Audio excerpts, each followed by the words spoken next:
and doubles. One to put on top. Oh, really? So it'll be even high.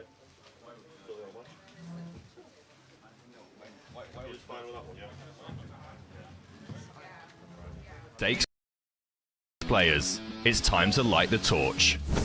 From March 16th to 25th, 888poker presents the Championship Games, an exciting series where you can qualify for free every single day.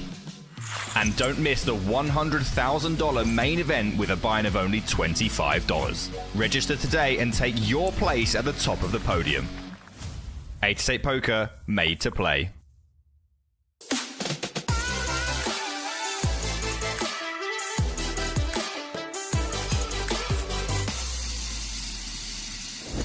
Hey guys, I'm Ian Simpson, and today I am super excited to announce that 888poker will now have a HUD, or heads-up display, built into our software.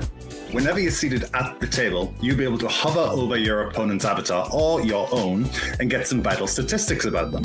You'll be able to see their VPIP, their PFR, their 3-bet, and where they're from. So how do we put this information to work? Let's say you've opened and the button 3-bets. Well, you can hover over your opponent's avatar and see their 3-bet statistic. And here we can see that it's only 4. Now that's actually really small. You can go ahead and safely fold your marginal hand, knowing that they're only 3-betting a very narrow range and they likely have a much better hand than yours. In this scenario, our opponent has a PFR, short for pre-flop raise, of just 10%. That means they're playing a very narrow selection of hands. That means we have to be a little more cautious when dealing with them, as we are likely facing a very strong hand. Jumping over to this spot on the final table of a tournament, we can hover our mouse over our opponent's avatar and see their tournament winnings. We can see this player only has $114 worth of winnings, whereas this player has $140,000 worth of tournament winnings. Now this doesn't tell the whole picture, but it is indicative of how much experience our opponents have. And finally, in this scenario, we can see our opponent has a VPIP, which stands for voluntarily put in pot, of 40%. Now, that number is really high. Our opponent is playing far too many hands. So when we raise pre-flop, they call and we get this flop, we can bluff a lot more liberally. That's because our opponent is going to have far too many weaker hands that are just going to have to automatically fold to our bet. As you can see, having access to this information can be a real game changer. It can be a big help when making the decisions you're going to have to make at the tables. Give it a try for yourself. Let me know what you think. Tell me which stat you think is the most helpful. Make sure you like, subscribe, and hit the notification bell so you don't miss out on any of our great content. Thanks for watching, and good luck at the tables. If you've ever struggled to calculate your equity or pot odds in a hand, you likely need to brush up on your poker math skills. That doesn't mean you need to be a genius or make complex calculations, but learning some fundamental calculations will give you an edge over your opponents. I'm Aaron Baroni, and in this video, I'm going to share 5 poker math principles you should know. Rule of 4 and 2. One of the most important poker math calculations is knowing how to figure out your equity in a hand. This is where the rule of 4 and 2 comes into play. All you need to do is calculate how many outs you have, then multiply your outs by 4 on the flop or 2 on the turn. The number you get is the approximate percentage of making your hand. So in this example, if we flop a flush draw, we would multiply our 9 outs by 4, giving us roughly 36% chance of making our hand. If the turn is a blank, our percentage drops to roughly 18%. This simple calculation alone can give you an edge by helping you avoid spots where you are a huge dog.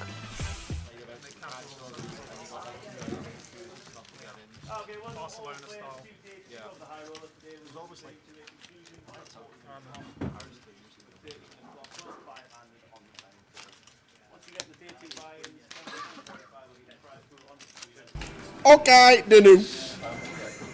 That's the only bit Scottish I know. Welcome to Glasgow, ladies and gentlemen. If you remember Portsmouth earlier this year, if you remember where we were set up, considering we're normally in a nice soundproof booth, hidden away somewhere in the back room, like Gordon the Gopher and all that malarkey. Glasgow, we're near the pit. Feel a bit like Harry Potter as well. I've been. Oh yes. If you saw the setup that way, and you know what Harry Potter does, you know where he lives, you'll understand. But but we're set up and we're ready to go, and we've got the game going on, and we've got the high roller. Welcome to Glasgow. It is our first time in Glasgow and Merchant City, and everybody who walks past can hear us speaking, but we don't mind. We're ready and set up. Morning, everybody in the chat. We'll catch up with that. Jay's here. How are you, young man? I'm good, thank you. Been here a day now. Yes. It's not as cold as I thought. I got off I thought there was like some interchange of weather where you get off the train and it's just hit by ice. But it's been pleasantly warm up here. I haven't had to bring the coat out sunshine. yet. Yeah, a bit of sunshine. Been nice. Bit of sunshine. Great location. Casino looks great. So Beautiful, looking forward to it. beautiful casino, let me tell you. Absolutely beautiful. And welcomed with open arms yet again. All these new places that we're going to, literally welcomed with open arms, and it's great to have you. Lime Ricky, good morning and welcome to you for the next 4 days, Thursday, Friday, Saturday, Sunday, live streaming. Hope things are well, and we'll catch up with the chat very shortly to see what happens in this first hand and who we got at the featured table. So we're on. We are on. This is a high roller. These are the chip counts. Overnight. Stato, Andy Hume, who won the big one in Coventry. He won the UK Open for £220,000. Chip leader, over $1 million. And he literally said this morning, it was embarrassing how many times I had aces. So, Dan Gormley, one of the local lads, doing well. And Jack Hardcastle up here as well, because he'll be like when they went down to Portsmouth. Does he only do north and south? Well, Jack stayed at... DD stayed at Jack's, didn't he? And now, so obviously role reversal, and now on the settee. Makes sense. You know what I mean? So, but nice to see Cameron Williamson back as well. Will McClure, Matt Davenport, Matt and Sinead in the building as well. Robbie Bull, TJ, both all the way up. Both junior and senior here. So this one is a biggie. It is a £1,650 buy-in for the high roller, and we will get the runners and riders.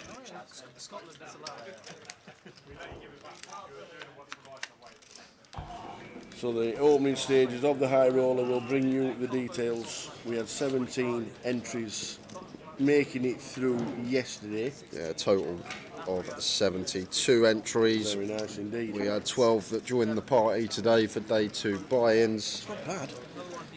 That's not bad, nearly doubling the size of the field.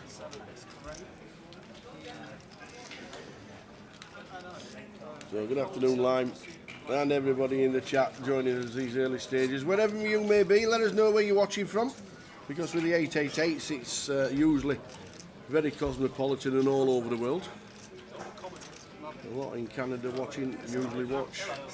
I think Lime's still in Costa Rica, or she might have gone back to Canada actually.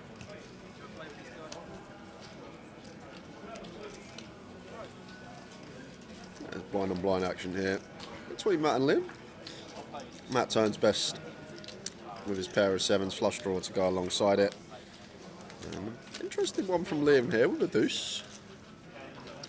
I'm assuming we're going to see check on a lot of rivers here.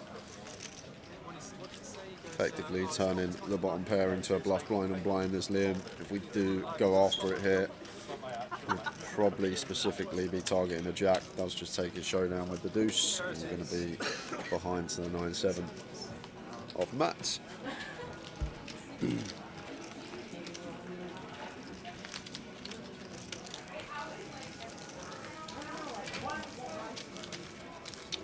Lime's in Costa Rica at the minute, going back to Canada in 3 weeks' time. Missing all the snow. Just get there for spring. That's how to do it. It's officially, equinoxially, the first day of spring today. We didn't have a single bit of snow over the winter, did we? Well, nothing that sort of settled. No. But we've had loads of rain. Yes. Why? Yes. Why? Why? I have no idea. I hate rain. But on a plus side, in the last 7 days, 4 rounds of golf.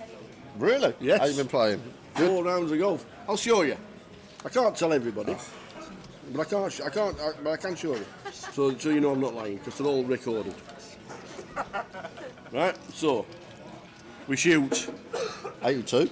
Then we shoot. 83. Then we shoot. 82. Then we shoot. 83. Consistency. Oh, and I did a front 9. 40. There you go. There you go. Welcome, chatters. Plenty coming in. It's been lovely. How are we doing? Valorant, AT Poker Team, System, Pedri, Orange on YouTube. What about what the Nightbots told us? I'm just about to read it. We are giving away $15, $25 tickets today. Ongoing promotion. So I guess we'll have to go to some keywords. 15. 15's a lot. $15, $25 tickets. We love this. Why, Ricky's going to be busy. Did we see Lime this year? No, we haven't. Last time Do we you saw think Lion. we'll see her in London? I hope we do. I hope we do. I think we've got a London leg. The next leg is Barcelona, which is the 8th till the 18th of May. That's the next big one. That's the next 888 Poker Live. That's in Barcelona in May. But our next one actually is to the Newcastle. And Newcastle is going to be the 1st or the 6th of April. First time again for a long time for me. I'm guessing first time for Yeah, you? first time I've ever been to Newcastle. Newcastle. So an 888 going to all these places where we either used to go or we've never been. And the next UKPL is going to be on the 1st of April. In a couple of weeks' time, it is going to be Newcastle. So we're looking forward to that. They couldn't have put it on last weekend for us, could they? The Newcastle leg. Oh. That would have been some party. Oh, wow. Imagine that in the club. Would have timed it well. Whoa. Newcastle United winning the first trophy in 70 odd years. Deserved it too as well. No, completely outplayed them. But did you see the Wheelstone Raider? I did not. You know the Wheelstone Raider? Yeah. You got no fans. Yeah. Yeah. So he's turned up at Wembley. There's a guy doing in interviews, like wandering around with a microphone, doing all little spot things. Sees the Wheelstone Raider. So he sees the Wheelstone. If you don't know the Wheelstone Raider, he's a very famous fan of a non-league team, and he always says, "You want some? You want some?" He's about 2'7". He's like a rake, and he's just an old fella. You want some? He's famous, and he got famous for doing it. So they started going to these little videos, this fella's video, what do you think the game's going to be? How do you think the game's the Wheelstone Raiders, do you want some? He said, no, I'm retired now, we don't do that anymore. Newcastle fan, he says. Newcastle, he's got the shirt on. So the Newcastle fan, so it was the League Cup final last week. So he says, come on then, prediction. He says, 2-1 Newcastle. I went, okay. He says, first goal scorer. He says, Dan Burns, header. First goal scorer, Dan Burns, Header. a header, and Newcastle won 2-1. That's a prediction. Yeah. That was. That's a prediction. Brilliant stuff. You would have done all right on the scorecast for that, wouldn't you? Yeah, well, he was 50's first goal scorer. The old Wheelstone Raider. You can watch it on YouTube. 2-1, he says, and Dan Burns to score with an header. And he did exactly that. Good afternoon, Valentin. Good afternoon, Lauren. Come on, Uncle David. Lauren's watching. If he gets to a final table, Lauren, make sure you write a nice list of what Uncle David can buy you. Chen on the feature. Chen. With Matt Davenport, the UKPL winner last year. Should be getting amongst it here. King Jack suited. Pretty clear open for Matt. Starts the hand with 40.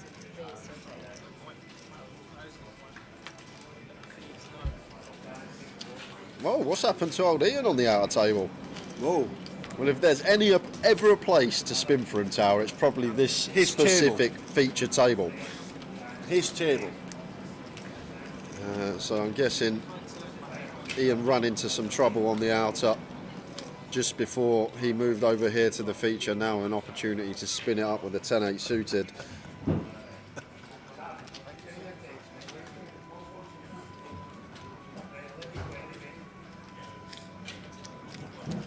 And just going to be a call for Matt. Already forced in. Two left. Ian with 2 live cards. It's 2,000 left. You're going to take them back, yeah.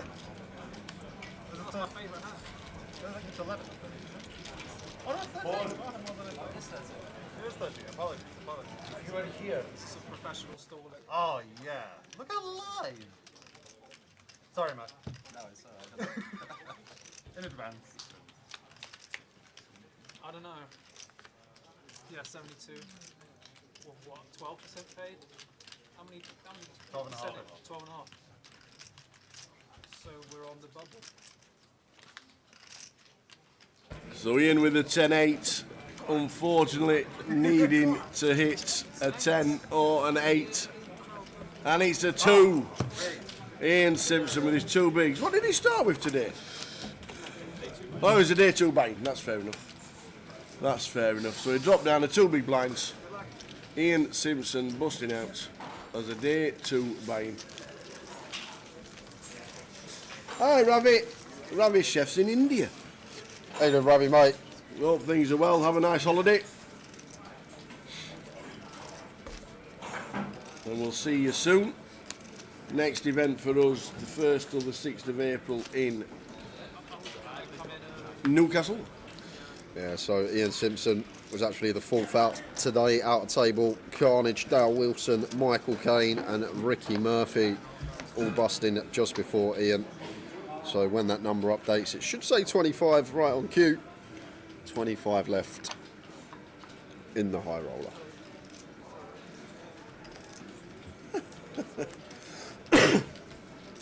He's in Goa, it's 34 degrees, with a shisha and a whiskey. Living the dream, let me tell you. What time's it in Goa? Is one of them shishas a bit like a vape? Yeah, it's a bit like a vape. You wouldn't like them, Tao, trust me. People blowing smoke in your face, it would send you over the edge. They're big, aren't they? They are Stupid big. pipes, aren't they? They're like big vapes. They wouldn't be for you. They wouldn't be for you. Sure, do you? Look at them in bottles. You carry bottles with them, Yeah, don't you? yeah. Pipes this long and all sorts. First time I saw him, I thought somebody was doing snake charming.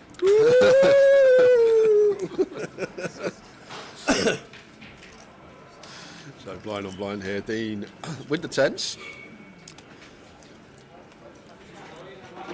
Goes to the bet on the King 8, which is going to be end of hand. Fine limp though, can get behind it for sure. 14 bigs to start the hand, 10s blind on blind, seems way too strong to just open shove, so leaves us with the avenue of complete, or maybe raise not all in for like 2.5 BBs, but I think both those options, either complete or raise not all in, going to be better than jam in that given scenario. How you doing, Kev? Good afternoon. Welcome to the 888 Poker Live in Glasgow. Right on cue. Right on cue. Keith Littlewood's tuned in. Yes, Keithy baby. How we doing? Hi, Tower and Jay. Look at Laptop that. broke, so can't work. Going to spend the day with you guys. There you are. And right there you at are. the top. Look at that for a start for Keith Littlewood. The Mad Turk, we said he was going to have a good crack at it this year. And Alex, Matt Davenport there as well. Rob Duras. Just surprised Rob Duras is not in 4th. Yeah, usually is, isn't he? But there are the names for the MPL. Points. Adam Wilkinson's here today. He's been here all week. He's playing, Okay. he has. Stato's here as well, with his big win. Stefan Lazar's here, I've Thomas seen. Clack's here. Steve Barnes is here. Dale Wilson's here actually Wow. as well, I've seen. Alex Rizvi's here as well. How's he not here? So the only ones that aren't here, I think, are Keith, the Mad Turk, and Old Monty at the top. To be fair, Keith's had to work. He don't have to work. He's made hundreds of thousands playing Work? poker this year. Work? I had no idea he did work. So, something Scottish. Something Scottish. When you walk into a cafe and you want to order a sandwich, what would you say? So your best two, your combination in the morning, what would you have? Could I please have a sausage sandwich with hash brown and a bit of mayonnaise, please? Do you know what they do up here? Go on. They only reverse it, so you have to have a roll bacon. What? You walk into a shop, into a cafe in Glasgow, and you order a roll sausage or a roll bacon or a roll bacon sausage. Why? I don't know. I have no idea. I says, can I have a bacon and sausage sandwich? She went, you mean roll bacon sausage? Doesn't sit right with me, that. Doesn't sit Telling right. you, every cafe you go in. That's Scottish. I wonder why Mother Nature is making it cold up here all the time. Maybe if they got their words around the right way, Tower, it would roll bacon. Yep. Roll sausage. Yep. You don't ask for a bacon roll. I'm telling you.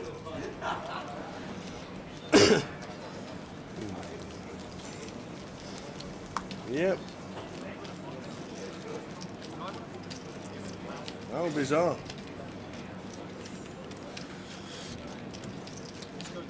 And in the talk about the Scottish breakfast, Lafayette comes to the table, takes Ian's seat in the 2 seat. Yeah. All the ambassadors in the building this week and all the staff. There's Hemmer taking all the pictures as well.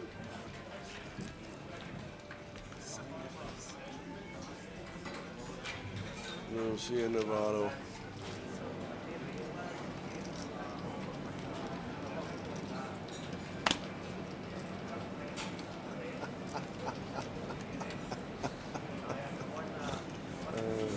I've just realised something in the booth as well, Tower. Outcomes. In the booth? Hang on a minute. We're sat here. Are you going to call it a booth all week? Under the stairs. So you've got a nice big blocker, your side of the booth. So you're telling me Friday, Saturday night, people, I'm going to be getting all the riffraff because there's a nice big gap here for people to walk in and go, what are you doing? Look, Anton Deck. Can't help it. Sorry. Why can't you put it this side? Can't help it. Conveniently placed. Anton Deck. Morecambe and Wise. Laurel and Hardy. Laurel, Hardy. Anton Deck.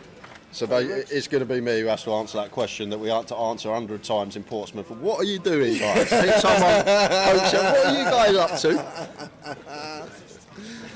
Tom not going to call the 9-8 suited. Robbie gets the reshove through with the ace-queen.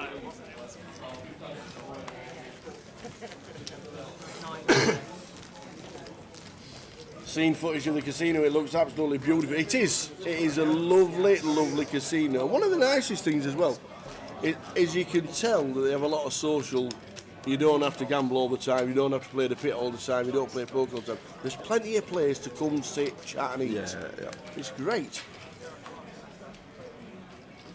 Come on, the Cammy Williamson. Yeah, nice to see him back in the casino. Oh, Cammy did tell me that he was on his way. 24 out of 72.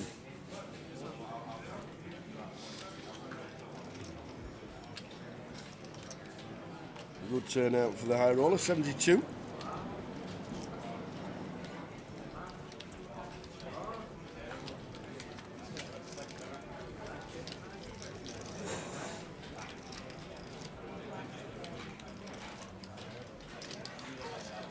Chen with the queens.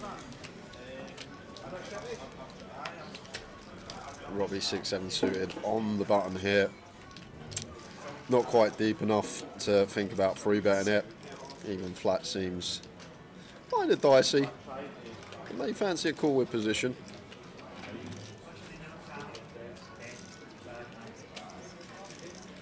Just going to let it go. Feel like 7-8 suited, 8-9 suited definitely gets in 7-8 suited, 6-7 suited maybe slightly too low down. So just going to be a raise and take for Chen. So that's the updated the NPL that people keep wanting flashing up. So you go to news agents, you need a drink. What do you ask for? If I need a drink, Yeah. I never ask for anything. I go to the fridge and I put it on the counter and I go, how much is that, mate? If you say, I know. When have you walked in a newsagent and gone to the bloke front? Yeah, I'll have a Coke and a bottle of water, please. You go get it yourself. That's true. You put it on the counter. That's true. But what is a bottle of Coke called?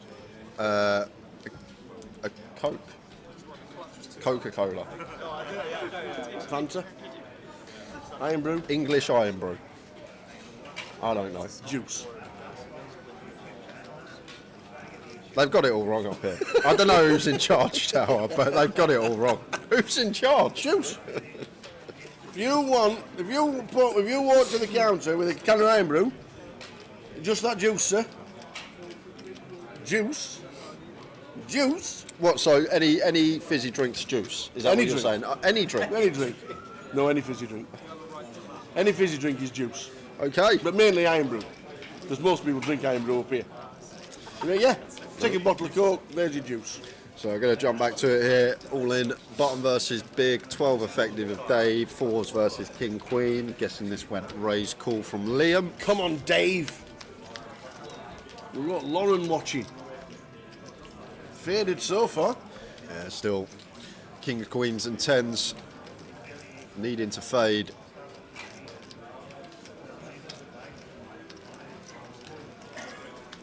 Oh, even more now. You've got some counterfeit outs there. Jack's working. Dave needs to see anything lower than a 10. And does. He gets the full double to 155. Liam down to 3 big blinds.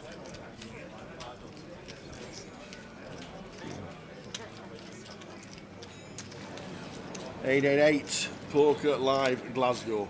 Welcome along.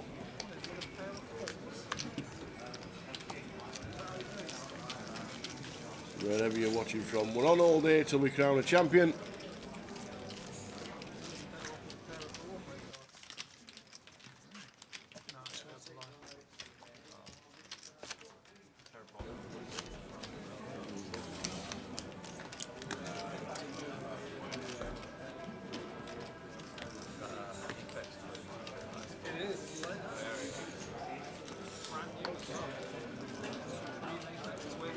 Usually Lime, it is after the first break is when we have the confirmed prize pool. Obviously with day 2 buy-ins, just counting numbers, making everything's right, making sure everything's right, and then usually second session we have the confirmed prize pool out.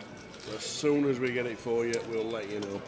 What did we get? 72 entries, so I reckon we'll probably have 9 paid Lime. That's my guess, which would be final table. I'd like 8 paid. 8 paid? Yeah, because then you're on the FT bubble. They have the final table with the bubble. Aye, Mr. McGauley, how are you doing? Nice to see you. You're good.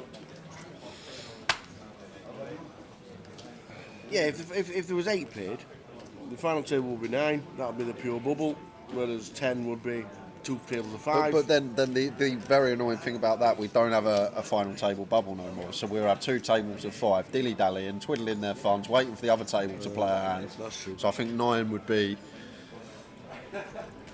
That's true. So Dave with the 3-bet here, Ace King suited. Going to go for the 3-bet call. Try and induce something from Chen Chen. Freeze here though for Chen Chen, can't really do anything. Dave starts the hand at 25, just shy of. Freeze just got to go into the muck for Chen Chen. And that is what we have coming up. Are you pulling the same face for the same reason I'm pulling that face? What match we going to? I don't know. We could go to a match. We could. Do you fancy it? Oh. It would have to be early kick-off though, because we'd be cutting it fine. Oh no. Yeah, we would. No. It's bloody international it's week. international. There's no football on. We could go watch Scotland play Oh, wait till Liechtenstein. we get the treble Saturday, mate. Oh, yeah. Bonnie Rig Rose, Annan. Lossy mouth. There you go. That is the streaming schedule for this week. Day 2 High Roller is on now. We've got day 1D tomorrow of the main event, and then Saturday day 2 starting the main event, and then Sunday we start at 1:30 for the main event, crowning a champion. Okay. Looking forward to the fight. They get on the. See who's at home. See who's at home close by. We could end up going to Queen of the South versus Stenhouse Muir. Imagine. It's a Liam. Losing that flip to Dave. Looks like Dave going to be taking the rest of it. King 9 in for 2.5 bigs. And David ISOs for just shy of 30.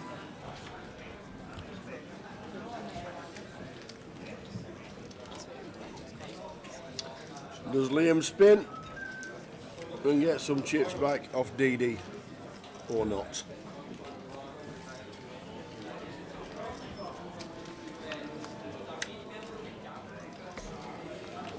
Queen 3.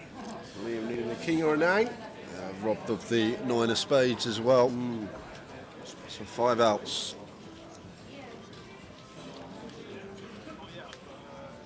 Well, Jumps in front. Still needs to fade though. Aces, jacks, spades, all working for DD. And it's not, it's 2 of clubs, so Liam gets some chips back off DD. Scotland are at home to Greece in the Nations League. That's on Sunday though. Oh. We can't go Sunday. Oh, well, we're off Saturday, Jordan. What's the point in that? We got Clyde at That's home. like saying Liverpool are at home on Tuesday. We got Clyde at home on Saturday, or Partick Thistle versus Rafe on Friday night are the options. We're not Friday night, it's only Saturday. Well, we got Clyde versus Bonnie Rig at 3 p.m. Saturday. Bonnie Rig Rose, my favourite team. How far's Clyde away? 20 minutes up the motorway. Oh, fancy it. It will be, because the game will finish about 5. We're live on air at R5 Towers. We'll be cutting it fine, wouldn't we? We need a morning kick-off. Yeah. Jack 9 suited from Matt. Decides against it. Fair amount of reshoves at the table. A couple of stacks that can just move all in over our open, so does decide against. Going to leave room for David to open A7 off in the cut-off.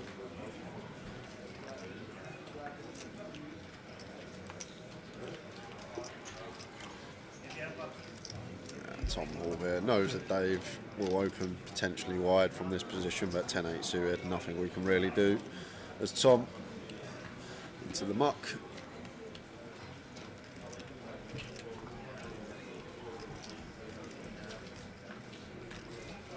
Into the muck.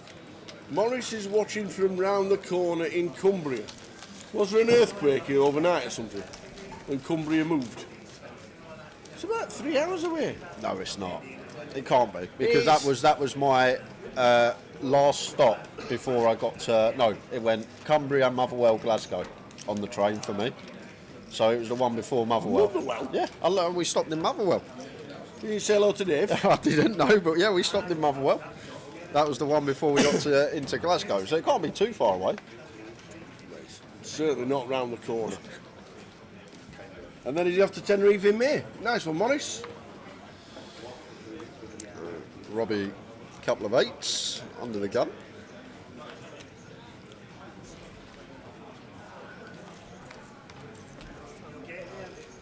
Raises to 12k.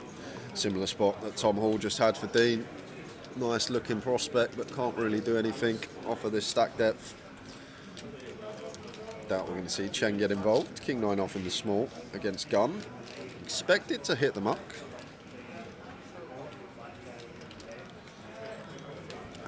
Matt Davenport swiftly does the same in the big blind.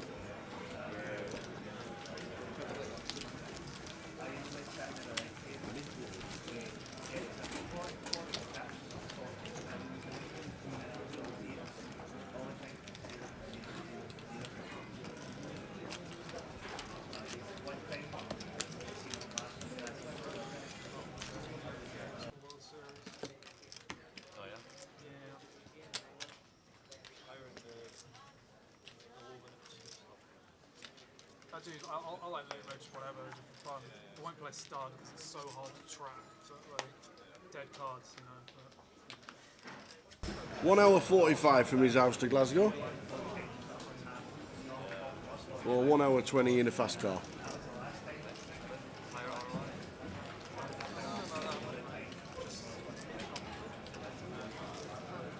just a more wholesome environment. Yeah.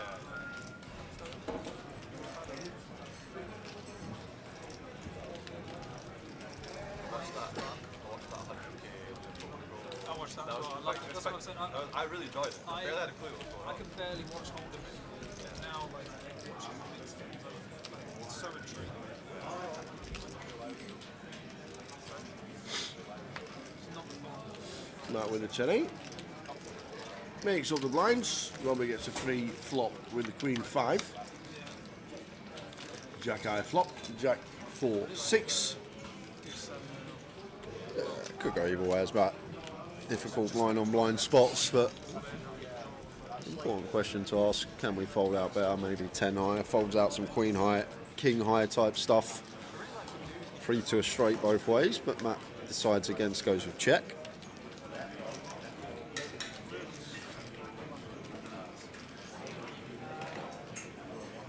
Going to check again. And as Robbie here, just queen high, probably one that does want to show down, blind on blind. Don't get called by worse once again, and just get the continues from better. That does river second pair. Nice to see Robbie Bull back at tables. There in Coventry, the big one. Now Matt's going to have a bluff at it with the 10 high, maybe try and dislodge some 4x, 6x stuff, king high type stuff.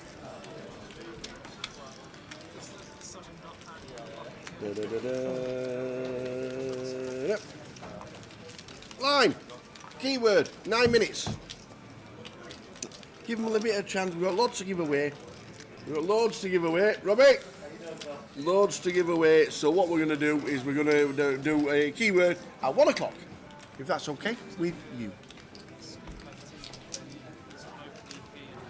First one of the day.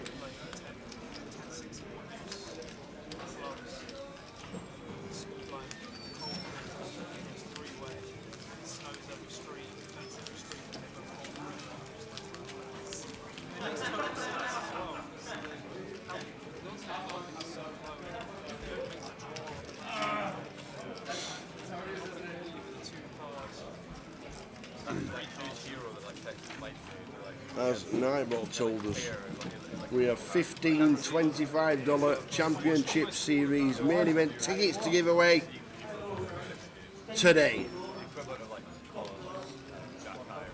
Aaron and Parabellum, welcome. Hi, Parabellum.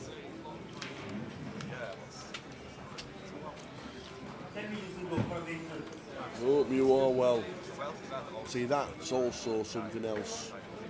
When we're sat here under the stairs, yep, we're going to hear so many bad beat stories. Oh.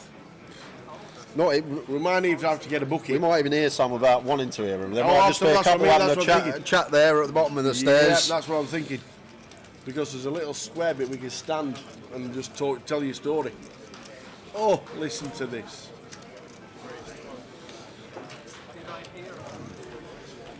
So 1 o'clock, we are going to give our first 2 tickets away. We have plenty to give away today, thanks to the 888 family. $15, $25 tickets to give away today. We will start at 1. Interesting one here for Matt, one that may actually do a bit more calling than free betting. Matt is going to go for the aggressive route. A nice one to play some flats with when we're suited, when we're higher up the ace-x. Like Chen should open ace deuce through ace 9. He should open king 10 down to like 10-7 suited. So the flat does keep in a lot of hands that we dominate here with position going post, but maybe Matt just wants to get this heads up versus Chen. Would be interested to see what Matt would do if we were met by the 4-bet with this particular combo, but not going to get that far. Chen just going to take 3 with the suited queen 10.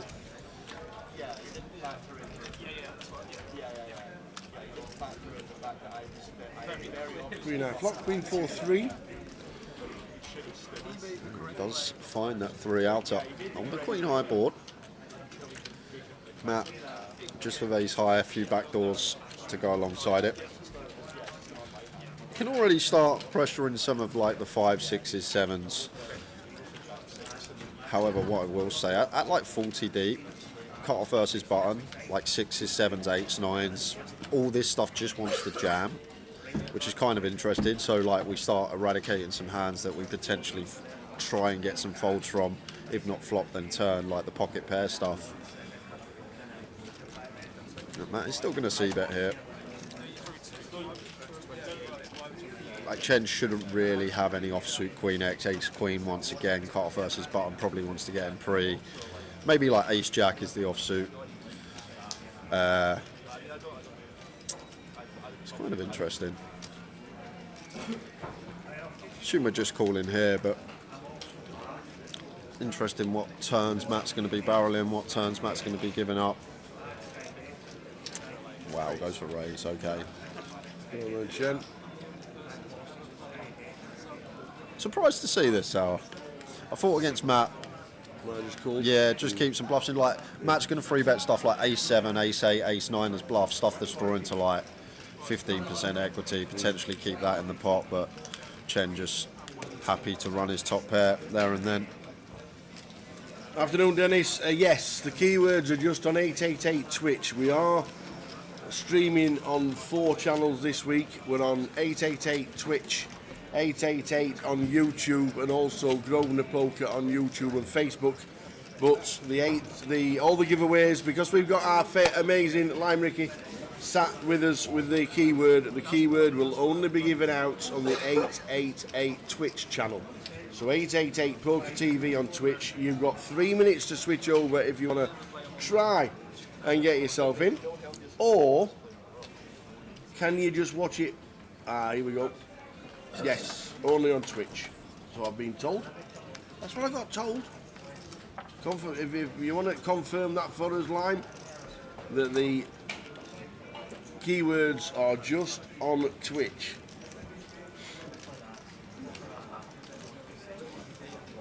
Thank you very much indeed. So anybody watching on, if you prefer to watch on Grosvenor Poker on YouTube and Facebook, then you can flick back straight after if you want to put in, but there we go. 888 Poker TV on Twitch is the only place you can get the $25 tickets.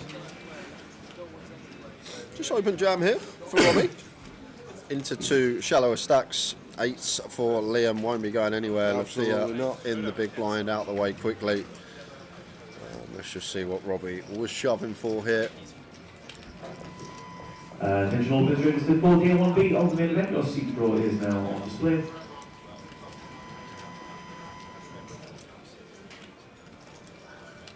Total visitors registered 14-1B of the main event. Please take your Just the 17 big blind open shove on the button. Here we go. 10 to 10. You don't lose with 8s at the 888. Absolutely not.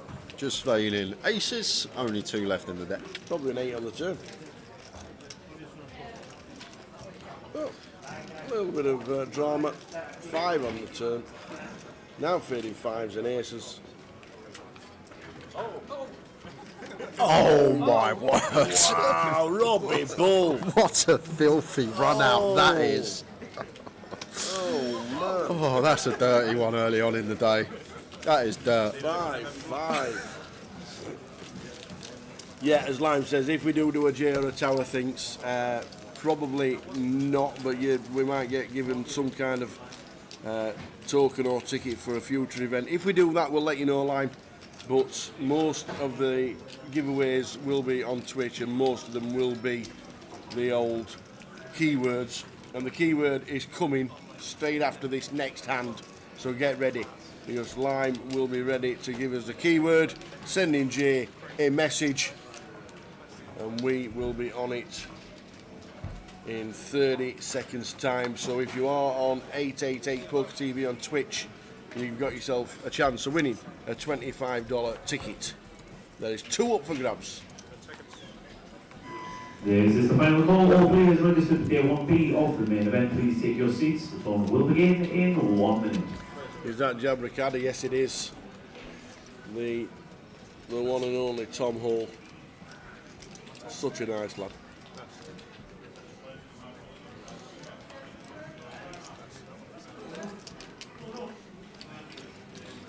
And Lucia's Ace Jack of Diamonds. Ace Jack of Diamonds. Oh, tough with a chip stack, probably in the muck. No, I got a call. We have to call, do we? Yeah, got a call. I feel like Tom here as well. Like he doesn't open shove stuff like aces, kings, and queens tower, even jacks, which is kind of important. These want to raise call, even some ace king. And can he open a little bit wider because he's under the gun? And like ace king suited wants to raise call, but Tom should shove stuff like jack 10 suited here, queen jack suited, ace 10 suited. Oh, okay. Like it's just one that Luthere's going to have a real tough time folding. Yeah. Just simply because part of Tom's range wants to just make it too big. So the aces, the kings, the queens, the ace king suited, stuff that dominates us heavily, probably just wants to make it too big, which is kind of an important factor. But we see Luthia, rough shape. Just ran into it. He's on the blinds next hand as well, makes a difference from the gun range. Your opening lines today are 100, And here we go. big blind ante or 100 dealers. Please begin the deal. 3 or a deuce of clubs. Not even a red card in sight for Luthia. Looking good for Tom. Is it not dangerous to pull it out loud? No draws, just needs to fade a jack to double, or Luthia hitting the jack will take out Tom Hall. And it's not. So Luthia down to 5 bigs. Here we go. Are you ready? And on that note, Get yourself ready for the first keyword of the week. and kind of fit him, this is the keyword. Would have loved to see her win the pot, but unfortunately it's gone to Tom Hall. But the first keyword of the 888 Live this weekend, guys, is Luthia. Lucia, Lucia, Lucia. There you go, get your keyword in. And it's for 2 tickets. So we are picking 2 people from this one to win themselves a $25 token for 888 Poker. Go, Ticket go. / token. Only a couple of minutes. Lime will give us the countdown. And we have 15 $25 tickets to give away today. Breaking the bank.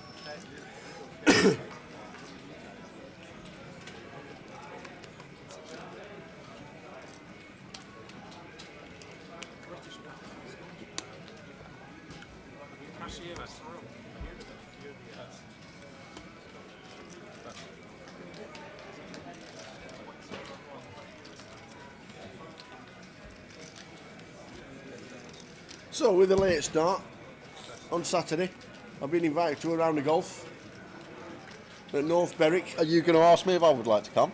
At 7:15 a.m. I will come and play. I will come and play. You laugh at me. I'll come and play. I'll rent some clubs. How do we get there? Where's North Berwick? Top end of Edinburgh. Yeah, I don't have a car. You don't have a car. I've actually just remembered I've got plans Saturday morning. I'm not joking. I've just remembered I've got plans Saturday morning. We're going to jump back to the table because Luthia's all in for her last 4 big blinds, just under. King 4 suited. She's out in front. Is Tom going to be taking all these chips? Oh my word. 7, Jack 8, Jack 7, hitting 2.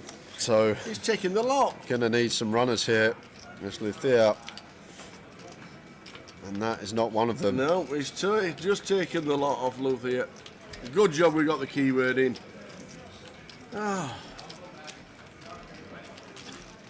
Unlucky. Luthia taken out by Tom Hall, all of them. So get your keywords in. That is the keyword, Lucia. Meet the Monster says, where have they put you, Jane Tower? We feel like we are Harry Potter. Harry Potter. We are under the spiral staircase, on the ground floor, where everybody walks upstairs and looks at us. Yep. And wonder what we're doing. Yep. Exactly that. And we're in the open air. It's interesting. It's going to be interesting for 4 days because apparently Saturday, Friday night and Saturday night here is busy. So here we go. Luthia is the keyword for 2 tickets.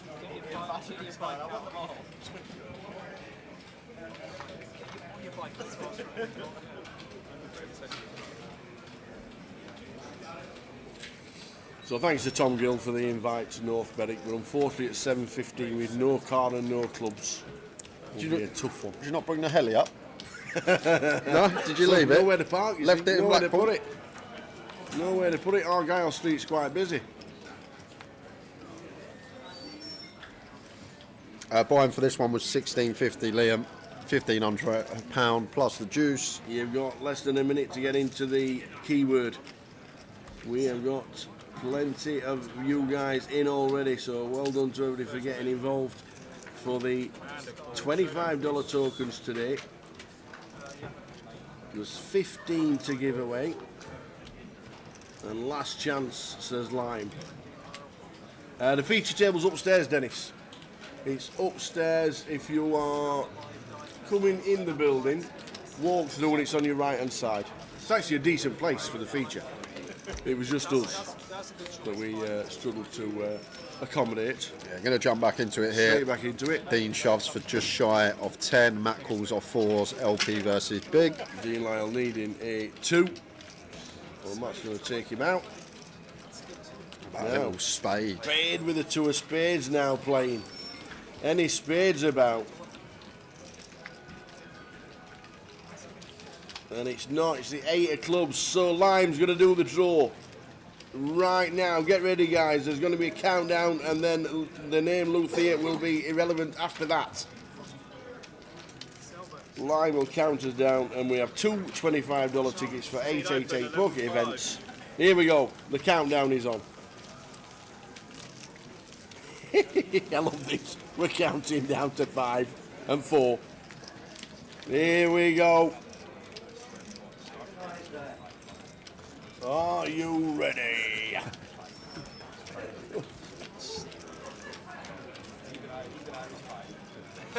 Who's got the first 2?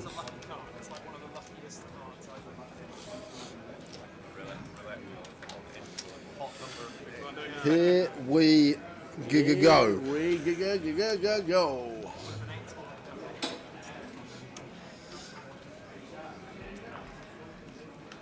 Congratulations to Systems 18 and congratulations to Anfek. Systems 18 and Anfek. Congratulations. Line will be in touch. She'll let you know how to get. You basically need to make your whispers so you can get a message. If they're on private, please unset them. And I don't know how to do that, so you'll have to, if you need help, shout. And we will help. 19 players left. Is there a redraw at 18? There should be. We have it now, don't we? Just a 2-table redraw when we get to the final 2 tables. 16 should be, right? As well. 8-handed we are in the high rollers. Ah, right, okay. Awesome. So D-Lyle, we just saw Simon's here on the feature table bus. Just before him, Andy Hawksby out as well. So that number should be at 19, and it is.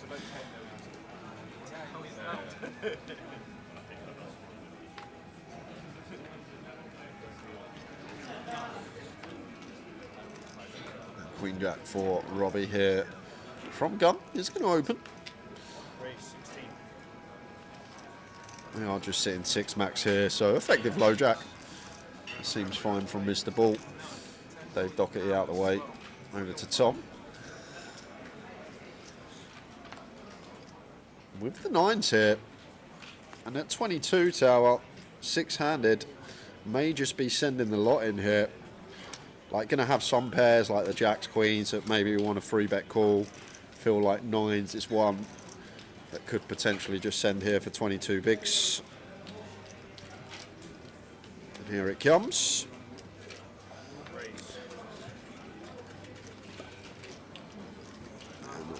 And Robbie not doing anything with Queen Jack off. He is not. No, not North Berwick, as in Berwick in England. North Berwick is north of Edinburgh. It's about 40 minutes from the Maybury Casino in a car. Or if you're driving Tom's car, it's about 20 minutes. Because he has got an unbelievable Ferrari 365. So yeah, North Berwick is part of all the peninsula with all the golf courses. North Berwick's a beautiful, beautiful place. Near the Renaissance. Where they have the Scottish Open, and near Craigie Law, where I've played. That's nice, house. That's a nice golf course. Craigie Law. We surely, there's got to be a golf course within 10 minutes of us here. We're in Scotland, the home of golf. Oh, we are. So surely one of us can bell up a course, say, have you got a tea time? About 12 o'clock Saturday. Maybe a little earlier. Maybe a little earlier with you. What? Well, all right. You're going to be working at 5. All right, about 11 then, half 10, 11. You got some clubs. Can we rent some clubs? Have you got your clubs with you, Tower? No, I ain't got my car and I ain't got my clubs. It's a tough one. See, you're pretty good at golf. For me, it don't really matter what clubs I use. It's I would love a round up here one day. We're back twice more. We're in Edinburgh. Yeah, Chen twice. Out of line open on the button here. Don't just need to open any two when folded two. 7-4 off seems slightly too wide. And now Mr. Davenport in with the punishment, but does have the goods. Going to be a snap fold from Chen. Once back on him.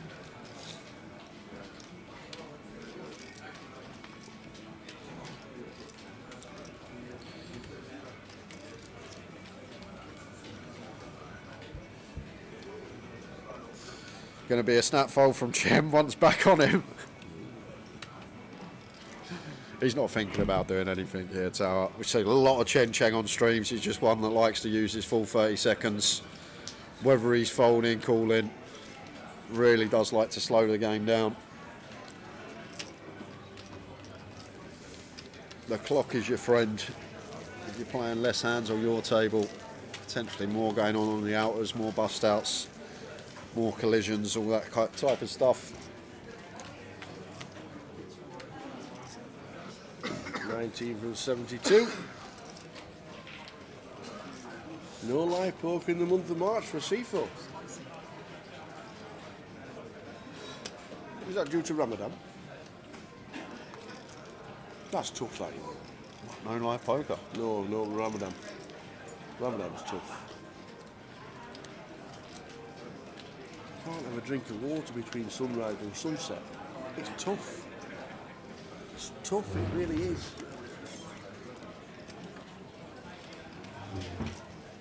Nice one to see, folks. Will we see you at the Irish Open? Will we see any 888ers at the Irish Open as well? Ian Simpson, ambassador for 888, former champion of the High Roller and of the Irish Open, and also Dave Doherty, seat number 3. Yeah. Champion of the Irish Open 2 years ago.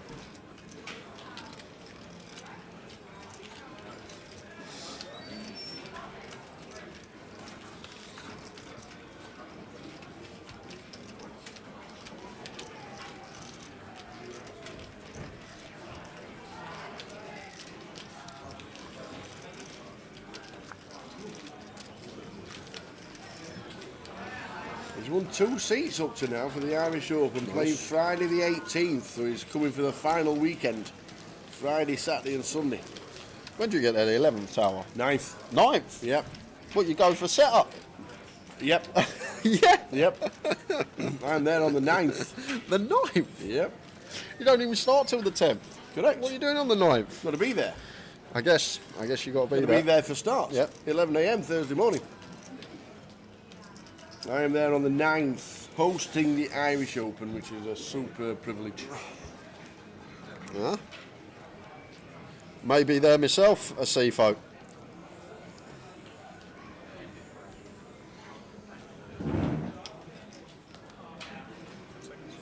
Do 888 new qualifiers for the Irish Open? I know a lot have. I know there's a lot of different providers that just give this option of satellite into some of the big events around the world.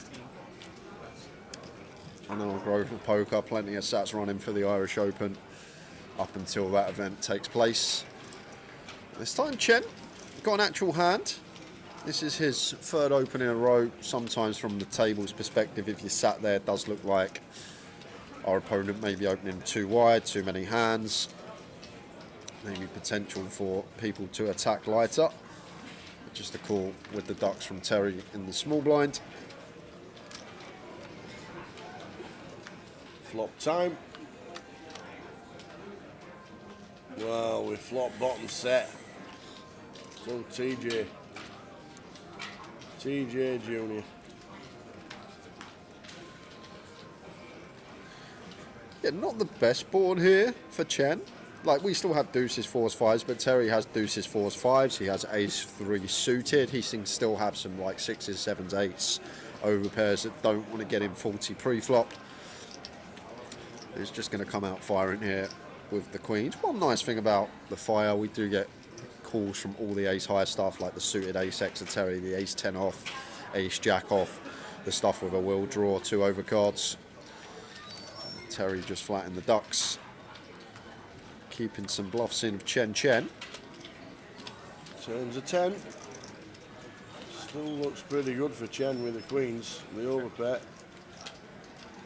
Terry checking again.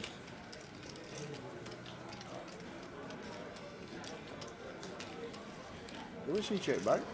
I think we're fine to go for another bet here as Chen. Like, sometimes that subconscious bias is there. We can see Terry's got a set, but he's going to have like some 6s, 7s, 8s. He's going to have some heart draws, potentially some ace-5, ace-4, ace-2 suited. Yes, he's got the 9 combos of sets, the 4 combos of ace-3 suited, but when he's going to have countless combos still in there of hands that we are ahead of, I think we could have potentially still gone for another street as Chen, but goes for the check back. Maybe not wanting to be met by a meaty check raise and be in a horrible spot with the ladies. And I guess he can just comfortably call a river bet as well. I feel like versus big blind, I would have played more check backs on the turn, facing small blind, where they're not going to have like the 6-3, the ace-3 off. Maybe go for more bets on the turn as Chen, but went for the check back. Now 32k on the river. Pretty easy call. Maybe even thinking about raising tower, because this is like a 1-chip snap for Chen. Yeah. But it does just go with a call. Yeah. Against Terry, small size. And then puts in the 32. As he has to do so. Yeah, can never fold that spot against that size. Like Terry may value bet worse, like 10x of hearts, ace-5 suited, this type of stuff. Pocket 6s, pocket 7s. Thought it would just be a nice quick 1 second 1-chip for Chen, but maybe entertain the idea of raising perhaps.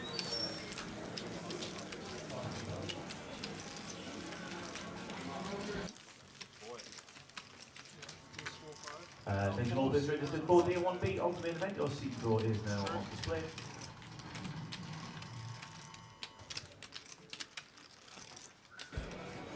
All please registered for the 1B of the main event. Please take your seats. The tournament will begin in 3 minutes.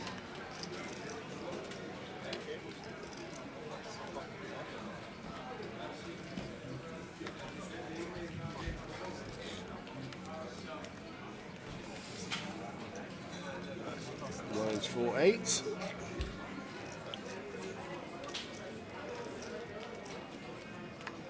Lovely setup upstairs. Great setup upstairs. Hope we get to come back with the clubs next time, Jay. Yeah. If we get the call that we're definitely coming back next year. How many years we've been saying that for though with the clubs? I know, but I'm thinking if we do come back, because there's an NCP upstairs. NCP? Yeah, National Car Park. Oh, okay. Yeah. Where if you park in and you come into the casino, you get your stamp, your car park ticket validated by the casino. Nice. In you come.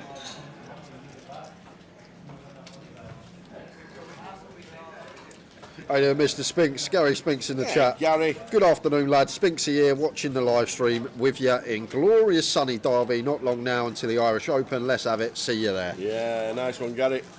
Look forward to seeing you over in Dublin. It's not too long now, is it? Hope there's going to be plenty of the 888ers out there. I know Ian Simpson will be there, former champion. And if anybody of the more ambassadors go, then it'd be great to see you. We've also ordered a life-size cutout of yourself, Spinksy, to put at the right side of the feature table for the times you're not there in Coventry. I can't believe somebody nicked your spot. Someone nicked his spot. Somebody nicked your viewing spot in Coventry. I nearly come out and started a fight. Always stood behind the telly, peering over, seeing what's happening. And always on the left-hand side as well. Spinks's spot, that's what it's called. Yeah, it's called Spinks's spot. King 7 suited for Matt, treats himself to an open. We are 6-handed, so seems perfectly fine. Low jack / gun.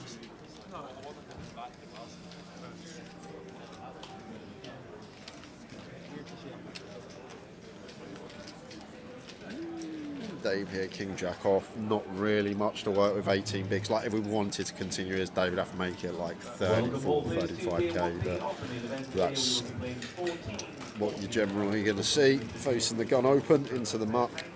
Tom won't do anything with 9-3 in the small. Chen Cheng. The Galaxy of Aces, over $300,000 in prize.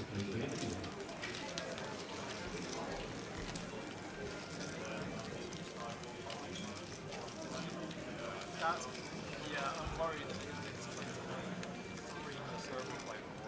18 players left. Drop one on the outer.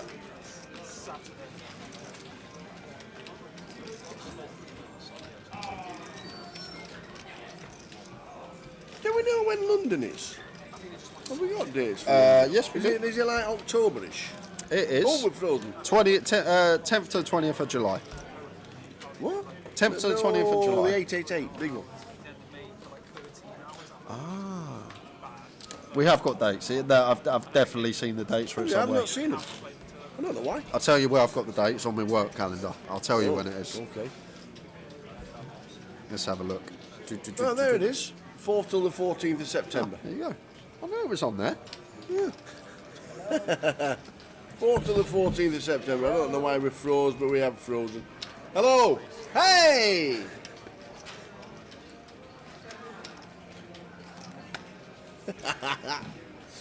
We'll get the camera fixed, especially for the next giveaway. We'll do yeah. we'll do a Tower Things. Give away some tickets soon. Are you doing Tower Things? Yeah. Are you? Yeah. We're starting with you. Where are we doing it? After the commotion we had in Coventry. Yes. Some of them questions. But where are we doing it? On what platform? On all four? Across all three. So we have to do it? Line put in the chat earlier that across all three platforms is fine for the Tower thing. So. Aidy Quinlan, just over 3 weeks to the Irish Christmas. Can't wait. Look forward to see you, Aidan. Looking forward to being over there as well. Is the Irish Open, does it always fall on Bank Holiday weekend, that final? It's always Easter. Always falls on that. No Bank matter holiday. when Easter is, Yeah. the Irish Open is. The thing is, I've never made the Monday sour, so I don't know. I'm usually home Sunday night. I see. No, it's always Easter weekend. Obviously, Easter changes due to the equinox and the Irish moon and Open all changes, that. yeah, So okay. the Irish Open dates do change. Makes sense. But the final day of the Irish Open is always Easter Monday. Okay. Yes, we've got Tom here with Ace Jack. I feel like one that can comfortably go bet here. Button versus Big Mac going to have some Ace X, some Queen X. Like even stuff like Deuce X of hearts, some 3-4, 4-5 of hearts, now Jack 10 of hearts. A lot of combos out there to get a second street from Tom. Ace Queen, Ace King shouldn't be a thing for Matt. Just a nice hand here to go for 3 streets with Button versus Big. However, not going to be getting another street from the King Jack High, in my opinion. Feel like this is where we'll lose Matt Davenport from the hand.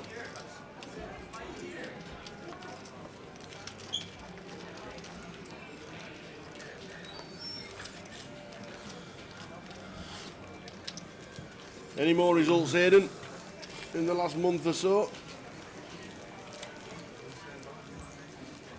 Have you satellited into the Irish Open? Have you got any tickets? Top right of your screen. 18 left. Yes. Out of 72. So we go to the 2-table redraw. When we lose 2 more, we will have prize pull out after the break. Talking of Christmas, we need to get this. I'll text PK. We'll need to get that sorted. I need to be able to sort it out on what to do and how to press it. He did say something like that, and it didn't work. We'll get the comms sorted, please.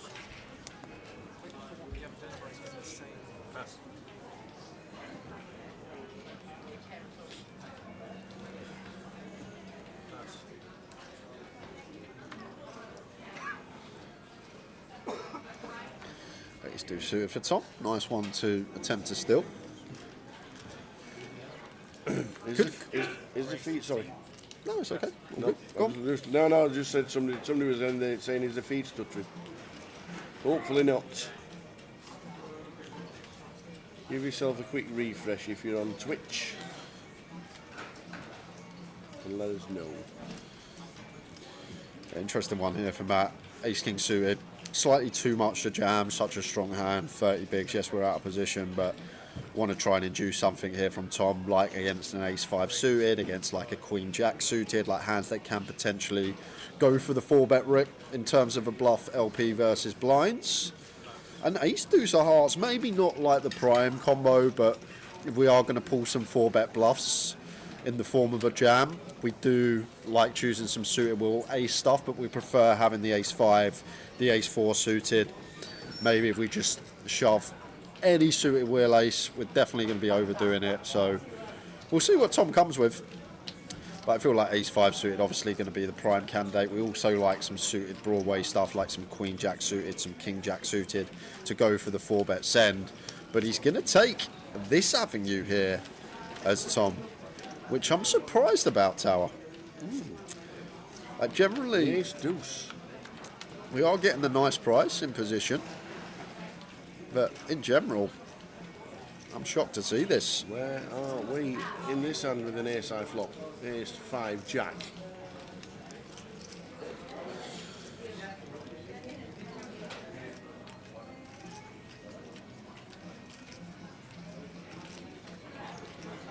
Not much Matt's worried about here, Tal. I'm going to be in a bit of a quandary as Matt's sitting here thinking about hands that Tom's just going to call here. Maybe like some stuff that wants to take his price, like a Jack-10 suited, like a 10-9 suited. Like I expect stuff like 7s, 8s, 9s just to send pre. I expect stuff like Ace-Queen, Ace-King, Ace-Jack suited potentially just to send pre. So kind of interesting what we're working with, thinking about Tom's range from Matt's perspective.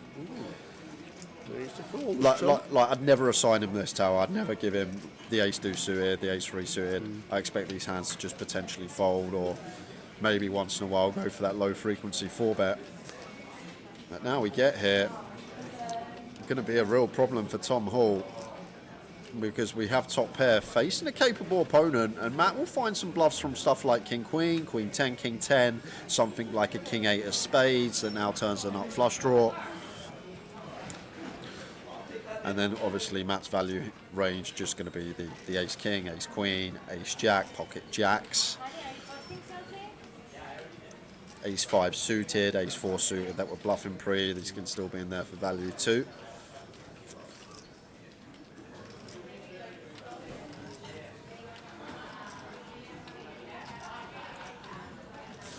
Let's see what Matt's got in mind. Less than a pot size bet tower here.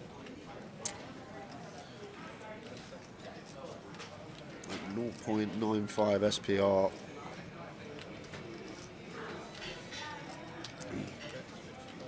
I'm a bit like you. Where is Tom in the hand with the ace-deuce? This is why it's kind of interesting, like from Matt's perspective, because we know Matt, we know he'll think logically about each given spot, and when Tom peels the 3-bet off of this stack depth, it's kind of interesting what we're trying to assign him as range. I just expect this stuff to fold pre, maybe go for a low frequency 4-bet once in a while.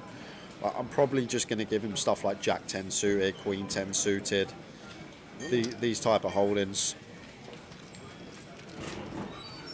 If Matt checks, can we expect Tom to... No, Tom will just knuckle back 100%. Oh, not now. No! Not now, he's not knuckling back. Oh my word. Wow.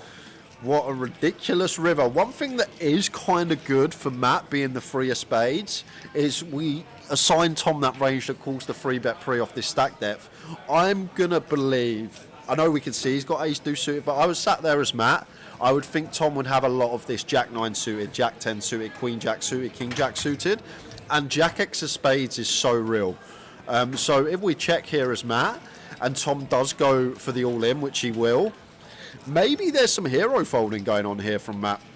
I know it's less than a half pot back, but when you think about Tom's range, if he has like an ace-10 that didn't get aggressive pre, ace-10 suited, he's just going to knuckle that back. If Tom's got...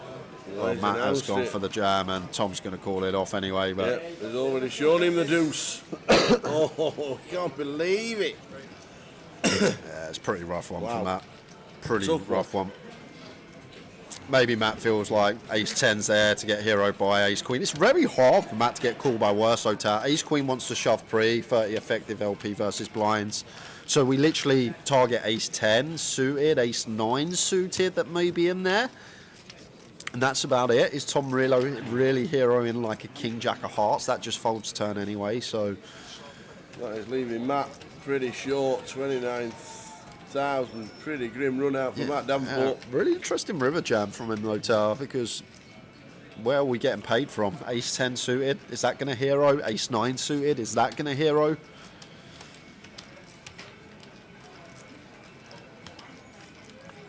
Tough one for Matt.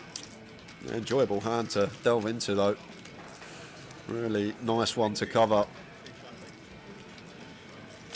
So the pill of the free bet with the ace deuce of Tom working out on that occasion.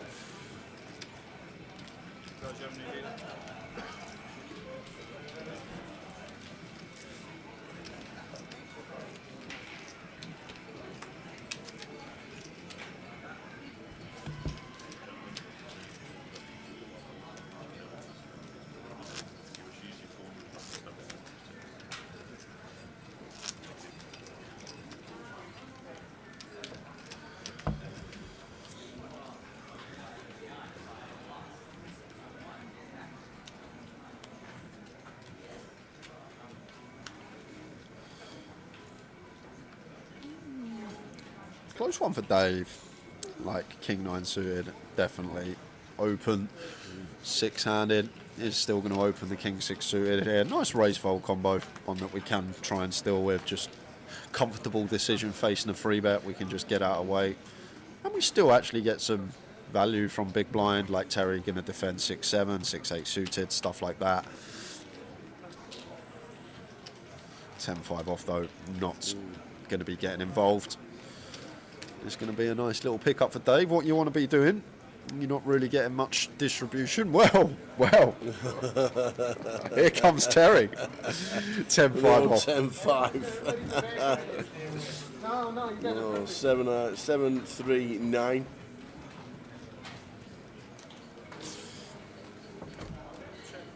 I was just about to say, this is how we keep afloat, these sort of marginal opens, just picking up steals. Just keeping that head above water. Looking for that 2-table redraw. Just a c-bet from Dave. Got some very nice backdoors over card, which is clean. Goes for half pot. Sizes up slightly. TJ out the way.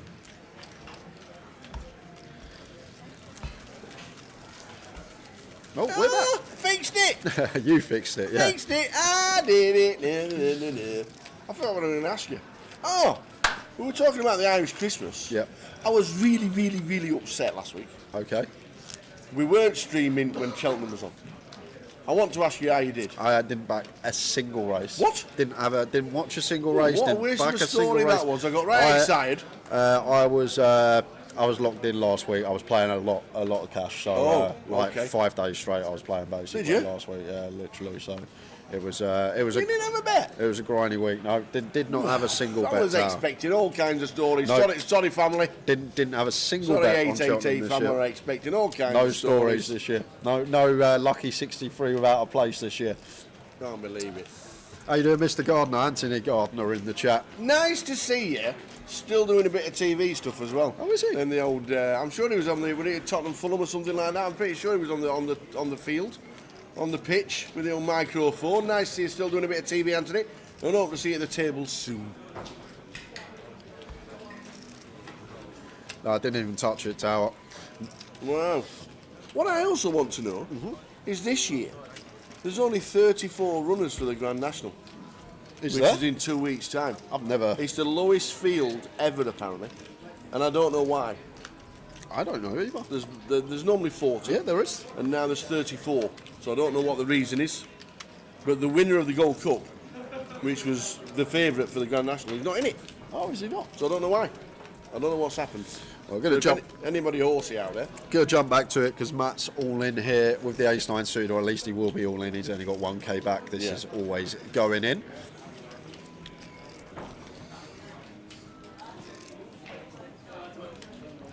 Matt will see he's out in front. He is in front. Just needed to fade king or a jack, and he'll get himself a double up to 78,000. And near 10 bigs. Like, is there any sort of like benefit at all? I was like, if I somehow do leave me one chip, then you get It's a great card to see. King and jack of diamonds no good now for Robbie. So just the 4 outer to fade for Matt. And does. Just the nuts. Back up to 10 bigs. Dan on YouTube, or Dan YouTube, said it's horse welfare. Okay, thank you. Thanks for that. And you should see at the bottom of your screen as well, guys, we have a prize pool confirmed. 72 runners, 1,500 buying, £32,830. First place, play the final hand and lose it, 21,550. Get to the FT. Ninth, and you get £3,080. So 9 get paid, as you said.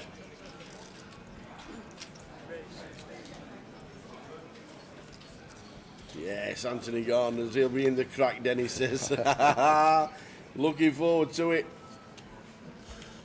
Lucky enough this year to be hosting the Irish Open, doing a lot of floor videos. It's just that one event every year that I even look forward to it more than Vegas. I don't know why. It's just apparently I'm not working, according to Jane. You're not working. It's a hobby. I'm not having that as work. You walking around with a microphone, chatting to your mates. It's not work. You're doing what you usually do when you finish work. The only difference is you got a microphone in your hand, and some blokes following you around with a camera as well. But it's not. I'm not having that down as work. This is work. When you're walking around chatting with your mates, it's not bloody work. I'm not having it. It is. You're chatting with your mates. Most of the time, you pull people that you know and people that know you, and you have a chat, you have a laugh with them. It's a hobby. Maybe you got to do a bit of work if a stranger wins something that you don't know, and then you got to have a chat with a stranger. Maybe that's a little bit of work. Okay. But I'm not having that you're going over there for work. Mooching about with a microphone is not work.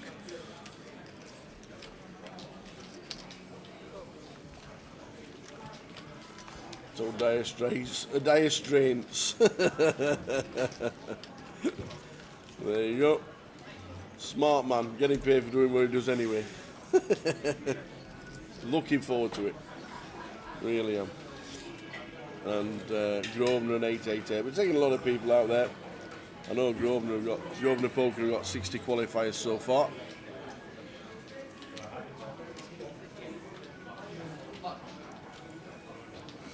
Queen eye flop for Chen. Gut shot for, in fact, open ender for Tom. Yeah, kind of an interesting one for Tom, and one that we can potentially go for raise with tower right off the bat. Power suits as well, heart, diamond. Like, it's not that we raise it full frequency, but when like selecting our up and downs, our gut shots to raise, sometimes the ones that we're going to choose, the ones with like the suit, the heart here, for example, we can start bluffing heart turns, we can bluff heart rivers. There is the race. But then it gets interesting. Let's say if Chen had like 150k less tower, then we play no raises at all as Tom, because now Chen has that stack depth that can just shove us in, and then we have to fold our up and down and relinquish our equity. So like, it's kind of interesting. When we actually get shallower with hands like this, we just play flat. And then like we start check raising stuff like king six of diamonds, the overcard free to flush, free to straight. But when we get deeper, then we can start raising our up and downs, our gut shots, stuff like that. Well, the king of hearts turn is probably better for Tom. Yeah, much better for Tom. Yes, Chen still has the like ace x of hearts stuff for sure that opens. But having the king of hearts out there, he's also going to open stuff like king seven suited, king 8 suited, this type of thing. So much more favourable card here for Tom. He's going to have more combinations of flushes. So now decision point for Tom here. I would have much preferred to see like a deuce of hearts or a 3 of hearts, something that may not have too much connection with Chen's range. Chen can still have some king queen, he can still have some ace king with a heart that wants to call once, king jack with a heart. That is going to knuckle it over. Yeah, good check.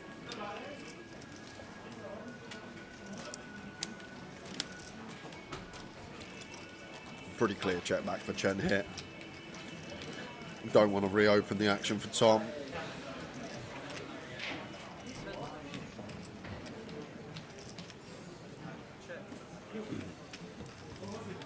Check back, as you say, and the 3 of hearts. We just get there for Tom. Tom on fire.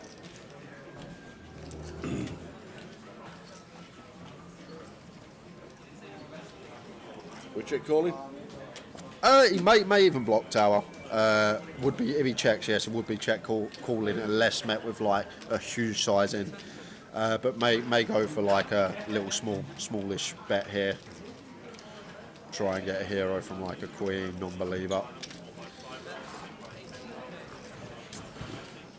It looks like has gone for the block option.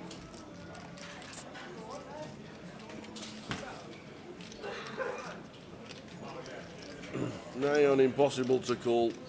We beat 8-6 no heart, we beat 8-9 no heart, we beat 9-6 no heart. That is it, tower. So oh, it's cool. yeah, it's cool. Wow, He's it's getting cool with the queen. His price is nice. He's getting 8-1 on a call. Only needs to be right 12.5% of the time. Even less than that actually. 8-1 on a call. The price was right.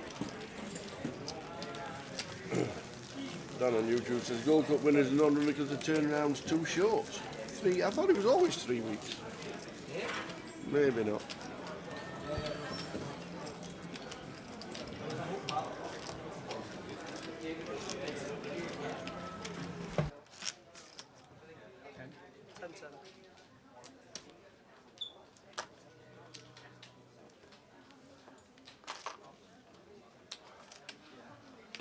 So there you go. When is the Grand National, by the way? It's on while we're. I think it's on while we're in Newcastle. So we'll have to have your lucky 63 during the 3-day. Well, won't be a lucky 63. Yeah, it could be. We're on Thursday, Friday, Saturday.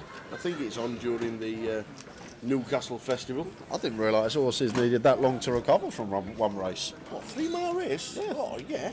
What? But what about Mo Farah at the Olympics? He's got to run 10,000 metres. The next day he's got to run it again in the semi-final. Well, that's his choice. I know, but I'm just saying it's a long time, 5 weeks for recovery. Yeah, that's true. You've got these marathon runners that run a marathon, have a day off, run a marathon, have a day off, have a marathon, run a day off, run a day off, have a day off.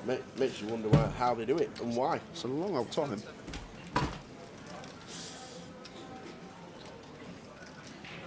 What about the guy that did like 3 marathons in a day? Yeah. That was Eddie. Was it Eddie Izzard who done that? I believe. Unbelievable. I guess the horse isn't getting the old ice bath treatment and massages and all of that like the athletes would be.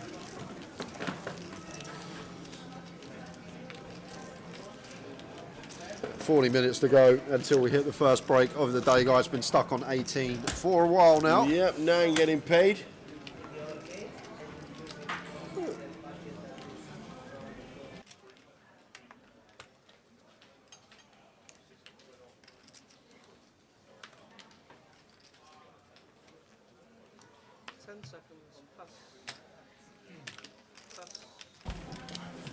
So 18, 9 prizes. Nice sight to see for David. A couple of kings in the cut-off. Shouldn't be open jamming. This is the one that wants to fall into the 2 big blind range. Like, we will have some open jams from cut-off, but going to want to split our opening range into 2 here. We're going to want to have open jam for 15, and we're going to want to have 2 big blinds. And the way we select it, the 2 big blinds is going to be the really strong stuff, the aces, the kings, the queens, the ace-king suited, the ace-queen, these type of hands. And then we balance that out with some stills, maybe some stuff like ace-6 off, a suited king deuce from cut-off. And then our open 15 big blind shove range is going to be like some king-queen suited, some ace-10, some suited ace-x, pocket 3s, pocket 4s, pocket 5s.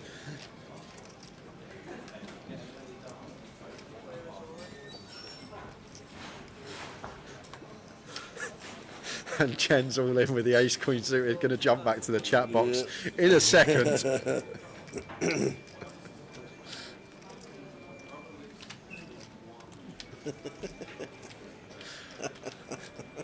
that wins the chat today. So ace queen for Chen, Dave. Fading aces and queens, and we've got the queen on the flop, so more outs for Chen to take out Dave Doherty. Jack of spades is a fun turn. Does DD manage to hold? Jack of spades for the neutral, no. 9 of diamonds, so just the ace or the queen to fade, and Dave Doherty going to be doubling up.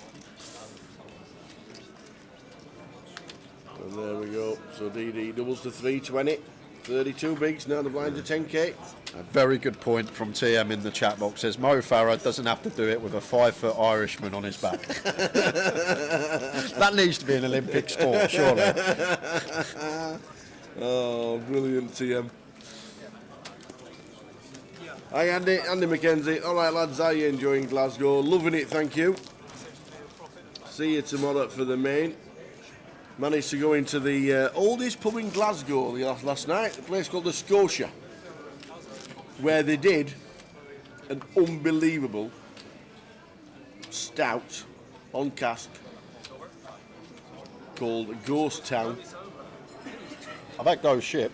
Oh yeah, I've had Ghost Ship. Yeah, I've had Ghost Town in there, in the Scotia, just down about 40, about a 5-minute walk away, just over a 5-minute walk away from here. Oh man, what a drink that was. And Nova Scotia in Canada watching on the live stream. Yeah, it's called the Scotia. Got to be a jam for Matt. 5 bigs, blind on blind, queen 10.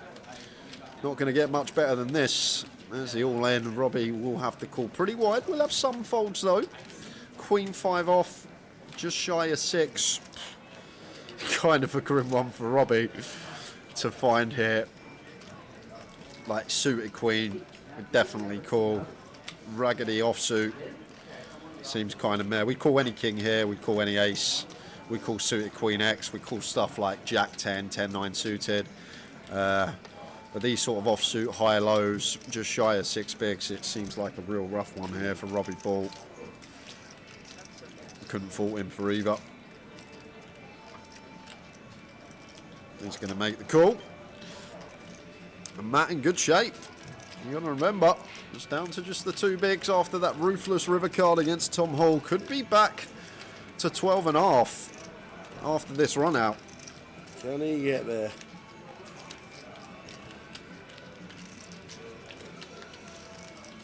It's never easy. What we've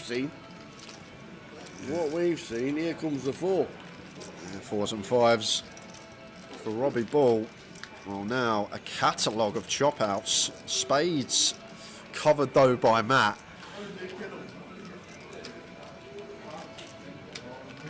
It's a 9 of spades. So double up for Matt. There we go again. Now on 12 bigs.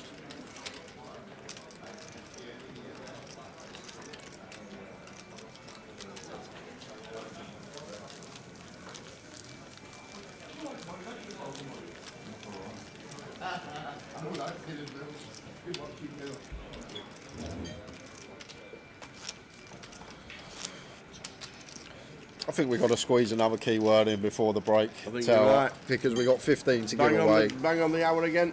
11 minutes. Yeah, we'll do on the hour. Yeah. Sounds good. 2 o'clock. Think of a word for us, Lime. Let us know in the chat box. Yep. 2 o'clock, we will go to another keyword. We have 15 tickets to give away for 888 Poker today.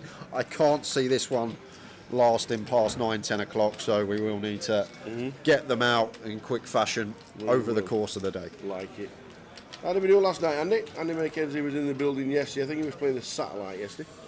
Here's a see you tomorrow for the main event. And Annette, how are you doing? Town and Jay, how are you both well? I'm looking forward to watching the stream as always. Next 4 days we are on. Show you the streaming times. No golf this week, no clubs, no car this week.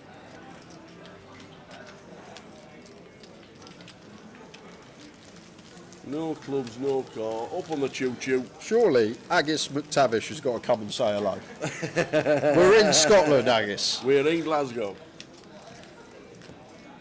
And if McSwall is watching, Stu McNally, who won a nice event last week in the Aliyah. He's on the outer table, isn't he? Is he? He's sat in this one. Well, he lives on the same street as the most famous pie shop in the country.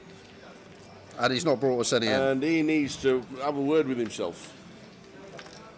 Because he lives on the same street of a very famous pie shop that do ham hock and cheese macaroni pies. Oh. Mac and cheese and ham hock pies they do. McSwally, we need a word. Deja vu for Tom Hall. 3-4 hands ago. Found that the Black Kings got him again. Makes it 2 bigs from Gum.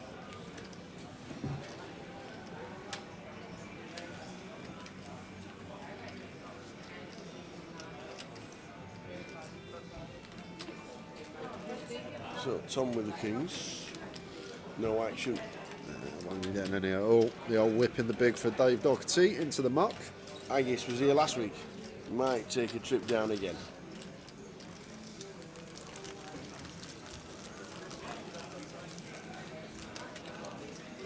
And Cat was going to play the Saturday this evening, but seemed to be booked up. Oh no. Might see you over the weekend, I am sure.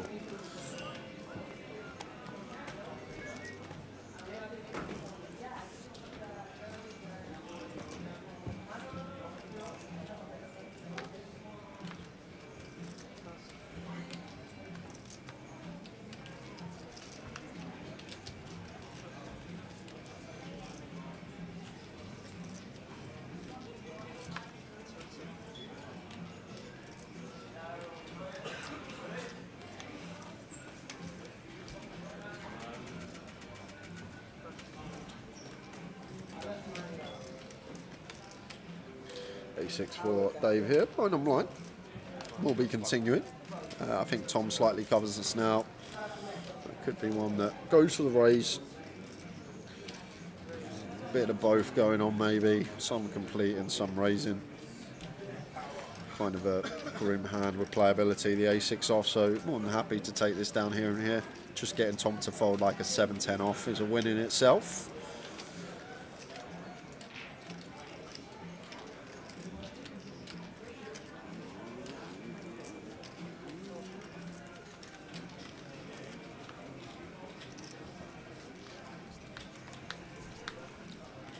Got some resistance. 10, Jack, 6, flop. DD up to 293. And board preferred for Dave. Has all the sets, the overpairs. Tom not going to have aces, kings, queens, jacks or tens. All available in the range of David Doherty here. Like usually when we have middle or bottom one that could potentially go for a check. And that's exactly what Dave does. Over to Tom. And so difficult to range players blind on blind. Like Tom going to defend any 2 suited cards with position. He'll probably defend like offsuit and gap down to like 8-6 off perhaps. And then just going to have all these perhaps stronger hands. Some like ace-10, some king-queen that just keeps some of the dominated stuff of David in there. 24k into 74 to kick things off, just north of 30%. Pretty clear check call for Dave.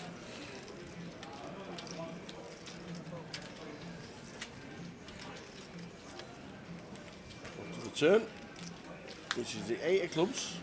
Yeah, real horrible turn to see here for Dave. If we were in front on the flop, this turn is going to jump a few of Tom's combos in front of our stuff like 8-9, 7-8, Queen-9, Queen-8, sort of these gutted up and down type things that now either make a straight or a pair.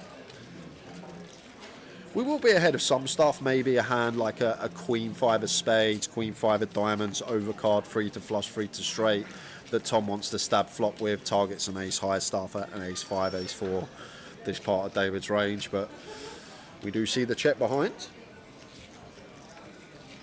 And a 6 for Dave. Is that helping? If the river card we want to see to help, that is it. That is the nuts tower. The way this hand is played, Tom can never have a better hand here. Doesn't check back 2 pair, doesn't check back a straight on the turn, so we can chop. Tom can have a6 as well as played, but Dave in his head here should just recognise that A6 is just always the best hand. Just because of the turn check back, Tom's not going to be checking back turn with any straights, any two pairs. Maybe the one is Queen 9 of clubs, but what one combo?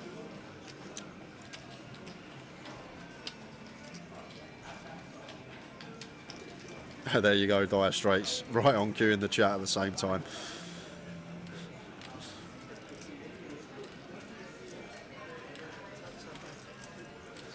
And like the good thing for Dave as well is not that Tom doesn't have anything. Like his Jack X and his 10X want to start checking turn as well, like the Jack 9, the 10-9 that went for some value on flop.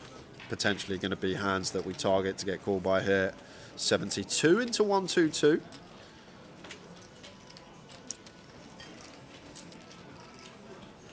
So 60% for Dave.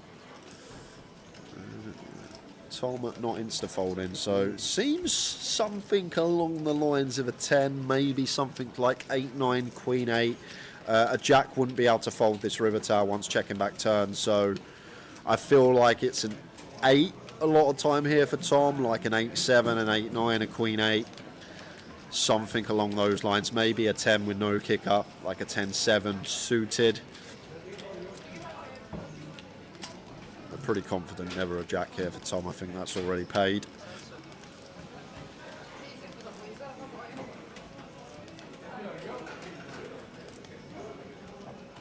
More time right to be used. Yeah, I don't think 9-7 of clubs is one I would check max A, just because the 3 out of 9 on the river kills our hand completely. Go behind to Queen XN.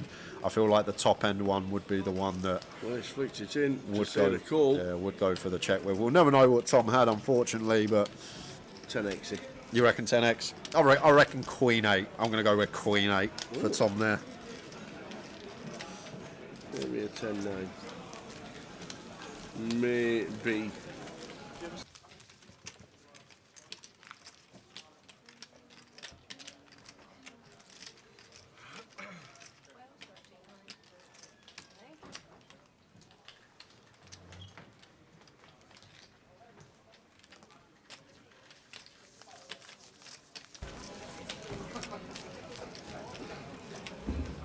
We'll try and ask him.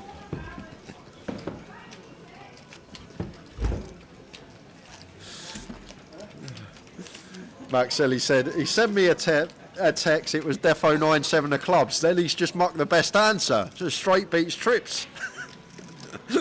And I doubt Mr. Hall is going to muck a straight against trips there. It can be done, for sure.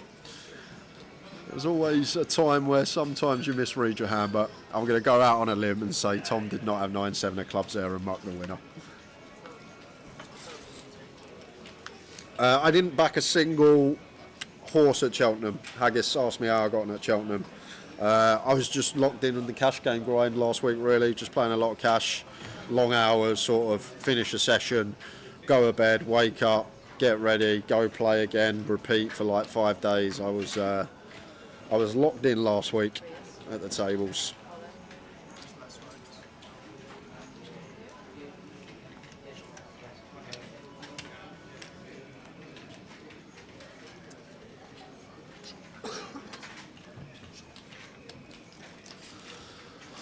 So Tom, 12 big, suited Jack, seems good. Blind on blind versus Chen. Going to shove really wide here as Tom. Suited Jack on this occasion. Chen, King, Queen, clear call. Good start. Just fading runners.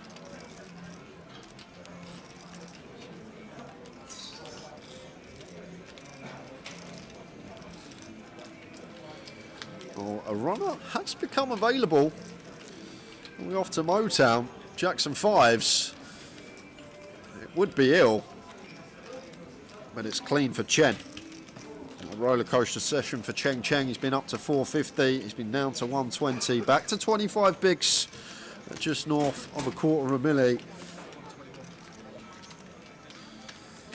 And on that note, we are going to be going to the key word, guys. Just waiting.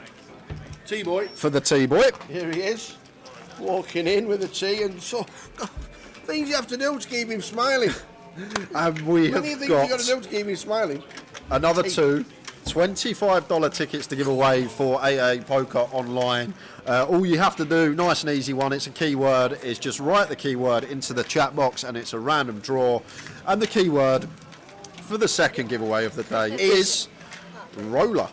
Roller? High roller. Not roller. Oh, right, okay. Like high roller. Roller. L-O-L-L-E-R. R-O-L-L-E-R. I like it. Roller. Go, go, go. And on that note, what timing? What timing? We've got a redraw, two-table redraw. Roller, roller, roller. And that is because after losing Brian Taylor on table 13, we had a double knockout on table 12. William McClure and Nicholas Swan both exiting the field. So we're actually going to be down to 15. Oh. We are going to have a table of 7. We are going to have a table of 8. Billy McClure, we've got Robbie Bull, we've got Jack Hardcastle, we've got TJ, we've got Chen Chen.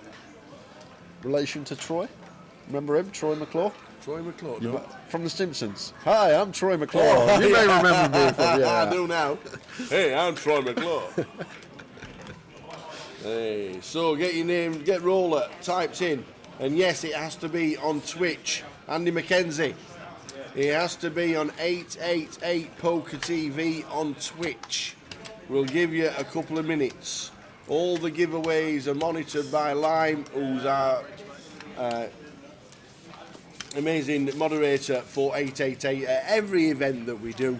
So all giveaways will be, unless we do a JR Tower Thinks later in the day. Which we probably will. Which we probably will do to separate it a little bit.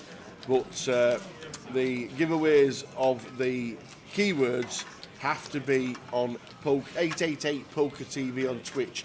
We're not streaming on Grosvenor Twitch this week. It's just 888 Poker TV on Twitch.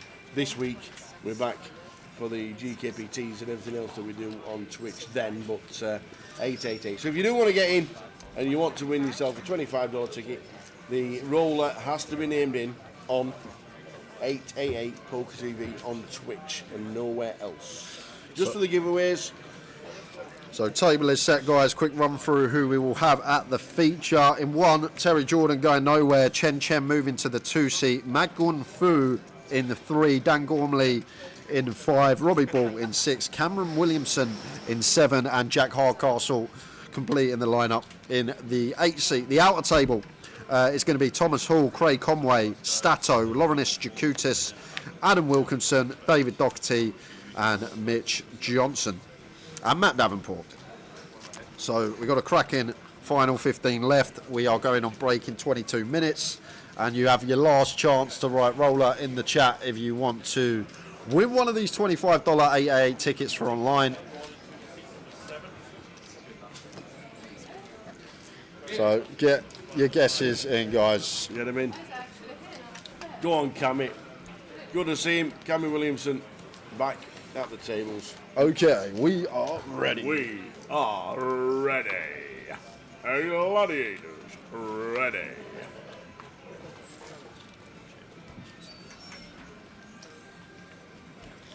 Here we go. It has to be on Twitch, Gary. Told you all day long. Unless you've just joined, then the next one you'll be able to join in. 888 Poker TV on Twitch. Well, Mr. Gormley has been getting to work today because somehow he is up to 1.6 milli. Wow. So been some...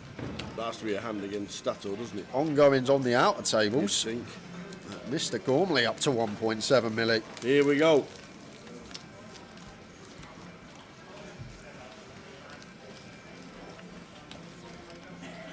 Congratulations. Peckish Whale, 11. And Paul STHSE. I don't know how to pronounce that. So well done to you two. Paul and Peckish Whale going to get you a $25 ticket sent to your 888 account. Peckish Whale are 1 for once. Get yourself in.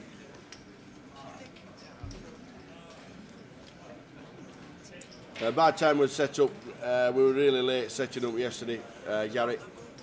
So it would have only been an hour stream, so we decided that because of the setup, taking a lot longer than normal because of the situation regarding the table and the commentary box and where we were going to go and everywhere, then we just, for the last hour and a half, we just decided against it, and then coming back for 4 full days of great action from Glasgow.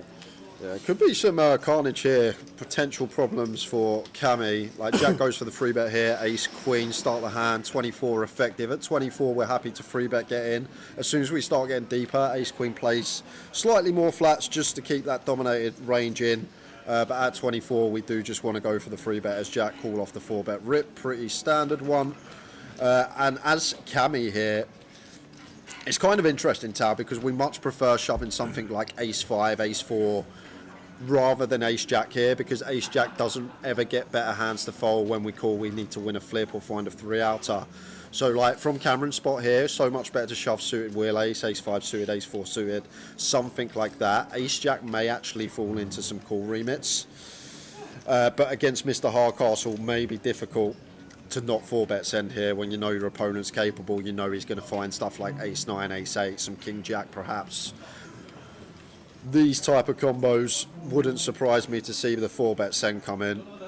It's a really tough one for Cammy, but I wouldn't fault him for 4-bet jamming here. But it's probably better to fold like to jam like Ace-4, Ace-5 suited tower, because we get Jack to fold like his Ace-8, Ace-9 off that a 3-bet bluff cut off versus button. But looks like Cammy here going to find a very good... No, he's not. I was about to say going to find a very good fold, but there's the all-in. Does go for the 4-bet send. Quick call from Jack, and Cammy going to need some help. He is indeed. Jack Hardcastle up to 6-3-5 with a big blind at 10.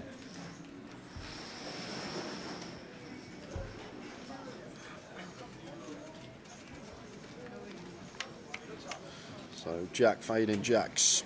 Oh, Cammy. Delightful flop for the Cammy.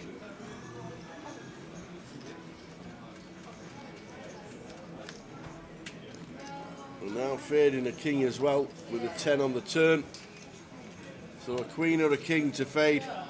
Oh, that Cammy gets a full double, and it's a 3. A little bit of luck that you need at this stage with 15 players left and 9 getting the money. Can't really fault him. It's a really tough one facing Jacks. Like, I'd definitely shove Ace-4, Ace-5 suited there. Like the Ace-Jack's just one of those that we never sort of get better to fold. I guess maybe we flush out some equity of like some King-Queen, stuff like that, but even Jack might even 3-bet call that. So it's kind of an awkward one with Ace-Jack. I guess we just pick up Jack's 3-bet a lot of the time. Player dependency, all of that. But you can just get there. You can just get there. You can flop a jack and double. And that's just what's happened.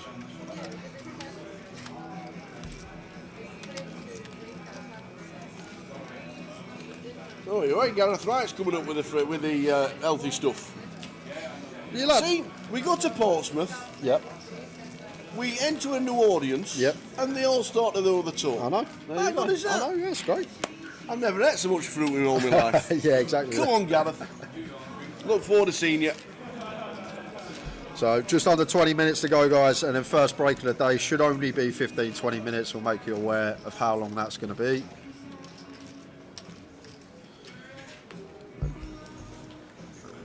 Dan Gormley, the big mover first session, not sure what was occurring on the outer table. And now going to get to put the pressure on.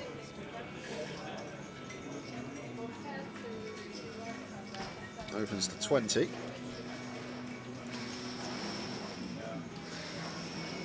Yeah, I like that fold a lot there from Cammy. Kind of an annoying one with the 5s from hijack. Ooh, there's Jack here with 4s. Kind of an awkward one as well. Same situation. Does have slightly better position than Cammy had.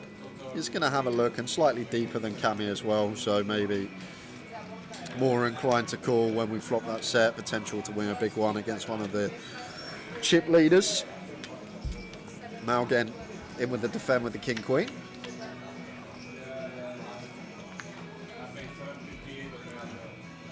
A7-7 flop.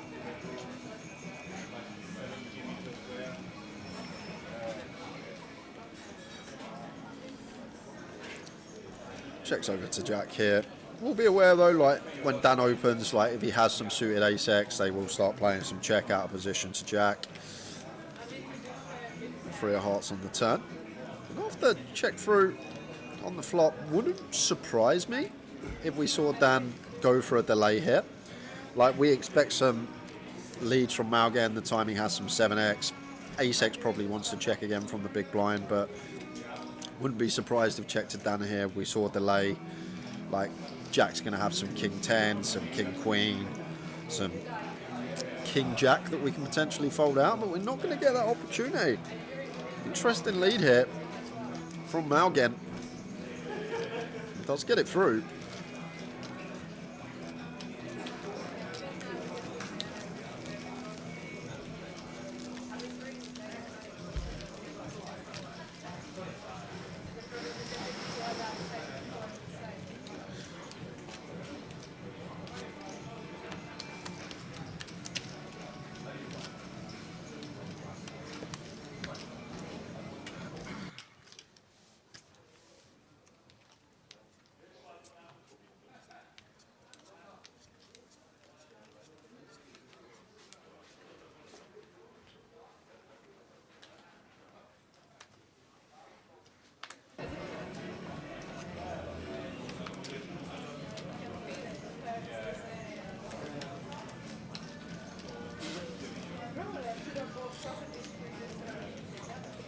Ace 3 of hearts for Jack. Afternoon, Master Grogu tunes in on Twitch. Oh, the master. Bad timing, sir. We are going on a break in 13 minutes, but should only be 15-minute turnaround and then back Yes. with the final 15.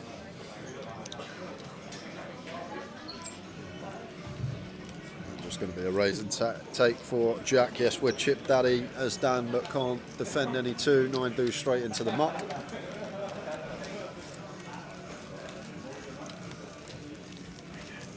All good. Mr. Josh Manley turning up. Where's Easty? I need to see Easty. He's hiding. 100% you will not see him. There's no way Easty's going to go, hi Jane, is it? Hey, you're beautiful, how you doing? I like pets. So $15, $25 tickets given away today. We've done 4.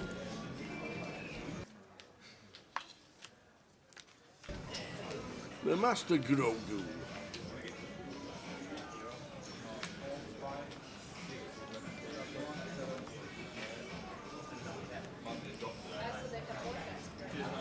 God, this is like a throwback table to like the first high roller after lockdown tower. Yeah. Like Robbie's gone missing the last couple of years, plays a bit bigger. Jack doesn't play as much. Dan Gormley used to play all the time during lockdown. TJ Jr. as well, as we just come out. Somebody told me you wanted to see me. Yeah, our Liverpool game. Oh, I've literally been blacked out the last few weeks. I'm assuming you're still on for the quadruple. I'm just assuming you're still on for the 4 trophy. Do you want me to show you the league table? The league table's fine, mate. The league table's Do you fine. think I care about anything except the league? I'd prefer Europa League over the league. We're going to have a better season than you. We're going to have a better season than you. We're going to have a better season than you. Spurs are going to have a better season than Liverpool this season. Spurs are going to have a better season than Liverpool. Oh, it's going to be great. It's going to be great. I'll see you boys around. Absolutely, East is here. Us two bickering already. Absolutely, Tottenham Liverpool. It's going to be good fun this week. He's got the smallest camera I've ever seen. I didn't even know he was recording me. He's got the smallest camera I've ever seen.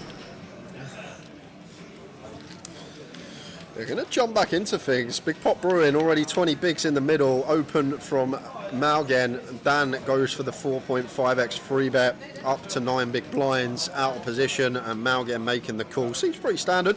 Queen 9 flop, Queen 8. Third board.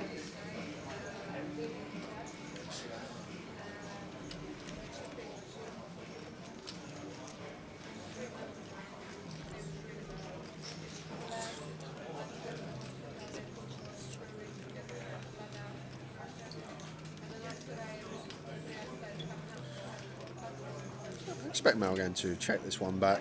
Dan just aware, like all this suited Queen 10, Queen Jack suited, even like King Queen off can come along. This stack depth, small versus button.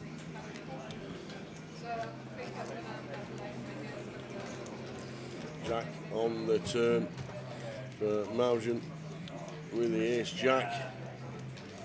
Takes a commanding lead from Dan Gormley.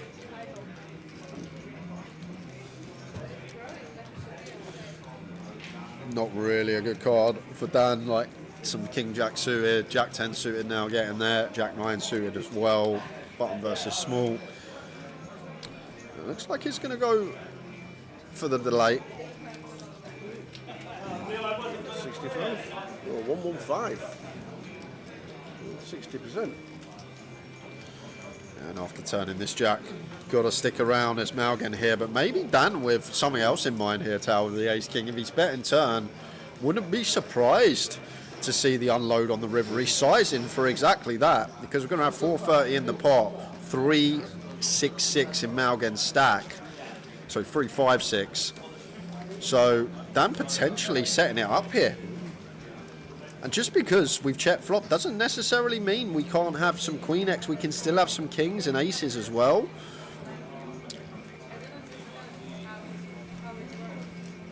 Is it in there? If I'm going to be really picky, prefer having like the king of spades or king of diamonds, just because then we block that king-queen suited combo that could potentially be in there, but decides to shut it down.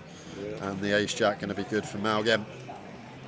Back up to 786. Keith Littlewood says, Jay, should we have a Europa League bet? Seems like your first and second favourites. Drop me a message if you want, Keith. You got my number. How many's left in it? Let me know what you want. 8. Numbers remaining in today's High Roller Event. Please take your seats. You have 3 minutes. We've got to win 3 games and we win a trophy. Wow. Well, technically we've got to win 5 because 2 legs, ain't it? Oh, right, yeah. But you know, you're going to have to win 3 of them, but don't lose Yeah, that is true. Who Man United got? Man United have got Atletico, they got Bilbao. Atletico Bilbao. We've got Eintracht Frankfurt. You must be favourites. Frankfurt, decent team. Keith, don't make it too big. Frankfurt, decent team. I take it Haggis McTavish supports Rangers, says see you in the final, Jay. Well, Rangers still in it as well? Yeah, Rangers still in it. Wow. Wow.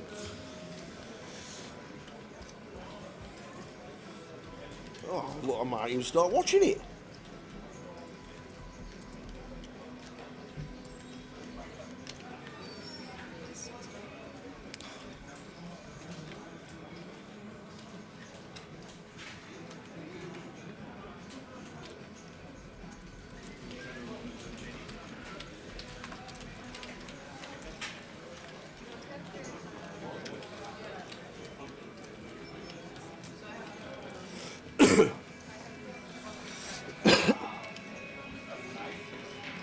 So Jack with the queens.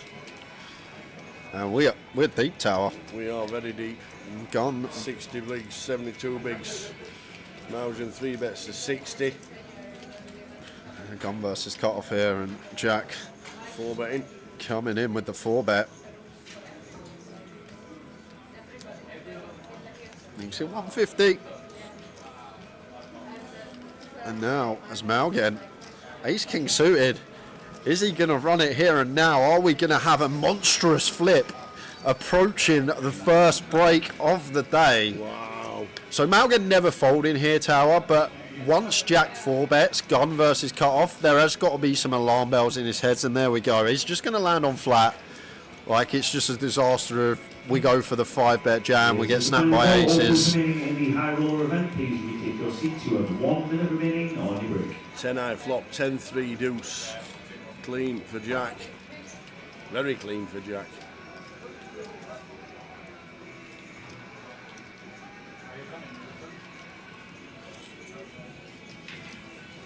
Yeah, small size here, Tower, 4 bet coup.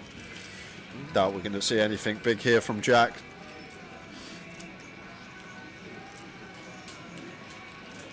Goes for quarter pot, 80k. That's kind of annoying, not a diamond in sight, but 5-1 with 2 clean overcards. Backdoor Will, backdoor Broadway here for Malgan. Again, against quarter, I feel like we still need to come along and see a turn here with position. like ahead of some of Jack's bluffs as well, maybe like a king, queen, king, jack suited, an ace-5 suited, something along those lines.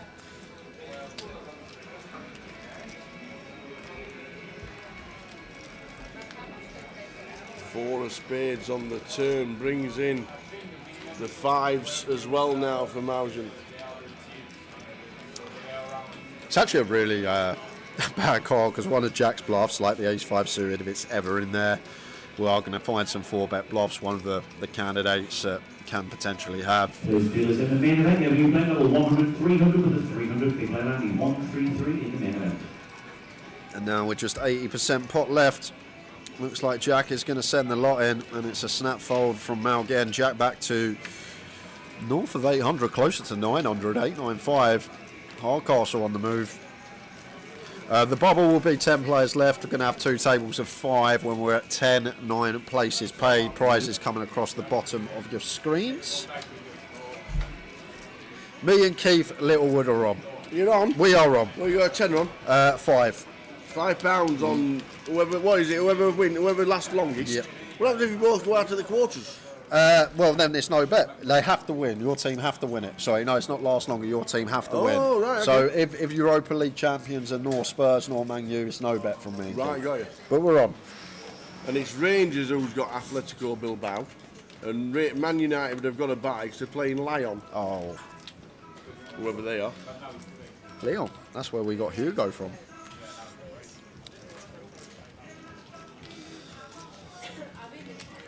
So Queens for Terry, opens to 25.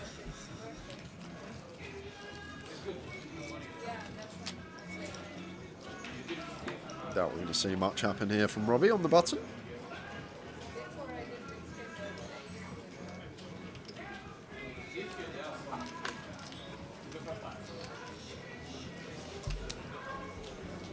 Ace 9 off for Jack.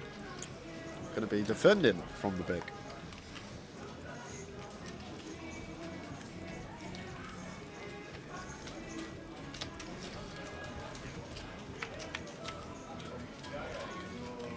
King high flop, king 6-7.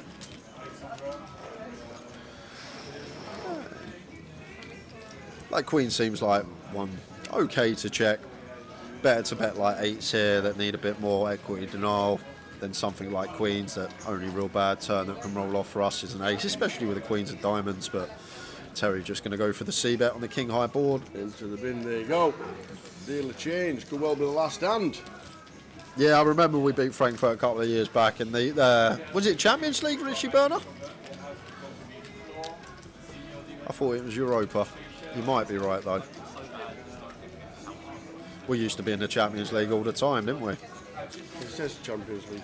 Yeah, but I thought it was Europa we played right. Frankfurt, but as I say, I could be wrong.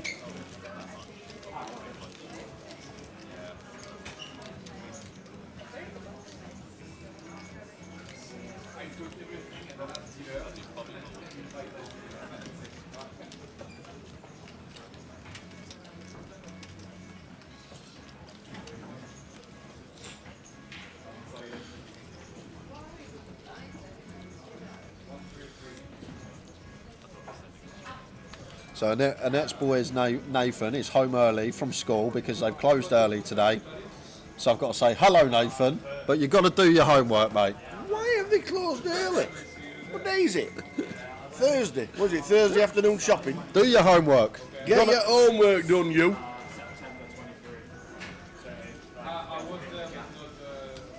Fancy shutting early. I know. On a Thursday afternoon. Unbelievable, Nathan. Get that homework done, then you can play Minecraft or whatever it is. Whatever the kids do. After your Roblox or whatever it's called. So make sure you do your homework, please. Thank you. Ace do suited for Jack. Makes it 3.5x. Gets that through. Going to take us into the final hand. The sesh.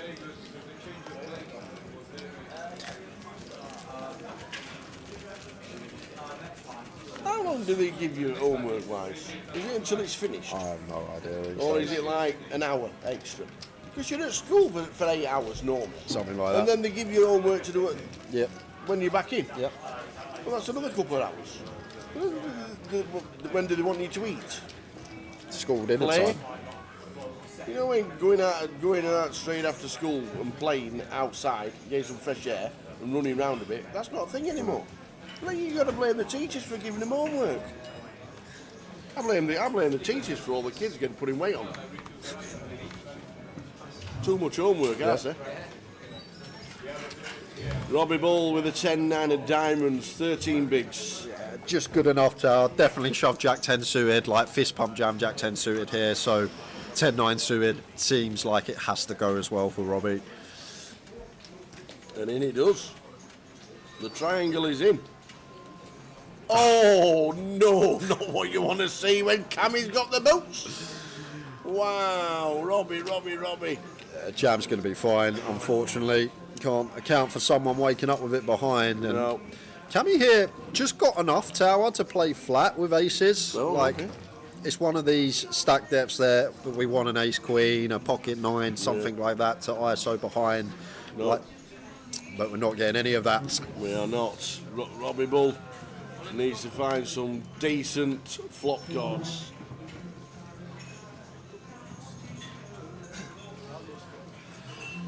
Cammy. 21% equity. We've actually got more equity than we'd have aces versus kings. So 10-9 suited. Gut shot available. We've now got queens working. Luckily the queen of spades is still working. Oh, well, let's chop it up. That would be fun. We gotta chop it up. No, 6 of hearts on the river. Cammy takes out Robbie Bull on the final hand of the session. Yes. We'll see you in just under 15 minutes for the next session of the High Roller. See you in 15. See you in a bit. Calling all low to mid-stakes players, it's time to light the torch. From March 16th to 25th, 888 Poker presents the Championship Games, an exciting series where you can qualify for free every single day. And don't miss the $100,000 main event with a buy-in of only $25. Register today and take your place at the top of the podium. 888 Poker, made to play.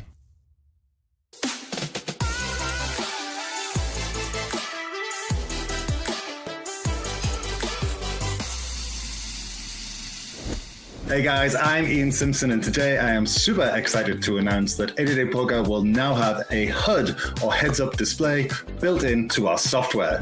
Whenever you're seated at the table, you'll be able to hover over your opponent's avatar or your own and get some vital statistics about them. You'll be able to see their VPIP, their PFR, their 3-bet, and where they're from. So how do we put this information to work? Let's say you've opened and the button 3-bets. Well, you can hover over your opponent's avatar and see their 3-bet statistic. And here we can see that it's only 4. Now that's actually really small. You can go ahead and safely fold your marginal hand, knowing that they're only 3-betting a very narrow range and they likely have a much better hand than yours. In this scenario, our opponent has a PFR, short for pre-flop raise, of just 10%. That means they're playing a very narrow selection of hands. That means we have to be a little more cautious when dealing with them, as we are likely facing a very strong hand. Jumping over to this spot on the final table of a tournament, we can hover our mouse over our opponent's avatar and see their tournament winnings. We can see this player only has $114 worth of winnings, whereas this player has $140,000 worth of tournament winnings. Now this doesn't tell the whole picture, but it is indicative of how much experience our opponents have. And finally, in this scenario, we can see our opponent has a VPIP, which stands for voluntarily put in pot, of 40%. Now, that number is really high. Our opponent is playing far too many hands. So when we raise pre-flop, they call and we get this flop, we can bluff a lot more liberally. That's because our opponent is going to have far too many weaker hands that are just going to have to automatically fold to our bet. As you can see, having access to this information can be a real game changer. It can be a big help when making the decisions you're going to have to make at the tables. Give it a try for yourself. Let me know what you think. Tell me which stack you think is the most helpful. Make sure you like, subscribe, and hit the notification bell so you don't miss out on any of our great content. Thanks for watching, and good luck at the tables. If you've ever struggled to calculate your equity or pot odds in a hand, you likely need to brush up on your poker math skills. That doesn't mean you need to be a genius or make complex calculations, but learning some fundamental calculations will give you an edge over your opponents. I'm Aaron Baroni, and in this video, I'm going to share 5 poker math principles you should know. Rule of 4 and 2. One of the most important poker math calculations is knowing how to figure out your equity in a hand. This is where the rule of 4 and 2 comes into play. All you need to do is calculate how many outs you have, then multiply your outs by 4 on the flop or 2 on the turn. The number you get is the approximate percentage of making your hand. So in this example, if we flop a flush draw, we would multiply our 9 outs by 4, giving us roughly 36% chance of making our hand. If the turn is a blank, our percentage drops to roughly 18%. This simple calculation alone can give you an edge by helping you avoid spots where you are a huge dog. Pot odds. Many players don't understand pot odds and fall into the trap of wanting to be right at too high of a frequency. Let's break it down with an example. Imagine the pot is 100 and your opponent bets 100. It costs you 100 to call, making the total pot 200. In this situation, you're getting 2-to-1 odds. That means you only need to be right 1 out of 3 times, or 33% of the time, to break even. But here's the exciting part. If you're right even half the time, you're not just breaking even, you're making profit. Understanding pot odds can significantly improve your decision-making and profitability at the table. Understanding blockers. A blocker refers to having a card in your hand that makes it statistically less likely for your opponent to have a strong hand. For example, having a hand like pocket tens on Queen Jack 9-5-3 board would drastically reduce the number of combinations of straights our opponent could have, because we're holding 2 tens, and the only way they can make a straight is by holding one of the final 2 tens in the deck along with a king or an 8. Holding 1 10 would decrease your opponent's potential straights by 25%, and holding 2 would make that number 50%. With our opponent having 50% less straights, we then expect our full equity to go up considerably, and therefore could look to apply pressure. Be aware, our opponent could still have other strong hands, such as a set or 2 pair. Bankroll management. People ask me all the time about how many buy-ins are needed to be sure you won't need to reload. The exact answer to that question is fairly complex, not only because it relies on your edge, but because tournament poker can have so much variance, even over large samples. Let's look at an example of a 1,000-player tournament with a standard payout structure, $10 ABI, 10% ROI simulated for a 5,000 game sample. In that example, half the field would have been fine with a 2,000 bankroll or 200 buy-ins. But that means half the field was not. 15% needed a $5,000 bankroll or 500 buy-ins, 5% needed 7,700 bankroll, 770 buy-ins, and 1% needed 11,000 bankroll or 1,100 buy-ins. 22% of the field was down money despite having a 10% ROI. So when some people tell you 200 buy-ins is enough, it might be, but it might not. The safest way is to be properly rolled for the games you play. Continue to work on your game. As the greater your edge, the less likely you'll be subjected to the more volatile swings, better ensuring you won't have to redeposit. But if that does happen, you can take solace in the fact that many of the best players in the world have suffered the same fate. Calculating your win rate and ROI. Outside of playing, math is important in helping you understand if you're a winning player or not. Determining your win rate requires knowing 3 things. How many games did you play? What's your average buy-in? And how much did you profit? Let's break it down with an example. Imagine you're a player with a $10 average buy-in and you've won 5,000 over 1,000 games. To find your win rate, divide your profit by the number of games. 5,000 divided by 1,000 equals 5. That means you made $5 per game. Now to find out your return on investment, or ROI, divide that profit per game by your average buy-in. $5 divided by 10 equals 50%. So in this case, you would have a 50% ROI. Understanding your win rate and ROI is crucial for evaluating your long-term success. As you can see, learning and applying these simple math calculations can not only increase your edge, but also help you get a better understanding of your overall game. What other poker math calculations do you want to learn?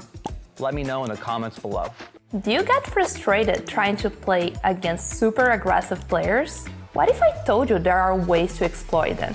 I'm Vivian Saliba, and in this video I'm going to share 5 tips to help you to play against overly aggressive players.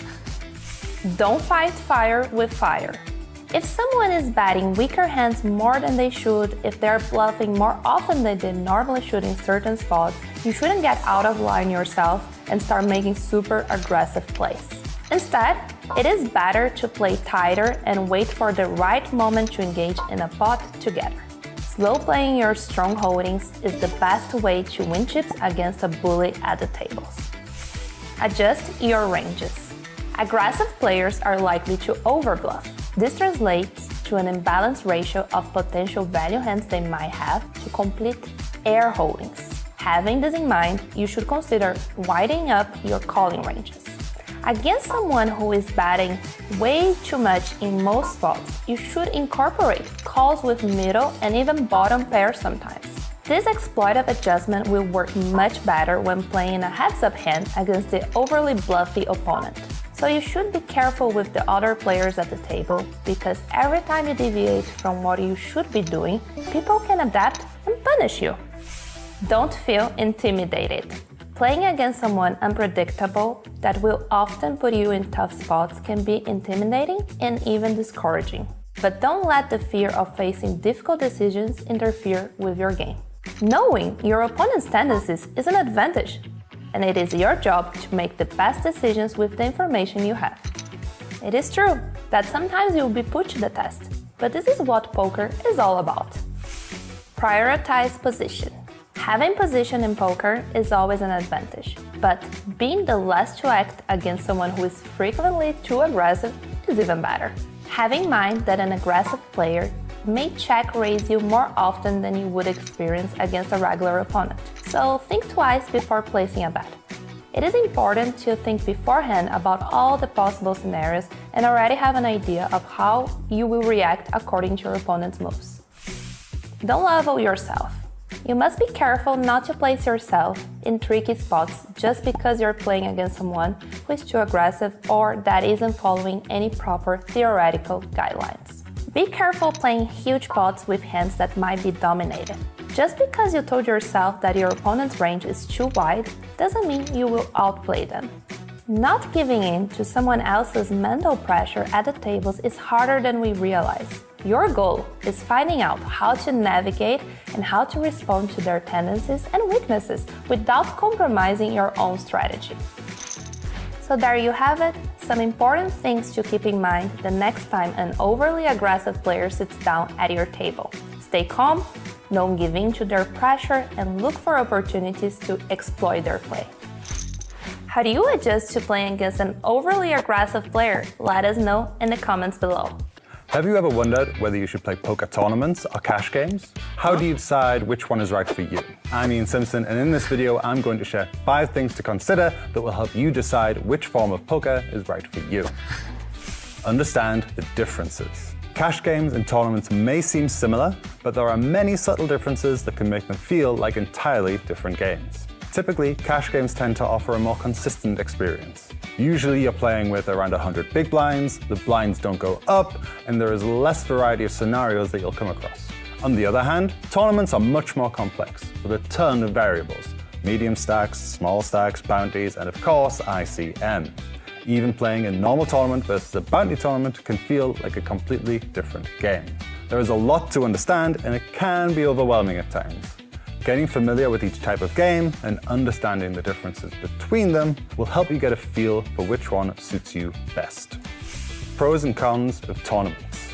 If you're leaning towards playing poker tournaments, be prepared for long sessions, limited breaks, and sticking to a predetermined schedule. You might be out first hand, or you could be grinding for hours. You never really know what you're going to get, and that's especially true of your results.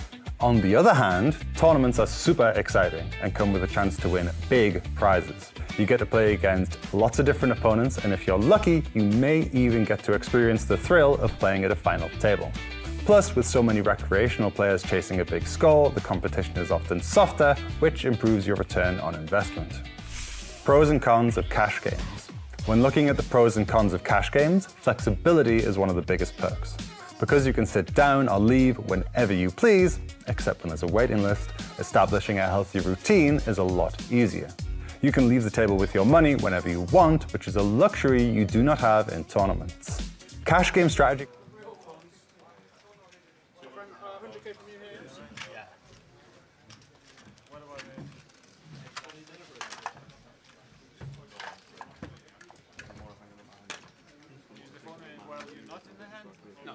No, on the table.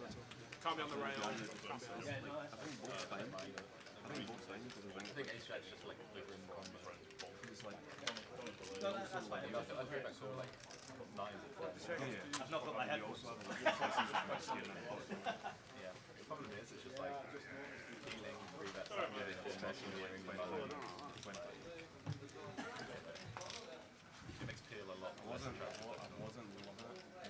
As long as you didn't think I was just doing like live reading, I was genuinely just looking at the board. I'm just trying to do that snap, to be honest. Yeah, and I'm just doing snap, and I'm like, I can't even 3-bet call like ace jack suited and ace. Small blind, big blind, 6K, 12K, please guys. And I have passed. Hey, we are back. We are back. 888 Poker Live in Glasgow. We are back with 14 players. Another 2 hours of poker, or when we hit the final table / money, whatever comes first. We have another 2 giveaways this session. Going to do another 2 keywords. So 2 $25 AA tickets to give away. We kept the tables the same. We have had someone come over because of the Robbie Ball exit last hand before the break. 14 left. So quick rundown. Terry Jordan in 1, Chen Chen in 2, Malcolm Fu in 3, Lauren S. Jacutis joins us in 4, Dan Gormley in 5, Cammy Williamson in 7, and Jack Hardcastle in the 8 seat. Let's do it.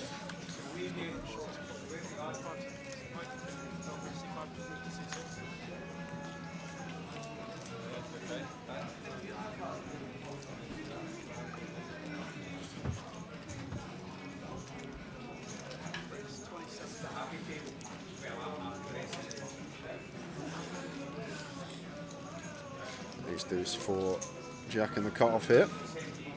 Goes with the open. Terry just calls the ace 10.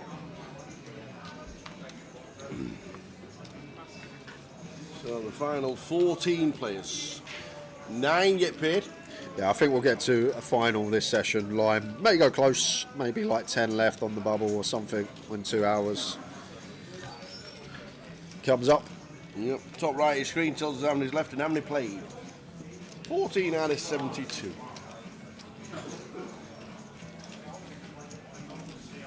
Nine deuce flop. Jack flopping best, but Mausian with the flush draw. It's an interesting 1-3 way for Jack because like our hand probably does want to bet to just flush out equity. And to be fair, cut off versus button. Like the boards that we actually get the most bets on are the 9-9 boards that contain 2 9s. These are actually one of the boards that we actually get more bets on, cut-off versus button in general. There's a lot of checking going on. But the 9-9 boards are actually ones that we can heighten that frequency. And I think with the ace-deuce anyway, as Jack ace-deuce, no heart, just seems like one that wants to bet. Forget about cut-off versus button, doing a lot of checking. Feel like it's one that just does want to flush out some equity and gets called in 2 spots, so not going to love that as Jack. He is not. 8 of spades on the turn. Still in the lead. Does stay in front here as Jack, but surely got to be knuckling now. Once we get called into positions, both players can plausibly have a 9 in range.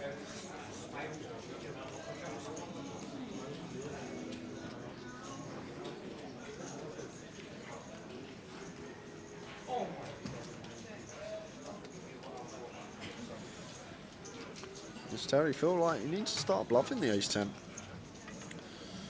Checks it back. And 6 for Malgin. So Malgin with the 6. Still see it being checked through. It should do. It should get checked through here, Tal. Once we go 3-way to the turn, like, got to be a bit worried about some potential 9x stuff out there. 6. 6 announced by Mausian, and he takes it. Takes a small pot. Would have 6-6 blinds are now 12k. Dan Gormley, chip leader. And once again, guys, on the hour, 15 minutes time, we're going to give away another 2 $25 tickets for 888 poker. Boom. And Line will come up with a keyword as always. Yeah. Keyword, baby. And then a bit later in the day, we will do, maybe we'll do 2 today, 1 tower things, 1 J things. Good. Keep it small. That sounds good. Excuse me.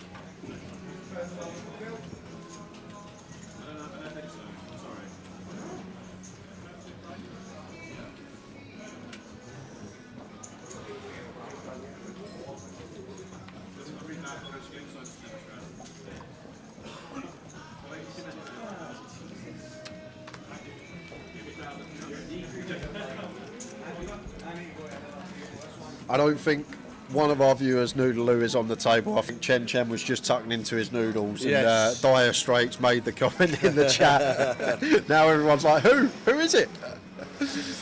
Because I know Terry, I know Chen Chen, Laurenus I've seen about as well, just usually not clean shaven. Dan Gormley I know, Jack Hardcastle I know.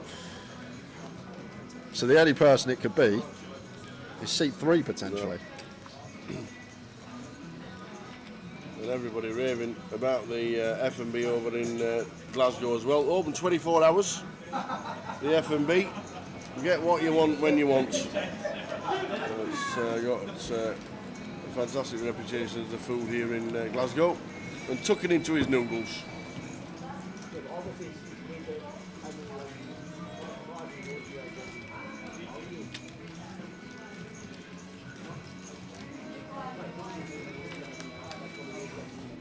Flop time, Jack, Queen, Deuce. All spades. Yeah, both catching their kicker here. Still could see a small c-bet here from Dan.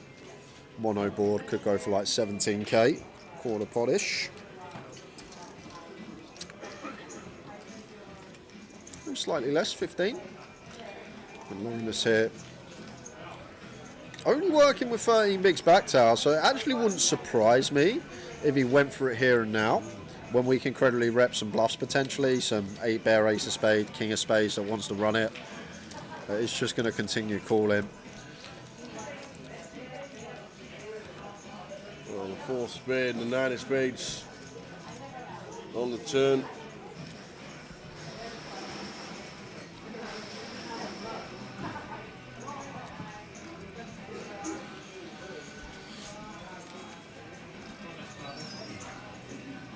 So Dan checks back, off to the river. Not heard this one, 7 of clubs, river.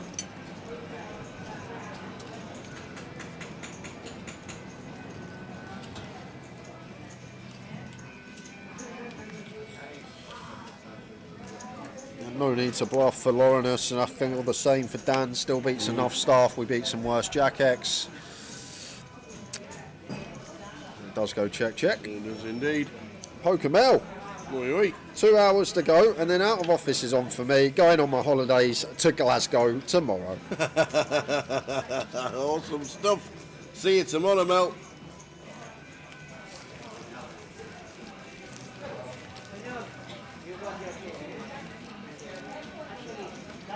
Honours holidays to Glasgow. Whoever says that. It looks like a beautiful city for what I've seen, and we're going to walk around this morning for half an hour in the sunshine.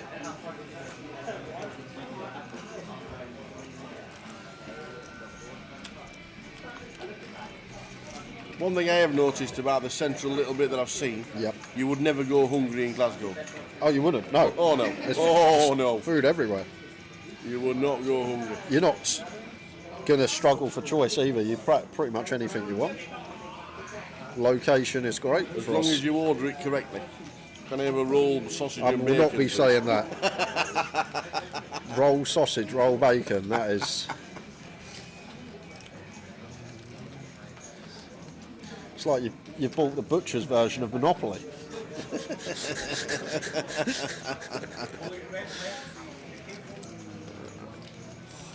Jack with a king jack of hearts opens to 24k. Dan just defending the ace jack suited here, like not really one we want to 3-bet, get 4-bet. World of trouble when we start the hand. 65 effective with jack. Queen half lock, queen 7-3.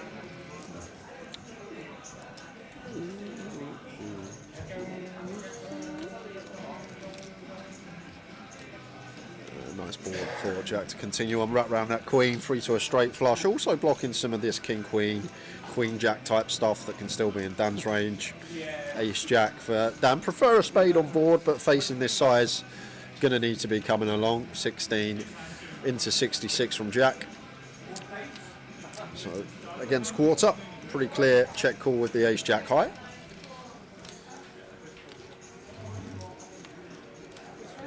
Seven of spades turn. Would have been a lot of turn cards here that Jack would get to barrel. This 7, not one of them though. I feel like we are just going to be waving the white flag on this card. An ace, a 10, a 9, a king, all these potential turns, a heart that we could have barreled on, but the 7 much better for Dan's range here, so have to knuckle it back. 5 spades river. And now just awful for Jack, so now even 4, 5, 5, 6, 4, 6 all jumping in front of us, so nothing we really beat as Jack. Do we think that we can start dislodging some 3x, some 5x? Do we believe that Dan Gormley is going to go for some value of his own with a queen? Like as Jack here as well, we can still have value hands. We check back potentially some queen x once the 7 rolls off this deep against Dan.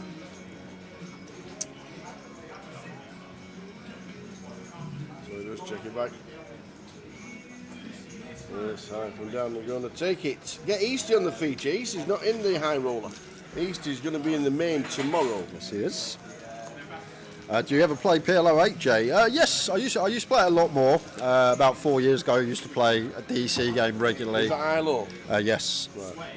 I play a couple of tournaments in Vegas, but not really any cash. I'm trying to think, other than DC, if I've ever played PLO high-low cash. Vegas? Yes. They've got rid of your favourite game. What game? The flip game to win a bracelet. No, they haven't. They've got rid of it. All in flipping go. The flipping go. The flipping go's gone. What? It's not even in. Win one hand, double your money. Not in. Wow. They've got rid of it. I'm not happy about that. And Gary Moore's watching from Gran Canaria. Very nice. Hope it's not raining because Spain and the Canaries have had lots of rain. And gets back to play the 888 Newcastle. Lovely stuff. Nice one to defend for Cammy.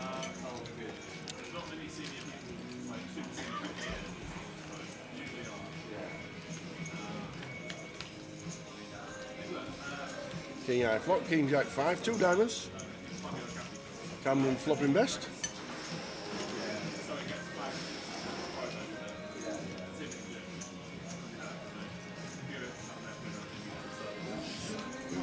King high board, going to have high frequency bets on us, Jack. And goes for the bigger size here. Already putting the pressure on. 3/4 pot. Maybe just accounting for playing for stacks already. We go 3/4 here. Cammy calls, suddenly 170 in the pot. We can then go for just under pot to get it in by river. And look at that, just a jack out the way. Wow. The power of the big bet from early position on the king high board. Cammy not defending middle pair, facing one bet there. Was sizable from Jack, north of 3/4 pot, but even still, thought Jack 10 would be coming along. Can we get a count on the outer tables? Unfortunately not. We didn't grab the chip counts from the break. We'll try and send a couple of messages, see if we can get some chip counts as we're down to the final 14. See how the guys are doing.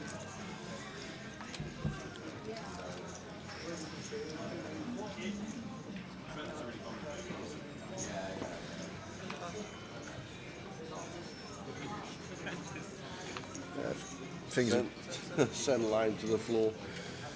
Yeah, things have changed for Chen. Can't open this one anymore. We did have the chips just before the break, but it was a bad hour for us. Things are just going to have to tighten up slightly. 5 spots off the money now.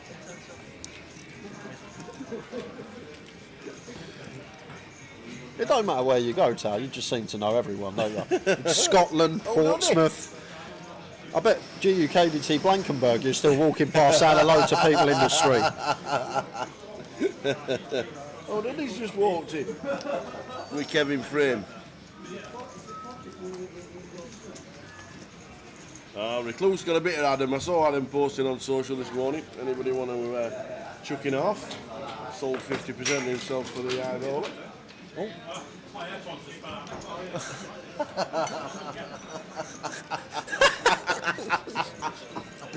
Oh dear, there's one of them. top man. Shame it weren't his wallet.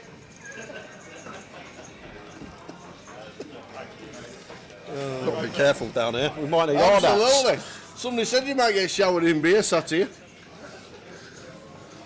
Didn't realise it'd be headphones. So Wilco did put a post up this morning. Good way to do it. Good way to get playing.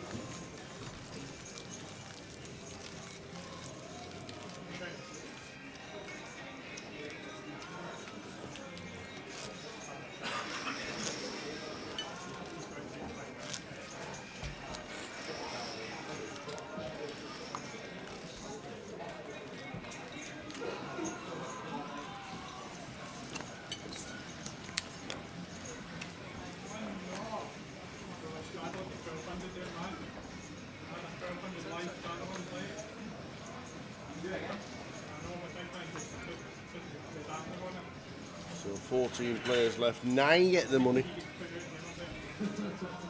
Scrolling across the bottom of the payouts for this event, 72 runners. Lauren, that's it from the hijack, 20 picks. Pocket Jack's going to be wanting to open.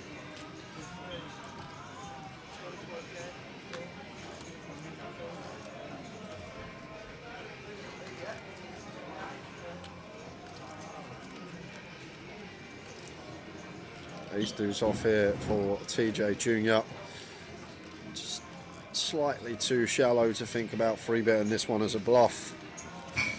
It's just going to defend instead and C3.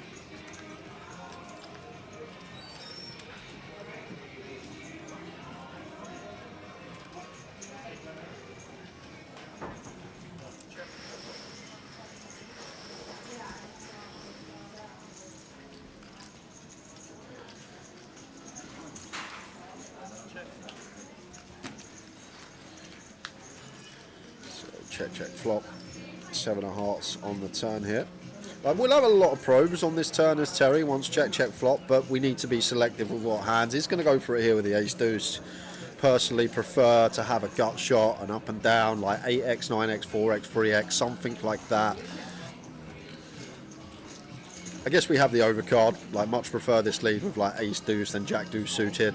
Like, still got some equity versus a queen, perhaps. 9 of diamonds on the river. And now is TJ, after probing turn, not really going to get a better river to bluff here. All our 8x completing, and we can still have some value bets that are already there on the turn, stuff like 6-7, queen 5.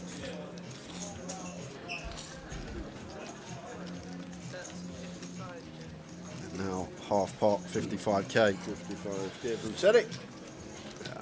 Jacks, real tough one for Laurenus here, Tower, just because of this river that's rolled off. Like, if it's a king, if it's an ace, if it pairs the board, we're going to have a much easier call. But Terry going to have some 8x, going to have some 9x that start bluffing turn. Like, 9's just going to shut down river. But the problem is we beat this 4x, we beat this 3x, stuff like king 4, stuff like ace 3 with the dummy end gut shot.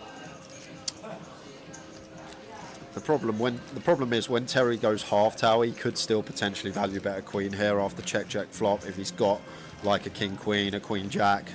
For this particular size, I feel like he can eke into some 1 pairs for value. Whereas if he goes larger and like just repping 2 pair plus, becomes more difficult. But Laurenus is going to pay it off with the jacks. Very nice indeed. On the 4-liner. Terry down to 2-1-3.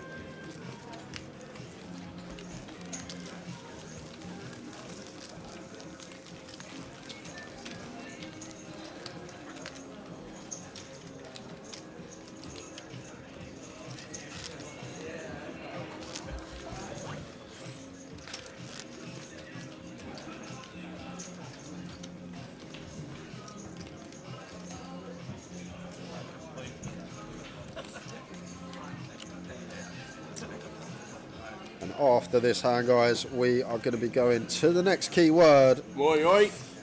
Are you ready, Lime? Have we had the message? Not yet, but not yet. I know that I've said that I will have a message within 30 seconds. You will. I think we forgot to remind Lime that we were doing it at 3 o'clock. How bad if we did? Yeah. keyword on its I way. blame 888 for giving us too much to give away. We got 15 tokens. And I got the keyword that will be coming up after this hand. Thank you very much. We have two $25 tickets for 888 poker. Attention. There's a minute after hand in progress. You will be on a 15-minute break. That's 15-minute break after hand in progress. Chen will defend with the King 9 suited.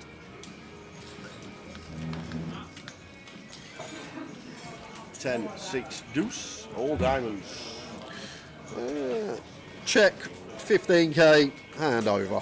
And then we'll go to a giveaway. Like it.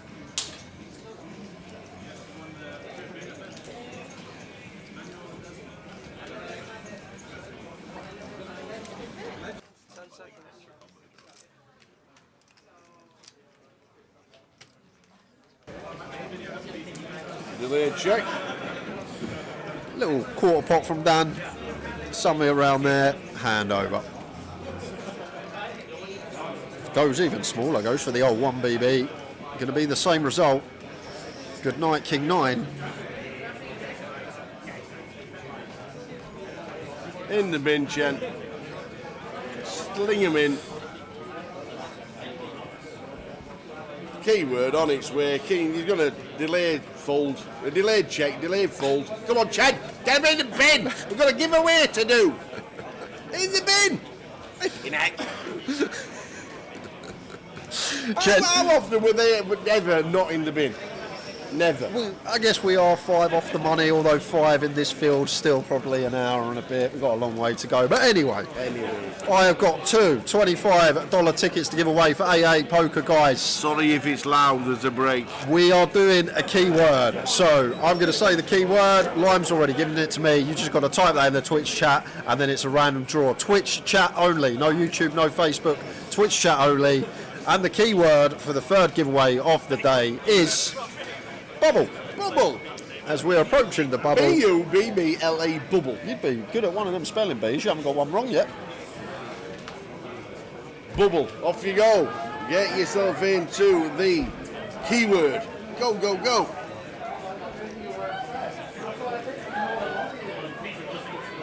Jack 8 here for Chen. Probably complete to fold to a raise. The bubble. Close to an hour and 13 left. Just an all-in here from Malgen. Pretty clear one. Ace-6 off. We cover our opponent heavily. There's the jam. Nice easy fold for Chen. In the bindigo. Bubble is the keyword. Good luck, everybody. Oh, Keith Splash. So Keith Faze, I tell you, we play golf with him, played with Glen Eagles. Keith. The big event at the hill here last week when they had the Irish tour there last week. Gets himself a little interview. He's had a rhino trim. Has he? He's had the lot. There's no ponytail. He's had a car flick going on like that. Did he get a 2-for-1 with Laurinus by any chance? He must have done. Must have been a beard shave as well. Do you know what? Laurinus Jacutus, I didn't even recognise him because he's usually got long hair down to here, a beard out here, and I thought, who's this youngster? He's not 20 years off his age, Laurinus, just having that little trim. Well, Keith, he's got the flick going on like that. He's got it twisted round like that. He's got it on nice and clean. That's how they couldn't recognise him. There you go. Oh. Gets himself on telly as well. Unbelievable. 1 more minute, 4. 1 more minute to get your bubble into the chat. Gonna jam here as Chen seems fine on the button for 13. Jack 9 suited I definitely shove, so Jack 8 suited probably gets in as well. But we are running into it. Mao Jen with the call. With 2 live cards here for Cheng Cheng.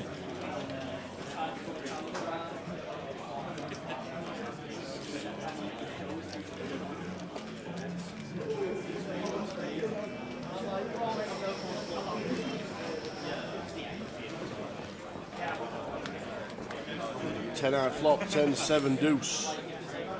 Gutter working. Jacks, 8s and 9s are all viable to stay alive for Cheng Cheng. Well, we're down. to 12. Same scenario, an 8, a 9 or a jack. It's a 5, Cheng, eliminated. Gone. We're down at 12. 2 tables of 6. Unlucky, sir. Enjoyed his noodles, out the door. Afternoon, Lena Jane Rusden, tuning in on YouTube. But if you want to get in to the giveaways, it has to be on 888poker TV on Twitch. You've got 1 more minute. You'll have about 10 seconds when live starts counting down. Oh, here we go. Okay, we are ready. Literally 10 seconds.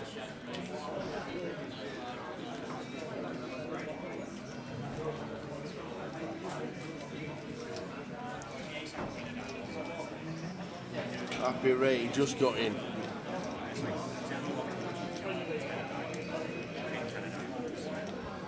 So too does Kasha. In with the word bubble. Here we go. Congratulations, Merciless 888. You won the giveaway. Merciless. I like that word. And watch it, brother. Yeah, watch it, brother. Well done to you two. Congratulations. $25 ticket for 888poker going to be sent to your account. Line will be in touch via Twitch. Make sure your whispers are set to normal and not private. Well done, the Merciless one. And watch it, brother. Very nice indeed, well done.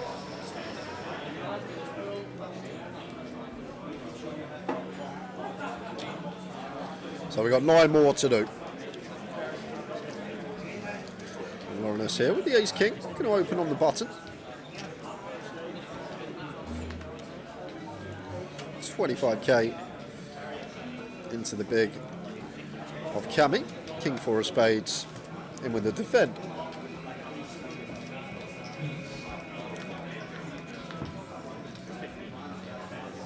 Queen 9 flop, Queen 7-9.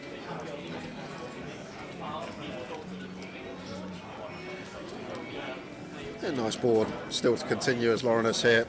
2 overcards, heart in hand, spade in hand, but he's going to check it back. Maybe one that we could be running the barrels with in a head on the flop already on certain turns, but not the most appetising candidate. The 8 of clubs to be throwing in the delay. So now do agree, probably once we check flop, one that wants to be checked back and finds Barry on the end.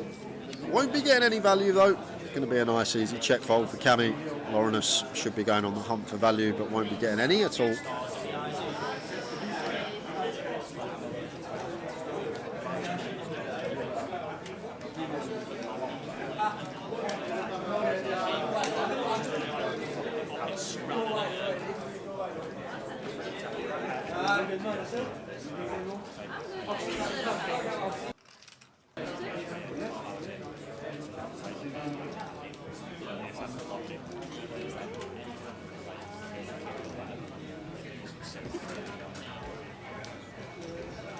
Lawrence betting 35 on the river.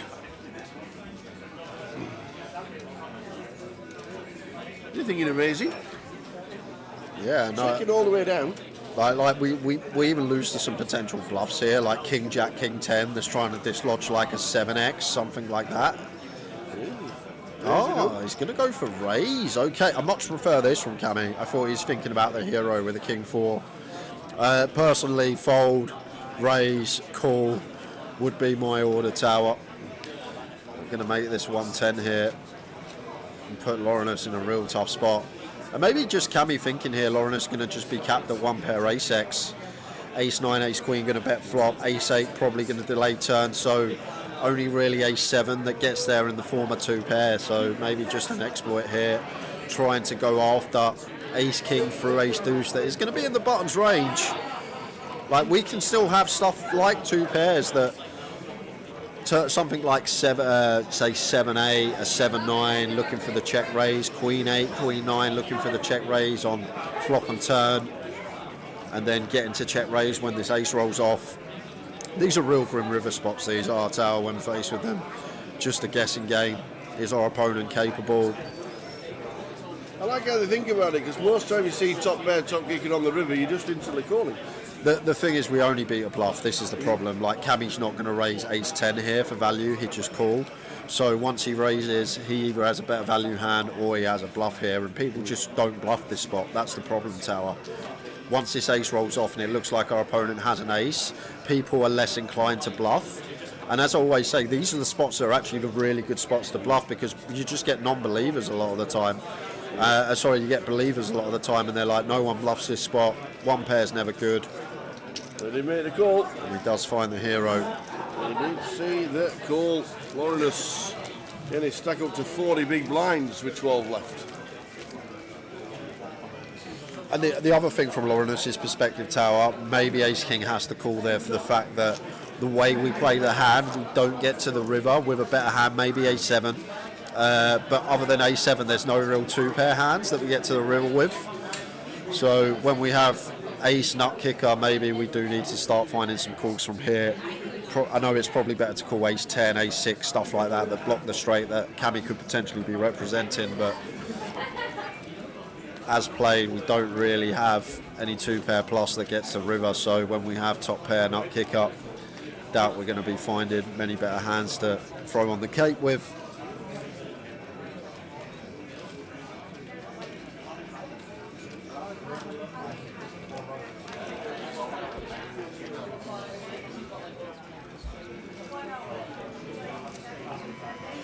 Attention, all players remaining in the lane. Have just under 3 minutes remaining on your break. Please start retaking your seats. That's all players in the lane. Please start retaking your seats. Thank you. Cammy wants to see a flop with 10-9, so Jack lets him. Queen 10 deuce.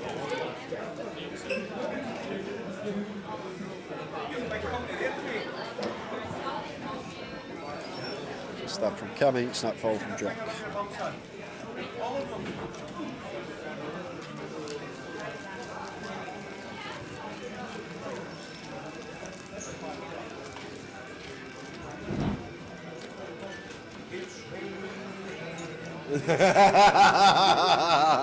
I'll make sure, Clemmy, all week, mate. I don't want no water on my head. You know, no, it'll be late with beer once I get a drink, mate.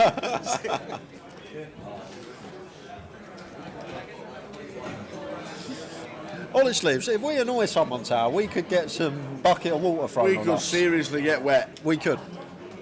We could get showered in all sorts. Pies would be nice. What, showering pies? So I just dropping pies down from the balcony. There you go, Poker Mel just said, most important question of the day, what goodies do you want brought tomorrow? Anything. Not the tablets, but I'll have pies for sure. The doner meat pies, the mac and cheese pies. Something haggisy. Something haggisy. Is that even a flavour, haggisy? Haggis. Haggis is a... So if I was in a restaurant, I didn't like my food, and I said to the waiter, "Can you tell the chef to make this more haggisy?" Would he know what to do? That is what I'm saying. Where does the flavour? No, it's an actual thing, haggis. They do a haggis and steak pie. Nice. You can have haggis on a bottom, on a bread cake, or whatever you want to call it. Mac and cheese pie, doner pie. Let's not make it complicated. Very nice find here from Dan, by the way. Just good understanding of once we get deeper, with 70 plus to start the hand here. With Malgem, we can start changing the free bet range slightly. Can have this stuff in there, suited and gapped, suited and connected. Just under 1 minute remaining on your break. Dealers, if you have 3 or more players, please start preparing your bets now. Does get the hand that dominates us to fold. Nice from Dan.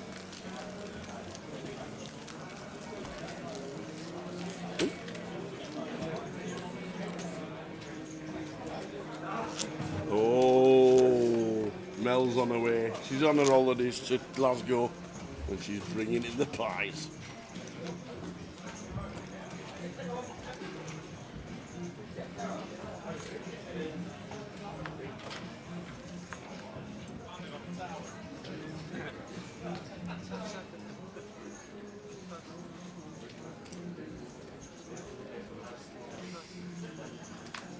12 players out of 72. 9 get the money. 10 will be the bubble. Attention players in the remaining of the blind level. Small blind 200, big blind 300 billion. 300 big blind empty. That's 333. Dealers, please begin to list. Going to be a 3-bet coming in here from Malgen.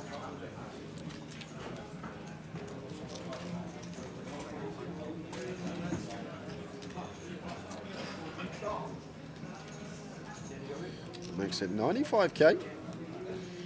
Would have personally gone bigger here, Tower. Only an 8 big blind 3-bet. I feel like when we're this deep with Jack, could potentially go north of like the 100, 110, something along those lines, but it's just going to get this one through. Facing the ace-9 off, not really the candidate we look for as a 4-bet love from Jack. Still not calling though, is he? No. Not calling, just talking about the size, regardless of size there. Jack has to get out of the way with ace-9. Ace-6 is kind of interesting, maybe one of these that does go for like the 4-bet click at a low frequency. But ace-9 off, just into the muck.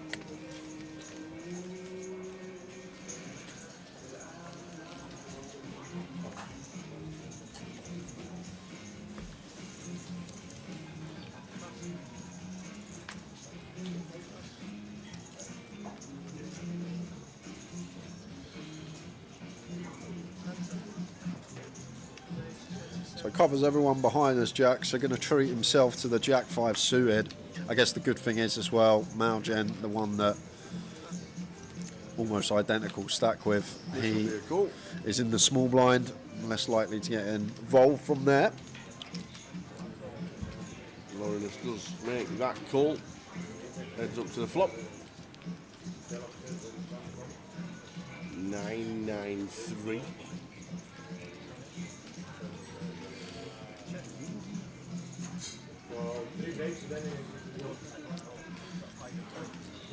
Seems like on first glance, just always c-betting here as Jack is going to go for the c-bet, but this is actually a board that plays more checks than you think, Tower. The 993 completely different to the 933, and that just comes down to what Lawrence defends in the big. Like he's going to defend any suited 9x, he's going to defend offsuit 9x down to 9-6 off, whereas like when it's 933, he doesn't actually really have many 3x at this part of the tournament. So Jack does just go for the c-bet, maybe with ICM, risk premium, all that malarkey, free off the money. Just seems harder to bluff a paired board. Well, more often than not, your opponent's with it, Tower. On the paired boards, it's hard to connect. But like on like the paired boards in general, like you'll see people like the 9-9, the 10-10 boards, just 100% c-bet. But when you strip back the spot, like we want more c-bets on like the deuce-deuce, the 3-3, the 4-4, and that just comes down to the amount of combinations of this X in your opponent's range. Like they're going to have much more 9x than they are going to have 3 or 4x. And you just generally see people 100% bet that spot when there is actually a bit of checking going on. Maybe at this stage, free off the money, we are supposed to just increase those frequencies when we cover. Terry now going to get the opportunity to open send from the calf, just shy of 15 bigs into the middle. Don't go on the other way, step folds. Afternoon, Valerie. Hope you are well. It certainly wouldn't be beer. That'll be the what goodies do we want? No. Did go into the oldest pub in Glasgow though last night. The old Scotia. I got told it was called.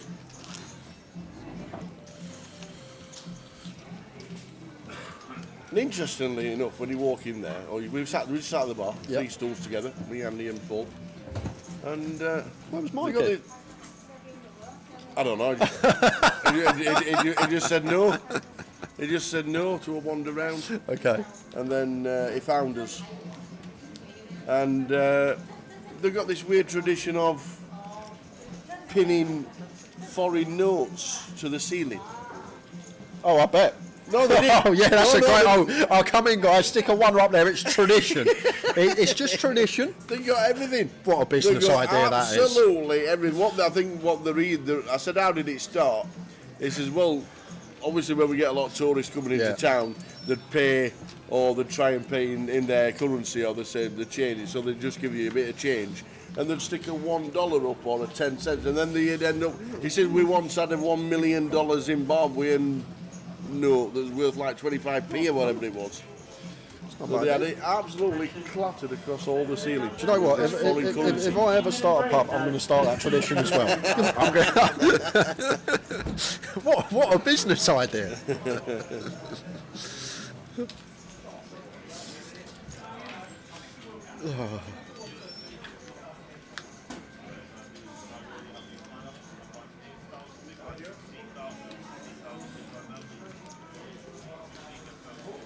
So 9 on the turn, that's the check mark for Cammy. Just a white flag wave for Dan after called on the King 10-10. We're not dislodging King X, we're not dislodging 10X. I guess we just target the ace higher stuff to fold out. All this Queen Jack, Queen 9, Jack 9, now turning a pair or a straight.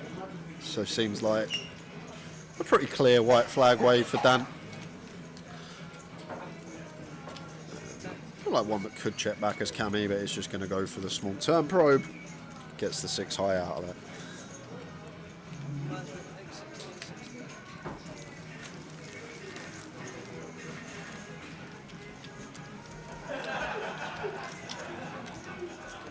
So still on 12, 9 get the money. Good afternoon everybody, wherever you are, wherever you may be.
The final table is 9.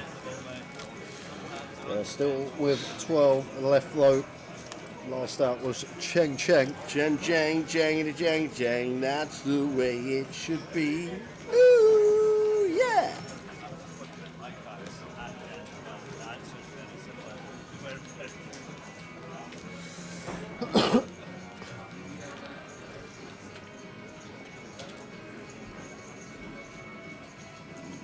King 5 suited here for Malian. We're approaching the money, but we have got Dan 2 to our left that covers us and could potentially attack. Feel like can get behind the fold. However, Laurenus one that does want to open ace 10. Nice one to attempt to steal with. Still can get some value from that big blind defend range. Thank you. Thank you. The water's in. We're not running short. Cheers, Kino.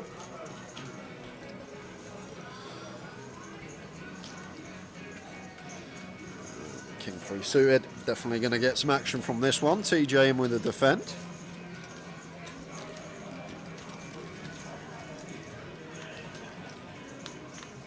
Flop time 10-6-5.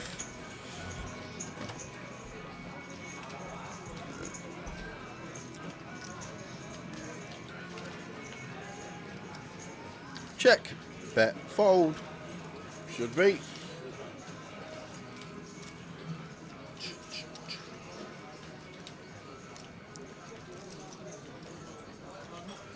I was actually looking at something the other day on boards like this at this SPR, and believe it or not, although it sounds crazy, like I think ace 10 might do some jamming tower, like just flushing out a queen jack, king queen, and then like we also jammed some stuff like ace king with the backdoor flush draw, ace queen and stuff like that.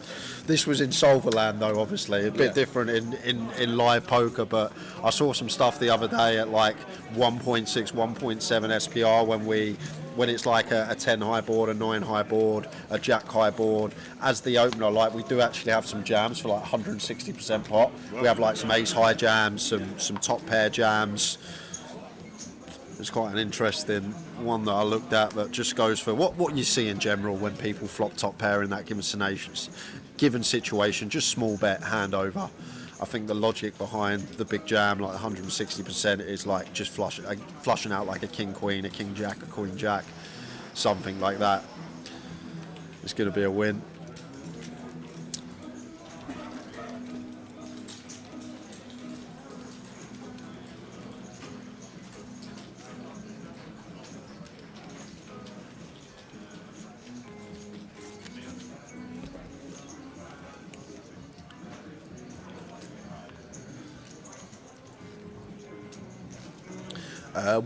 Personally wouldn't defend here, three-way from Maljem, very nice, lets it go. A lot of people see the price and think, oh, I'm getting a nice price now, let's get involved with King 9, but three-way likely to have diminished equity.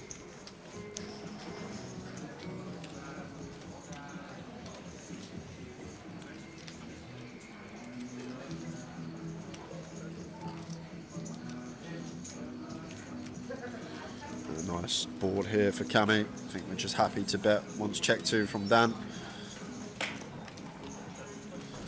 No say off here for Dan. Is he just going to give up on it here and now?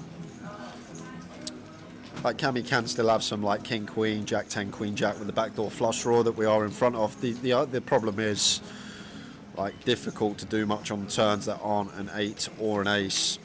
Like when met from a second barrel as Dan. On a lot of turns we do just have to relinquish our hand.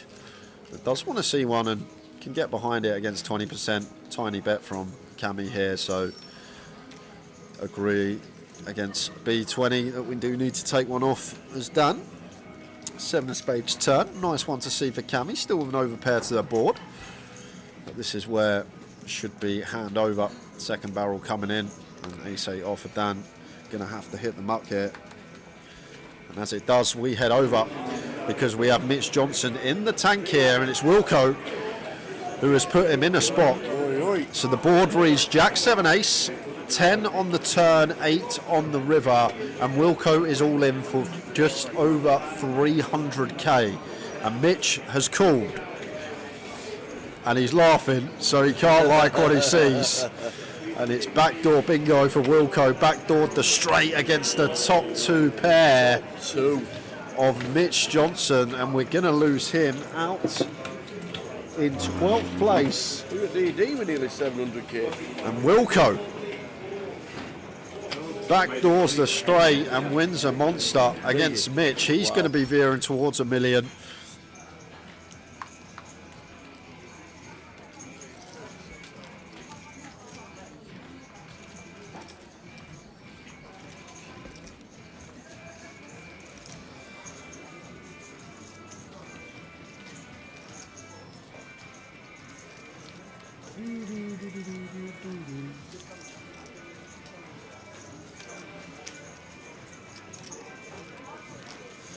So when we lose one more, guys, we will actually be going hand for hand on the final table bubble, because it is the actual bubble. 9 paid.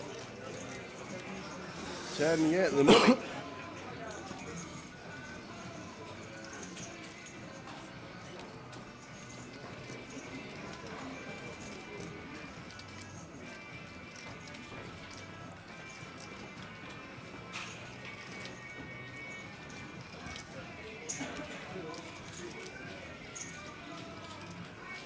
What's that from Jack? 25, 45, 47. 10 ain't 3 flop.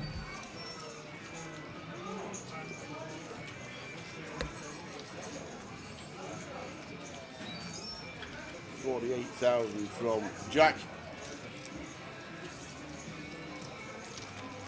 600 Lawrence. We're on 11. Dan Gormley, big chip leader on the table.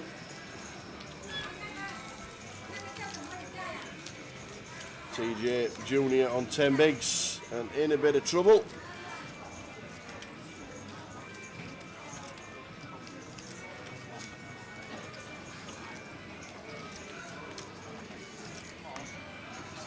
We'll see. Don't you know?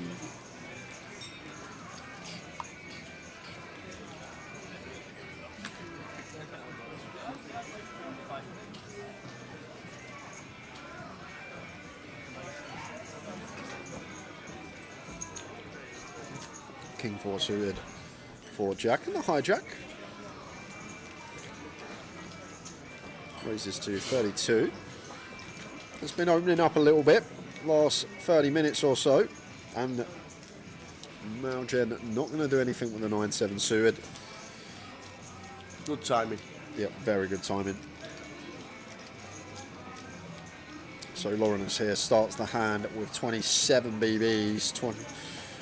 So Ace King suited, maybe 2 off the money. He just shoves against Jack out of position here, Tower. I'd personally go for like 115, something around there.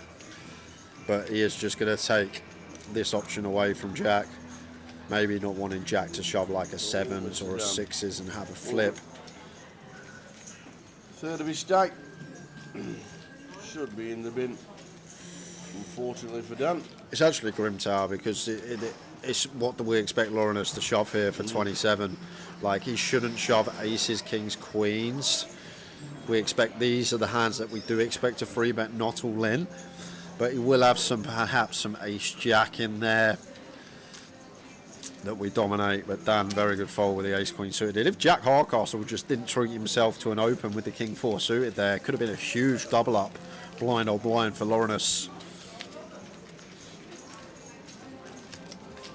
So on 11, 9 get paid, 9 get the money.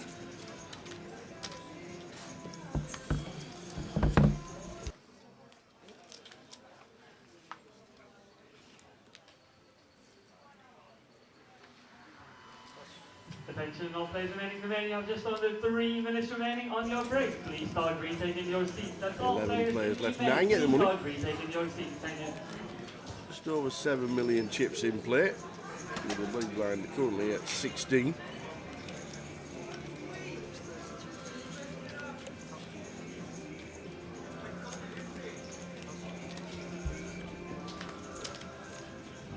Joe, I've been impressed from this man as well. Never seen him before. Maybe he's local to here in Glasgow, but he hasn't put a foot wrong yet, Malgen. No, Malgen, yeah. I know Cammy, he come 3rd or 4th in GKB Edinburgh a few years back, I remember. But Malgen seems very clued up.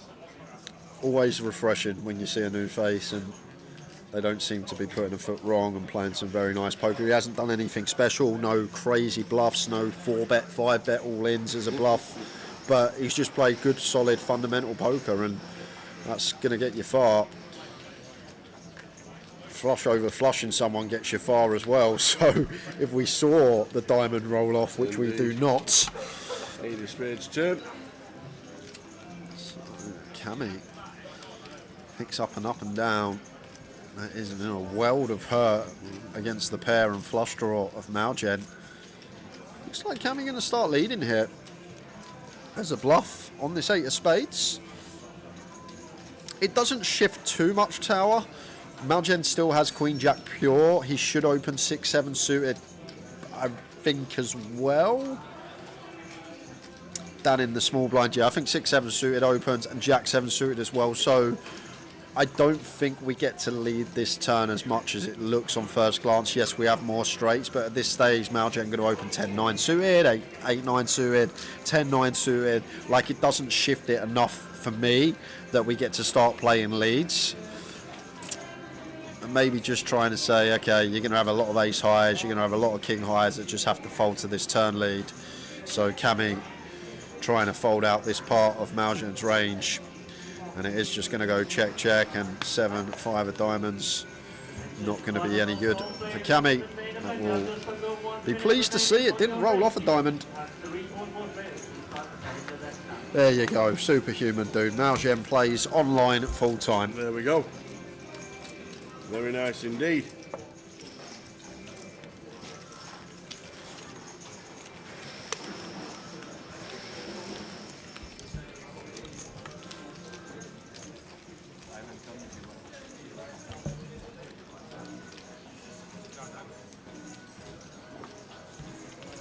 Next 888 live is Barcelona. Qualify online. Plenty going on. The social channels you can get involved with on Discord, Twitch, Twitter, Instagram, YouTube and Reddit. We are off to Barcelona, not we. Oh, why'd you slow roll me like that? Well, not me. I thought it was a surprise. I thought it was in the works, and yet you just broke it to me there and then that we're off to Barca. The Royal Week. Ah. 888 live in Barcelona, May the 8th to the 18th. I've never been Barca. Never. It's supposed to be very, very nice. I played EPT 2016, 9 years ago, and that was the last time I was in Barcelona. 9 years ago. Well, the last weekend of that, we're in Leeds. Leeds. So they'll have an 888 weekend in Barcelona, and we'll have a GUKPT weekend in Leeds. And I'm sure we'll mention a lot about it.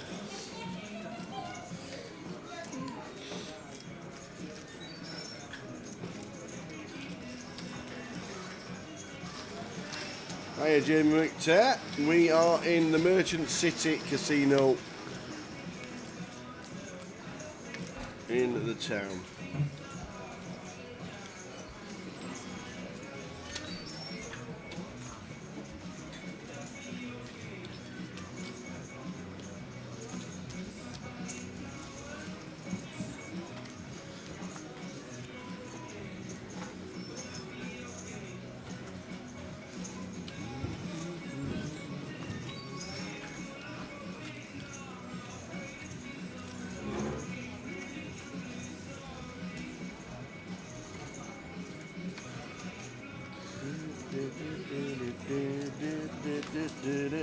And if you want to know where it is, it's on Glassford Street, adjacent to Argyle Street. What's happened here? Mayside's up here is coming, just asking for yes, Terry yes. Stack. May go for 2.5x here. I think Terry's like 8 big blinds, something like that. So may just make the adjustment of opening to 40k for that reason is coming. Just sort of deters Terry from playing some like stop and go stuff when we make it 2.5x potential for like some hands that would defend, get to realise that may now actually start folding. And Jack's got an interesting one here, Queen Jack of Diamonds, and it's just going to apply maximum pressure this close to the money. I love it a lot. Nice little jam, 28 effective of camming out. I'm just going to get that through with the Queen Jack of Diamonds. Nicely done. Still on 11. 9 is the final. 9 is the money.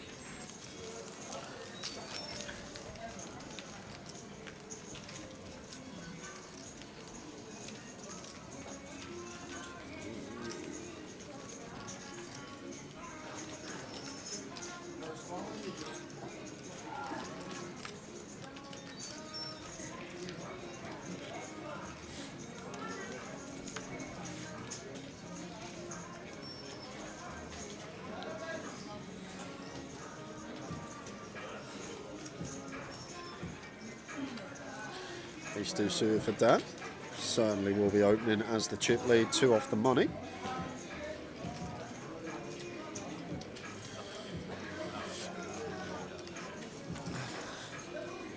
Terry goes for jam here. Understand why. Dan's going to have to call off Ace 2 suited, but they're this close to the money. There may actually be some like flats going on tower off of like 7-8 big blinds with hands like this, like some suited King X, some Queen 9 suited, some Jack 10 suited, stuff like that. Because when we have 7 bigs, we don't really have fold equity. Maybe a few select combos that Dan may open and fold to a jam, but there's not many out there. So maybe this is one. Like there's that nuanced hands like this off of 6-7 bigs that just play flat, knowing they've not got fold equity, get to C3, and then if it comes like, for example, tower like Ace 9, Ace with 2 spades, Ace 9 4, 3 clubs, something like that, we can actually keep that smidge of equity within the tournament. Like that flop. See that flop, and then you just get out of the way and, like you said, try again with 7 bigs. But as it is at the moment, Terry is needing a queen or a 10 And it's an 8 of spades with a nut flush. Yeah, just the nuts for Dan Gormley. Like, take nothing away from Terry, like, unless you actually look at it. Like, in general, you see that hand, okay, I've got 7, 8 bigs, I'm all in, Queen 10 suited for sure. But like in these spots when there's diminished fold equity, it's actually fine to flat off of like 7 bigs from the small tower. You can play flats.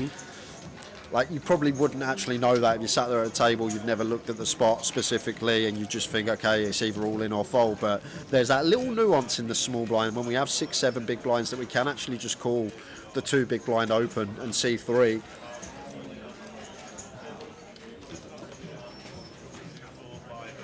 And we are going to be going hand for hand. The stone bubble. We is on the stone bubbly.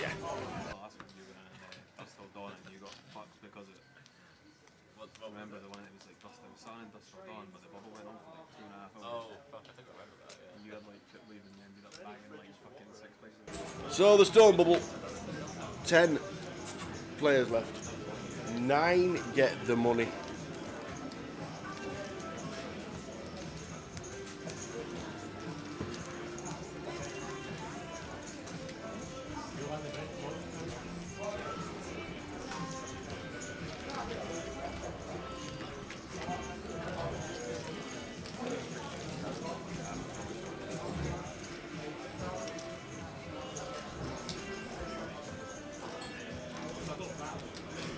So JD, no DD, sorry. Having a laughing joke with one of his bezies. So Jack Hardcastle, both still in. Bit of a spin for Dave. Well done to him. Still in on the bubble.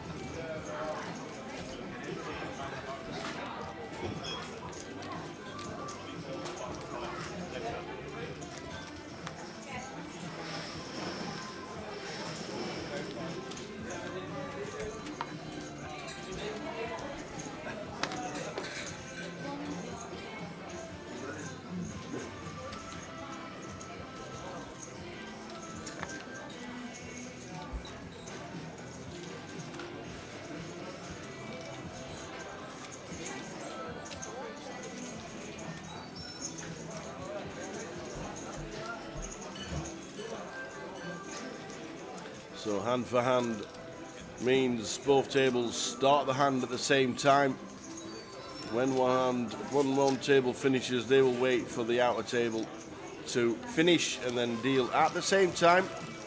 So no advantage gained by either table for playing too many hands.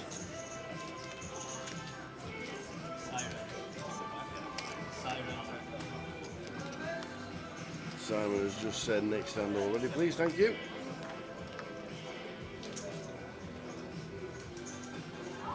So no action on the outer table first hand.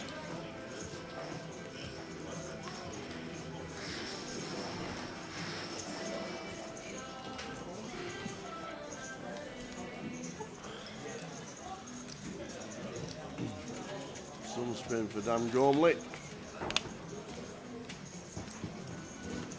100 big blinds.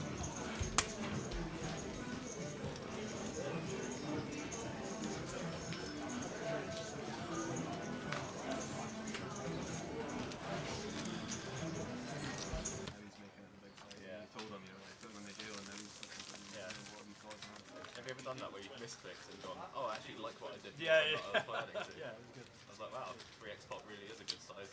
Exactly. Then you accidentally say you misclicked. Oh, you shouldn't have said that, mate. Yeah. No, you shouldn't have said. So no action on the outer table again. Means we deal again. Hand for hand for the money.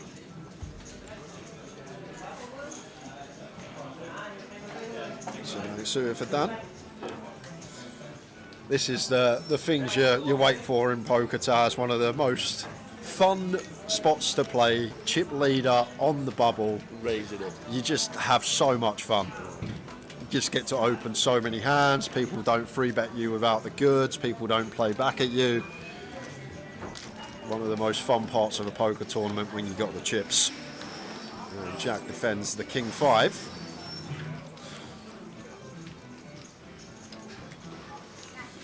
And in my mind here, as Dan, I'm already going to be thinking about tripling here, Tower. We have this 7, which is very important.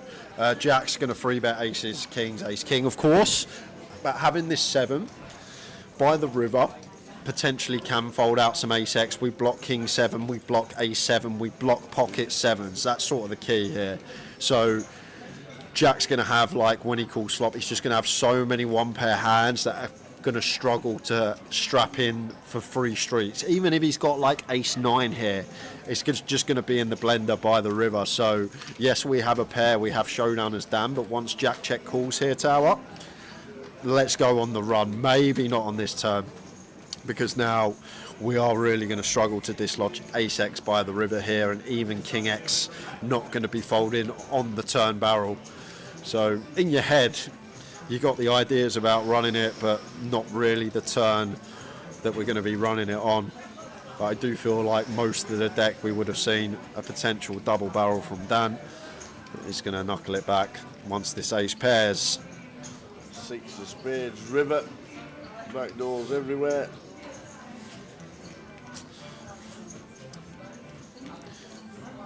And now it's Jack. Does he feel like he can go on the hunt for value against this bottom range? But kick up, not playing, difficult to get called by worse. Hard to rep bluffs as well. I guess we have queen jack, queen 10, jack 10, the obvious ones. It does just go check, check. Jack Hardcastle up to nearly $1 million. Yep. How are we doing poker with a view? Like it. Where is the best place to play poker with a view? The Bellagio windows? Overlooking the fountains? I've never played poker at the Bellagio. Never played. No. With a view. When they had the 5 Diamond Classic, they used to actually use the room overlooking the fountains. Did they? Literally, that room. That room? Yeah. Oh. Yeah. I don't really use it anymore. What's the Grosvenor in Liverpool? That's got a nice view over the docks, hasn't it? It has. The Leos will be there in the summer. Also, the riverboat last night. We went there last night to the riverboats. I was not seen the riverboat before, so went there. That's overviewing the river as well. Very nice. To be view. fair, the wind's nice for the view, especially on a Saturday. The wind?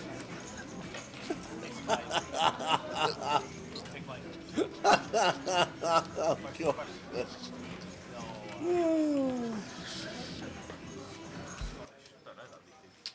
Scottish guy. Used to be back in the final table at UI. You trying to make an ad vote? Yeah. Unsuccessfully.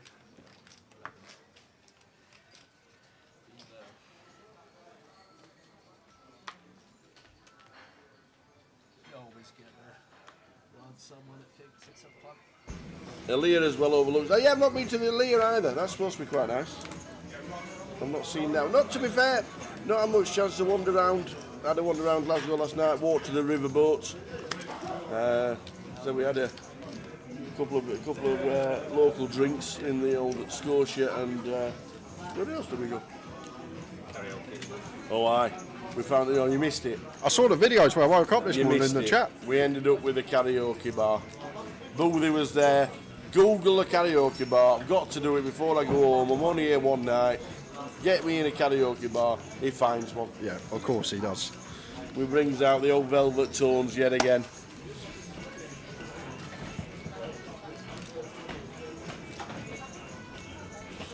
The Elia. I've not seen the Elia, unfortunately.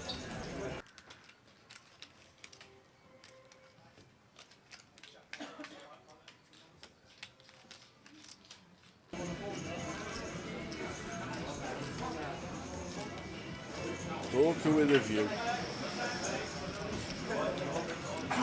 I suppose Monte Carlo's nice. Not been there either. The old Bahamas used to have the old They had it outside, didn't didn't they? They had it outside. they? The locks of Ike Haxton, always remember that. The first ever $1 million free roll on Paradise Poker back in the day.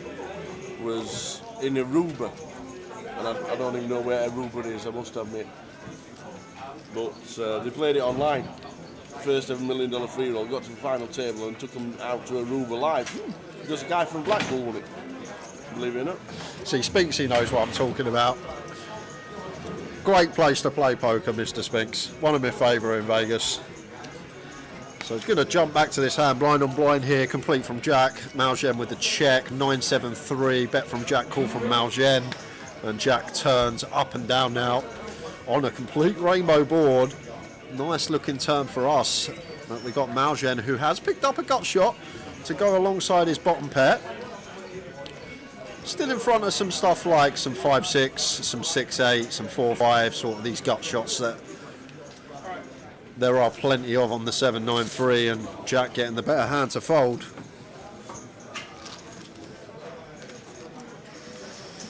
And that should move him north of a milli.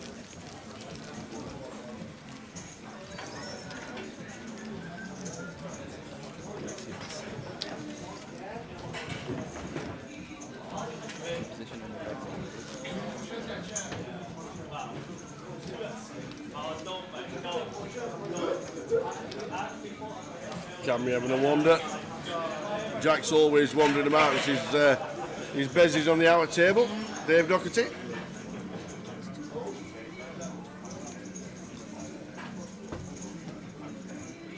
And now Marsden's having a wander as well. What's happening on the outer table?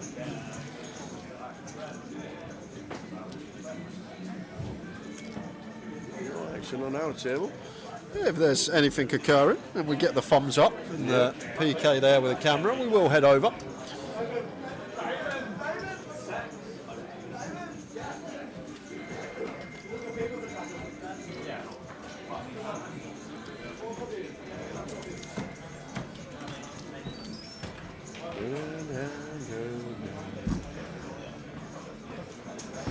There's Wilco, bought in today, day 2 buying. The final 10. Nothing's happened. On to the next. 2 tables of 5. Money's at 9. This is the pure bubble.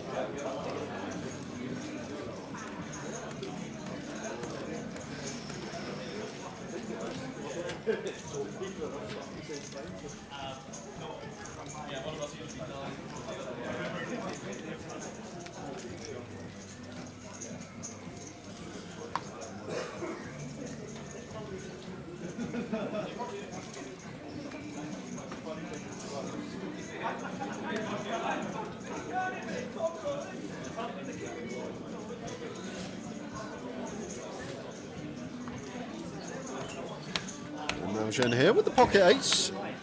Difficult to say what potential options are here because not aware of Laurinus' stacks. Quickly see what he's working with. So starting the hand with 27 bigs, 28 bigs including his big blind. So 8s here is Malgen. Going to start with the raise, 2.5x here, Queen 9 off in position as Laurinus. Feel like one that potentially does just get in, but we are covered. Obviously risk premium there, 1 off the money. Still feels like too good not to see 3.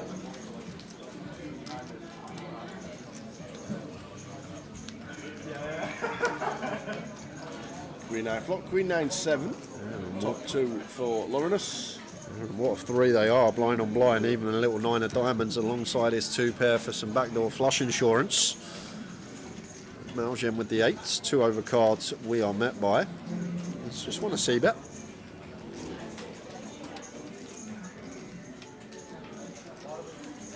$30k, good for third. And Laurinus here just wants to call tower. Had way too strong blind on blind to be losing our customer.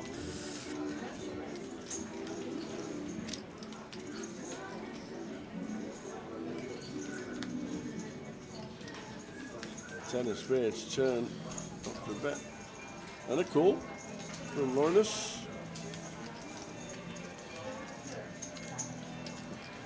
I feel like a spot we're going to want to be playing check as Malgen here. Taking to have a lot of interaction.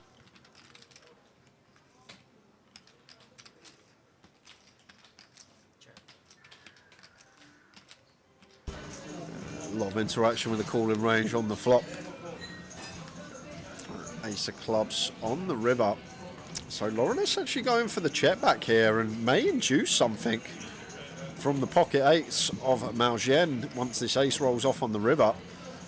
Difficult to get to the river with worse now as Malgien. I guess we can have some 7x that wants to bluff, but he's going to choose to bluff with the eights here, and it's a pretty quick call from Laurenus, and we'll take it. There we go, Lauren Doherty says, come on, Uncle David Doherty. Come on, Uncle Dave. Come on, Uncle Dave. Not in the money yet. That sound always loud in the background. Very loud. Might have to. I think that's just Joe shouting.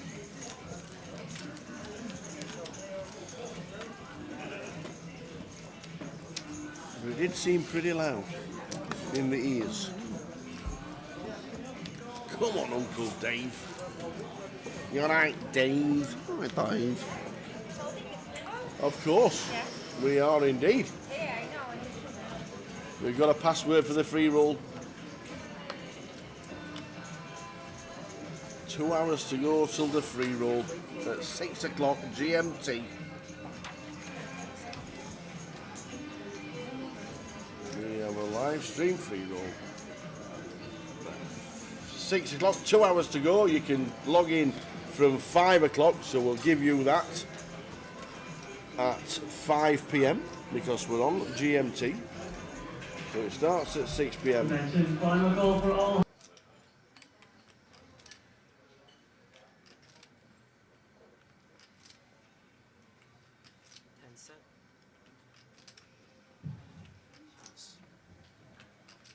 Cammy with the ace king raises to 35.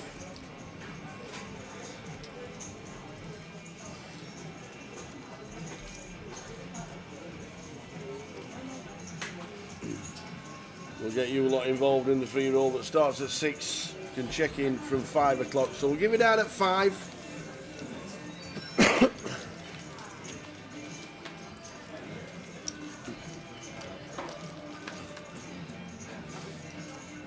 Yeah, just looking down the sheet, everything that AA is giving us to give away over the course of the next 4 days. We've got $25 tickets, 15 every day up till Sunday. Absolutely, yeah. The free roll is on 888poker. Plenty given away. Thank you very much, the 888 team.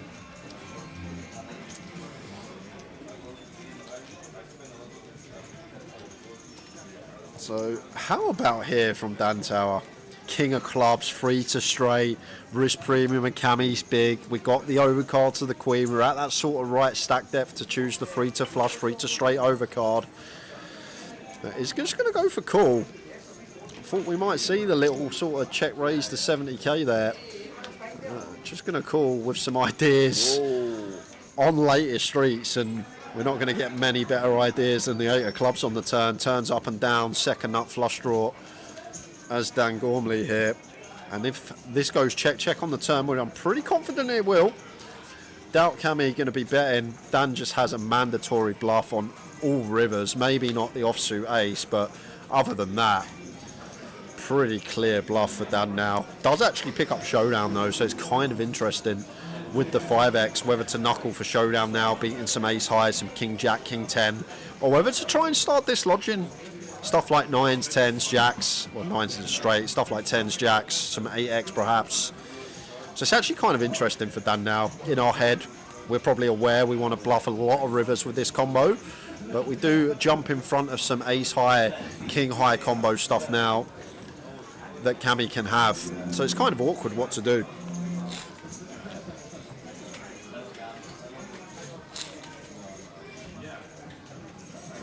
Does go for the lot. There you go. And we're going to have a quick move over to see what is occurring there on the outer table, guys, because we do have our first all-in and call on the bubble. So it's Tom Hall and Wilco. Wilco has Tom covered. This is our first all-in and call on the bubble. Not much to do, man. Nothing ace king against ace king. Boring. Off we go. No dramas, please. A dealer. Wilco's suited. No dramas, that'll do nicely. 4% free roll goes Wilco's way. No dramas, dealer. No dramas, dealer. It's never easy. Oh man, no dramas, we said. Oh, no way, man. Did that just happen? Oh, Tom Hall. Feeling for you, buddy. That is an absolute filthy one for Tom Hall to bust on the bubble. Ace King versus Ace King. Look at Wilco. And Wilco realises that flop 4% free roll. He backdoors into the nut flush. Can't do it, dealer. You don't like it like that. But we are there. We are. So FT. I've just checked. It's not started live, so it's at least a 20-minute break, guys. When we come back, we're going to have some giveaways. We've got $15, $25 tickets to give away today for 888 Poker. So we will do some giveaways as the final table starts. 20-minute break. We will have full rundown of names, chip counts. We will see you at 4:20. Final table of the high roller on its way. 4:20. Be there. With rising blinds, ICM, or worrying about busting on the bubble. But keep in mind, cash games aren't a walk in the park either. The competition is often tougher, and you'll find fewer recreational players at the table. They also require a higher skill level to consistently come out on top, and you won't get the types of huge scores you can get when you play tournaments. The swings in your bankroll, however, won't be as extreme as in tournaments. Handling variance. Understanding variance and your threshold for swings will help you determine whether to play cash games or tournaments. The variance in tournaments is very large, much more so than in cash. Usually it's only the top 15% of the field that gets paid, so it's not uncommon to walk away from a tournament empty-handed.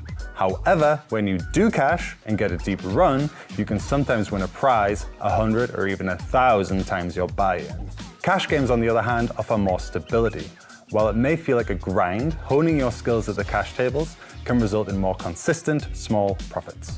So ask yourself, can you weather the storm of tournament variance, or do you prefer the steadier path of cash games? Finding the fun factor beyond strategy. It is important to consider which type of poker you enjoy more.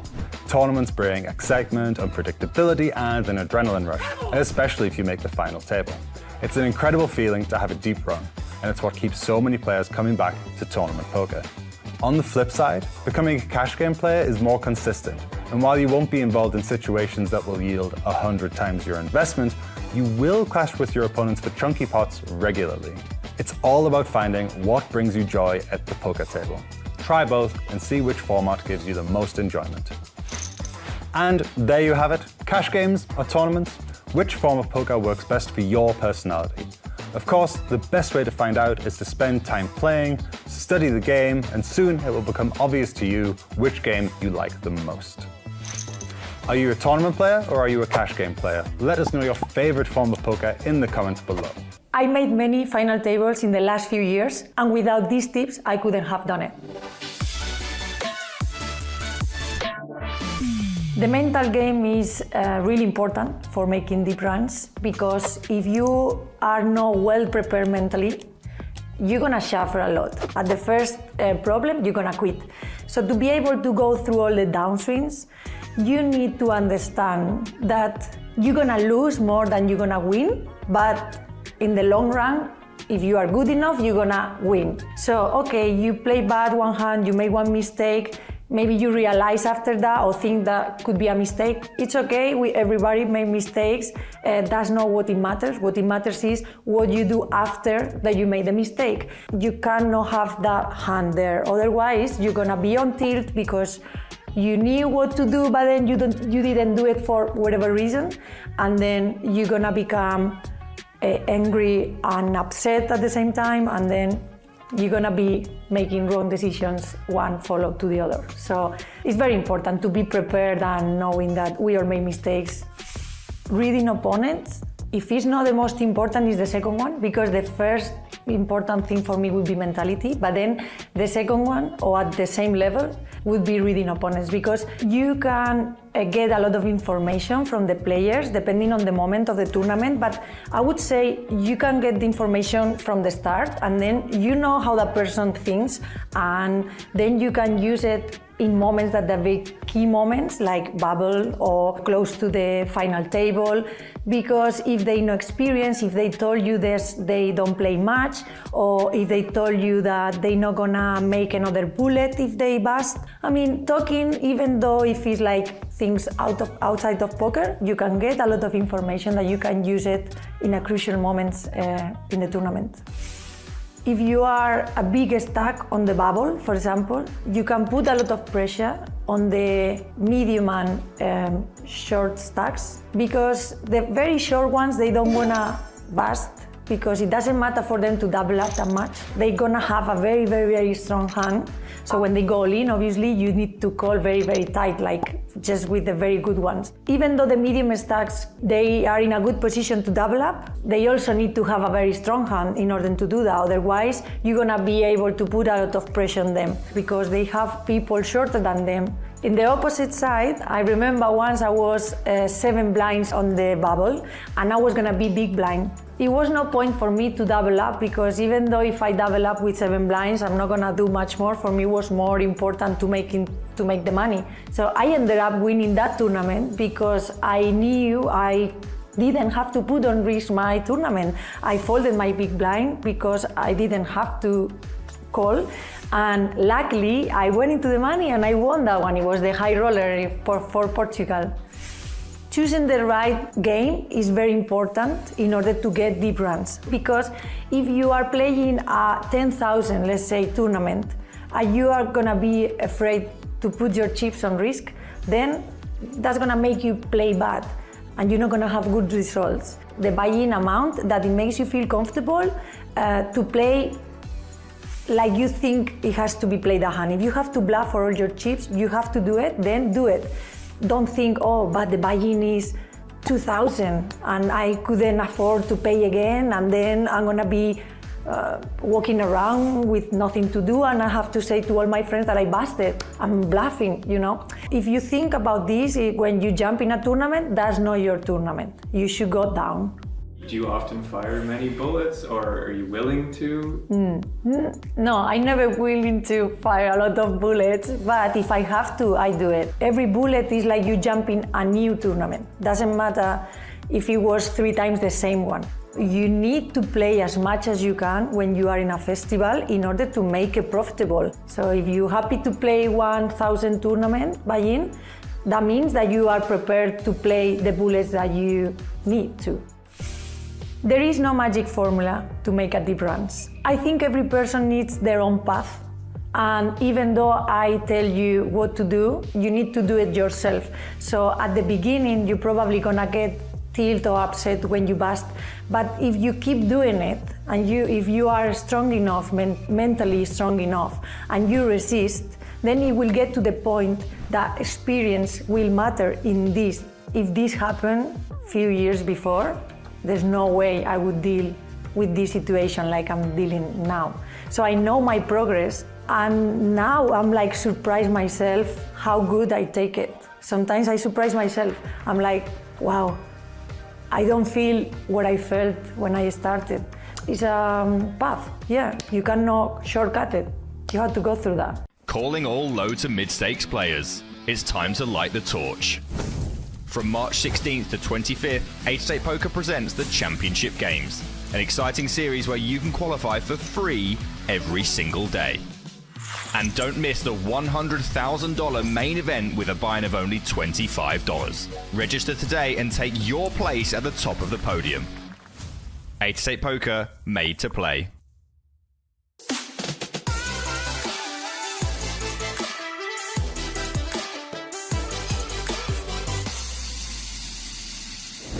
Hey guys, I'm Ian Simpson, and today I am super excited to announce that 888poker will now have a HUD or heads-up display built into our software.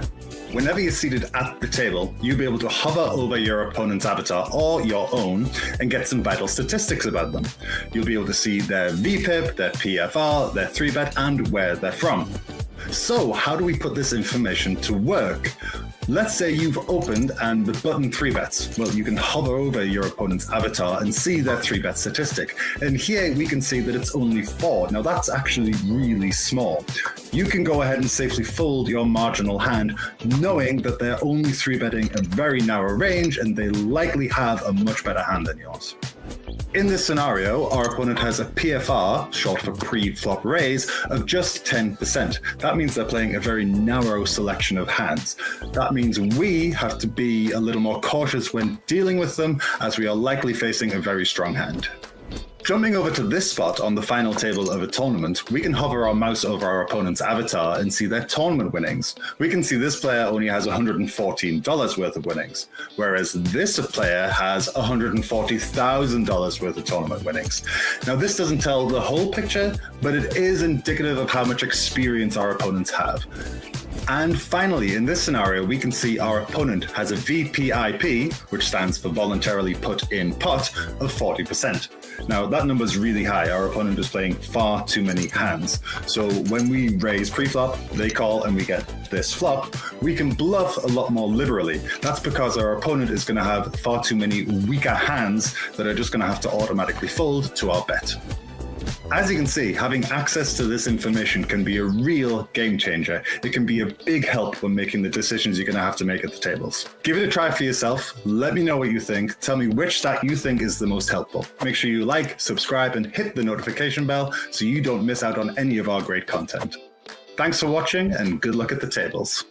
If you've ever struggled to calculate your equity or pot odds in a hand, you likely need to brush up on your poker math skills. That doesn't mean you need to be a genius or make complex calculations, but learning some fundamental calculations will give you an edge over your opponents. I'm Aaron Baroni, and in this video, I'm going to share 5 poker math principles you should know.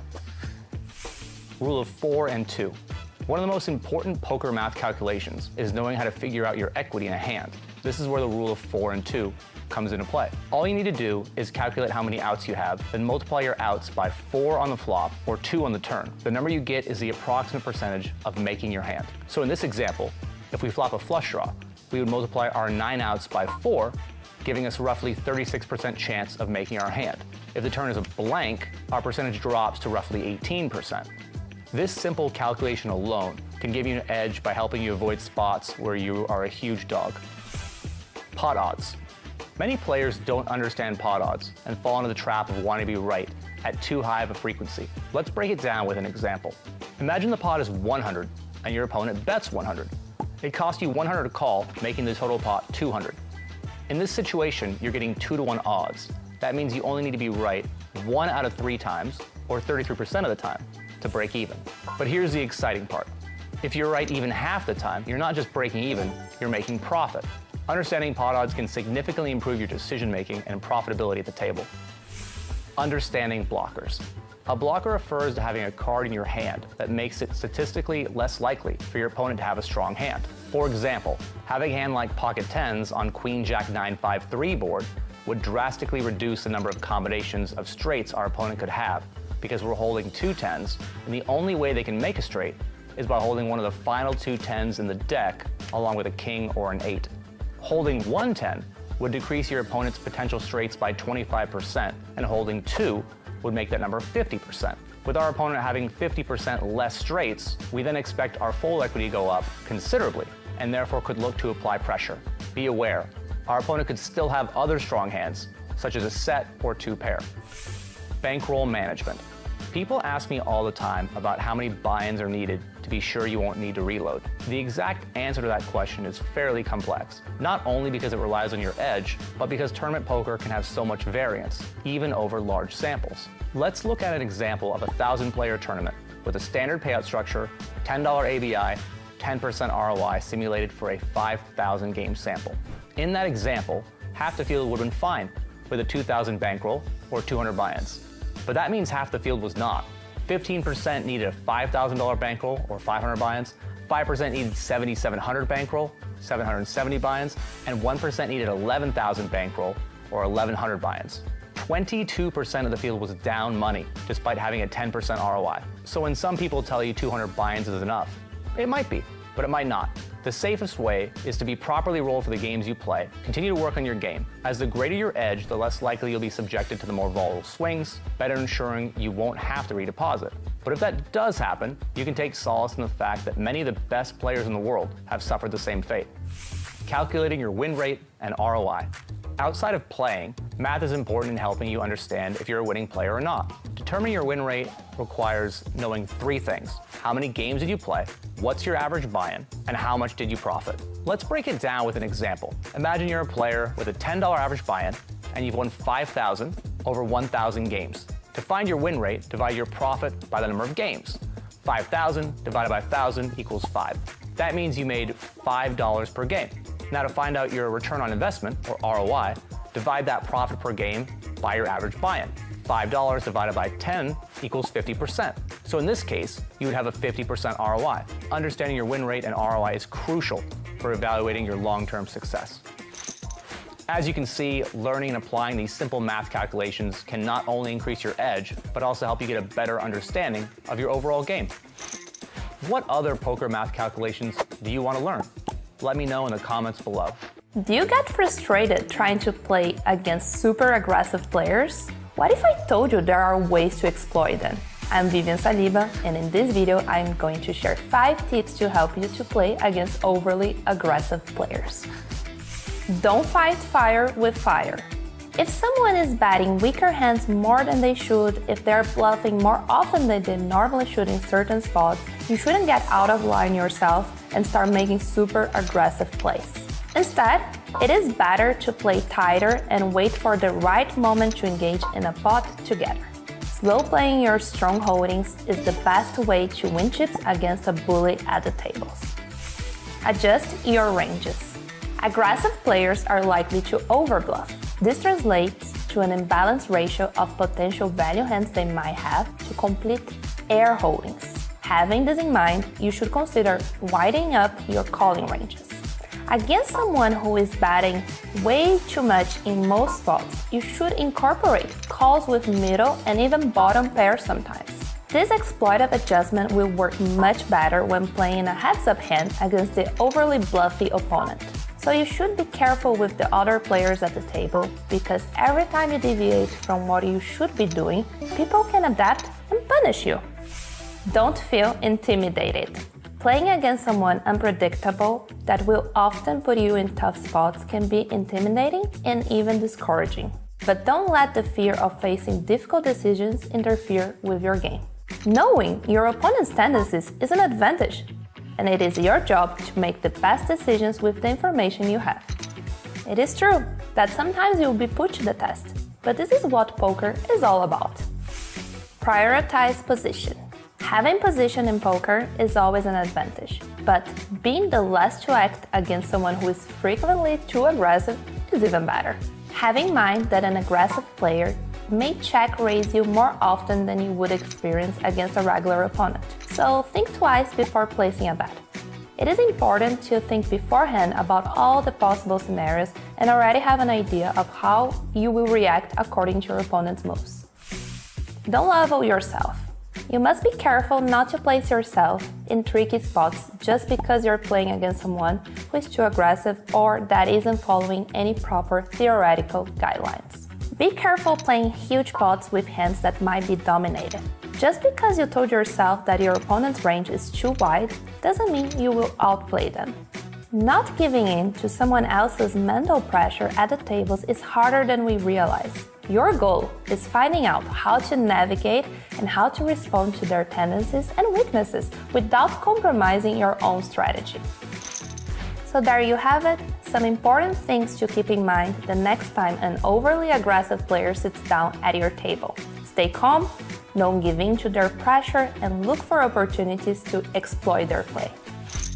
How do you adjust to playing against an overly aggressive player? Let us know in the comments below. Have you ever wondered whether you should play poker tournaments or cash games? How do you decide which one is right for you? I'm Ian Simpson. A couple of GUKPT slabs out the window first to try and land that one.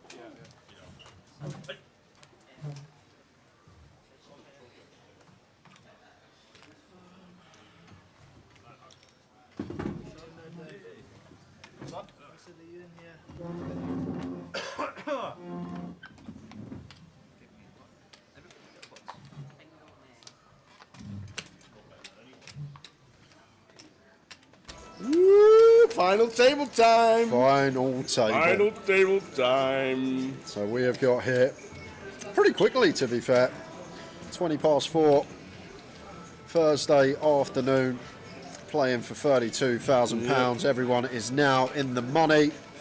Good to have a couple of the locals there. So have a little look at the stacks and the chip counts. See what everyone is working with. Whoop, whoop. There we go. It'll just have...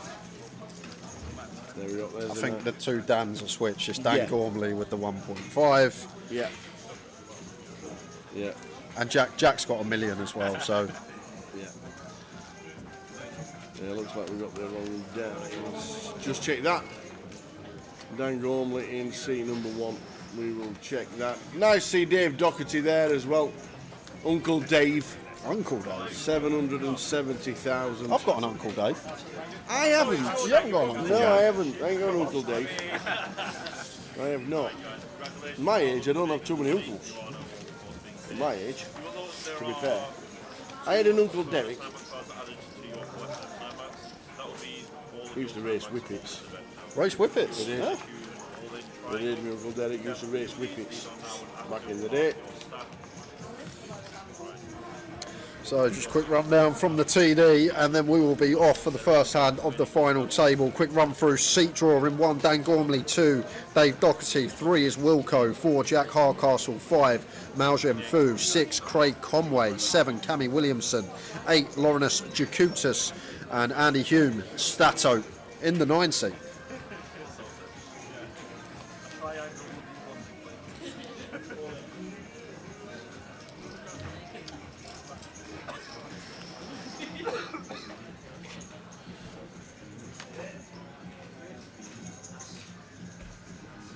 So here we go, final table time at 5 o'clock. We'll give you the password for the 6 o'clock free roll. Yeah, we'll have to get through another few keywords as well this session, guys. Indeed. 5 o'clock is when the next keyword will be occurring. Ooh. Deuces for down in the hijack as the chip leader, fine to open these small pairs. Only player that probably does get to open the ducks from this position. How the stacks are distributed. And Dave Doherty, 10-9 suited right off the bat.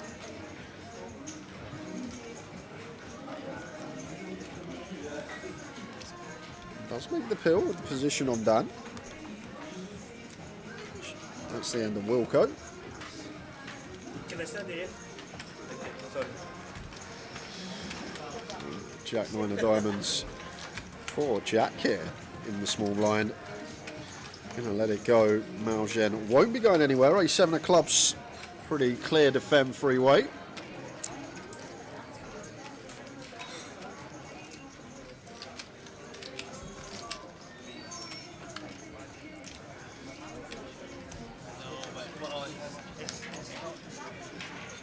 Yes, I flop ace 6-8 with all hearts. What a flop for Dave Yeah. Doherty. Wow, just about flopping everybody dead. Yeah, redraw to the straight flush as well. Out of position here as Dan. Doubt we can do anything but surrender right away. Does check it over to Dave. Imagine 7-7 with 7 of hearts. That is filthy. Oh. Yeah, so no need to check here as Dave just want to start getting some value off the bat. Multi-way, mono, don't think we're going to see too big a size in. Does go for quarter.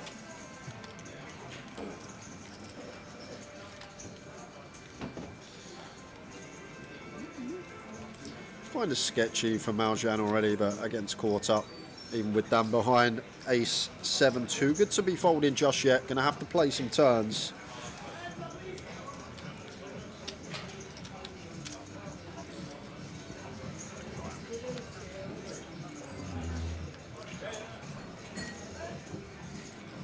Although Dave does improve to a double-gutted straight flush draw now, actually a bad card for him.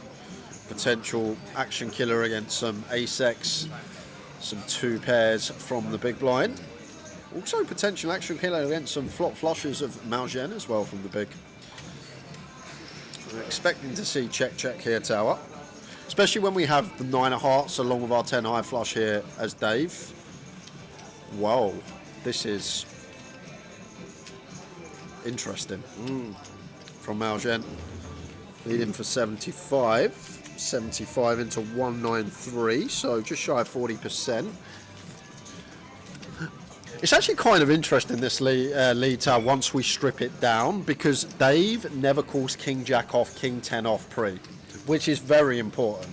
So he's only actually got King Jack of Hearts, King 10 of Hearts, Jack 10 of Hearts, Jack 9 of Hearts. Like, he's actually only got 4 or 5 combos of flushes.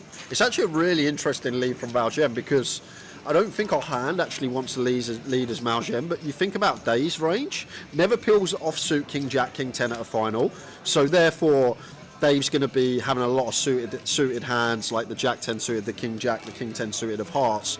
But other than these combos, Tal, there's actually not too many flushes Dave should have, because at an FT he doesn't peel King Queen off, King Jack off, King 10 off with a heart. So like his Broadway holdings are going to be like suited hands, like the Jack 10 suited, Queen Jack suited, so on. But the 10-9 of hearts going to be good for David on that occasion. But very strange turn lead from Malgen there, but I think I understand where he's coming from. It's very hard for Dave to have a bare King of Hearts, a bare Jack of Hearts, because of pre-flop ranges. So therefore, the only flushes Dave can really have is going to be flop flushes, and with the Ace and Queen of Hearts on the board, literally only 3, maybe 4 combos of flushes there in Dave's range. So maybe that's where Malgen was coming from. It's still A7. I'd personally just check over to Dave, fold to a turn bet, but maybe add some sort of ideas of his own. And when you really do strip back the spot, it kind of makes sense. Like, very hard for Dave to have a flush there. It's flop flushes only that want to play in that manner. Maybe King Queen off with the King of Hearts, but is that not more inclined to potentially go for the free bet? Interesting hand there. Ooh.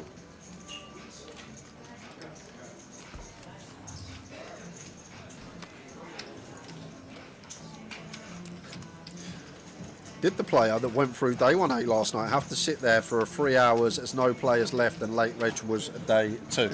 That I don't know. I think once he was, I'm guessing once it was done, he was there. That was it. There's your bag, mate. Off you go. And they just closed the flight, I'm guessing. It's like King of the Hill, ain't it? Someone sat there with all the chips. Come on, who wants to jump in? Have a go. You're good enough. Just sitting there by yourself, waiting for someone to enter. And obviously, because he sat there, or whatever it was, for 4 or 5 levels, does he start day 2 at the levels that everybody else is going to start at? He's going to have to, isn't he? Yeah, he would. There'll be words if we're rolling back to big blind 600 for day 2. Imagine if you go until next Tuesday.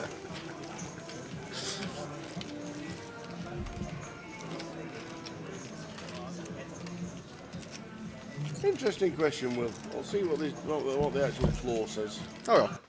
And many me and Adam sat on your table, and I'm like, this is a rough button, and then like I just get 3 bet every hand off. Yeah, he asked for it. And then you, he told me that earlier. He's like, yeah, I probably should have said it. He goes, oh yeah. This is a rough button. He opened 3 times. Had one of the floor people walking past us. I just asked them, as soon as it went down to 1 player, that was it. Right. That was it. Yeah.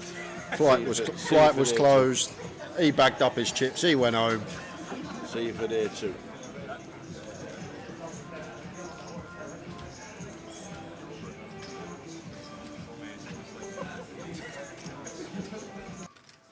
holding the grudge.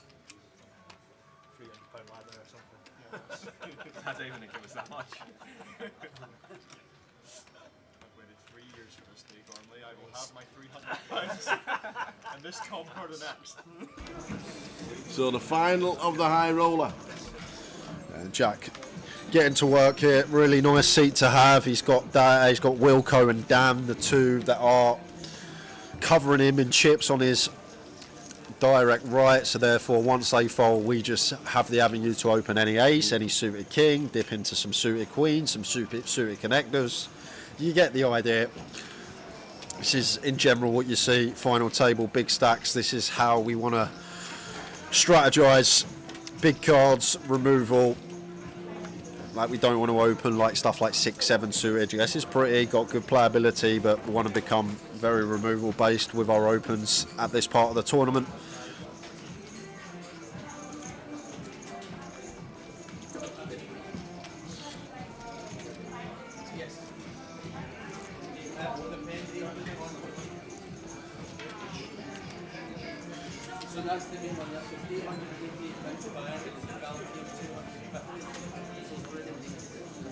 Oh, well, that's a sight. Just the boots for Malgen.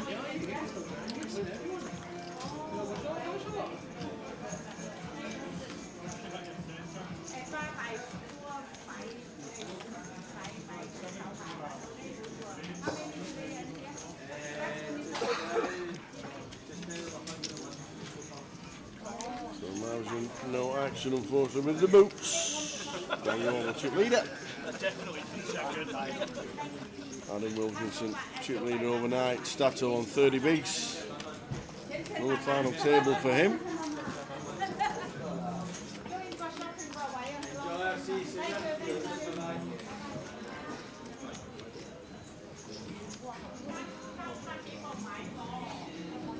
Did we find out if there was an actual dinner break? There won't be, will there?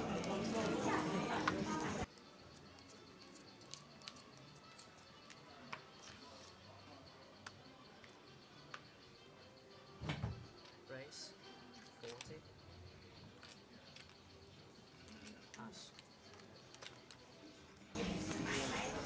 10-9 suited for Dan. Makes it 40k.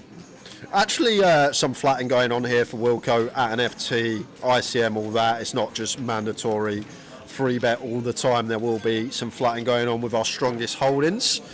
But it's just going to take the free bet approach. And all that comes down to, guys, is risk premium for Wilco against Dan Gormley, first and second in chips, is huge. So, say, for example, we free bet, Dan calls, it comes ace high, Dan's flopped the set, and suddenly we're out the door. It just becomes a disaster. So when you are second in chips, third in chips, and you're up against the chip leader, even with some of our strongest hands, some of the times we want to be playing some flats. And that is all just down to if there is a scenario, a cooler, a setup, whatever you want to call it, that occurs, and suddenly we're out in 9th place, coming in second in chips. We've just left all that money in the prize pool, and we're sitting there with a heap of equity before the hand started. I'm going to jump back to Dan's spot now. 10-9 of hearts here. It's a big free bet from Wilco, so probably just going to get out of the way. But if Wilco went something a bit more standard, maybe the 10-9 suited for Dan does get amongst it and go post. Yeah, some cards you just love to see a flop, and that 10-9 of hearts was one of them.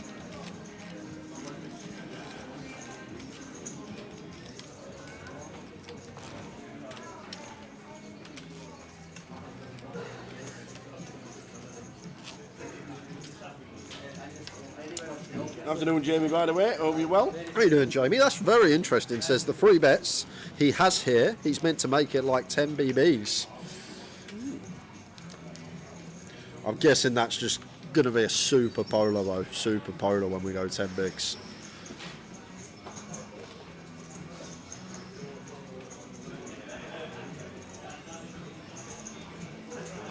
What's the plan for Vegas? See, Jamie, last event into the Irish Open a couple of years ago, won it.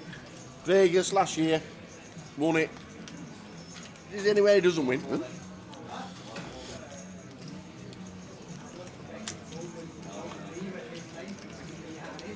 So we've had aces, first orbit of the final table. Might as well tick off the King's achievement to go alongside it. Opens the 2 bigs for Malgen.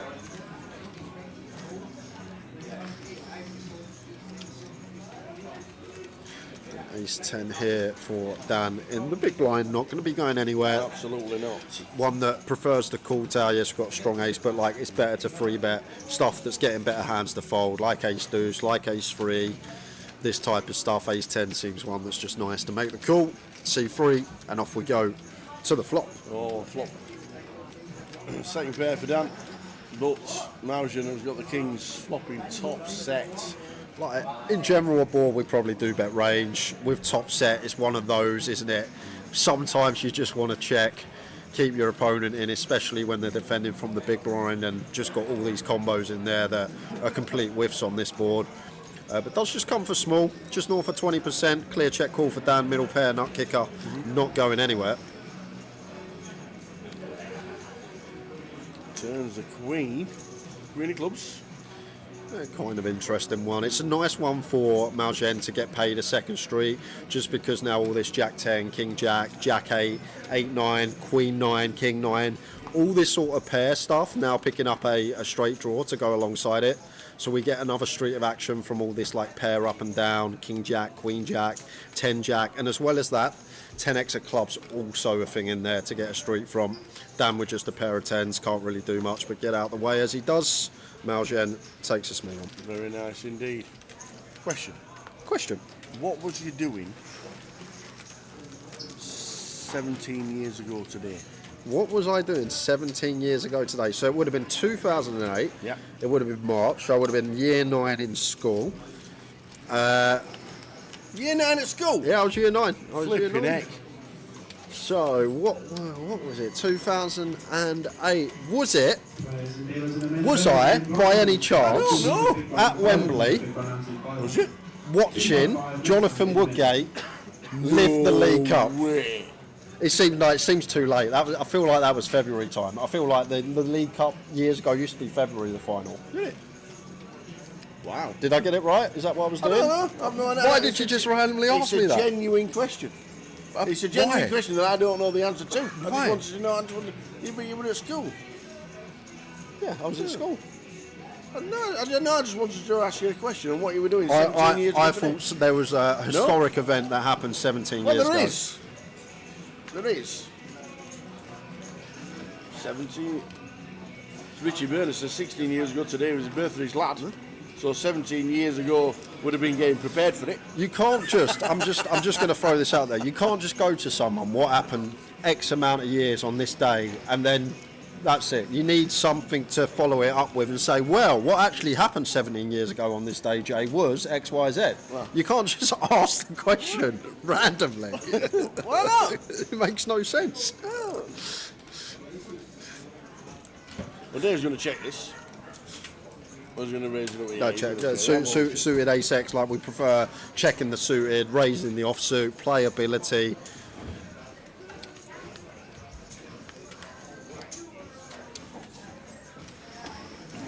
Non-flop, 7-5 deuce.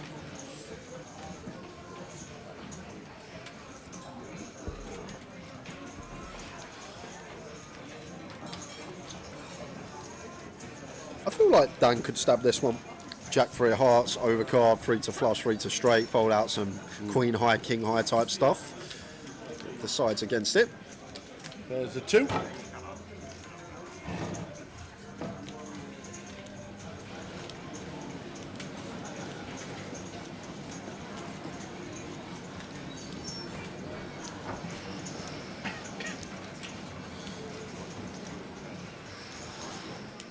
Now I'm going to try and dislodge some king high, queen high stuff.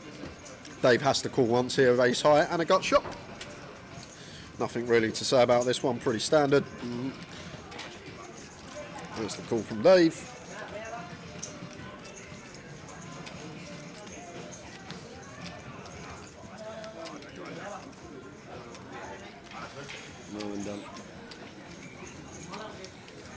Not the best river card to be barreling on here now. Our value's just going to diminish. Like, yes, we can have some 7x, but these are probably going to start leading flop.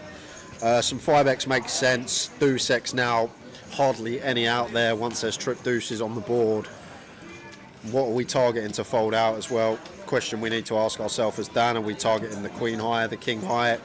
Do we think we get ace high to fold? It's gone for the 80% on the end.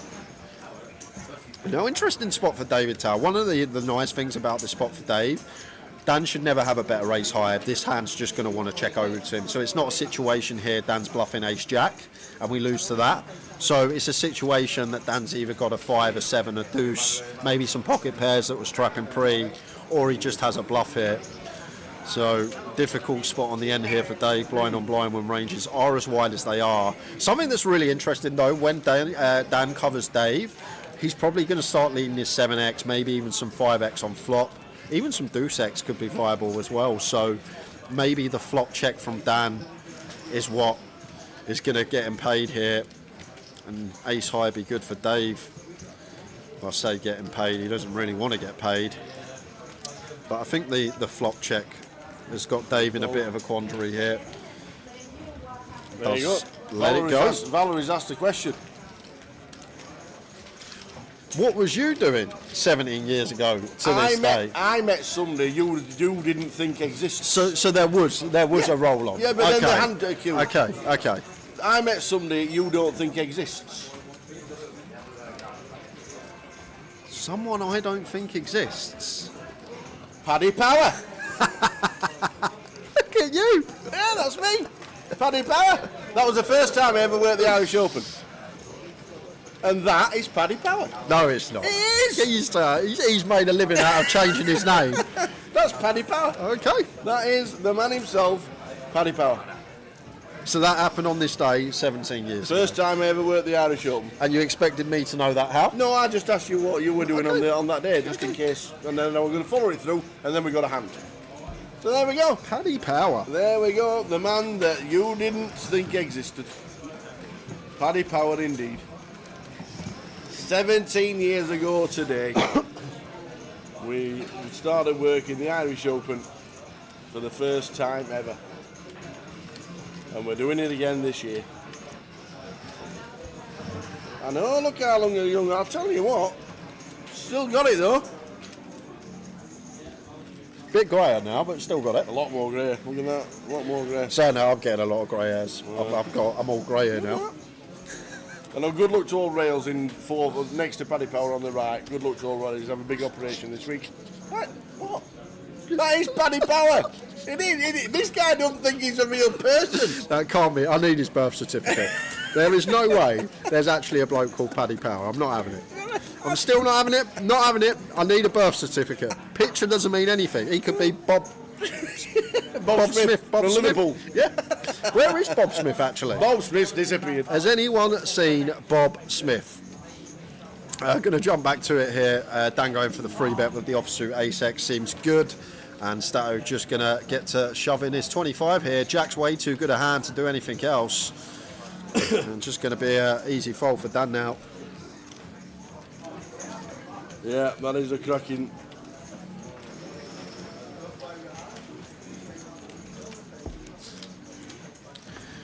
Because I always thought it was just an absolute take on like really? Yeah, on like Victor Chandler, Betfred, and then they thought, all right, we're an Irish firm, we're going to come up with the most Irish name ever for it. No one's actually called it, and we're going to be Paddy Power. I need a birth certificate, Michael. I'm not having it.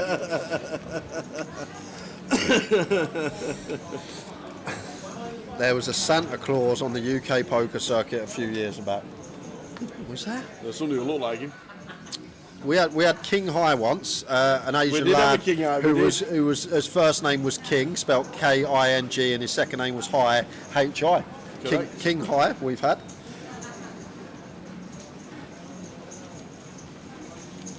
Yeah, good luck to Rails. I don't think he'll be listening, but got a big operation this week as well, Rails. Good luck to him. I think this is his last one, Dennis. I think this is his local as well. I think he lives here in Glasgow. Does our deal up. Oh, Nixon. Where's he going? I'm not sure. Oh, I think he's going to Australia. I think he's off to Oz. Potentially, yes. I think he is.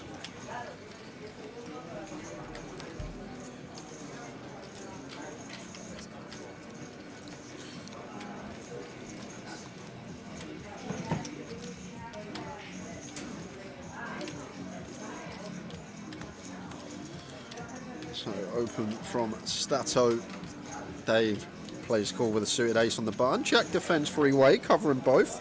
I think if we were covered here, we wouldn't be defending this one three-way, but covering both does get involved. 9-9 ace flop.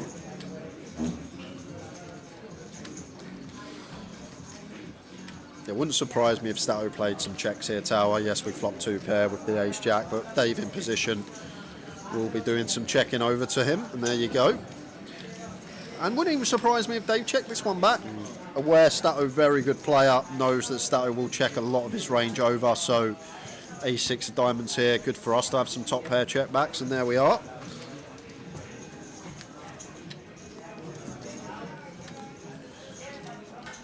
Nothing Jack can really do here with the 7-8. It's finger check.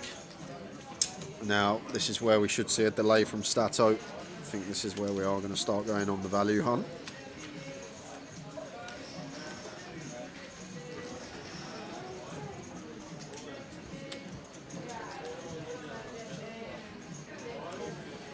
DD going to have to make the call here with the A6 of diamonds. We have position.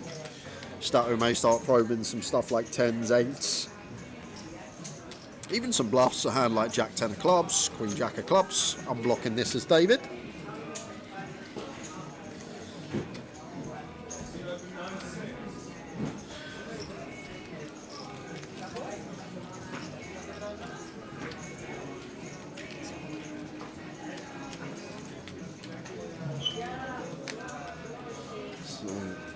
Can we find the chop as David here?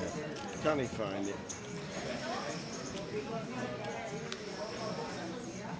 No, we can't. Stato gets the check mark.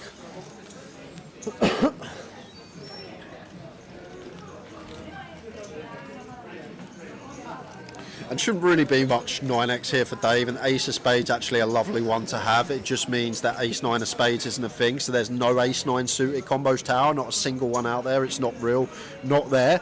So Dave not going to peel like king 9, queen 9 suited. He might peel 10 9 suited, the suited connector on the button.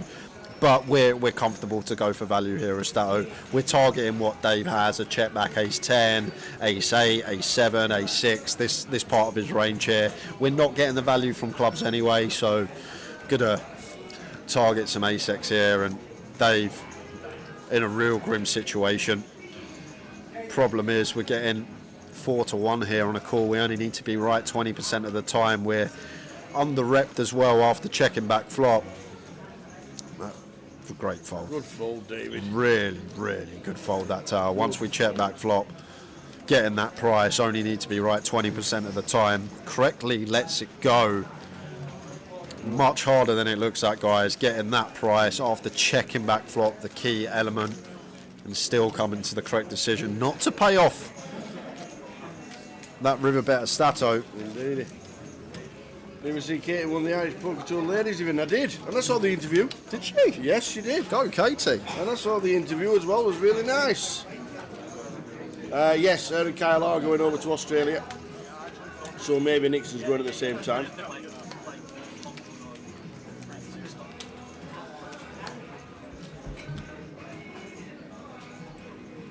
12 minutes, guys. We're going to have another keyword. Got another two $25 888 tickets to give away. Yeah, and then straight after the keyword, we're giving you the password to the 6 o'clock free roll.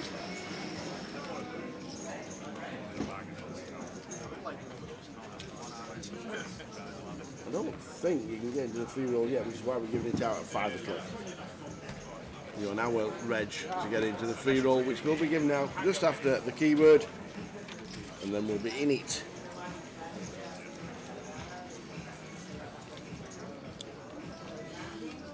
So less inclined to attack chip leader opens. I like to see a middle of the pack here as well as Dave, but is going to take the ace-5 suited. It's just too good, isn't it, when you get dealt this hand? Like, probably not going to take the ace-8, ace-9 off, LP versus LP as a free bet bluff that we potentially can have earlier in the tournament. But you look down at this combo and you think as Dave, yeah, we're not meant to get after Dan as much as if we covered, but the ace-5 suit, it's just too good a candidate not to go for the free bet bluff, and it's going to get the ace-4 and Dan out of there. Nice little pickup from DD. Good couple of hands from him. Yep, indeed. Up to 46 bigs. Craig Conway 13 bigs. Cammy Williamson 15. In danger.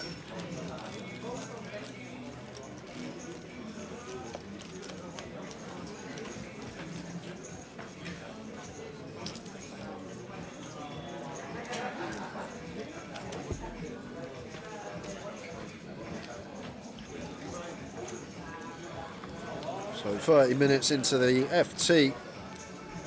In a steady start. Indeed he does. Lines at 20k.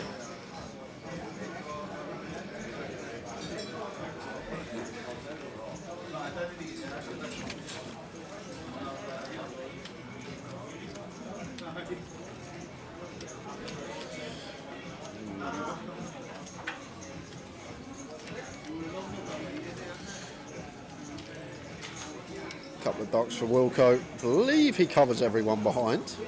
Going to open from the cut-off.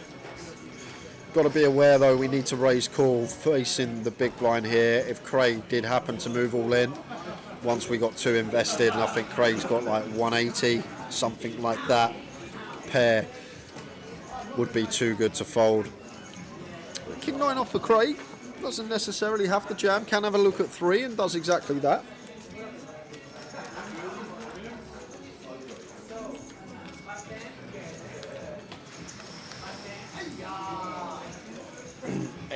Deuce, king, 2 spades, bottom set of 2s for Wilco, top pair for Craig.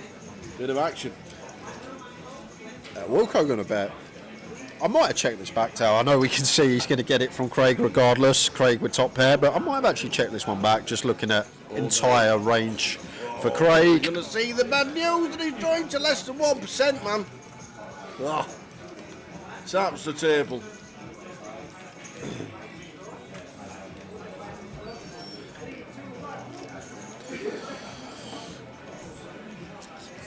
Is this the first exit? It is looking likely. It's probably dead on the turn 95% of the time. Oh yeah, absolutely. £3,080 locked up. But this could be it for Craig. 95% of the time on the turn. Yep. There we go. So taps the table. Meaningless river. And just quads. Just quads. So we're going to lose Craig Conway out in 9th. £3,080 for Craig. Well played, Craig. When there's a will, there's a KO. Down to 8. Well played indeed, Mr. Craig Conway. 9 for £3,080. I'm sorry, He's got about 6 hours to have out. You got me worried, to be fair. I just see him getting, you see, I was like, Don't give up, mate. so you're saying there's a chance. You just come out kinging. Well done, Craig. Craig Conway. Death by quads. The Wilco on the charge.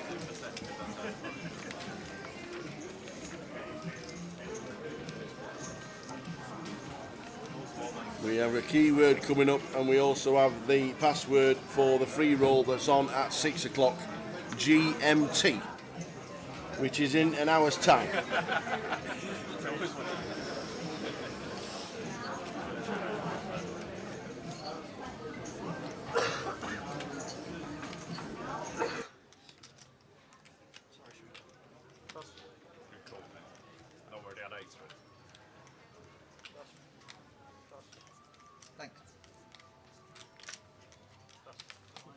Myself on the free bet on last week as well, right? Me and we were talking about like just was like, God, Danny's open on the corner. I fast free bet.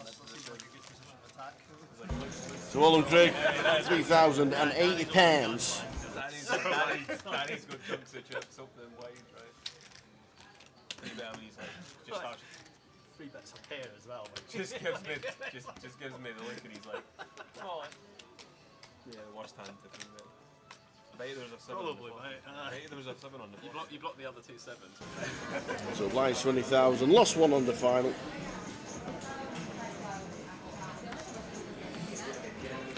Thanks, Val. I'm glad someone's listening to my whip. I'm glad someone got that. It went straight over Tower's head. When there's a will, there's a KO. Wilco. Oh yeah, I missed that. Yeah, it was good, wasn't it? I missed that. Shame you. Sorry, Val, missed that one. Thanks, Val. I'm glad someone's listening. I spend hours writing this down in my bedroom.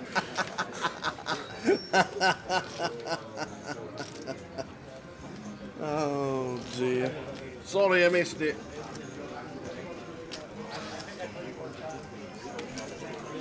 Hanskin in the chat says, I did have Queen 8 off earlier, Jay. Wow. Fantastic. Well done, you. It's what it looked like. Really thought it was like one of these 8X that snagged the 8 on the turn.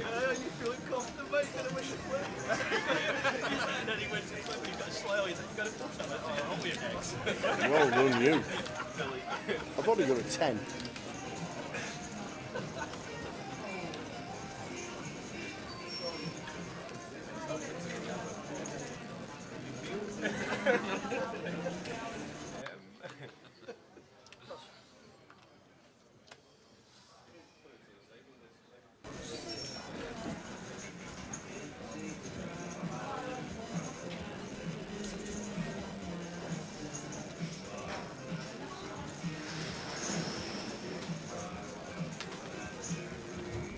Yes, King for David, raising to 40.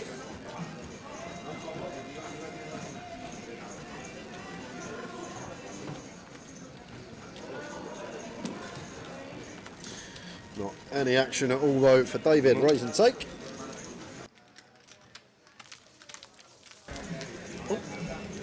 Oh no, what have you done? I'm moving. Oh, we're back. Don't blame me. Oh, you know what? Tower we pressed the button just then. pressed the button and everything went black. But after half a second, we're back. Stay away. Leave the buttons to the youngsters. I'm doing now. Leave the buttons to the youngsters. Woo!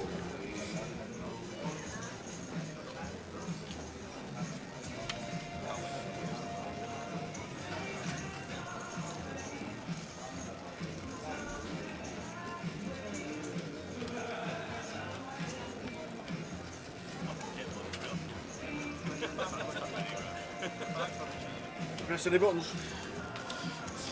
I'm not leaving it to you anymore, I'll tell you that after that little Yeah, do not press. mini heart attack you just gave me. Oh, yeah, man. Queen 8 suited for Stato, just wants to keep the pot small, has to continue that no raising going on here against the chip leader, just to complete. And Dan is going to get to raise it up.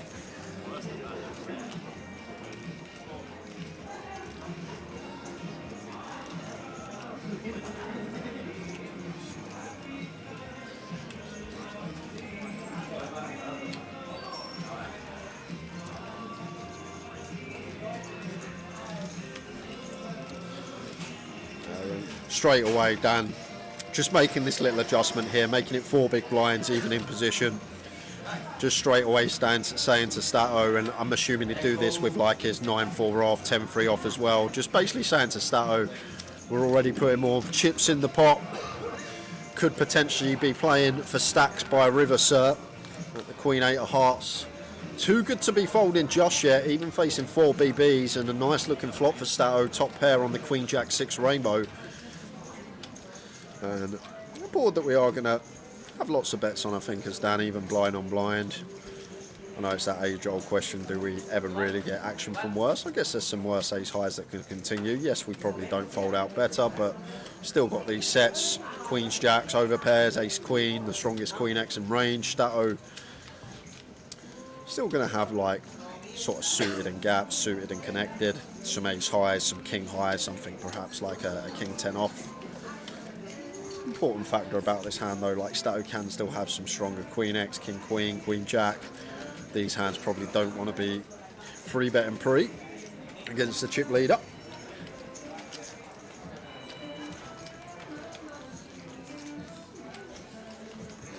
Five of diamonds on the turn. Now decision point for Dan Tower. Obviously blind on blind here, ranges as wide as they can be. Do we want to try and target a queen or a jack to fold out by river here? We have king of diamonds in hand, which is kind of nice. We get to bluff diamond rivers. We get to sort of bluff the rivers that don't change anything in terms of the board texture. But this is going to be fine as well. Just the check back. I feel like it's one of those, if we're barreling turn, we're going to want to have a lot of barrels on certain rivers. But just going to go for the check back with the ace king high. Still can have the best hand blind on blind, some sort of 9-10, king 10, king 9 in there for Stato, some worse ace highs.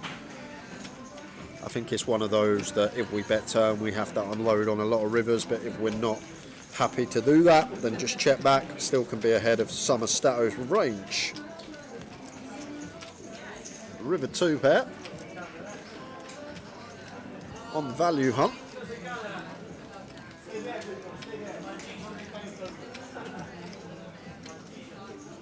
Third pot.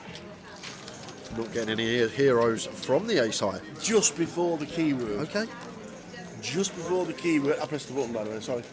Just before the keyword, the password for the 6 o'clock free roll, which is on 888poker. Get yourself into the free roll. The password is in Glasgow.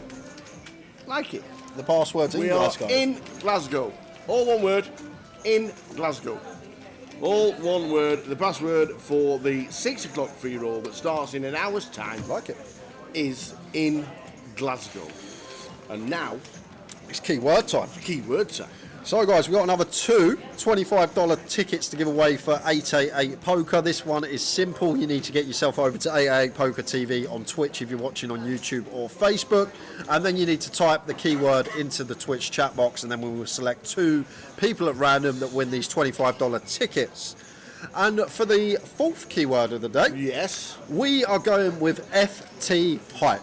Oh, FTHYPE, FT Hype. FT Hype. Couple keyword. of minutes. Away you go. FT Hype.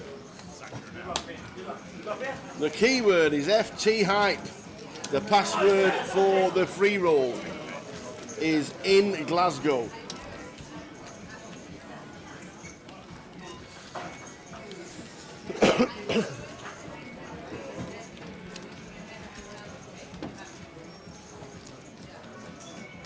Fantastic stuff from the 888 team, giving us free rolls, giving us tickets. By the time Sunday comes, I'm going to say probably about £2,000 odd /dollars that we would have given away over the weekend. Make sure, wherever you're watching from, guys, whether it be Facebook, whether it be Twitch, whether it be YouTube, hit the follow, hit the subscribe. We are going to be live throughout the course of the weekend. Lots of money to give away, plenty of action at the tables. Going to be a fantastic festival throughout. We are concentrating on the final 8 in the high roller. Up till then, playing for £32,820. So FT Hype. Go, go, go.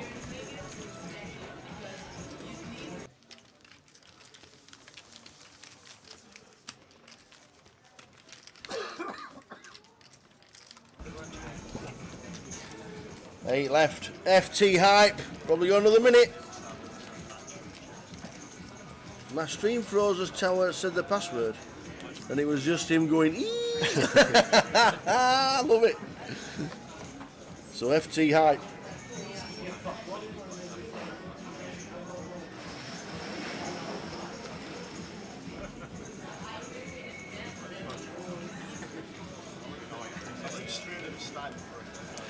Lime Ricky says, type it again, folks. Nightbot is being slow.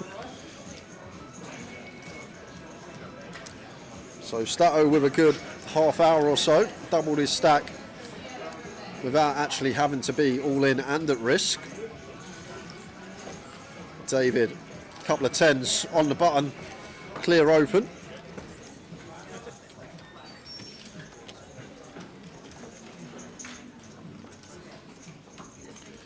$40,000. Oh, ace deuce off here for Wilco in the small. Feel like slightly too deep with Dave to have any ideas with this one, and prefer taking it from the big as well. But still, we like using some offsuit ace-x at final tables when we cover. And looks like Wilco is going to find it with the ace deuce. Love the aggression. Love the fact we got the ace in there for removal. Unfortunately for us, we have run into it. 10s now for David, and starting the hand at 45, button versus small here. It wouldn't surprise me if Dave just played flat here in position.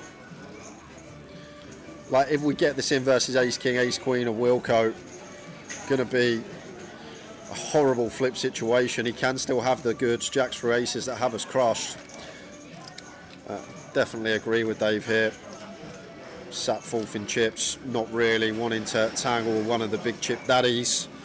It's just keeping the pot small. We get to go post, but it's Wilco who flops best on a6-3, finds that 3 outer.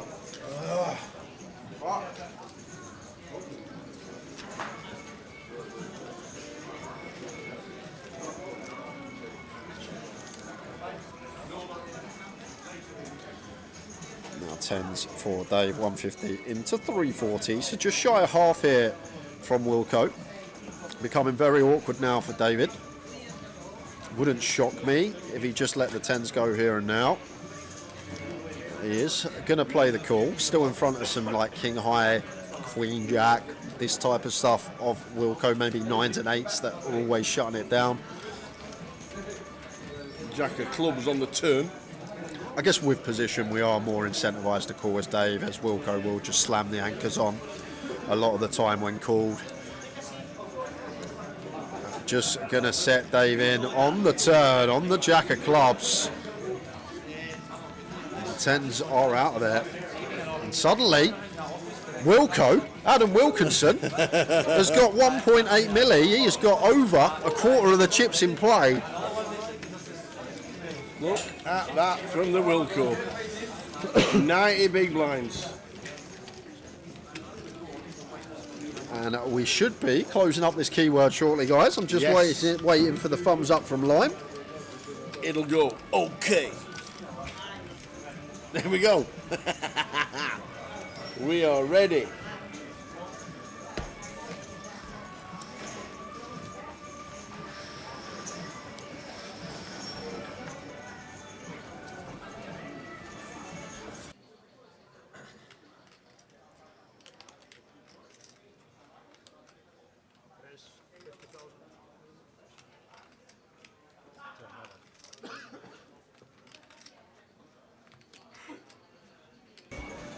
So here we go. The names will be coming out. Let us know who wins. Congratulations, RPCA, and congratulations, JJ Granite. The Granite. The Granite. So Lime will be in touch, guys, letting you know how to claim those $25 tickets.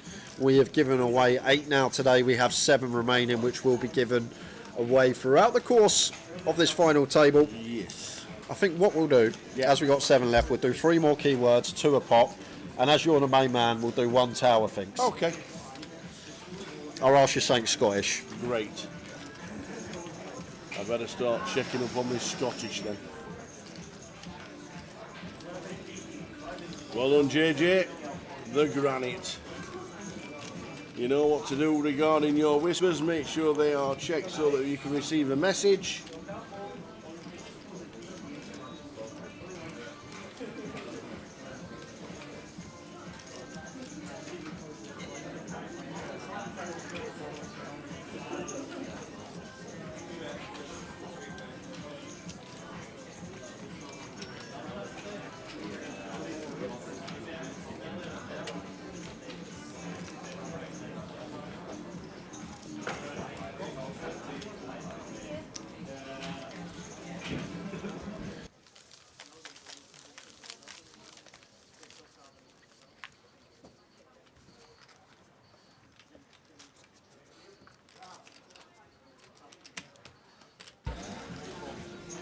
So there we go, RPC, get your whispers in. I got told that Ockeye the New wasn't even a phrase. Ockeye the New? Yeah, it's very... Always thought an Ockeye was what you threw a dart from. Ockeye the New, I think it means something like, yes, are you okay kind of thing. It's just a Scottish phrase that's been on the TV for years. Very stereotypical. Ockeye the New.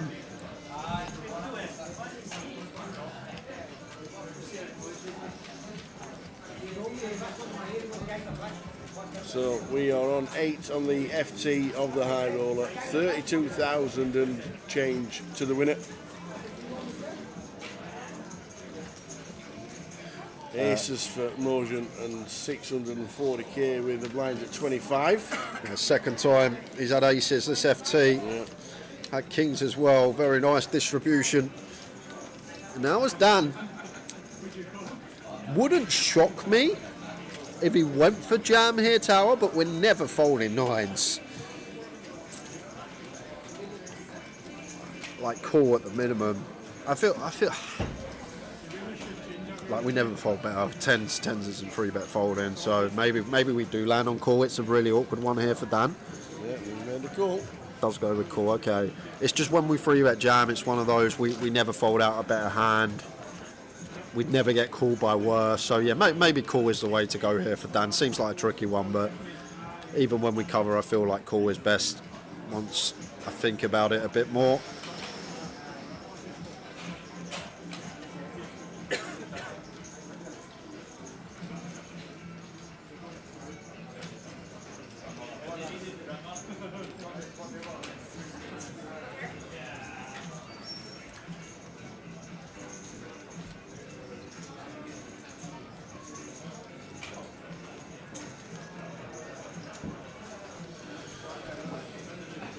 Jack 4 flop, 2 clubs.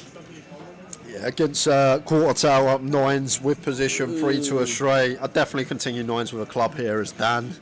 I wouldn't even fault him for continuing 9s no club, to be fair. There you go. Okay. How are we doing, Gumel? Welcome to the stream, sir. We're on the final 8 of the High Roller, playing for £32,000. Well, that's just interesting for Dan. Picks up open-ender. This is so annoying though, Tao, because we're just going to be met with jam, and there it is from Malgen, and now with 9s. Like, we've obviously got this equity of an up and down, but the key element here, as Dan, we're not calling to hit our straight, we're calling because we're also ahead of hands. Do we think Maljan has some ace-queen that's now double-gatted? Do we think he has some ace-x of diamonds that's now nut flush drawing? Ace-x of clubs that's now nut flush drawing? Like, it's a real tough one here for Dan Gormley, but it's a situation where we can actually still have the best hand. It's two-tone, ace-queen we're ahead of, ace-king we're ahead of. Ace-x of clubs we're ahead of, ace-x of diamonds we're ahead of, and the times that our opponent does have this ace-jack, queens, kings and aces, we can still find a 10 outer. We can hit a queen, we can hit a 7, we can hit a 9. So it's a real grim one for Mr. Gormley.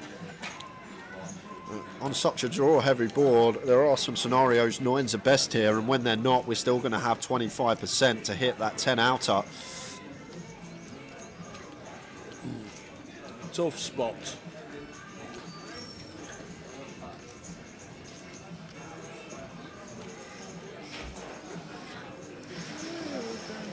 It's really tough.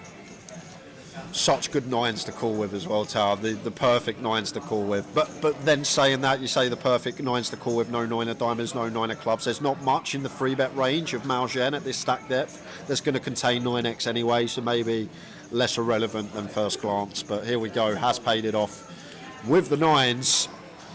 And Malgen well out in front. 7s, 9s and queens for Dan Gormley. Anything else, we get a full double up from Malgen. And it's a king on the river. So Malgen doubles to 1.3 million. Dan down at less than $500,000. 20 bigs for Dan Gormley.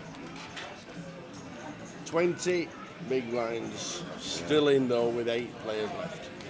Do you know what, Jamie? My brain obviously thought about exactly as you, but then it also thought, hold on a minute, there's not much 9x in Malgen's 3-bet range, right, from the small there, when he was sitting, what, third from bottom in chips. Like, he's not going to 3-bet bluff ace-9, is he? I don't think he is. He's not going to 3-bet bluff king-9.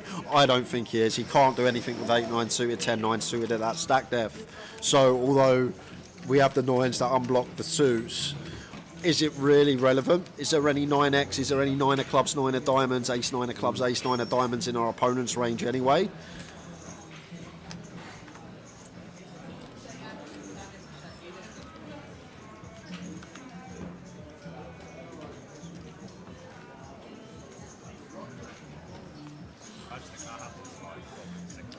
It's 4 for Wilco with 1.8 million in the chip lead.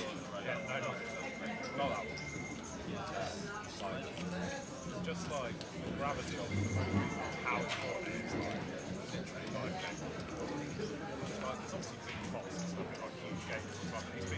is. But I'm loving this FT task. Some real hands to delve into. There's been a couple of spots to have a look at, give some opinions on. It's been a real good watch so far, and hoping for more of the same. Should just be cool here from Laurenus. We got Cammy now dwindling. I think he's got about 7-8 big blinds. Just going to call. at 18 to start the hand. Oh my word. King, Queen, 3. Nut flush draw for Wilco. Top pair for Laurinus.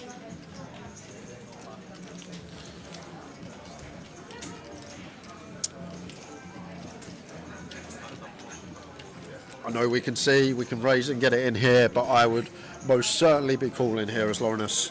We got the chip leader opening. He's going to be so wide, like an ace deuce of clubs, all the way up to like ace 9 of clubs, like all this suited ace X that's just going to fold to a raise. We want to keep these hands in Wilco's range. So love this from Laurinus, not just running the top pair here and now, just recognising there's a lot of whiffs here for Wilco. Whoa. King of diamonds. Check, check. I'm hoping Laurinus should be playing check, and then Wilco just thinking about our opponent's range tower. We're not folding Queen X now, we're not folding King X now, and we want to keep the flush draws in, the worst flush draws that we're ahead of already. So just weighing up these things, it's a spot where I'd really like to see Wilco check back, but we're not going to get that option. We've got Laurinus putting on his leading shoes, unorthodox, but potentially going to get a streak from a hand that would have checked back, but Wilco just sends it in. Wow, Wilco. He just sends it in with a flush draw. Not even thinking about it. Boom, have some of that, he says. So, Laurinus could be up to just shy of a milli. Yep. Fading jam charts and There does. we go. Just fills up.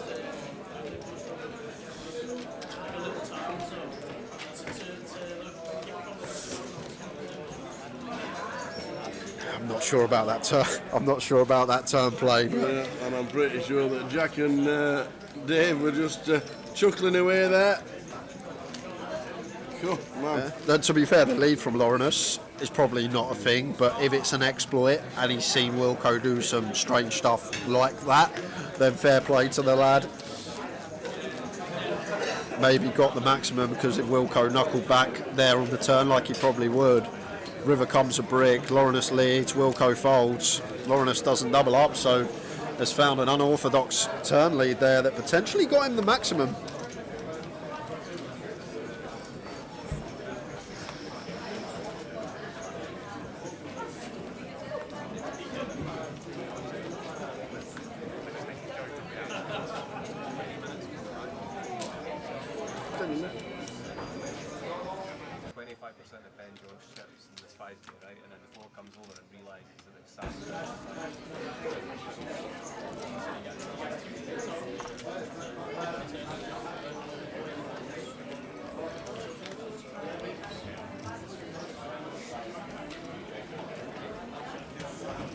Evening Gav tunes in, says madness turn play.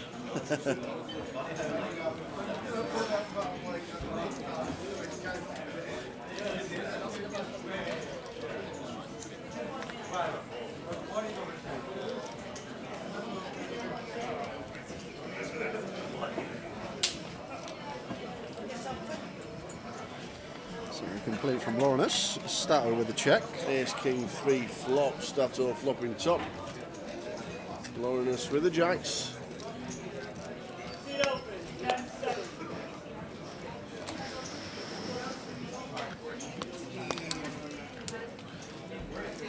Gets better and better for Stato. 2 pair on the turn. Things you love to see. Probably going to be checking again here though as Laurinus. I guess we can get some value from a turn 5x, but our hand not needing protection with the ace and king already on the board. But Stato going to get the opportunity to bet now and going to have to call once as jacks in my opinion. Stato going to start bluffing some deuce x and 4x when he checks in the big blind, all this 8-4, 9-4, 9 deuce. All going to be in there in range. So going to have to call once as Laurinus in my opinion. Even facing big bet. 2/3 from Stato. No. Pot from Stato. Thought it was 50k.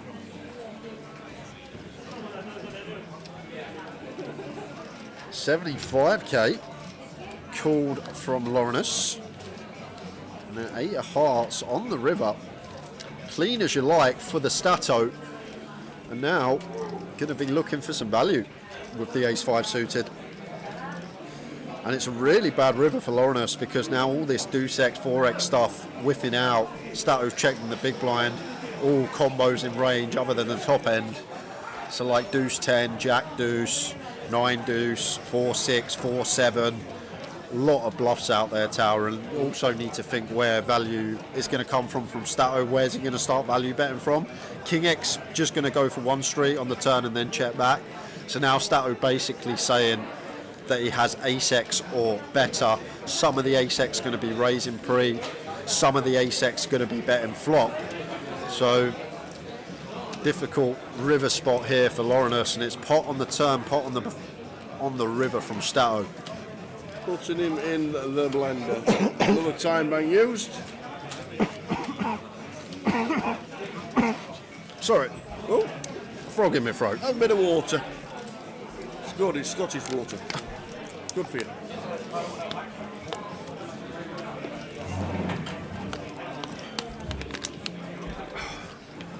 And does pay it off with the jacks and sees the bad news.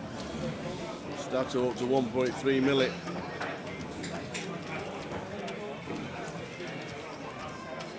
Sometimes they have it. Wilco and Mojan Fu, top 2 in chips. Yeah, but 4 big separates. Look at them. The top 4. Yeah. Some big stacks are brewing. In Glasgow, if you want to jump into the free roll starting at 6 p.m.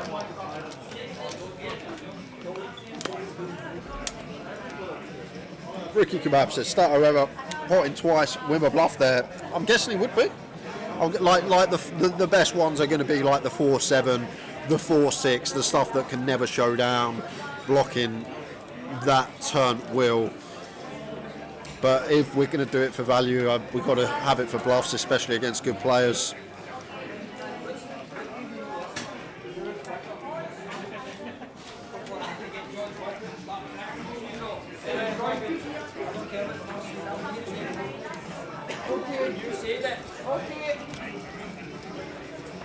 You see the Stato, out of small. Yeah, we can't be there so short. Now you get after Dave here. Now we've just become a central chip leader. Like these middling stacks are the ones we really want to go after. Any little 160s coming in here from Stato Tower? Doesn't take it. No. Damn right. See a flop with ace-3.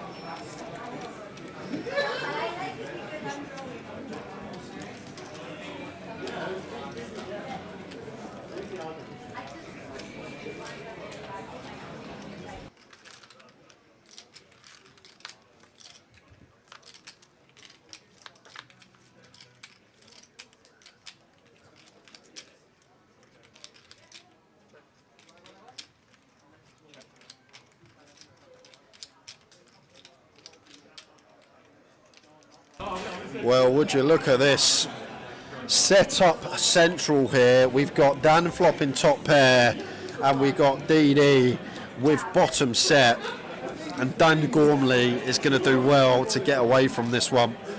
It's a board that Dave just gets to go after it with his king queen, his king 10, his queen 10.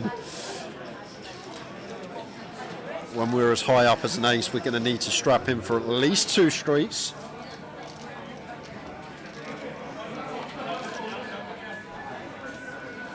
Four of hearts on the turn, and that's Dave here. Going to be betting again.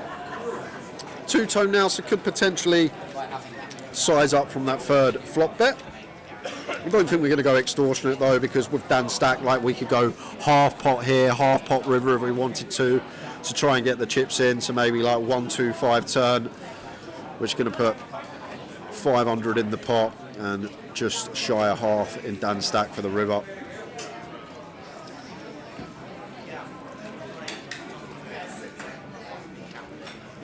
It goes around there as Dave, 115, just shy of half. Just going that geometric size, going to be same percentage pot now. In on the end, and the best case scenario here for Dan Gormley is some wet river rolling off a 10 of hearts, a queen of spades.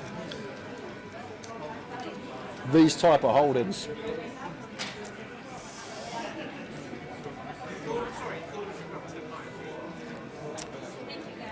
But maybe thinking about running it here and now as Dan.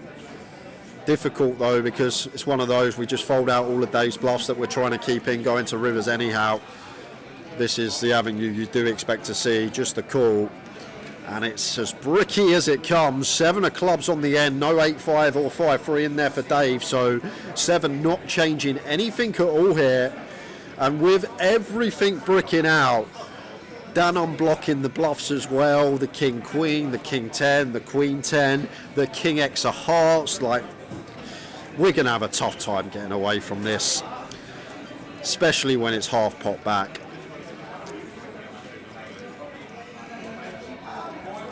And we're just praying for check now as Dan. We're not getting check, but we are just hoping to hear the check back from Dave. And there is the triangle. And nothing changing on this river as Dan. Like, in our head, there can be some rivers that we fold on. The queen of hearts, the king of spades, stuff like this that does bring in some bluffs for Dave. But we can't really find a better ace-x combo here. Like, much better to call ace-3 than it is ace-10. We have the 3 of spades, but kind of irrelevant because king 3 of spades is not going to open for Dan. So I think if we are going to start heroing ace-x, this is going to be one of our prime catches. Unblocking queen 10, unblocking hearts, unblocking king 10, unblocking king queen. It's a board that Dave will throw the barrels in on for sure. And can we find the fold, Dan Gormley, and leave ourselves with 10 bigs to work with? But if we make the call and we're right, we got 1.1 milli. It's a real grim river spot for Dan, and last time bank has been used. So in 30 seconds, we will have a decision.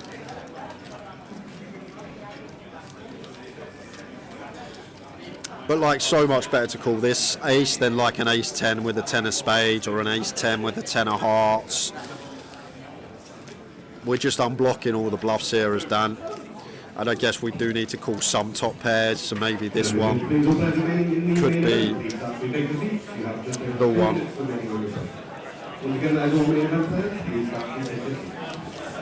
And Dave Doherty up to 1.1 milli. Dan Gormley come in as one of the big stacks, but he is our 8th place finisher. Going to take £3,590. Good run from Dan. We are down to 7.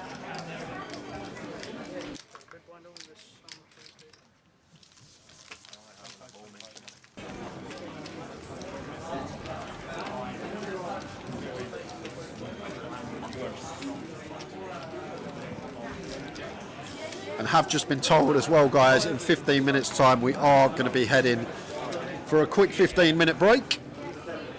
So just an hour and 20 minutes of play for the first session of the final table, but when we return we will be back on a full 2-hour session.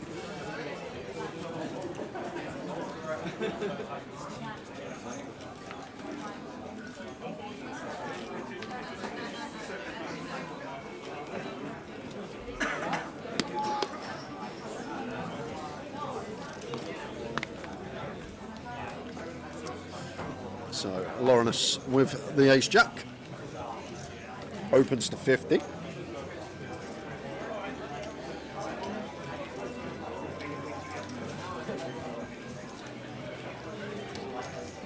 Some newfound chips for Dave, 8-9 off, heads up, big blind only, should be in with a defend, getting 4-1 on our money here.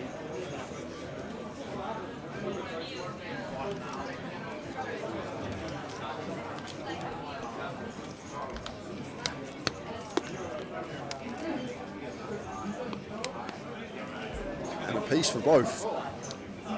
Middle for David, top for Lawrence, both with the backdoor spade draw to go alongside it. Probably check bet call. Feel like just want to bet this board as Lawrence, especially with our hand.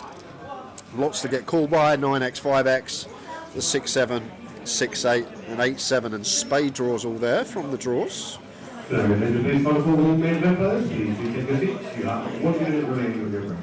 35 to kick things off, just shy of 30% from Laurinus. David, pretty clear call with the 8-9. Oh my word. Is it DD hour for David Doherty? Just snags off trips on this 9 turn and may start playing some leads here, guys. Like Laurinus with his stack and Cammy sitting there that short, he shouldn't open stuff like 8-9 suited, shouldn't open King 9 off, so it's only really the Ace 9 that's going to be in Laurinus's range that snacks a 9 here on the turn. King 9 suited actually won as well, although only 2 combos could be in there, so a very nice turn for Dave to do exactly this. Starts leading, just shifts the ranges. Yes, our opponent still has those 3 combos of aces, but Dave, now that he covers, going to defend most suited 9x down to like 9-7 off, all the way up to ace 9 off. So he just has this hefty 9x advantage on this turn facing Laurinus's range. So in with the lead for 1-2-5. Once again, choosing a size to set up a nice, comfortable river jam for 85% pot. And the queen of clubs on the end. Lovely card to see for Dave. May even start getting heroes from like the ace deuce suited up now, because ace x chopping with all other ace x. Ace king not in range either for Dave. That's always going to 3-bet free when covering. So it's actually as grim as it gets here for Laurinus. There's the triangle. Well, I thought it was the triangle. It's the time bank, but the triangle will be coming shortly. And now we got to think about this from Laurinus's perspective. Jack of spades, rough one to have. We don't really want that. Some of David's turn leads that are bluffs are going to be derived around the spade variety. So having the Jack of spades, not the best card. Like the Jack 8 suited, the Jack 9 of spades, Jack 10 of spades, not there. So we just strip a few of these flush draw combos that have bricked out for David here. But he's not going to go for the lot. 180k. Okay, now we just don't have a decision as Laurinus. No decision now, guys. In my opinion, ace jack, clear call. Dave could have some ace x that we chop with. Just leading this 9 in terms of range on the turn, could still have some ace x of his own, but against this size, no decision in my opinion here with ace jack. Has to pay. Chop with some ace x. The flip side of it, if you sat there, you would be asking yourself, hold on a minute, if David's bluffing here, why is he not asking for tournament life? If he's got one of these spade combos, if he's got something like 6-7, 8-6 of spades, why on earth is he not put us to the test for all of it? But the price is right. 3.5 to 1 on a call don't need to be right too often, guys. 26-27% of the time, and we do run into trips of David there, but perhaps could have been the end of Laurinus if David did go for the lots on the river, but went for this not all in sizing. Interested to know why. May have a little chat with him regarding that hand when I see him next. It's quite interesting. I feel like a lot of people just jam for like 85% pot. Maybe feels like the ace x always calling against that size. Could be the case. McNelly, I don't really get the chance because I'm always in the booth. This year I've got Friday off on the UK PLs for the 888. I'm not working Friday, so I will be buying in day 2 to every high roller for a few big blinds this year. Doing it for the team. And then we've taught him everything he knows. It's literally just Vegas and Ireland for me. How big is Ireland going to be, by the way? It's going to be huge. €250 buying, million guarantee. 500 buying for the mystery bounty, million guarantee. 1,000 main event, 2.5 million guarantee. Unbelievable.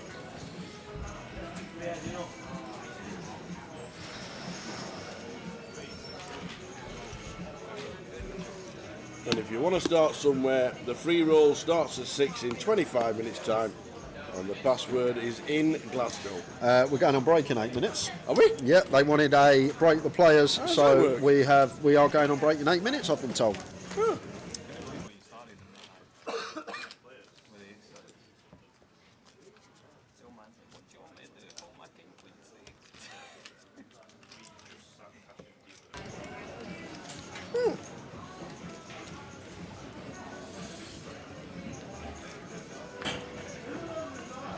was the reason that we were having one level of the break? I think it weren't taken out on the clock, and by the time they realised the players are already on their feet, and you know how hard it is to get poker players back to their table when there's a break on the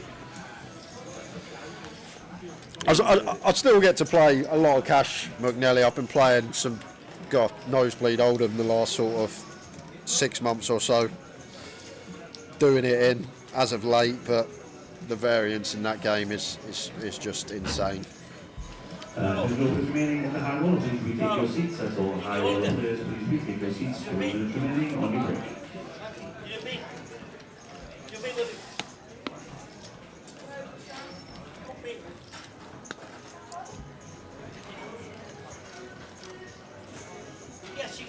Standard raise from David.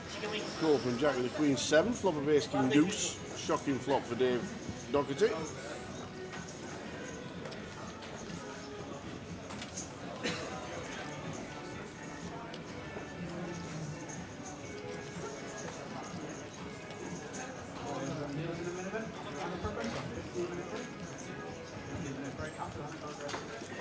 Yeah, just a board. We're going to see bet range as Dave and Jack out of there with the Queen 7.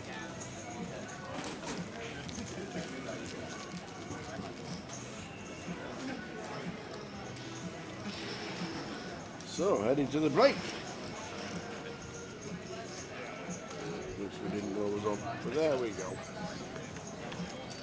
Keywords coming after the break. There'll be one around 6:30.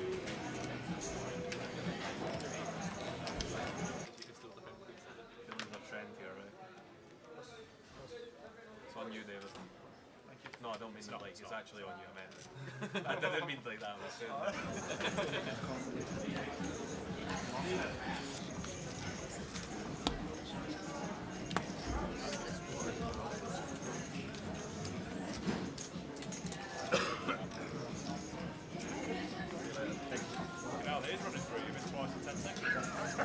Again, hat trick, first session.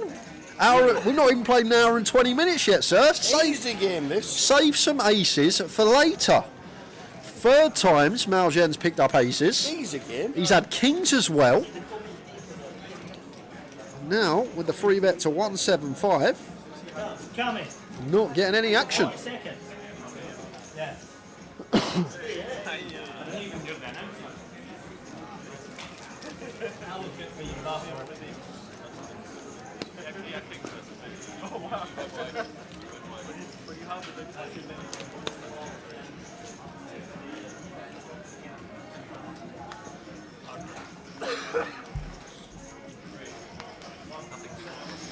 So 5 minutes to go until the end of this session.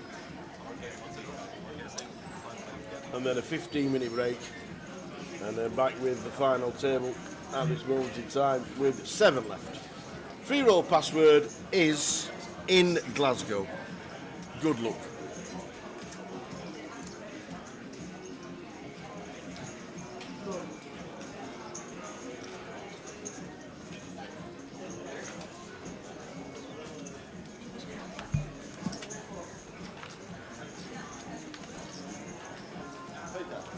And now we've got ace king.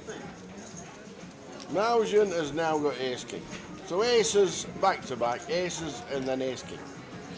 Obviously. Just flying, the man.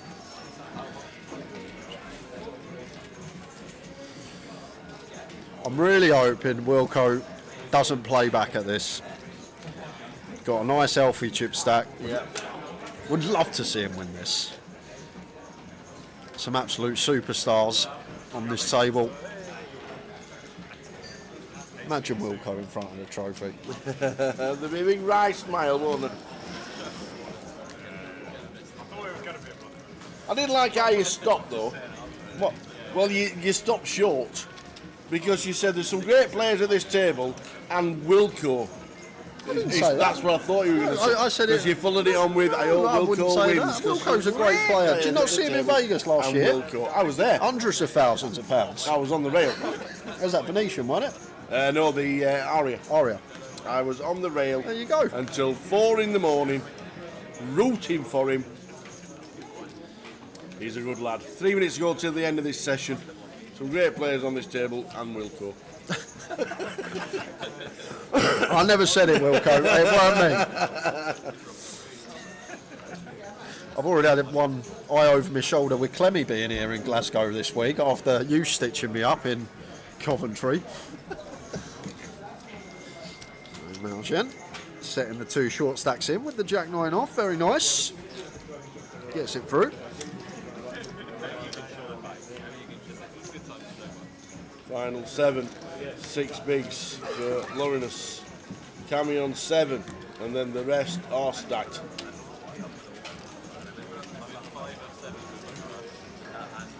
So you could strap yourself in for this one. Some great viewing on its way.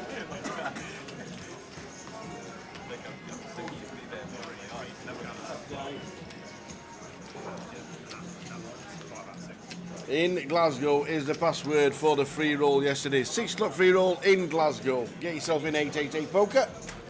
We are heading to the break, 2 minutes to go. Probably this hand and one more.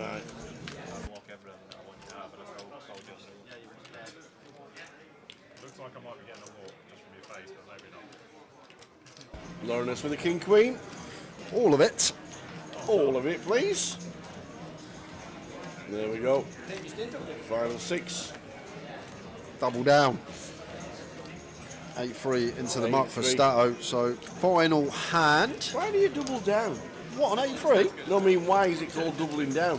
Surely you just double. I don't understand that bit. I know it's. I guess well, you I put know your what- chip down I next know to what it. you say is correct. Because you put your chip down next to it, maybe. Well, why do they call it doubling down? Because you just you double. Why'd they call a flop a flop? Why'd they call the turn the turn? Yeah. Why's the nuts the nuts? Well, that's something to do with the wheels on your trucks back in the day. So the last 60 seconds of this session and then a 15-minute break.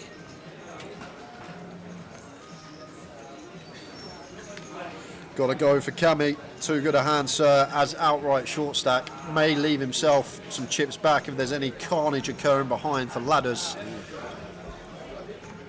Oh, here we are. Here we are. 7's going to be way too good for Stato. Got Dave behind, so probably just going to call. No need to ISO, be a disaster if we shoved and Dave woke up with a monster. So there's the call. And Cammy. You're going to need to hit one of the aces to survive. Cammy Williamson. Good to see him back at the tables. Great result in Edinburgh a couple of years ago.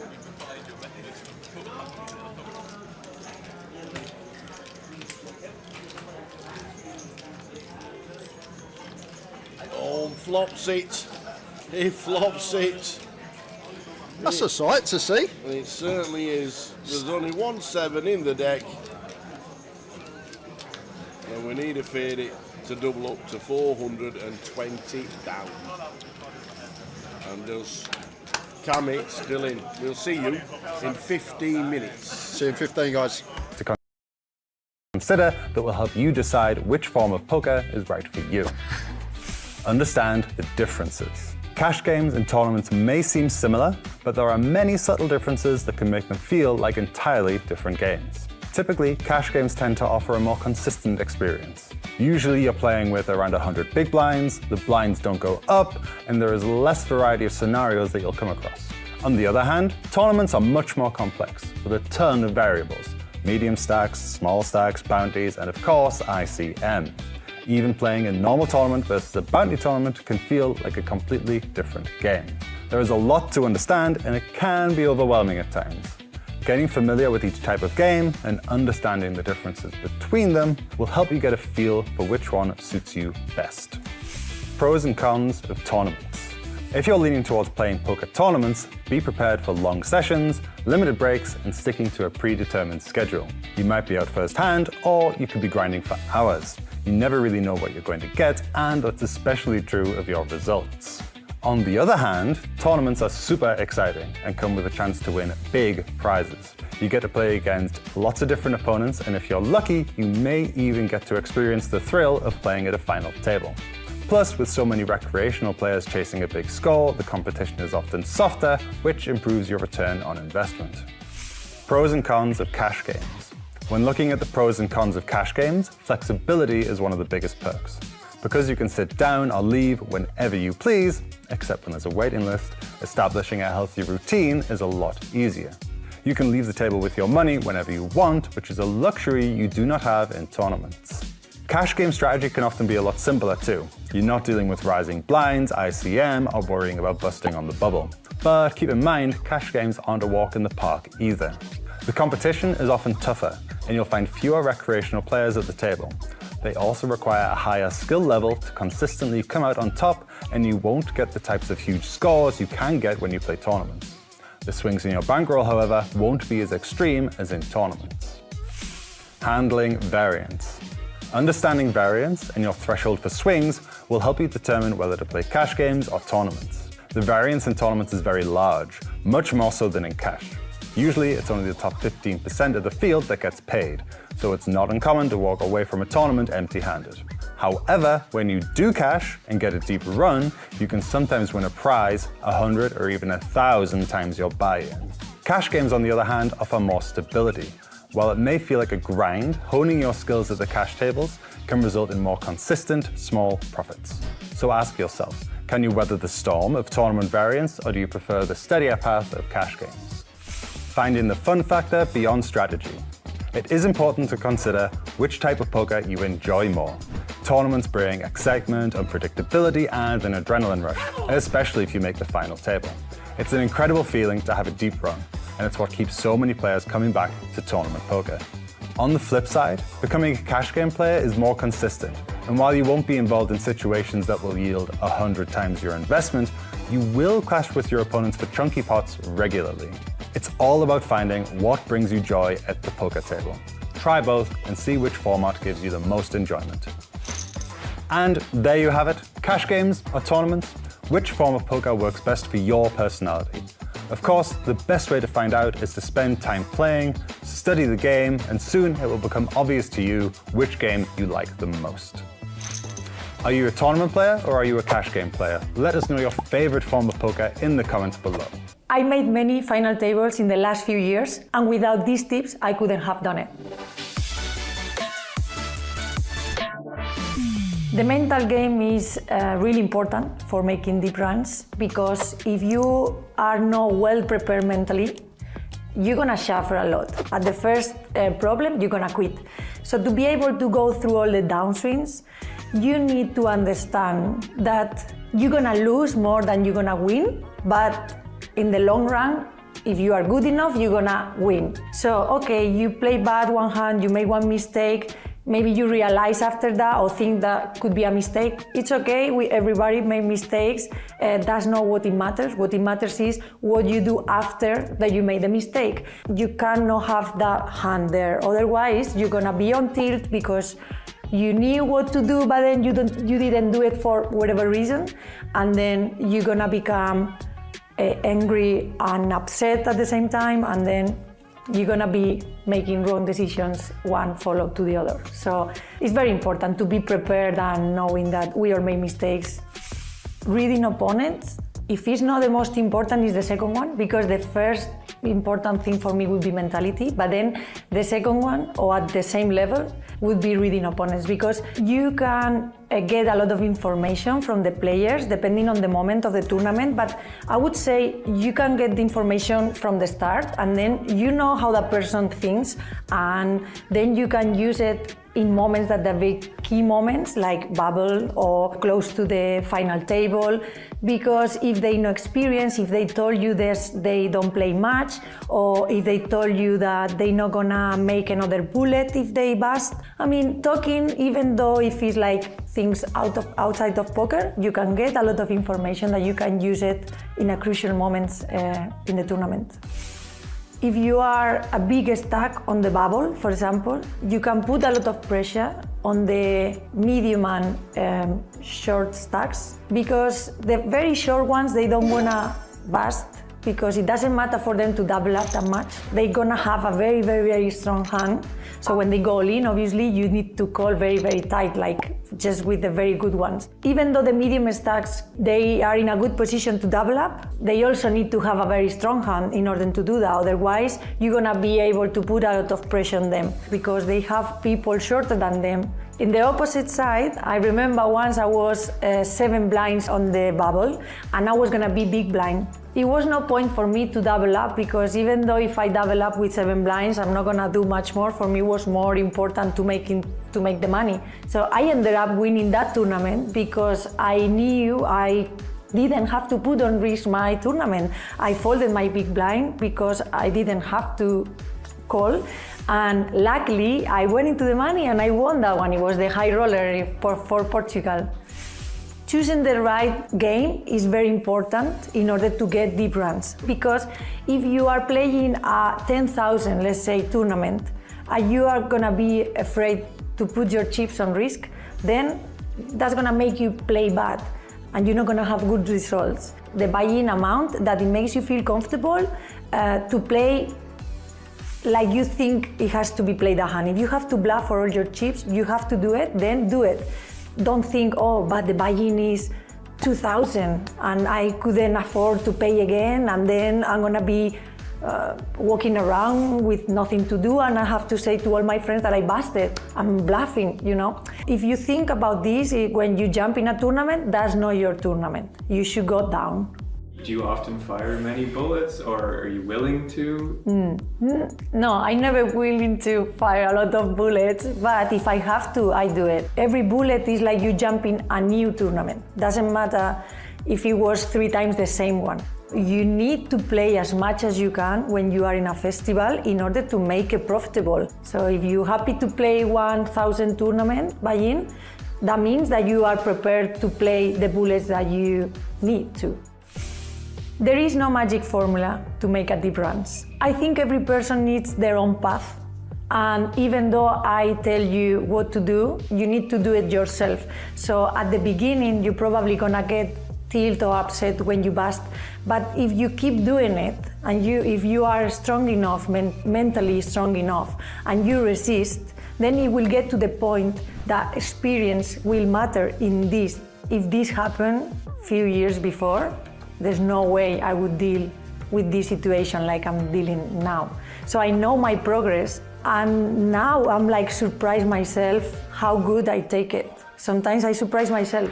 I'm like, wow, I don't feel what I felt when I started. It's a path, yeah. You cannot shortcut it. You have to go through that. Calling all low to mid-stakes players, it's time to light the torch. From March 16th to 25th, 888poker presents the Championship Games, an exciting series where you can qualify for free every single day. And don't miss the $100,000 main event with a buy-in of only $25. Register today and take your place at the top of the podium. 888poker, made to play.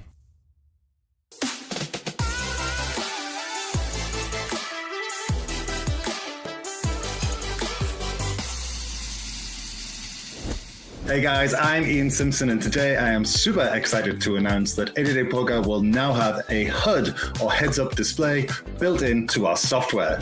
Whenever you're seated at the table, you'll be able to hover over your opponent's avatar or your own and get some vital statistics about them.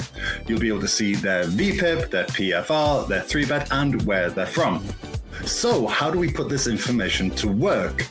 Let's say you've opened and the button 3-bets. Well, you can hover over your opponent's avatar and see their 3-bet statistic. And here we can see that it's only 4. Now that's actually really small. You can go ahead and safely fold your marginal hand, knowing that they're only 3-betting a very narrow range and they likely have a much better hand than yours. In this scenario, our opponent has a PFR, short for pre-flop raise, of just 10%. That means they're playing a very narrow selection of hands.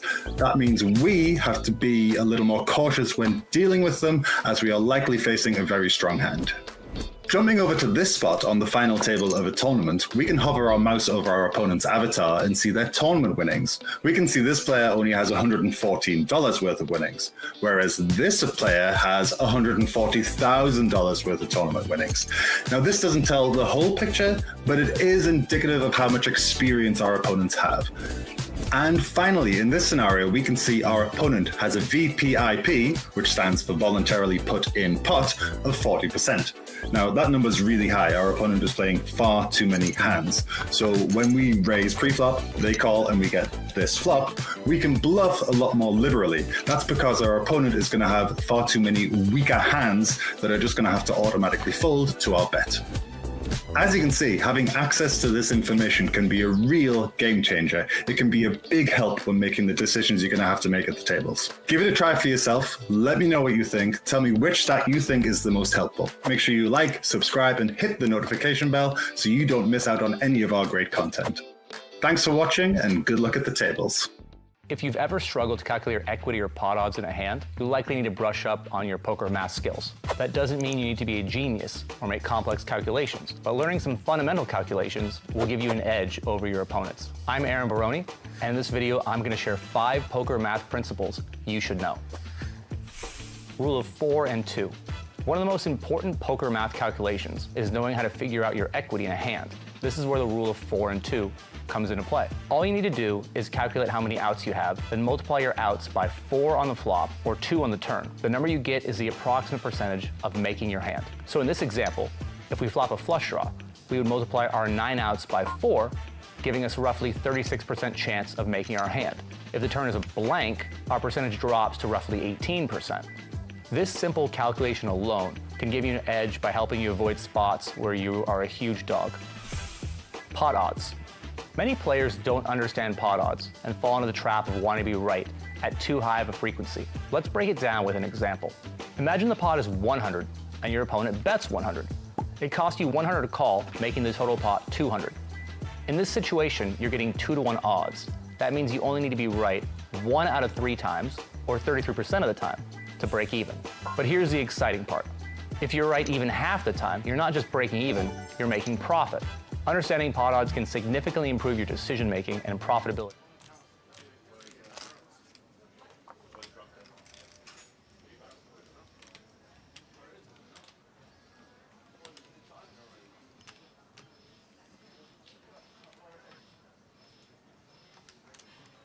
Welcome back, and if you're tuning in for the password for the free roll that is starting in about 3 minutes' time is in Glasgow. That's where we are, in Glasgow. Why are they just tuning in for the password and not the final table of the high roller? Yeah, you lot. Just tuning in for the password. And for our early viewers that have got in quickly as we return from break, we are going to a keyword. When? Maybe 6:05. We'll give you about 6-7 minutes, but we're meant to do one on the hour every hour.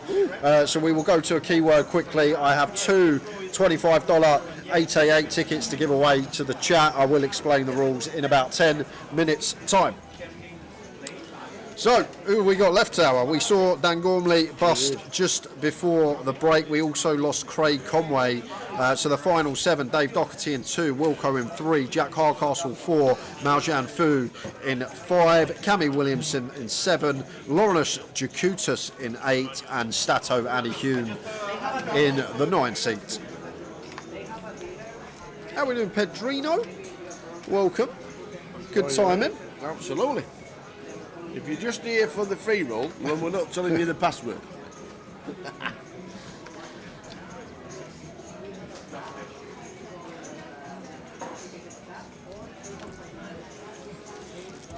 King 10 for Maljan. Opens from +1. Wilco, AC off. Defends from the big blind.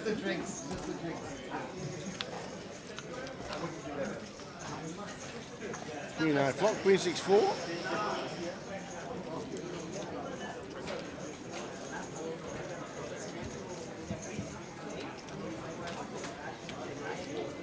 Quarter pot from Maljan.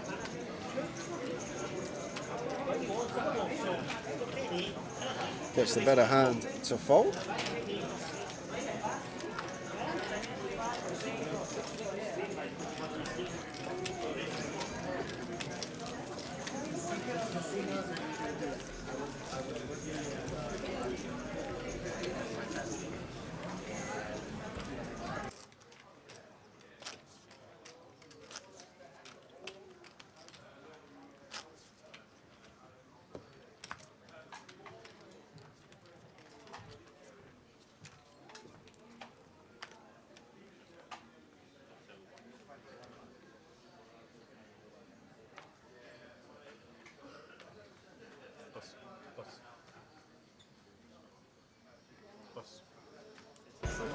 Like the stream, says Nightbot.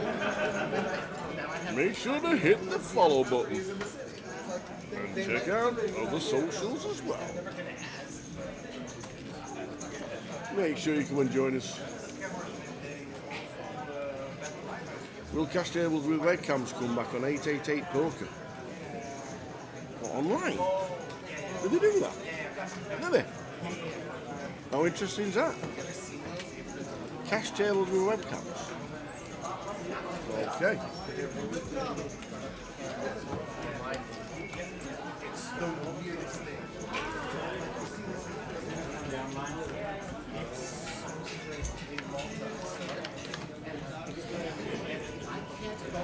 Well, one of them really good flops with David Doherty. Look at that. Jack just calls the ace queen.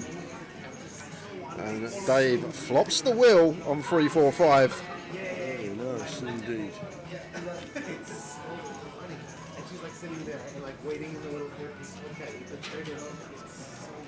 He's like, come on, Jack, please get giddy.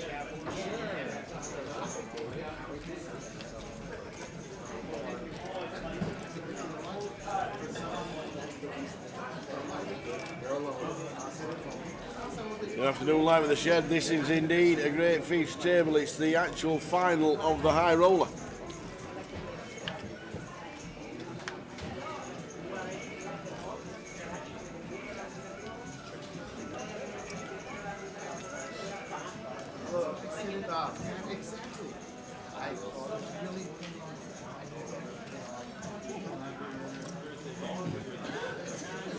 Ace of clubs on the turn. Not the card that Dave Doherty wanted to see.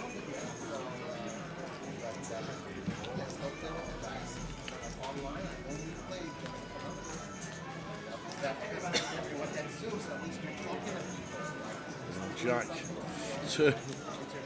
turned a pair, river trips. Dave with the wheel.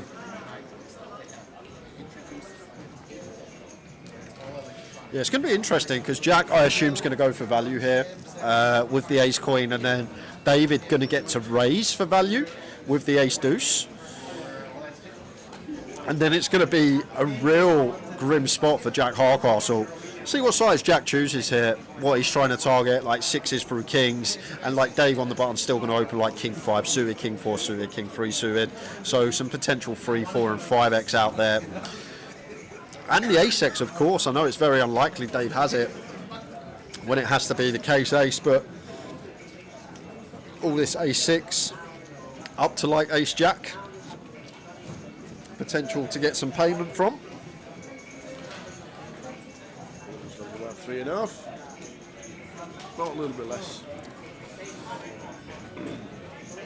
2.5. 2, 4, 5. So now David going to be bumping this up. Obviously 6-7 there for Jack. 6 deuce shouldn't be. 6 deuce suited probably defends, but I'd be shocked. Oh, he is just going to call. He is just going to call.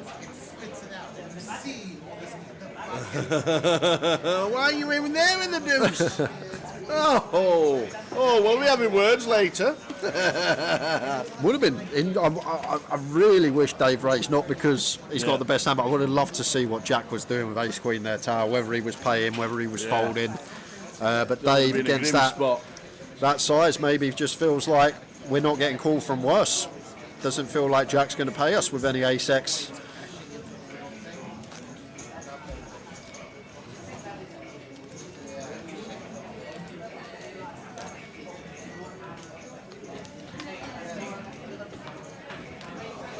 Camera with the king queen off from gun.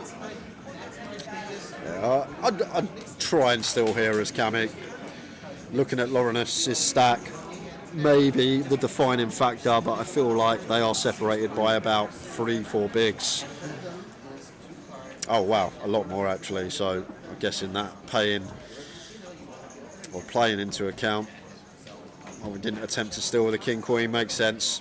In a couple of hands time, Laurenus is going to have to be all in. And potential to ladder a few quid.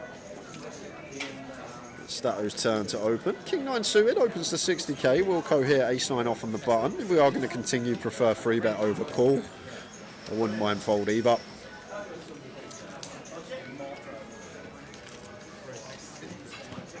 Love this from Wilco. Very nice find. The sort of offsuit middling ace-x LP versus LP.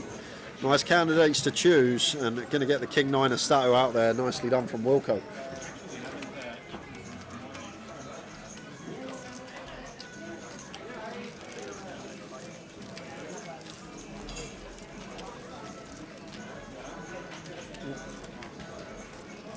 So the free roll is underway. Good luck, one and all. The password is in Glasgow. Loving Glasgow, Curtis. Thank you very much. Loving Glasgow. Able to get out on the evening yesterday. Nice weather so far. Bit of a walk around this morning for half an hour. And now this. Casino's beautiful. This has got to go for Laurenus. 7 bigs, ace 4 suited.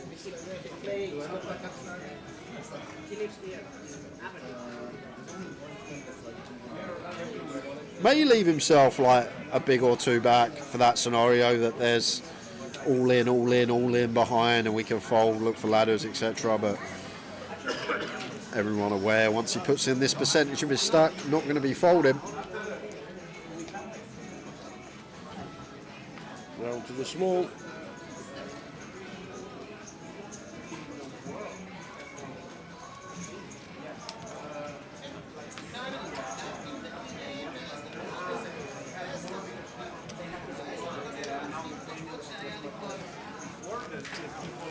Neil Wolfrey. Good evening, boys. Oh, glad to be home watching poker again. Neil, much love, man. You're the top dude.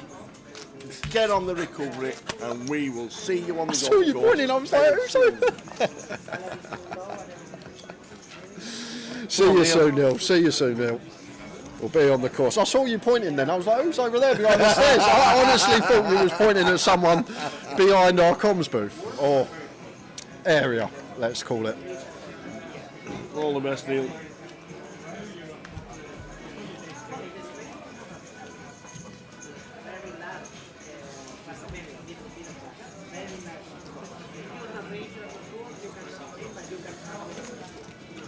So guys, after this hand, we are going to go to another keyword. Are we? I think it's the 5th one of the day, which will leave us 7 tokens, so it will be 5 after this one. Just going to grab the keyword from Lime, and we will be going to it after this hand. Excellent. Who got down good? Who got down goal? He lost 3 hands, wasn't it? He lost a big pot with pocket 9s against aces, and then set over top pair against DD to end him. Very nice find from Maljan here with the A7 off. Love that from him. Prime candidate, LP versus LP. Middling offsuit ace-x. I mentioned about 2 hours ago, first I've ever seen a Maljan, but seems studied, seems to play some fantastic stuff. Has that got it? That's me Scottish. Oh, has that got it? Is that, are we ready? Now then, me old cocker, has that got password? Password in Glasgow. Keyword. The keyword? Yes. Is ladders. Ooh. No snakes, just ladders. No snakes. Ladders. Here we go. Get yourself in for another keyword. Ladders. Go. And this is for 2 $25 888 tickets. Yes. So 2 people will be picked at random.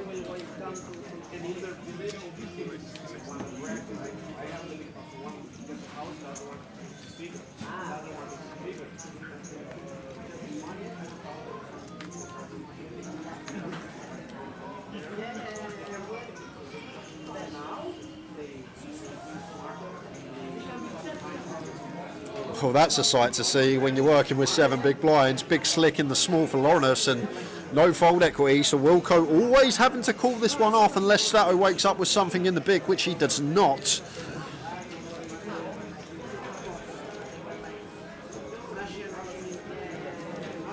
Here we go. Big chance to double from 225 up to 500 and third, well, just shy of 20.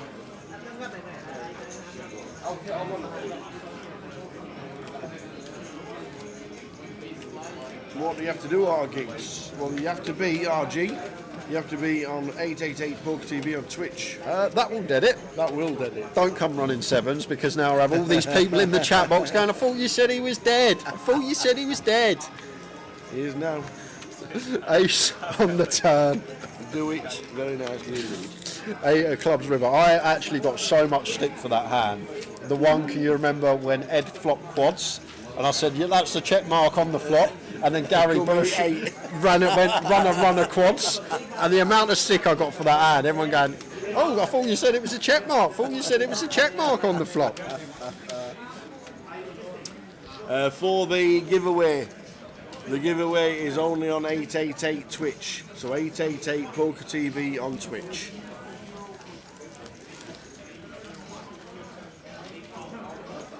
And there's 1 more minute, so if you're watching on YouTube, get yourself over to 888poker TV. If you're watching on Facebook, get yourself over to 888poker TV. You have 1 minute, because that is a 1 minute warning. Warning, warning, 1 minute warning.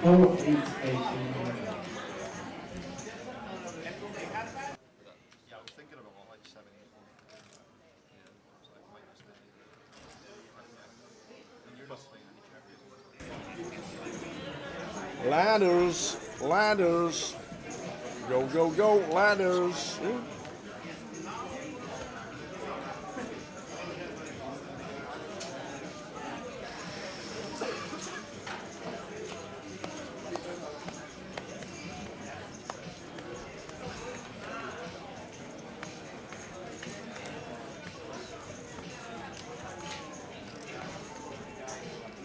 Ladders.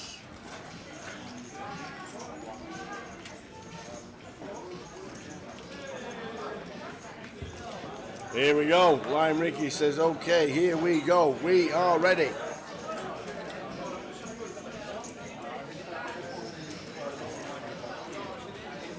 The countdown is on. Stato with the ace-4 suited. Evening, Johnny Brown.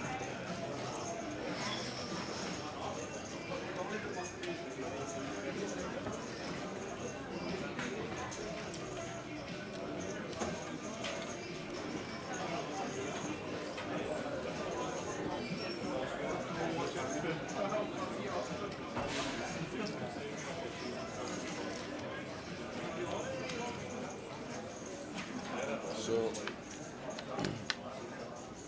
there's the 105 from Dave Doherty. Stato calls with the ace-4, comes king, queen, 9. Top pair, David.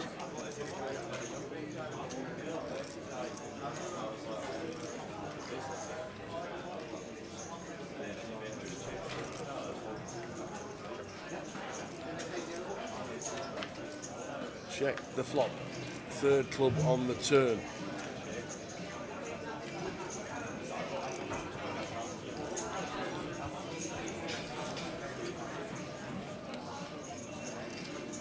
Option on. Stato checks again. David mind bet small. I know he's turned 2 pair, but a bit flushy. Will be in the hand. And congratulations to Strongbow 5861 and Christoph 87. Is the Hendon Mob Championship main going to be streamed? When's that on, Manistro? That's not part of this event, is it? I don't think so. Where's the schedule for Glasgow? What way on? Here we go. Thursday, Friday, Saturday, Sunday. Where's that? Nope. Tomorrow we're going to be on from 12:30 with day 1D. On Saturday we're on at 5:30 with the start of day 2, and then Sunday at 1:30 with the start of the final day. When's the end of the month? They said what? This weekend? Not here, it's not. Not in Glasgow, it's not. And I have no idea what anybody else is doing at all. Do you know what? Maljen has brought his own deck of cards, and they just contain aces. 4th time he has been dealt aces on the final table. You could go and play poker for a week and not be dealt aces once. He has been dealt them 4 times, plus kings, this final table so far. Maljen, distribution at its finest. Hey up, Nate. Happy birthday for t'other day, lad.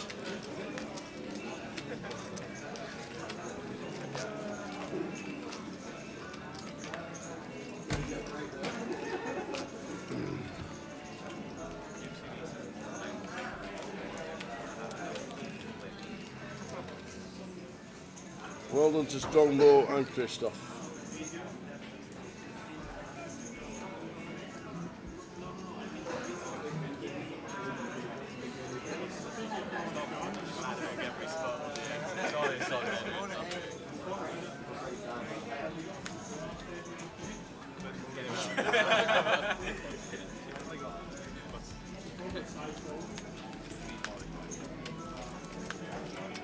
Cammy with the ace queen, he's all in for 345. All folding round.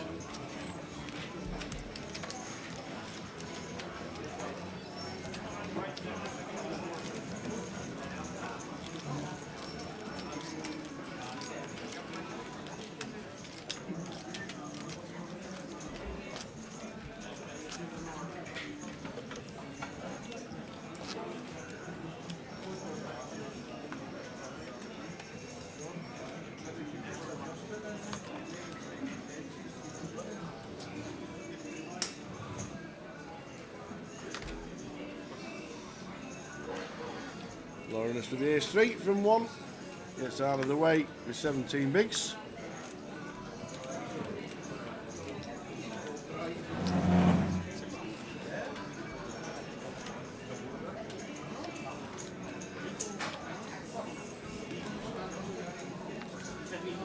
King 9 suited for Stato. Opens to 60. Maljan going to get to defend the Jack 6 suited.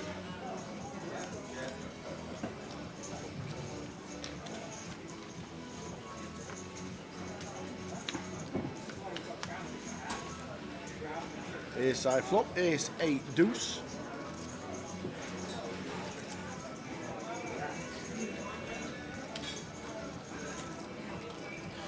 Just going to be Stato's hand. Ace 8 deuce.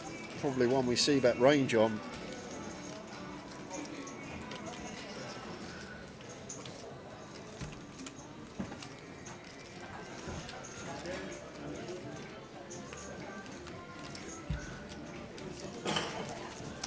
Cammy 14 bigs, Lawrence 17, Jack Hardcastle 20.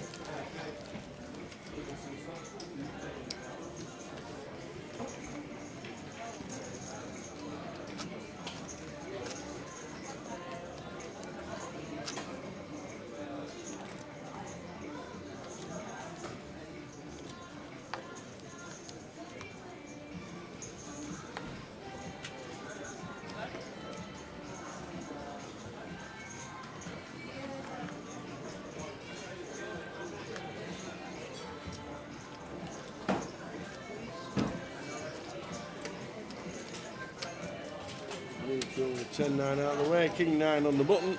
Also from Jack, going to be raising up.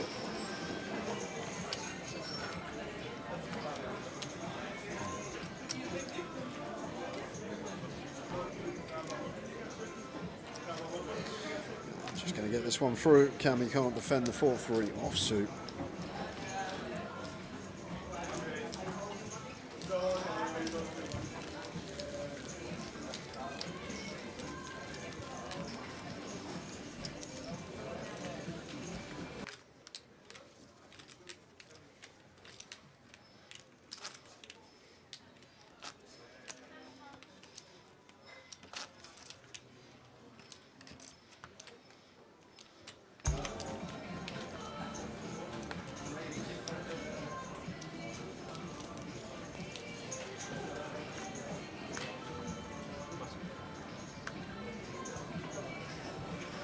Jack 6 for David out of the way.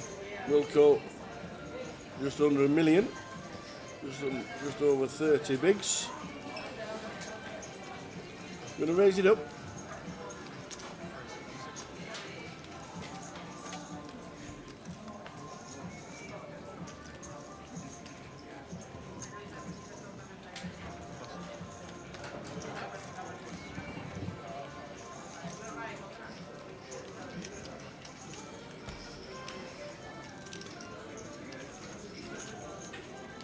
We're doing anything with those three. Nothing. Not anything. I actually think if we've got like 9 or 8 there, we're supposed to defend the suited, any suited 2, just for like easy decisions, small SPR, but at 15, agree. Out there we get.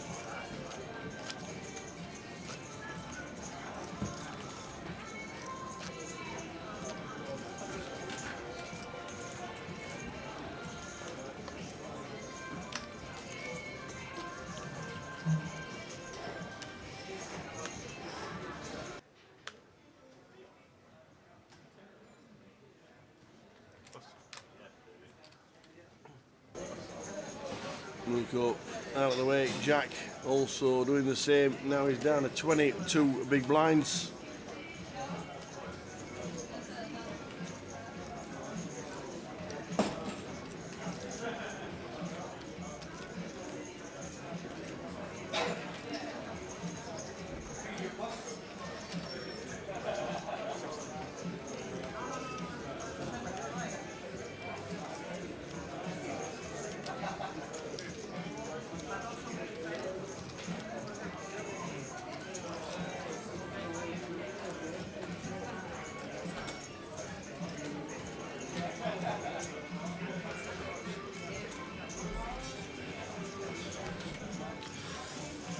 Well, here we go, Tower, and it's short stack versus short stack. Here we go.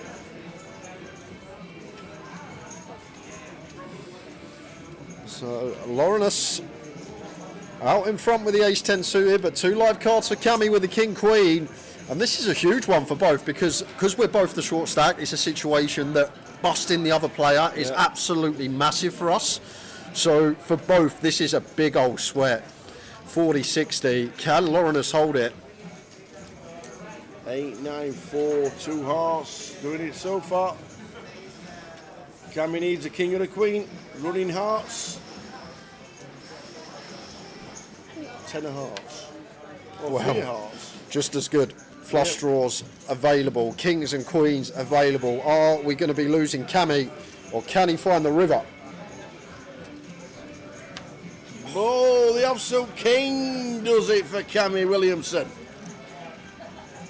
Big double for Cammy, up to 750,000. Laurenus down to 3 bigs. Big old river there. It's a big swing. Going to lead Laurenus with just 3 big blinds.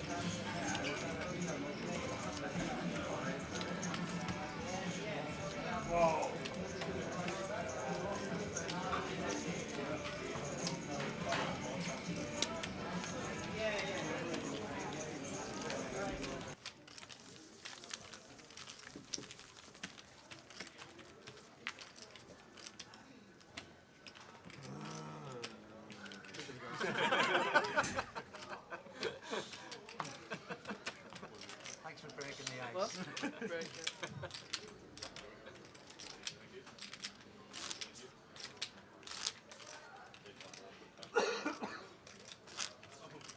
Let's go, Cammy. Johnny Scott, good afternoon.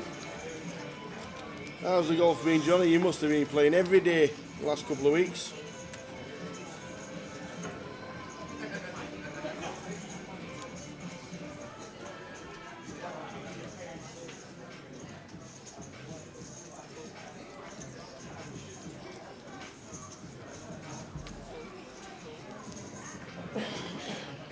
That'll do us. 3 bigs, queen 8 suited. In they go. Triangle is in. Qualifies.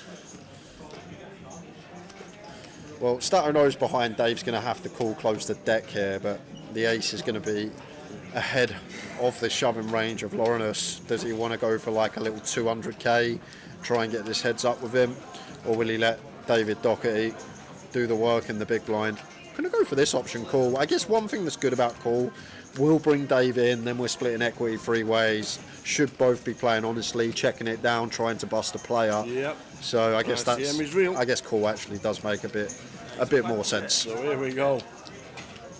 We can treble up.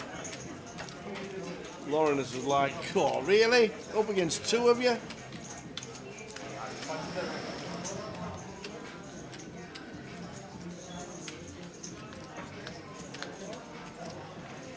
Well, he flops top pair and takes a big lead. Yeah, that is great for him. Just fading the aces and the kings. Not that he knows that. But shouldn't be any betting going on here from either Stato nor Dave. We don't want to like blast off one of their hands that could potentially pass Lawrence by the river. And it's getting better and better. So offsuit ace or king. Only way we're going to see Lawrence's tournament end. 91% going to the river. 3-way. And being that far in front. Checking in. Here we go, off to the river. And there it is. Boom. Treble up plus more. I knew he was going to sit right down before the hands are turned over. Feeling pretty confident. There we go, he says. Give me that triple.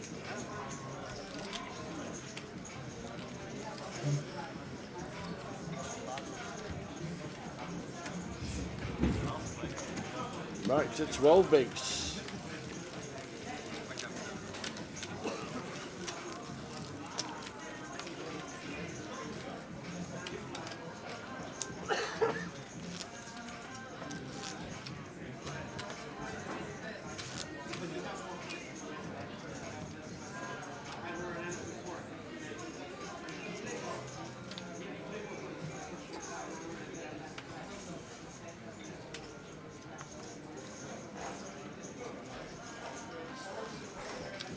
Ace 10 for Jack from gun, raises to 60.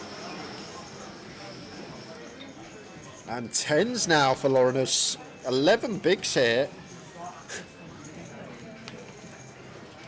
Only thing Jack's not going to call ace 10 off. I don't think so for 11 on first glance for me.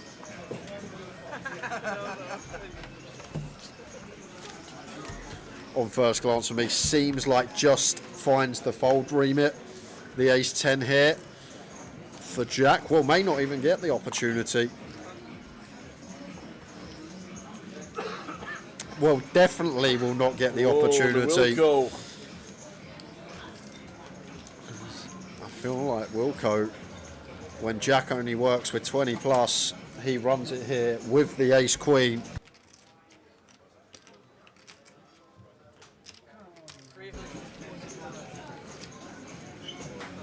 There we go.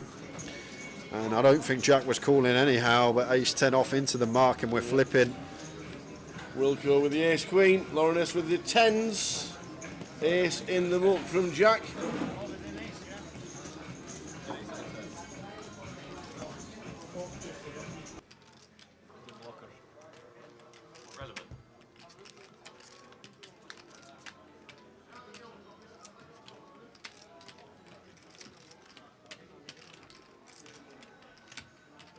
Jack high flop, Jack deuce 6.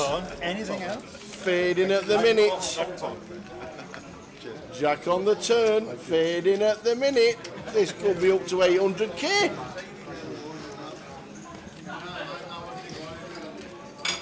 Oh, the dirty river.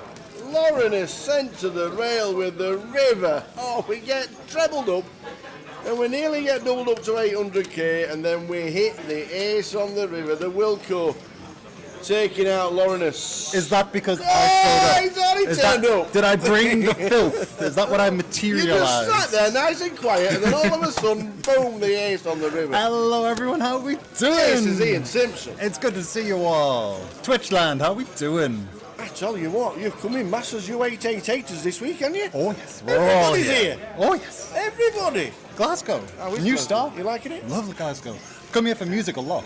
Do you really? Me and my dad come for live music quite a lot. Oh, right, okay. Because there's Where do they play? some great venues. Oh, for right, live just music. local venues, small venues, big venues. There's a couple of biggish ones. Yeah. So yeah, we've seen some great bands here. But it's only like my second time playing poker. Right, okay. Yeah. Nice casino. Great casino.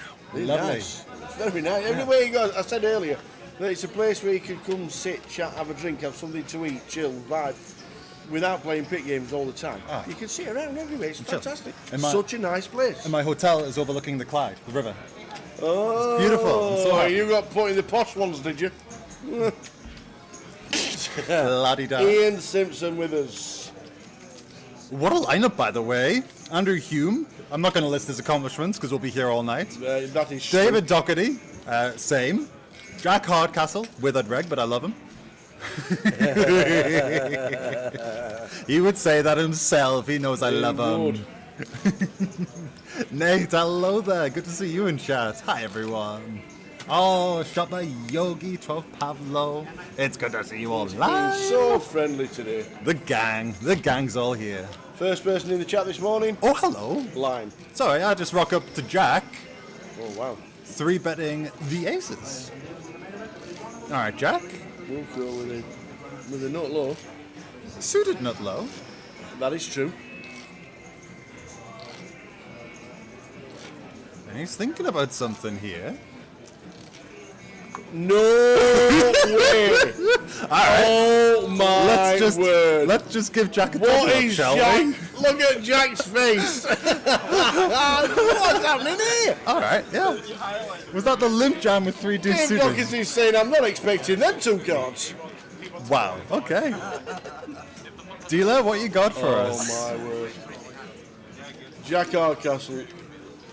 80% of the time is up to 1.2 million at 30 big blinds. 40 big blinds in the middle. You know it's never easy. Just a little deuce. You know it's just a never little deuce easy. in the window. You just know it's never easy. Hold your breath, Jack. Oh, the dealer just puts the triangle over Jack's cards there. Yeah. The dealer must have thought they must have thought the 3 deuce was in. Oh no way! Are you serious? Oh my! 6-8 or ace for Jack. 6-8 or ace. Oh! Final table of a high roller. 3-2 for 40 big blinds. It can't even be a walk of shame or anything, can it? Oh! Can I go now? I think I've cursed the stream enough. You've done it. You've done it. Lawrence, when the ace come on the river, you saw that one, and the 3 deuce. To be fair, if you stay, we could be over in 10 minutes. Right, okay, yeah, I'll stay. I'll give you guys a short shift, yeah. Wowzers. What is that about? Oh, man. If you're going to make a highlight reel, make a highlight reel in fashion. Okay. Oh, my. Bye, Ian. I'm gone. See ya. Oh, dear. Okay. Wow. So, in 5 minutes' time, we go to a 30-minute clock. Because that's where it is 500 and less. The whole table's just laughing. Can't believe it. Well, they all got a ladder there, didn't they? How much did that get them? What's 5th to 4th or whatever it is? The payouts from 5th is 7,390. Right. Is now locked up. 6th for Jack was 5,540. So they got like just shy of 2 grand for that. Absolutely. Aye, easy way to get 2 grand. Sit and watch 3 deuce suited crack Jack's aces. Oh no, he's got 3-4 suited now. Oh, here we go. He's dominated. Don't think it matters. Don't think it matters. Honestly.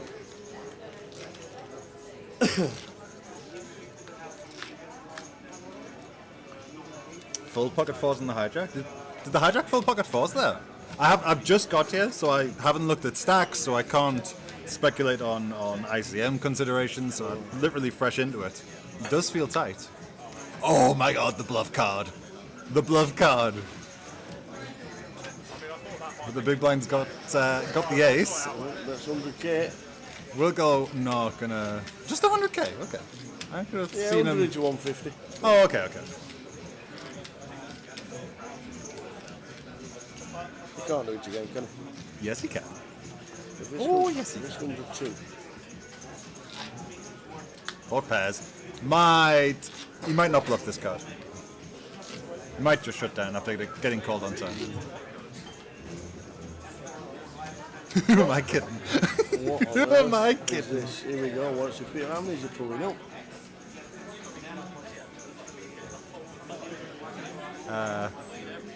What 400k he's racked up. That looks pot size. That is nigh on pot size by the looks of that. 375. A squeak more than the pot. I love it. As long as he does it with ace king as well, I love it. Oh, the big blind's in such a grim spot. Only beats bluffs. And it was a delayed c-bet, right? There was no bet on flop? That's right. Is that right? Yep. Makes total sense. Check back, flop with ace high. Turn an ace. Value bet it again. Can you sniff out the delayed c-bet bluff? Yes, he can. Good call. He says nothing. Nothing. 2 pips higher this time. Jack's just seen 2 hands that Adam's played. 2 3 of hearts and the 3 4 of hearts. Outstanding. So what's the plan for Mr. Ian this week? What happened to your stack this morning before you came to the feature? I lost a flip. Okay. Like I max like regged into day 2 with like 17 big blinds. Yeah. And someone had made day 2 playing it from day 1 with 2 big blinds less than me. Okay. They jammed 10s, I had king queen suited. We flipped, we lost. I had 2 big blinds on the feature tab, so I got to play 1 hand. So. And the rest of the week, hopefully, just the main events all the way through. Yeah, main event. We've got a lot of content making tomorrow, so there might be a chance to max late reg or somewhat late reg tomorrow. If not, I'll be in the other flights because there's a turbo on the morning of day 2. There is. This is why day 2 for us starts at 5 p.m. Right. So plenty of chances to get to day 2. Yeah. Nice one. And there's side events. Plenty of side events as well. And you can see in the prize pool there, High Roller beat the 100k guarantee. Lovely stuff. It did indeed. Nice to be at new venues and getting the support. First time 888's come to Glasgow. So the High Roller being successful. First time we've streamed in Glasgow. Right. Well, at this event we did one for the old GPS years and years ago. Okay. Like 12 years ago. Right. So yeah, if it's a success, I mean, it seems like it's going to be a successful stop. It's already off to a good start. Yeah. It means that next year, fingers crossed, we can be back. Fingers crossed. Are you doing Ireland? 2 weeks. 2 weeks of poker. Beautiful. In Dublin. Yeah. Booked my accommodation like 8 months ago. Did you really? Oh yeah. Because the hotels, poker players do everything last minute. Yes, they do. So the hotels are going to be hard to get from now until the closer you get April. to. So and the hotels can be expensive in Dublin. So I thought I'll start shopping for deals immediately. Right. Okay. And I got a really good deal, and then the hotel cancelled my booking. Why? Because what do you think? Because they knew that they cocked up and then they realised that I got a really good deal, and then they realised and cancelled it. Wow. But then I got a new place that's still a good deal. So that's awful. I know. And they don't ring you up and say, "Oh, by the way, you can have the room for an extra." No, they just cancelled. Oh wow. Well, glad I checked my emails. If I'd missed that email, that's a bit dirty. I would have rocked up to Glasgow with no. Sorry, to Dublin with no bed. Exactly. Ooh, a turn card. 2 pair for Stato. For the biggest prize winner in GUKPD history, is that right, or is it second biggest? The third biggest. Third biggest. Yes. I stand corrected. The third biggest, and the other 2 were brothers. That's right. That's right. I saw that post. Unbelievable. Yes. Yeah, £220,000. Never mind. Yeah, but what did he win last week? Never mind his 1 point something million score at EPT. Absolutely. Yeah. And his 17th place finish at the World Series. Oh man, 2 years ago. Can you imagine final 2 of that? Yeah. And now he's got 2 pair against an over pair when every bluff combo is possible. Pick a combo to bluff here, you can do it. 4 of clubs on Action the river. killer. Yep. Is it an... Yeah. Ooh, God. Yeah, Stato can have all the 5x. It just depends which ones he would have bluffed with to get here. Can he go for value? Stato would turn a 4 into a bluff here if he bluffed the turn with like...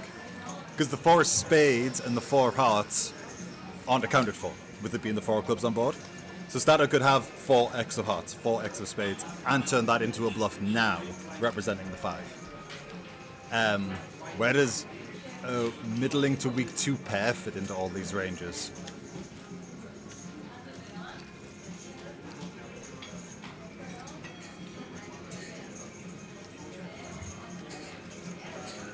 He's decided to check.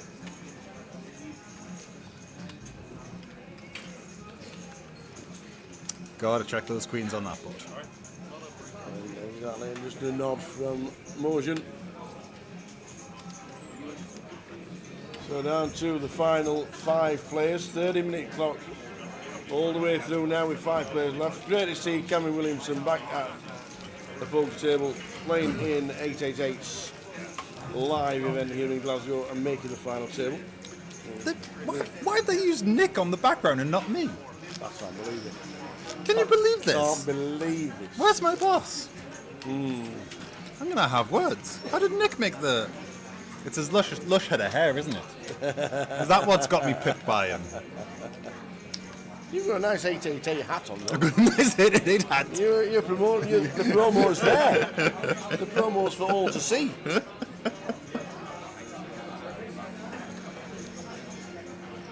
So I'll see you in Dublin. Yes, you will. Looking forward to that. We've got UKPL Newcastle. We have another new one. That's Are you going to that? Yes, of course. Wonderful. Of course we are. Wonderful. Can't stop up and down. This is it. We're on. Yeah, week of poker. That's a £2 bus fare from me. Is that still a thing? What, getting the bus? Getting on the bus for £2. It used to be. I think there was strikes in my neck of the woods, and they got it back down to £2. Nice. I think the drivers got it to £2, not the public.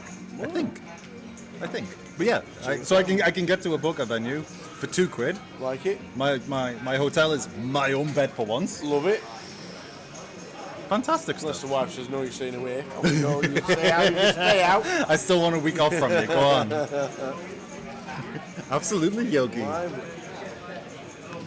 Love it.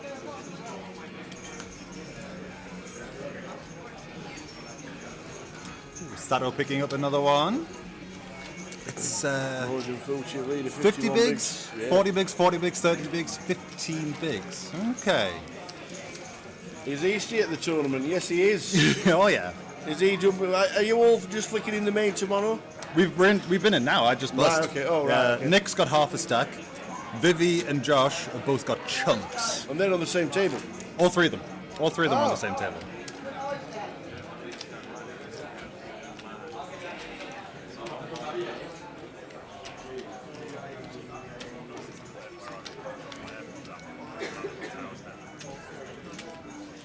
Hey, Moshak, how you doing? Maybe Nick's a better player than you, Michael Butterly. You might be right. You might be. You're not, but you might be. David Doherty, second in chips in the small blind here with a marginal hand.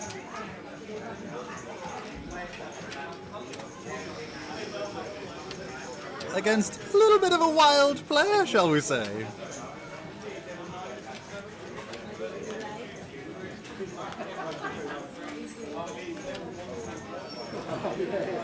Okay, both players have a piece of this. Double Gutty for Wilco and Doherty with second pair. Blind v Blinded Limp Pots has a lot of checking in GTO world, but this is not GTO world. This is a real life final table. So this pot could get big here because Doherty is not going to be folding second pair just at all. He's going to be seeing river here. He already knows that. Off to the turn. We'll go with the open ender. Which is the 8. Oh, David. Wow. Is Wilco... David can lead this for sure. I would love to see a lead here, because Wilco's going to check all of his draws on this card. Snap check. Yeah, David knows check, he's in check. front. 3 diamond. Neither player with the diamond.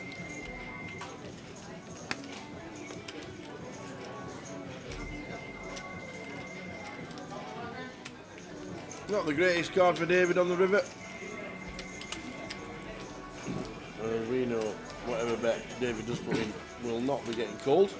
Could get raised. I don't think Wilco's going to play like that.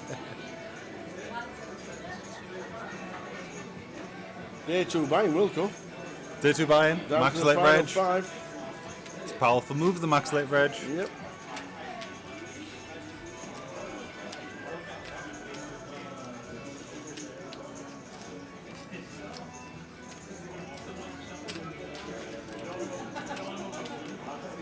Is this Hollywood? You can't ever raise. He's used the time bank. He's using lots of time banks. What's this all about? I don't know. He doesn't have a diamond. You're going to pull a move here.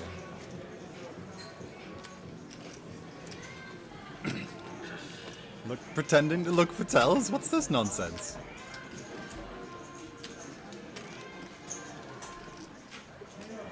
This has to be in the bin. There we Silly. What's the waste of time go. banks I there? don't know. He only used one. He only used one. So we're down to final 5. What's the food options like there, Ian? I've had loads of people send me recommendations, but I've been in the casino the entire time, so I'll just say the casino menu. But I've heard the restaurants around the place are good, so I'm looking forward to trying some.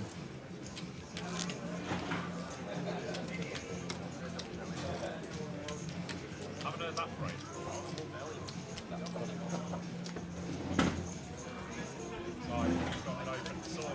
So blinds 40,000, 30-minute clock throughout. Cammy with the ace-10 from gun. And 15.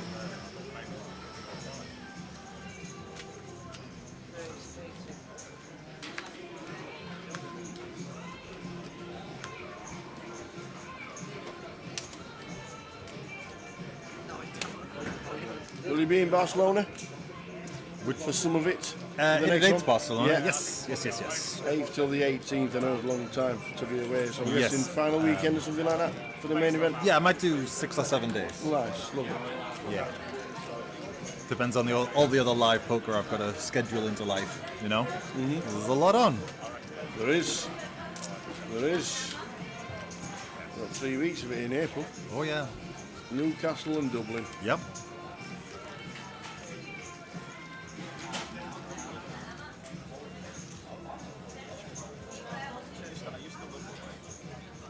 And then in September, 888's in London. Yes. And a couple of weeks after that, it's WSOP Europe.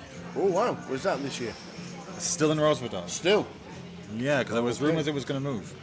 Well, to be fair, the idea was for it to move around because it's Europe and not just one place. It's been in Rosverdal for a long time. It's been in Rosverdal for Because 10 years. They've done Cannes, they've done London, they've done a few places. Did it Berlin? Did it Berlin? Did they in Berlin back in I the think day? they did Germany once. Was that when Germany had online poker? Yeah, Like, without, live but poker. they still have it. Is it can you not have live in Germany? The regulations get so up and down. Well, there used to be an EPT Berlin, didn't there? Yeah. But the live I'm offering. pretty sure the World Series Europe was in Germany once. Right. Yeah. I know it's been in France. I know it was in London to start with. Yeah. Because we worked the whole four years of it. You did? I did. Oh wow. Okay. Yeah, the 2007, 8, 9 and 10. Look at that cheeky river for showdown value. Bluffing the turn, river's showdown. Check, take the pot. No? Block? You said it's very close now. No, cheeky value bet. Lots of things missed, to be fair. Ace high might just look him up. Ace 10 did miss. If he doesn't think Cammy has many pocket pairs, if he thinks Cammy doesn't check enough pocket pairs on flop, then this value bet's amazing.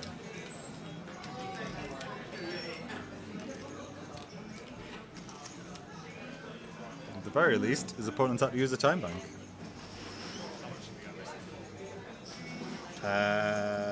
No, Paul Fletcher, not as far as I know. thought World Series Europe was in Manchester. Manchester? Manchester? No. World Series Europe would only ever be in London in Britain. Ever. Yeah, I'd imagine so. Does get the A-side fault.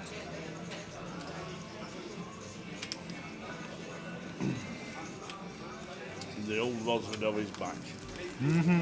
For the world. When's that? September? End of September, October. Okay. Will we see you at Goliath? When's Goliath? July, end of. Nope. What? No. Afraid not. What? Because I'll be at the World Series and then family time. No. World Series finishes. Yeah, but then family time. Yeah, we got 2 weeks between World Series and family time. You've got to play Goliath. Summer's- 10,000 people there, man. Summer's precious. Both my girls are off school. So the Oh, summer, yeah. yes. And Yeah. my wife's a teacher. Sarah's a teacher. Sarah? Milliken. Ah. Just sounds like it. She just so much sounds like it. Sarah. You're Oh, right. Sarah. You're right. Well, Sarah. From the same town, are they? They're from the same town. Yeah. Shields, yeah. Both from South Shields. Yeah. Tim Buckley says should have it in Rotherham. Best thing in Rotherham's the bus out, let me tell you. Sarah's a teacher.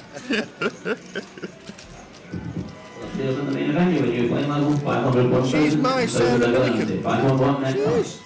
She's your Emma, she's my Sarah Milliken. That's it. She'll be in Dublin. Superb, excellent stuff. So try and catch us for breakfast if you can. Will be good. No. Working every day this year.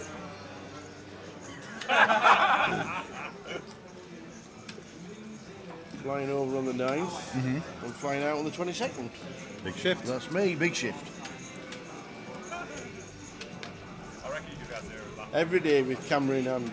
Jay says you're basically chatting to your mates You are. with a microphone in Yeah. your hand, and that's it. It's a good gig. That's I what mean, he he's said. right, That's but what he it's said. still class. I heard that coming down the stairs. Hey, right. I'm out of here, so the poker's probably going to get We're boring gonna now. wave to this man. The curse Wish is him leaving, well. so Wish him well. lovely to see you all. I'll try and jump on comms again this weekend. So much love. Thanks, Tower. Top man, Ian Simpson leaving us. Superb. Good luck, Mr. Ian Simpson, the rest of the week. Do you know what? I was eating my food. Yeah. I heard you shout so loud, I had to put the stream on to see what had happened. And poor old Jack Hardcastle, I saw it. I was eating my food, I thought, that's Tower, something must have happened on stream, I've got to go and watch what's happened. Get up on my phone, and I see 3-2 suited versus the... Oh, my aces. Oh, man. How? Just... How? what was Wilco thinking? Oh, it was crazy. Absolute crazy. We got an all-in and a call. Ian said he'll leave and the poker will dry up. That's not the case. So Cammy, who has been all in a lot this FT, gonna need to find it again. 2 live cards this time. 4, 4, 10. Here's the flop. Cammy needing an 8, a 9. Spade would be interesting.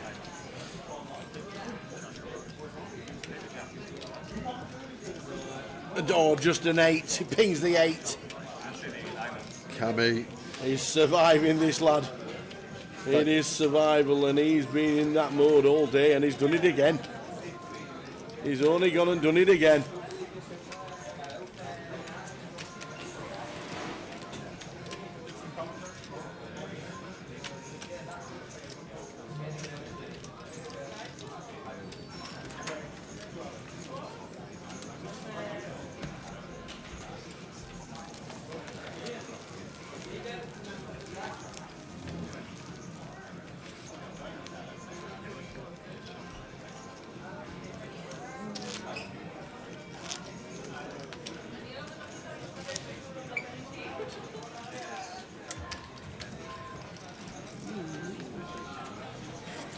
The big question of the week, Tara, is, Yes. has anyone seen Bob Smith in the chat? Because he's usually always there. One of the regular viewers, he's always in there piping up, but I'm waiting for him to come into the chat box this weekend. He was telling everyone all season, Liverpool quadruple banker, Liverpool 200 to quadruple 1, blanker. Get on it, he says. Printing money. 200 to 1, you've got to get on it.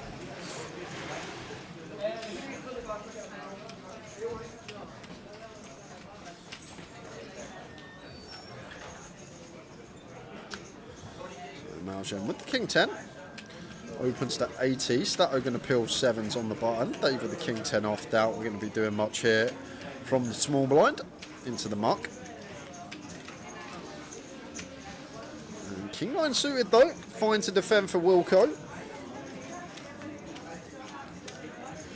Please don't start him off, Mr. Peckish Whale. I feel like I've already won this week because it's international. There's League 1, League 2 and all Scotland playing. Great. What, so you're telling me the bloke that can't even pick the English teams correctly is going to be able to pick the Scottish teams correctly? I've been studying really hard. I'm sure you have. I'm sure you have. The good news for you is that we'll start the live stream at 5:30. I know. It's great news.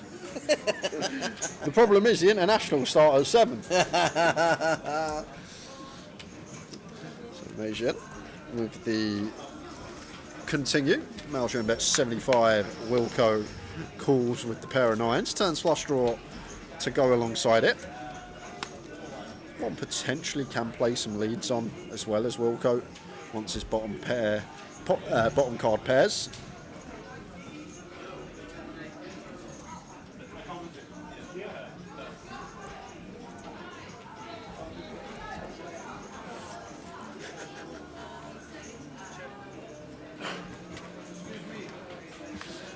Ace of Hearts on the river, so King 9 still good here for Wilco, but Maljan may fancy betting here on this Ace river, put the Jack X and 9X in the blender.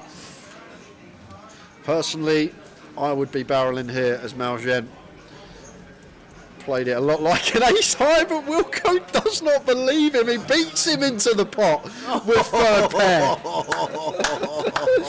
He beat him into the pot, but Wilco, third pair, I don't need to tank. Let's not waste time. Let me tell you. Calls it off. Not even a second for 1.9 milli.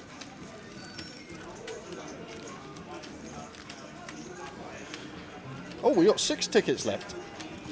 I thought we had 5. I thought we had 15 to give away today, and we've already done 10. So I don't know where the odd number's coming from.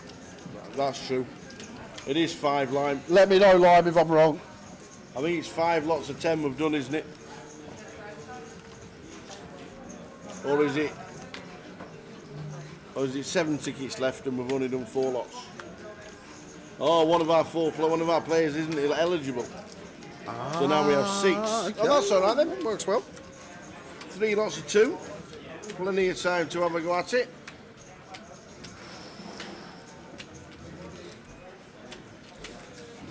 So we have 6 now. Cheers, Live. Thanks for the information. We'll do the next one at 7:15. Not 7? Well, we'll change it up a bit. People might just tune in at set on the hour, just in case. 7:15.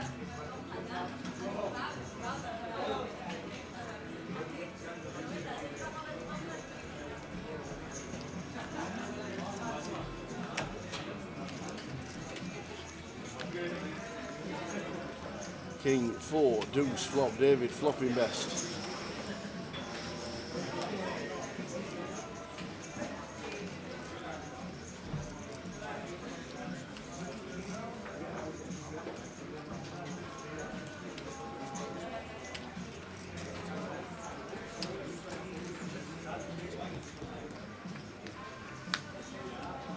Left down with another turn after it's checked.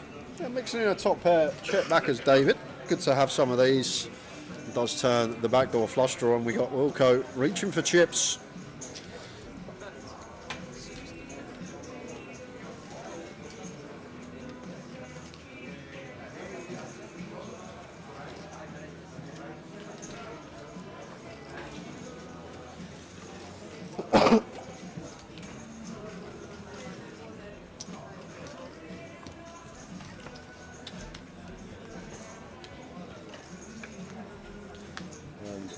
16 of call. King of clubs is great for DD. Yeah, and from Wilco's perspective here, I wouldn't be surprised if he played this off tower, especially against Dave. Like, gonna have ace queen, ace 10, queen 10, 10 9. Everything bricks out here. From Wilco's perspective, the spade draws, the diamond draws, the wheel draws, the Broadway draws, everything misses. But the problem Wilco has, Dave gets the value bet a jack here. Like, a jack is just the most comfortable value bet in the world once check 2. So it's not a situation that Dave's value betting a king or better. Once turn goes bet call, he's got all this like jack 8 suited plus. So I think as Wilco there, may have been some room to not hero off with the threes. I guess unblocking some bluffs, the higher end, the Broadway draws, the spade draws. Does want to see what his opponent was working with, and it was the goods on this occasion for David Doherty. £7,390 now locked up for the remaining 5 players.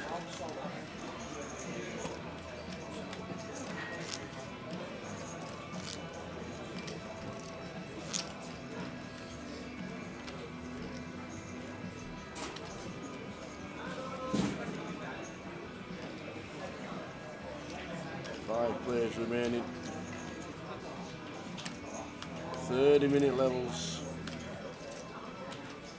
And the next break is at the end of level number 22.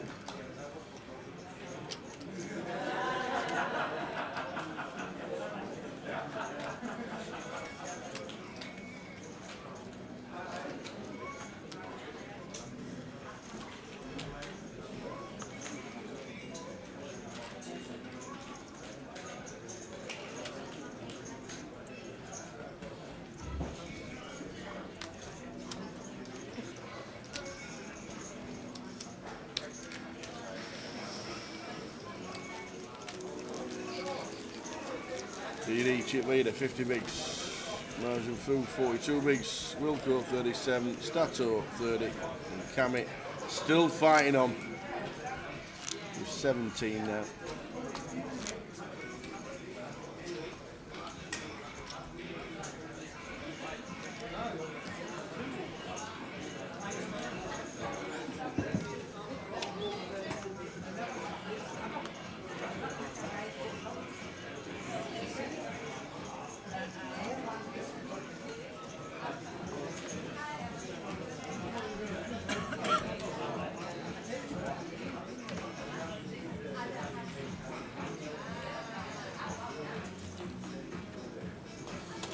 Anything to work with for Kami, jack 10 off and 16 bigs here. Yeah, I feel like too much to be open shoving this potential hand. I think complete call probably seems best, maybe the suited one that could go for the complete jam, but just going to complete. Stato checks his option, 6-2 suited. Gets to realise. Like it. Queen 2-5. Flops best. Stato.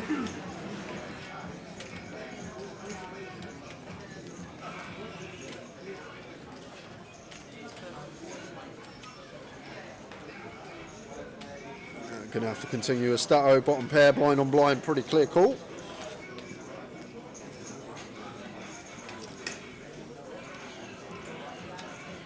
Which he does. But if Kami's betting flop, we're not going to find many better turn cards to continue barreling on here with the jack 10. I feel like second barrel pretty mandatory now once we elect to fire the jack 10 for one big on the flop. Pressure some ace highs of Stato, pressure some 5x. Even like a king high, king of diamonds is going to want to call once on the flop, so can fold out that as well. 115 on the turn. And now Deuce really going to shrivel up. Stato going to have better hands to continue with on the turn with position. Letting that one go. Indeed it. Darwin Classic is slightly late. FT hype. Well, we're going to another one in 10 minutes. Now caught up. Press the live button. I doubt Lime's going to choose the same keyword. Darwin Classic My sister's on her way to Darwin right now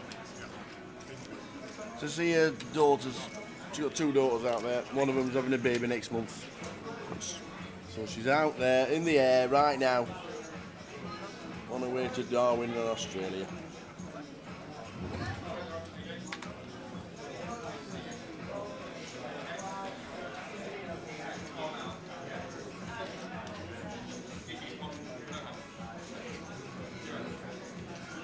That's a walk for David.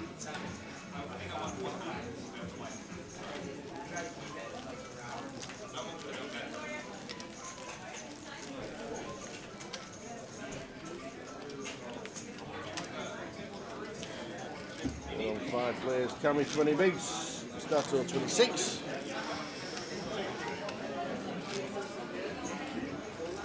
£7,390 locked up for one of the 5 players that are left. 60 out of like 3,000.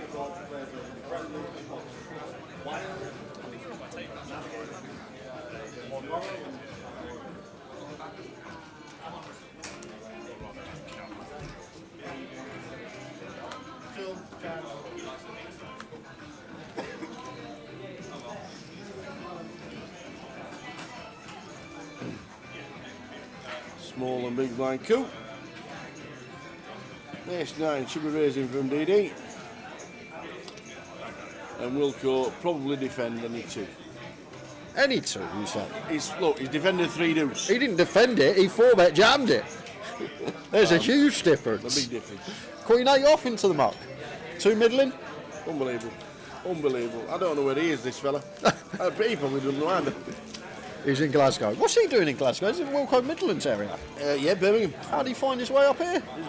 He's definitely closer to you than he is Glasgow.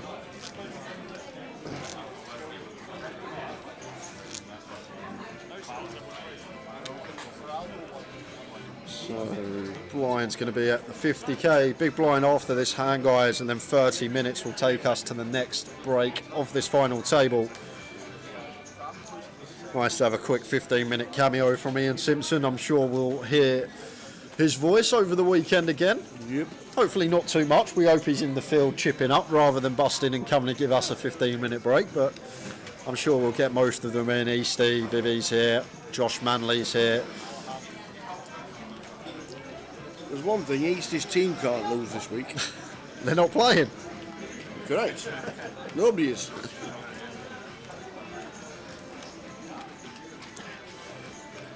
Open from Stato here. King, Queen of Diamonds for Malgen. Defence. Ace high flop, ace 3-5, 2 spades.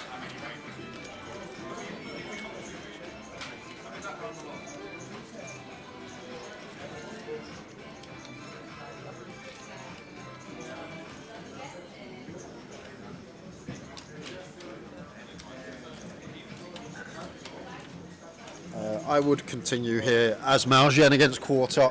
3-2, a straight flashlight. Stato going to open Jack 10, Queen 10, 8-9 suited, all this stuff. So King Queen suited should be sticking around once. I know you're probably thinking what you're talking about. There's an ace out there. We can be drawing pretty thin, but against quarter pot, Malgen very clued up. Where we need to continue here with the King Queen of Diamonds. Here's the spades turn. Check him out, stat up as it was just about locked anyway. Beautiful card for Stato as well. Flushes galore in the big blind range. Ace-X in there as well. So it's as dreamy as it gets really for Stato here on this ace of spades turn. Sitting with the boat, and our opponent's going to have a lot of hands in range. They're going to need to continue here. Unfortunately for us, we are going to find the very bottom of Malgen's range in the form of the King Queen of Diamonds, and that will be hand over.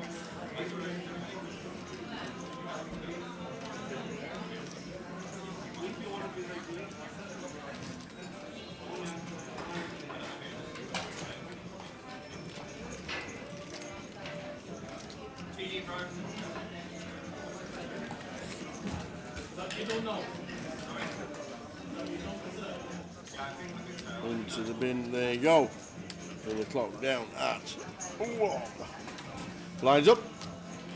Next hand, this hand, the blinds are going up to 25.50. 50,000 big blind. 7.2 million chips in play.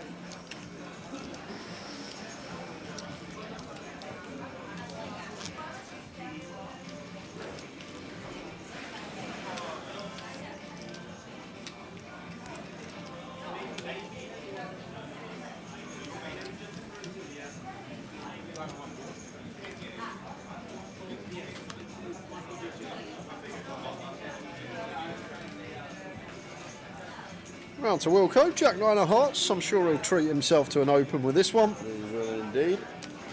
Makes it 100.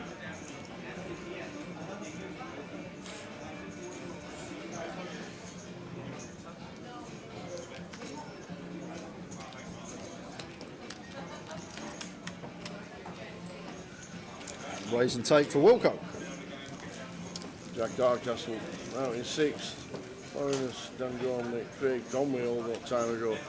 Out in 9th. 5 players left in the high roller. Show you the rest of the schedule for the week after this hand.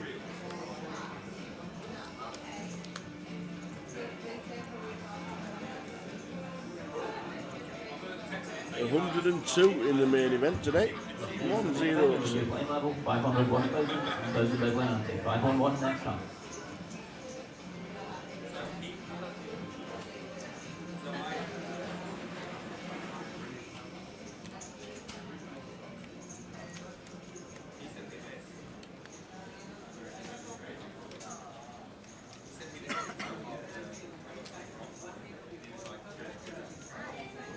Five's out of the way on the button. Cammy. Uh-oh, Cammy. And 13 could just be in. Yeah. Probably should be. Couldn't agree more, Tower. Boy, the outright short stack want to be playing closer to chips, and Cammy is at risk again, and he's going to get the bad news. And don't get me wrong. Yeah. I believe Cammy has taken every reshove spot correctly and shoved the hands he's supposed to, but can you recall one when he's not been drawing to 3 outs or needing to hit? I actually can't recall one where he's been in front, but take nothing away from the shoves. They're good shoves. They're winning shoves in the long run. He just keeps getting cold decked. But he seems to have an art of coming from behind this final table so far. Any jacks about? No. It may just be 1 3 out up too far for Cammy. Is it 1 too many? David sitting, looking like he could be commanding chip leader. Well, how about a chop?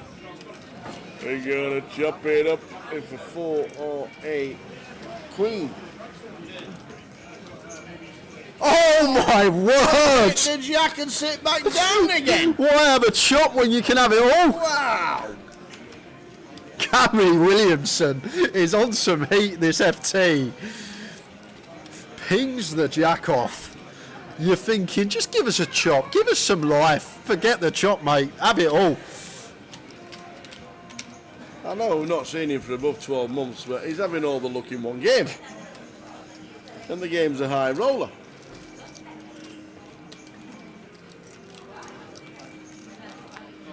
And back up to 30 bigs. And now Stato is short stacked.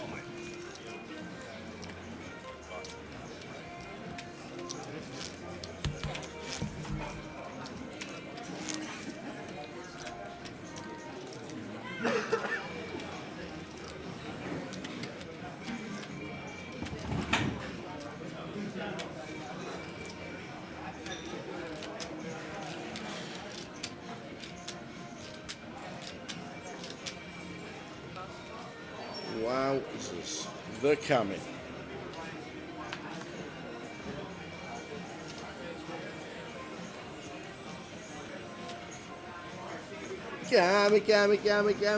Cammy Williamson. You really had to try to get that in. Come and go. You flop them all. I don't think no one's going to catch on to that. You've had No. some golden ones down the years. Chun Man, my personal favourite. Phil Canal's come in the last couple of months as well. He's a new one, but that one, that's not going to work. I'm sorry. What do you mean? That's not going to work.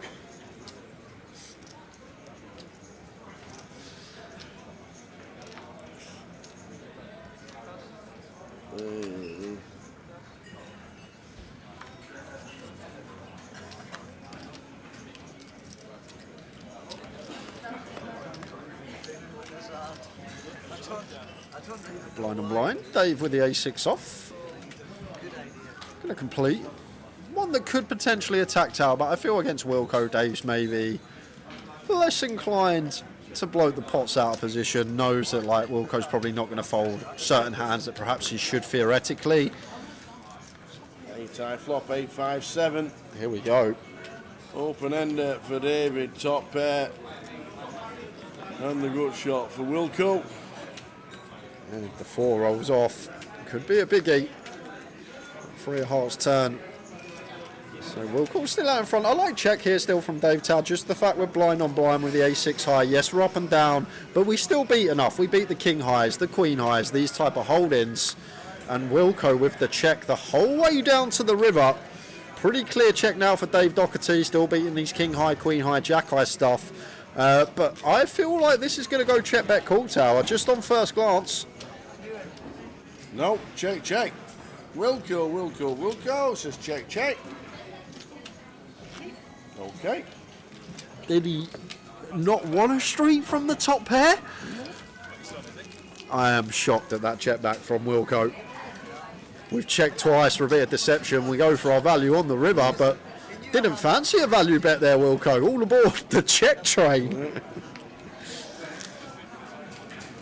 4 bets rip, 3 do suited. Doesn't value bet top pair after checking 2 streets prior. Scott says, do you predict this tournament will take place around the same time next year? With nobody, as Lime says, we will be doing live tournaments next year, but dates and locations are always to be announced. The UK tour would be announced around November time. That's when it would be. Any news before that is a bonus to us, but we always head towards end of October, early November, when we announce most of the year's planning for next year.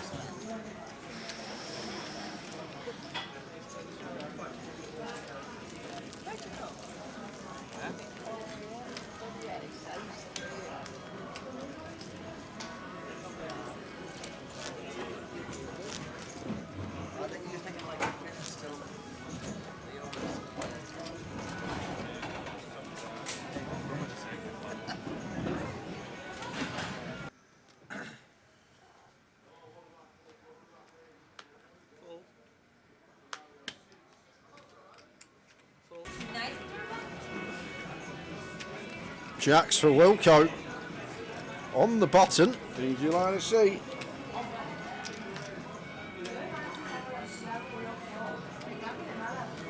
And could potentially be getting some action from Malgen. We're at 30, so kind of actually sucky ace-9 off here. Can't really do too much. Maybe free bet to like 3-2-5 once in a while. Maybe we prefer having like something a bit lower down. But he's still going to take it with the ace in hand. And back over to Wilco. It's tiny though from Malgen. 5 bigs out of position here. Still think we would have had some added meat on this free bet coming in.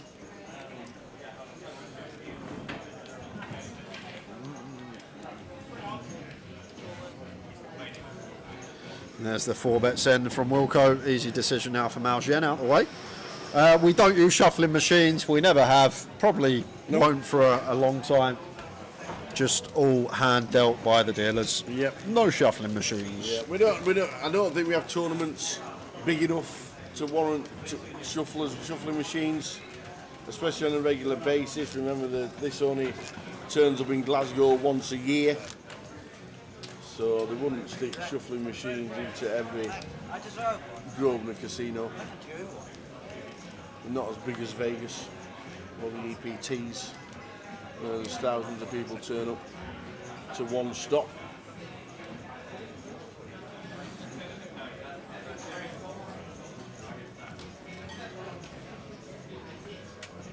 Alshen would open here with the Queen 10. Things starting to shallow. Obviously 50k big blind now. And Cammy with the King Queen suited hasn't really had much chips to work with throughout the final table so far, but some rooms for free bets now with the King Queen of diamonds. Maybe the offsuit potentially going to free bet more. It's just not one that we're going to be able to free bet call off if we're met with the 4-bet jam, but does still take the initiative in the form of the free bet, and it's going to be raising a free bet and take. Maljan can't do anything with Queen 10 off. 18 minutes to go until the end of this session, and then a break of 15 minutes, and then more of the same.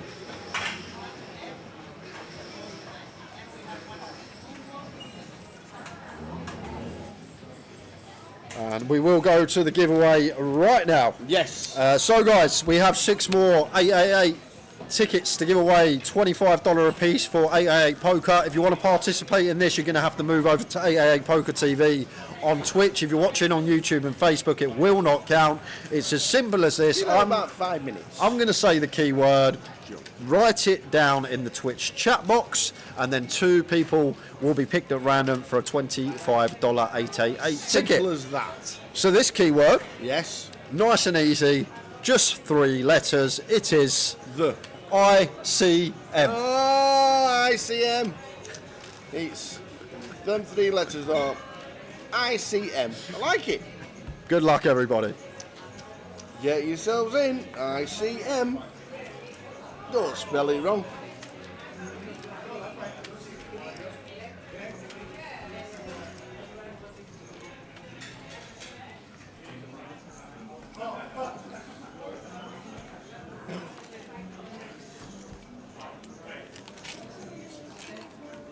Go on then. Do you know what? I've not had a Tic Tac in years. Tic Tacs are great. Where do you get these from?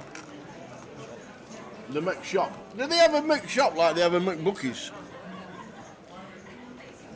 Thank you. It's actually how I nearly got into the SAS. What? We're in an embassy. I'm there surrounded by hostages. I'm the one that's got to figure it all out. They go, what, you prefer tactics? I said, I like the orange ones.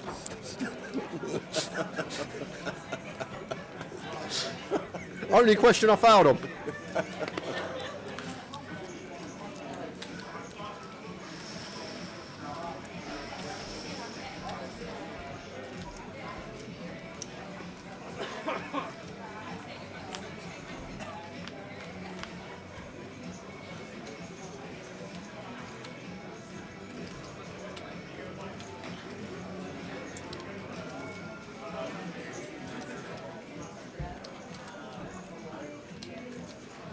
Keyword is ICM. 2 $25 tickets up for grabs for 888 Poker Online.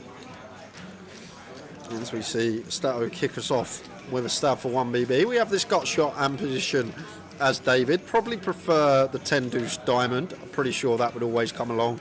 10 deuce no diamond here for Dave. Seems kind of sucky. Gonna take this option. Goes for the raise, and that should be the end of hand. Going to be losing Stato from the pot. Nicely done from David Doherty. Wins it with the worst of it. 1 more minute. 1 minute. 1 more minute in the keyword. Keyword is ICM.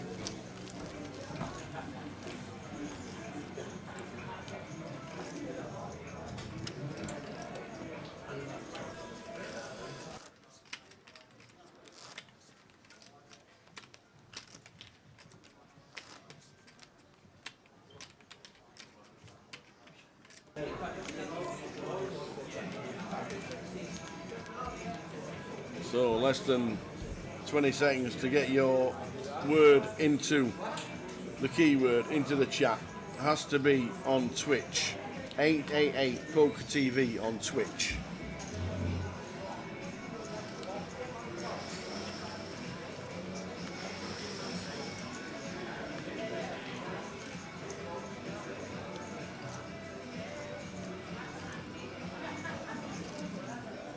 Cammy with the King 10. Raises to 100. Queen 3 of hearts for Wilco. Going to defend in the big line. Here we go in the chat. Here we go. We are ready. We are ready. Wilco Fox best on a 3-2-7 flop, and he's going to lead. Congratulations, Box Waxer. The Box Waxer.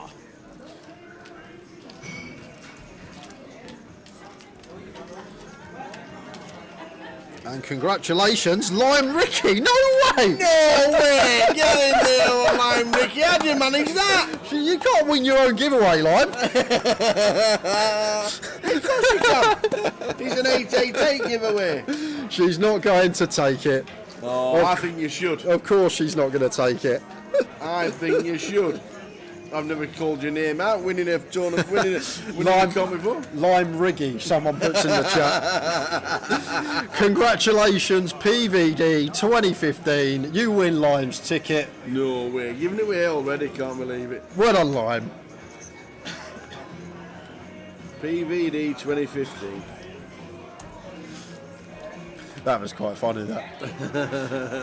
Has that ever happened before, Lime, for the keyword? It must have happened before. She does so many streams, doesn't she? It's not happened while we've been doing one, I'm pretty sure. It's definitely not happened while we've been here. I think you should have been able to take it. Get in the chat. You typed in the keyword.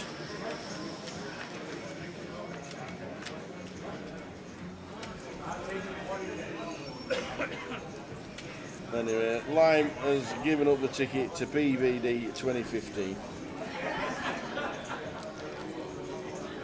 You know the conditions.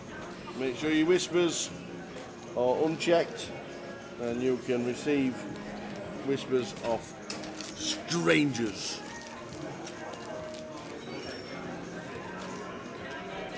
There you go, it's happened before. When she did the blast off stream the other day, there was a $10 ticket, so she polled the chat and they said take it. So she did.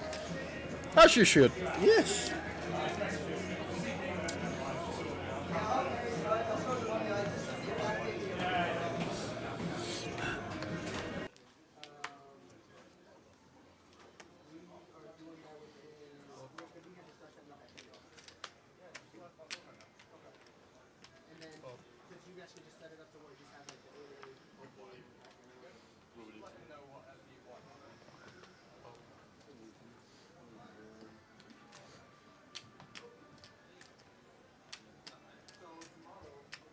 It's 8 for Laujen, just calling out of the small.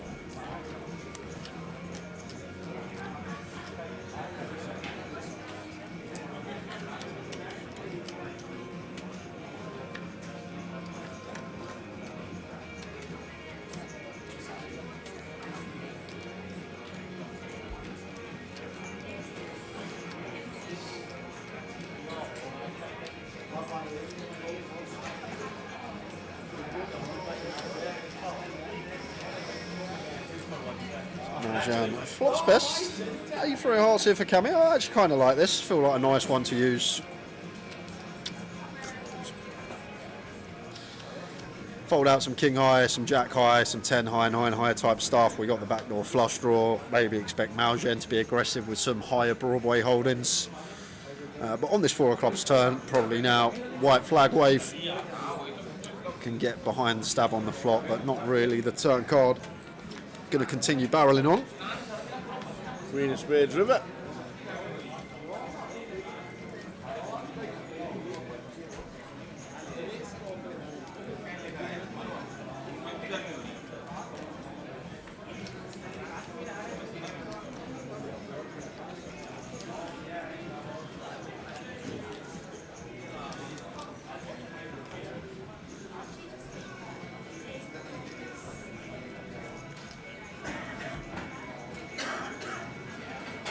Nice little shutdown from Cammy. Malgen trying to induce a bluff, didn't get it. Still on 5. Cammy up to 26 bigs. Stato on 18. Malgen Fruit on 23.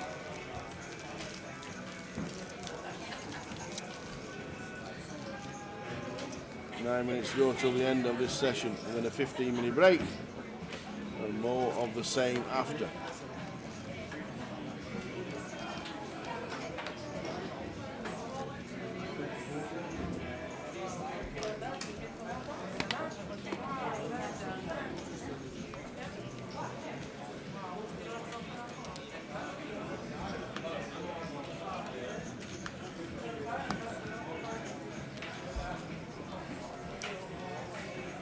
Who's raiding us?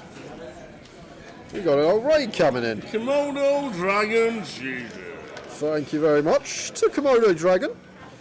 43 viewers tuning in. We are 5-handed here for the High Roller title in Glasgow. We go on break in just over 5 minutes. Welcome to the stream, guys. Playing for £32,800. Welcome, welcome, welcome. Players and dealers in the main event. After the hand of progress, you're going to get a 15-minute break. So 15-minute break after your hand of progress in the main event. 103 in the main event today as well. Oh, flop time 7. Oh my word! Wow, 7-8 Stato, 10 Jack of Spades, and it comes 5-9 of Spades with a Jack of Clubs. Yeah, this is pretty ridiculous here for Stato Tower, because at 15 bigs in our stack, we just get it in here and now, and somehow with our huge equity hand, we're going to have around 20%. It's just not fair.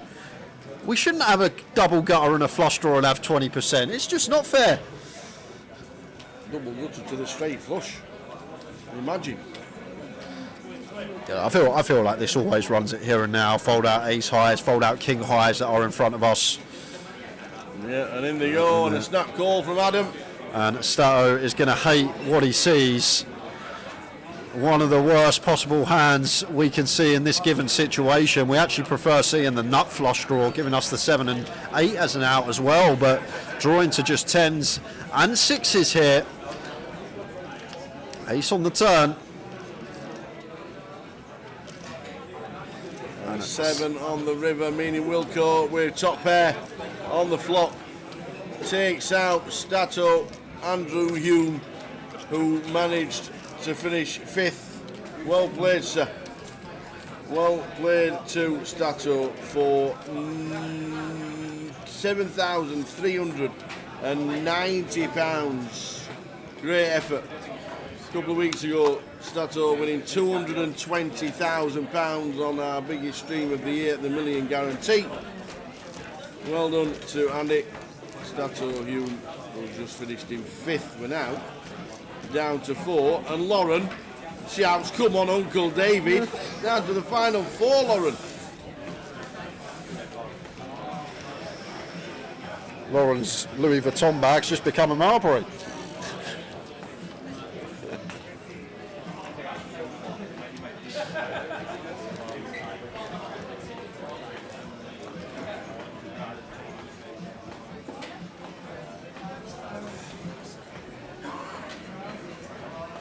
How do you know difference in price of handbags? I just do.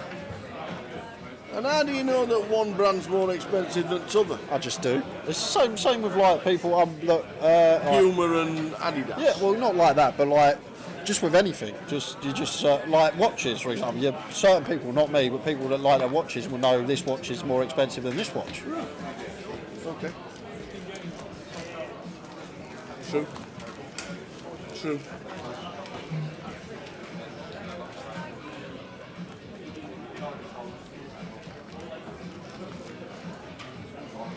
So we're down to the final 4.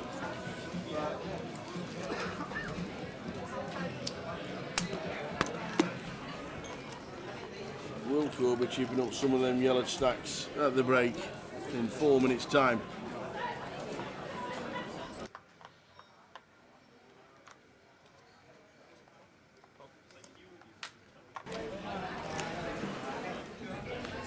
Sam with the 7 deuce doing nothing with the whip.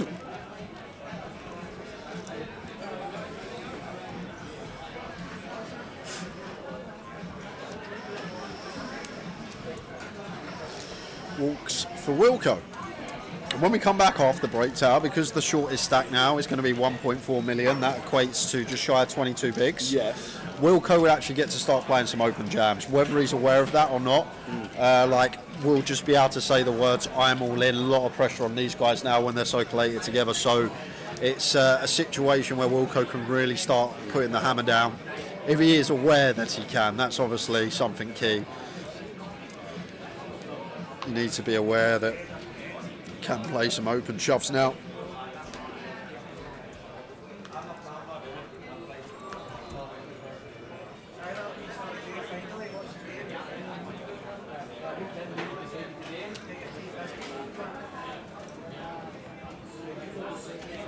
Dave with the 9s.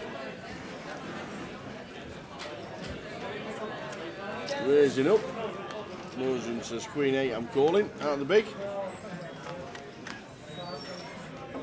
And a Queen on the flop. Things you like to see.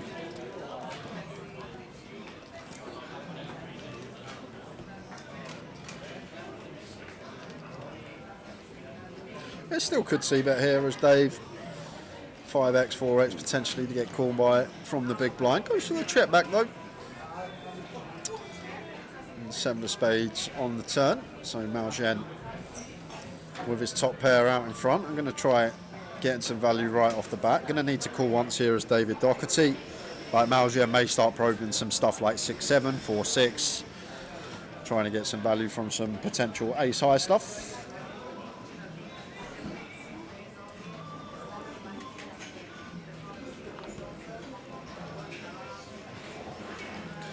There is the call with the 9s.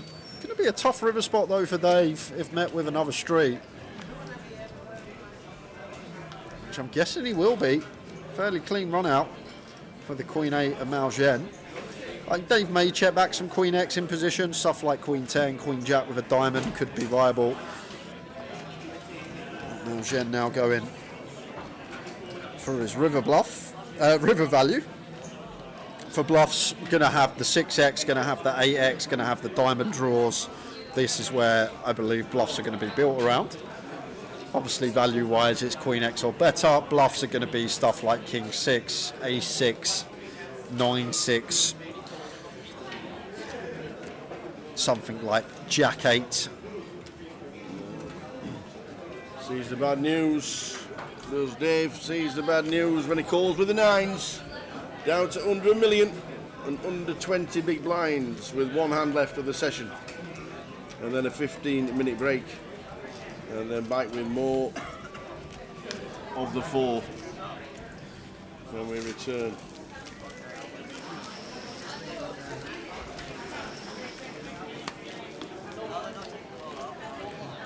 That's exactly what I'm saying, Mr. Ian Campbell. I do like my handbags.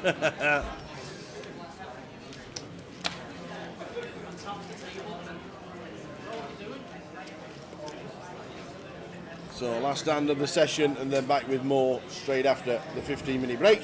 It wouldn't surprise me either if last session is the final session now on a 30-minute clock. We're going to play 60k, 80k, 100k and then 120k, which would be around 50 bigs in play. So potentially could be the final session for us when we return after break. Make sure you join us. Going to be 5 to 8. Wilco has the chip lead, opens the 8-4. Going to get punished. Malgen with the ladies, in with the free bet. And we're going to take a 15-minute break unless we see some Wilco antics that we saw against Mr. Hardcastle. Take a break! Yes! But he's going to take his 15. We will take our 15 back at 5 to 8, guys. We will see you in 15 minutes. Calling all low to mid-stakes players. It's time to light the torch. From March 16th to 25th, 888poker presents the Championship Games, an exciting series where you can qualify for free every single day. And don't miss the $100,000 main event with a buy-in of only $25. Register today and take your place at the top of the podium. 888 Poker, made to play. Oh, look at this.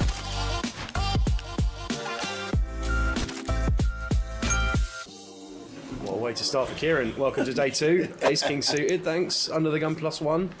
We'll be bumping that up. Dan in seat 2, pocket 9s, straight off the bat here. What's happening here? It's a right setup for the first hand of the day. 16 blinds, pocket 9s, +2 versus +1. So Ace King +1 open. Probably just, and Tom's got Ace King as well in the 6th seat. From the small blind here. And lovely swirl here for Tom. And it's going anywhere but all in the tower. There he goes. Over to Ben in... Oh! What a setup this is! Here we go. I mean, if this is the tone for Fridays this year, I can't wait for 2025, let me tell you that. We've got setup of the year already in the first hand of day 2. It's like Sean Hayden's been doing. +1 open, +2 3-bet. Small blind all in, big blind all in. And action back now over to Kieran. And like in this exact action, we just know that we're probably going to be flipping at best, but there's no way we can fold here. Ace King suited. What do the nines even do? Nines have got to fold no tower, to be fair. I mean, there's just no way that we're going to get even a reasonable representative equity here 4 ways with 9s. And it's 2 day 2 binds. I don't think Dan ever had the intention of 3-bet folding the 9s here, but just got to get him in the bin. And here we go then, straight off the bat into 2025. Wow. Ace King and Queens. Oh, Thomas is like, oh God. So can he dodge? Well, no. Doesn't need to dodge now, so this is what it. about flopping him dead? That is absolutely wild. I think 1%. 2 5s, running 5s, that's it. Backdoor 5-5, yeah. Thanks for coming, boys. Thanks for coming, Mr. Miller. What a start. Wow. What a start. I don't think he could have envisaged. Thomas is probably already out the door. Yeah, I don't think he could have envisaged a better start to day 2 than this. That is absolutely wild. Wow. Yeah, pretty clean 3-bet jam here for Easty against Ben's open. And Ben will be getting out of the way. I think we're going to be calling this one off tower for 10. Jake going to step out of the way and going to think about it. He's going to have a chuckle. Lays out the time banks.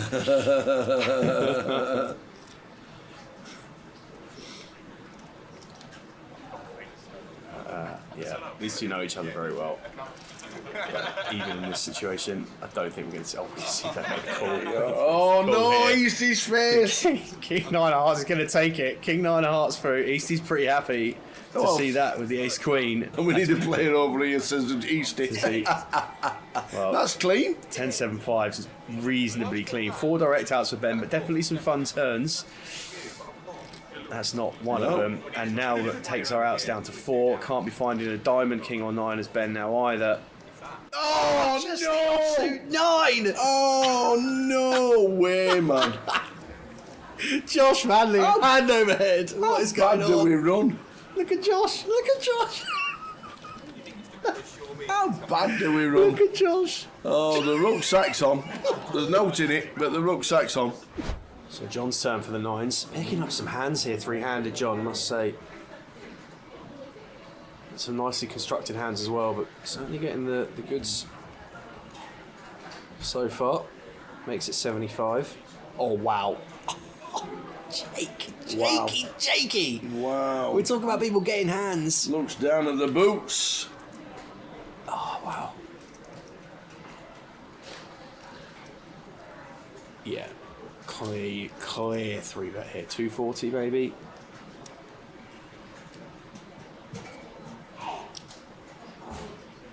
Yeah. 235, close enough. So John just going to make the call here. Off to the flop. Jake with the aces. Oh, look at this. 9-7-4. He's just out-flopped him again with another set. He flopped 8s against 9s, flopped an 8. Oh, 9s against aces, he flops a 9. delicious. God, Well- that tea's going to taste beautiful very shortly. Well, with these exact hands, I don't really think there's anything wrong John can do here other than fold, which is obviously not going to fold top set. Can we flat? Yeah, I think so too. I think flat's perfectly reasonable. You know, I do think raise is fine as well. When we raise, we flush out hands that will naturally fall C bets here as well, though. So ace king, ace queen, ace jack, king queen, king jack sometimes. I do like flat. I do like flat personally, but I don't think there's anything wrong with raise. It's just one of those where you struggle to do something There wrong. we go. That looks like a raise. He that has does. raised it up. He has raised it up, and Jake's looking down now. You're not flopped another set, surely, John?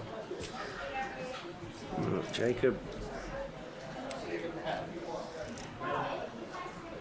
I mean, John's got pot behind here, so we're already SPR1 for John. Jake doesn't have the ace of spades as well. Wow, All in a snap. He God, he can't wait. Get him over there, Get him over. Look at that. Get him over. Flop Wow. set again. Oh, no, he's not. No way. Ace of spades turn. Where's that come from? That's what I was thinking. Where's that come from? And then he just pairs up on the river. Nines full against ace full. What's happened there for John Webb? That is absolutely grim. Ill. Like this from Josh. Very nice set.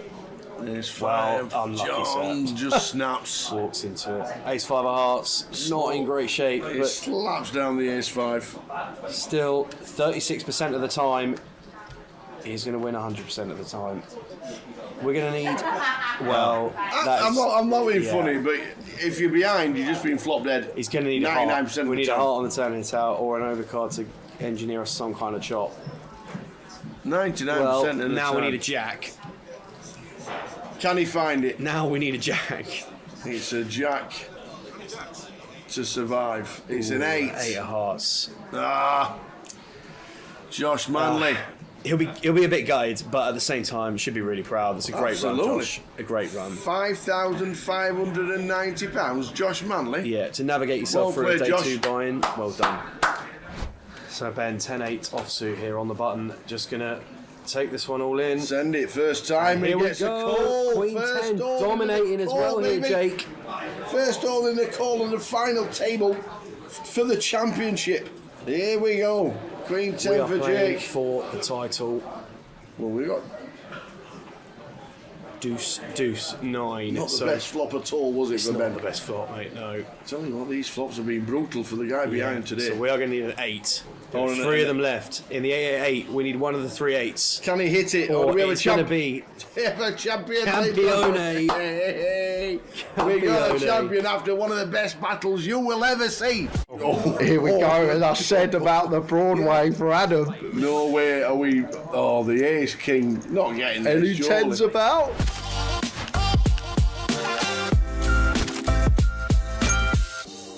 Pocket tens for Trev in the hijack. Makes it 700, and Andrew, Jack's magnet. I think third time so far, first session of the day, that he's found himself with the hooks. He's going to go for the free bet to 2k. Oh, wow. What a spot for Nige. Wow, look at this. And we saw him cold call the ace king earlier in a similar dynamic, although that was button versus small versus big. Surely we're going to see the 4-bet coming here. Yeah. You need to go small when we 4-bet tower, because just how polarised you are, you don't need to go large, like out of position. Like, could even go like 4,800 here as Nige. But 5 seems okay. But like in general, like 4-bet size out of position around 2.3, 2.4x. In position goes slightly smaller, like you can go like 2x, 2.1, around that sort of remit. Are we folding jacks again? I doubt we are, because of the previous dynamic that occurred when we had to 3-bet fold jacks, and sometimes it's that psychological factor that you sat there, you're like, can I really fold jacks again after 3-betting? And it's a different dynamic. This time we can go post. We have position as Andrew.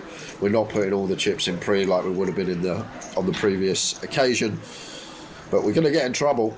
We are indeed on an 8-eye flop. Back door spades for Andrew with the jacks. 9 leads, just under half. Yeah, too big in my opinion, ties. Fairly connected, but when ranges get so condensed in 4-bet pots, our C-bet doesn't need to be large. Like, we can find 20%ers, but we get the induce from Andrew, and Andrew with a grimace knows that he's in trouble. Oh, I found it on the turn. Wow! Ouch! What a Nigel. Feeling for you. No waiting around for Andrew. Wow. See you later, Nigel. I'm sure we'll see him jump back in, but what a turn. A little 2-outer for Andrew Outer. Has he made these graphics up? Oh my word. Mark, how do you find this spot, sir?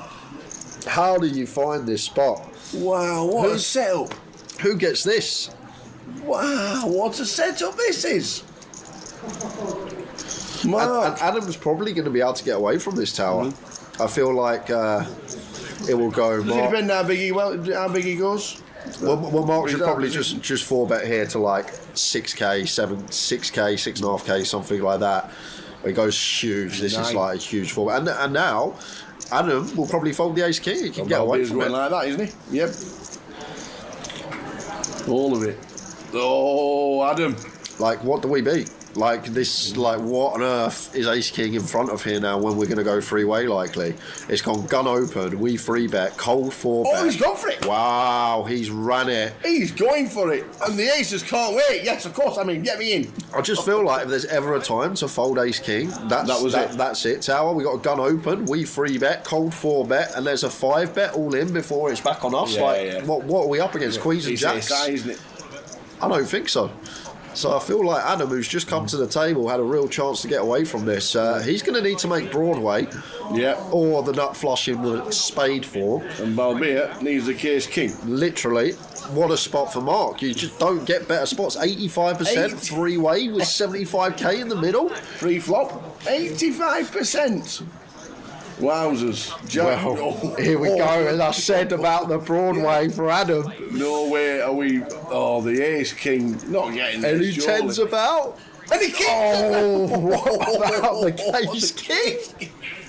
Imagine a 10 now for a chop between the aces and the ace king. Oh, it's a 2 of diamonds on the river. What a run out. Thinking about the 10, the case king rolls off.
Let's do it again. Here we are. Is this the final session? We're on 4.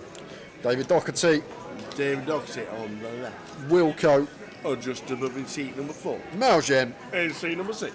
And Cammy Williamson. In seat number 8 on his way. Like that. Wait for me. He's back. Here he is. And as we are four-handed, guys, and this could be done within an hour, hour and a half. In 6 minutes' time, 8 o'clock, we're going to go straight to a keyword because we've still got 4 tokens to give away. It may be done this session. We've got to get the tickets out. $25 tickets, so stay tuned. First one coming at 8 p.m. Lime, get ready. Lime. He's on one. Will drop me the keyword. And no, Lime, you can't win this one. Before you ask, Oh, what is that about? Walk for David. Love it. So we're down to 4. There you go, unfair disclaimer unlocked. I think it's unfair as well. You're in the chat more than anybody else, and longer.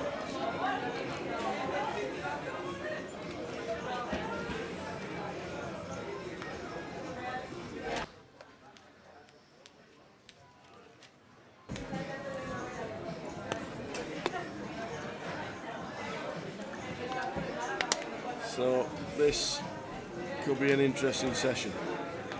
Cammy, who's been shorty most of the final table.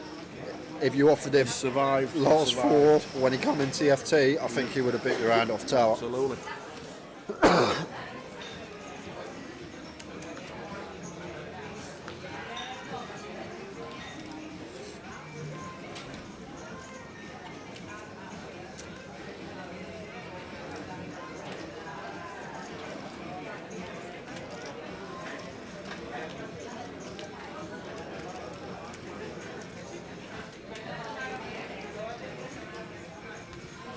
So could see some carnage if we're met by spades.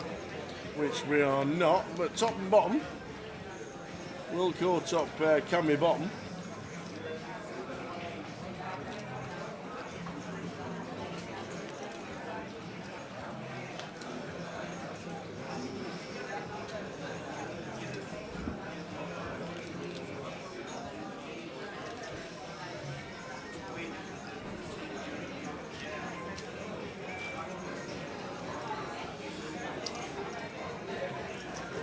So Cammy, after checking back flop, going to go for the bet on the turn with the 4. Maybe feels like Wilco going to start leading some 10x, 9x. The 2 pair going to be good for Wilco. Check, check, river.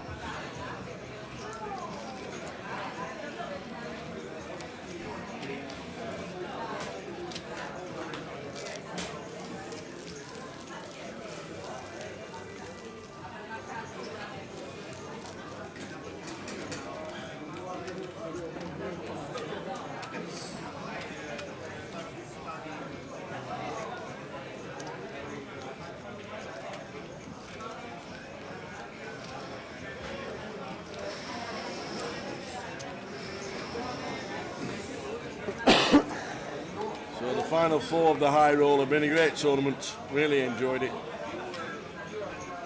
Great names racing the tables up in Scotland this week. Main events, over 100 runners, 105 so far today. Tomorrow should be a cracker.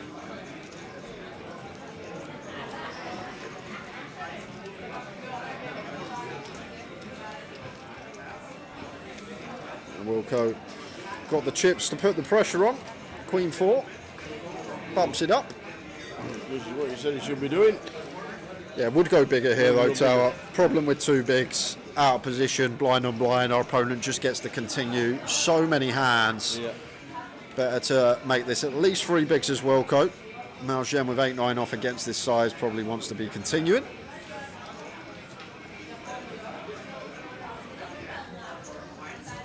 No. Scared of the chip leader. Against 2 bigs though. Feel like Malgen could have come along.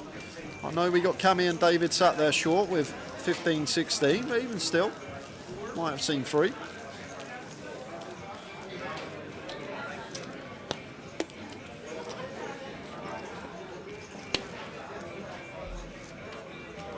Who's doing well in the free roll? Come on, give us a clue. Who's doing well in the free roll? Good evening, Apollo 18. How are we doing, Apollo? Good to have you on board for the final 4 players of the High Roller. We are back tomorrow. Show you straight after this hand what the schedule is for the rest of the week. Friday, Saturday, Sunday.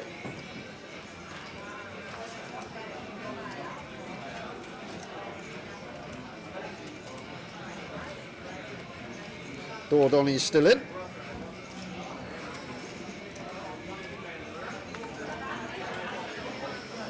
Blind on blind, complete from Malgen. Cammy gets to check the 7-4.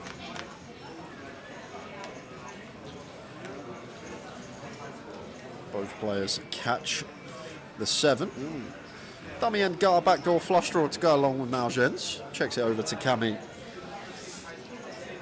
In a check behind.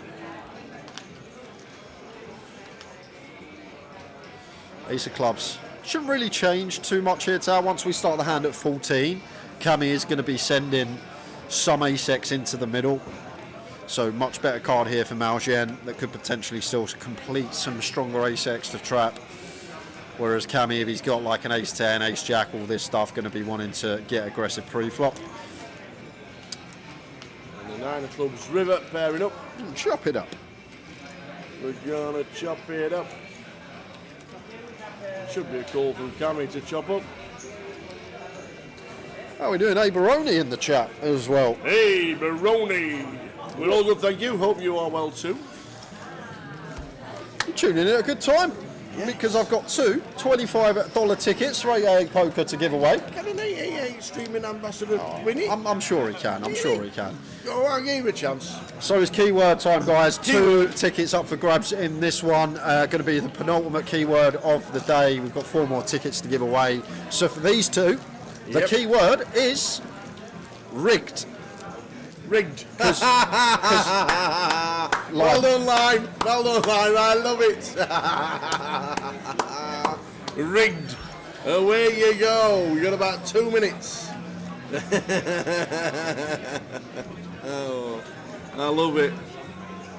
Well done, Lime. Oh. We just have the best chat, don't we? Yeah, we do. We have the best mods. We have the best chat.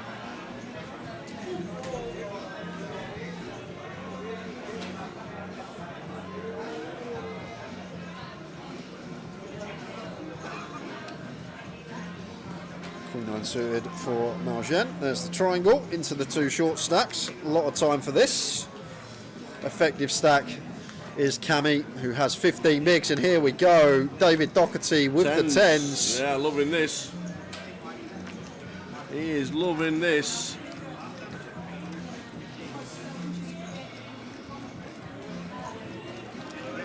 Four players left.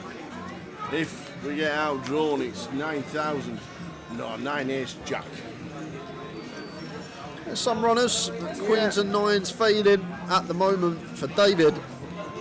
Well, whoa, that's just made it 10 outs. All the sweats, a diamond, 10, a 9. Oh, and it's a diamond. Oh, no. Runner. When will it end for the Doherty? Wow. 9,950 sounds great. But when you're on a bit of a downswing and it doesn't run well for you, getting outdrawn like that is not the best feeling in the world. But well done, Dave. All the family watching. Everyone in the chat says rigged. This game, this live poker is definitely rigged. Very unlucky, Dave, but a great run, finishing 4th in the high roller. I wonder if Simon knows. Look at me washed his hair this morning. Been on telly a lot as that ponytail today. It has.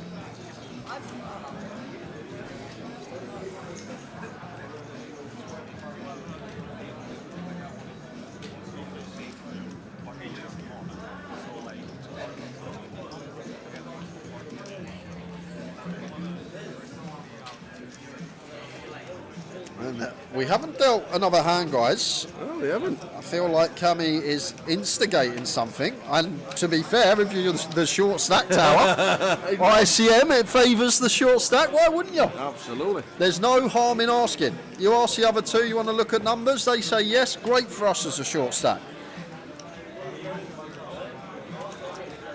Mejan won the big shot, did he? I did not know that, superhuman dude. Thank you very much. So, looking for his 2nd trophy of the week. He said he played well hours ago.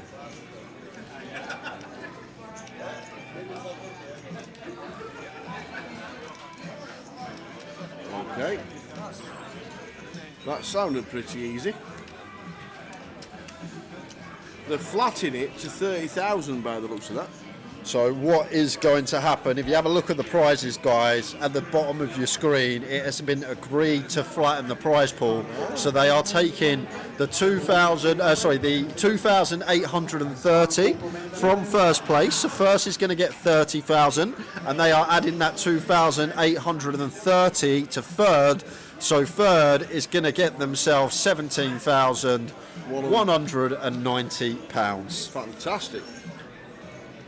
That's a deal. I like that.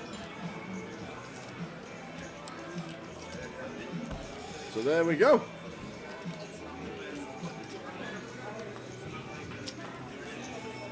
And here we go, by the way. 10-second counting clock down for your getting your word in. Rigged was the word. Everybody seems to be in.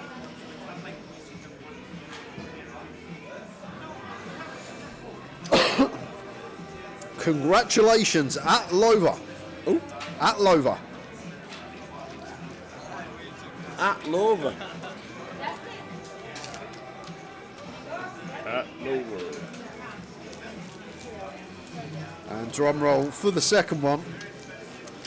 Congratulations, Gabrielle T22. Very nice indeed. So well done to you two. Line will be in touch how to claim your $25 ticket. Just make sure your whispers are unchecked and you can receive them. We have two more to give away, which we are going to be doing at 8:45 this evening. Love it. Well done to the winners yet again. As we are down to 3. Yeah, now Wilco with the King 4 suited.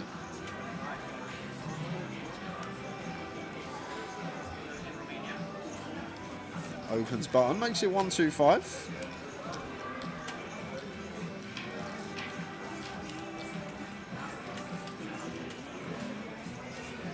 Cammy in the big, you can have a look with the Jack 9 defence.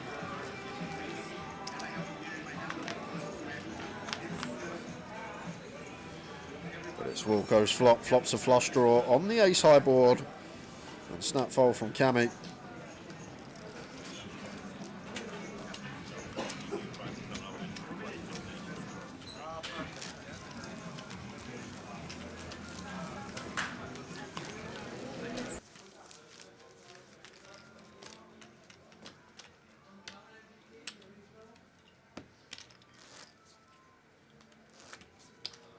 Seen your post this morning.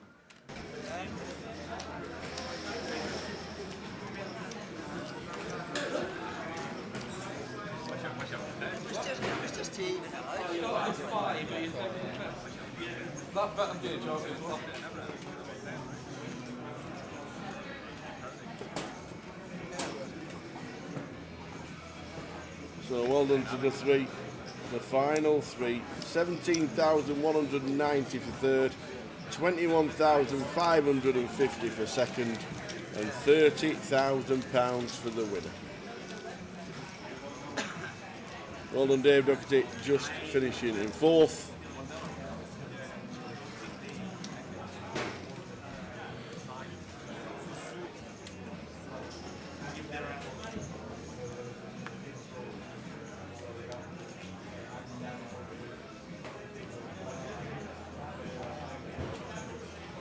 Remember when we used to get Cammy Williamson in the chat talking about Cammy Williamson and other poker players, and it wasn't really Cammy Williamson? It's now great to have Cammy Williamson back playing poker. I think I recall it, yes. Yeah. I actually think I do. Jig something in the memory bank. Get the message saying, that's not me, Tower!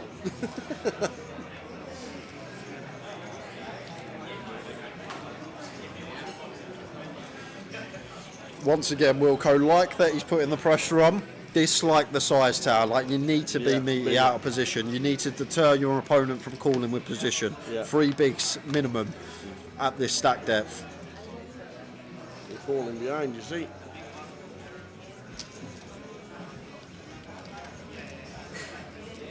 Come on, Cammy, says Jordan Walker.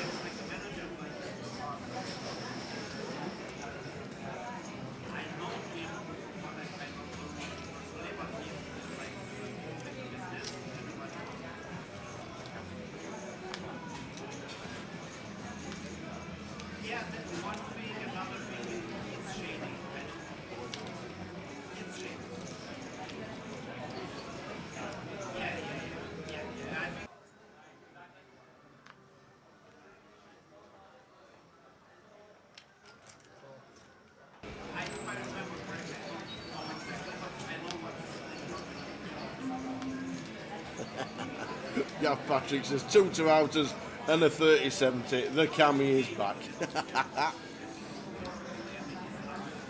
And someone who well and truly never left, Wilco. Beautiful turn card, turns it straight, and goes for 100k on the river, and for sure will be getting paid for this size. There you go.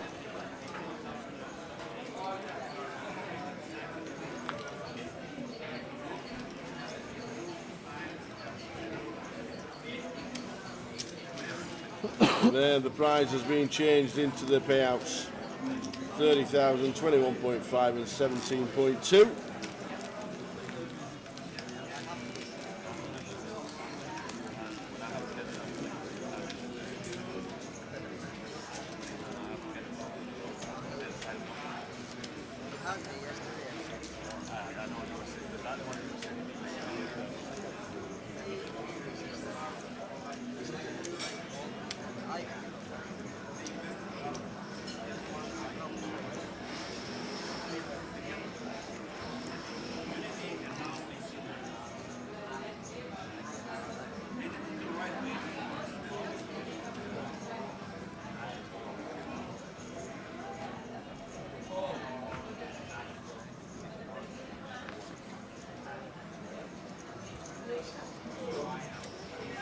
$10-5 off from Mount Jen. Blind on blind. Could be one that we go for this sort of polar worst hand raise. Like a little 170, 180 around there. 3 bigs out of position. Like fold as well, going to be perfectly fine. But if we are going to continue in the hand, then I prefer raise over call.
$8-3 for Cammy. Ace 4 for Wilco. Getting the old Wilco the chips. 4.4 million.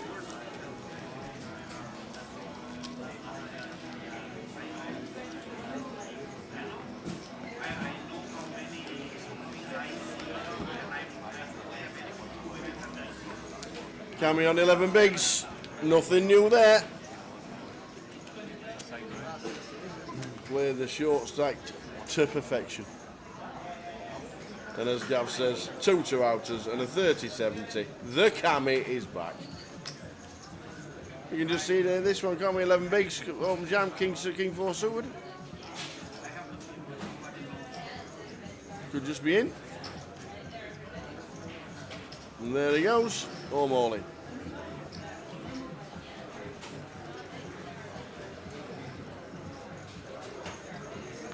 Can't do anything.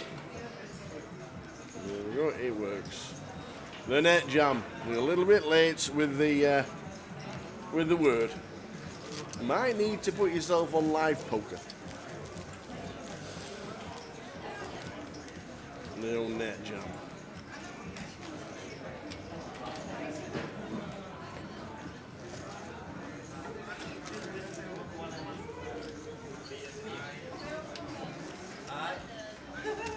Nice one for you, lovely.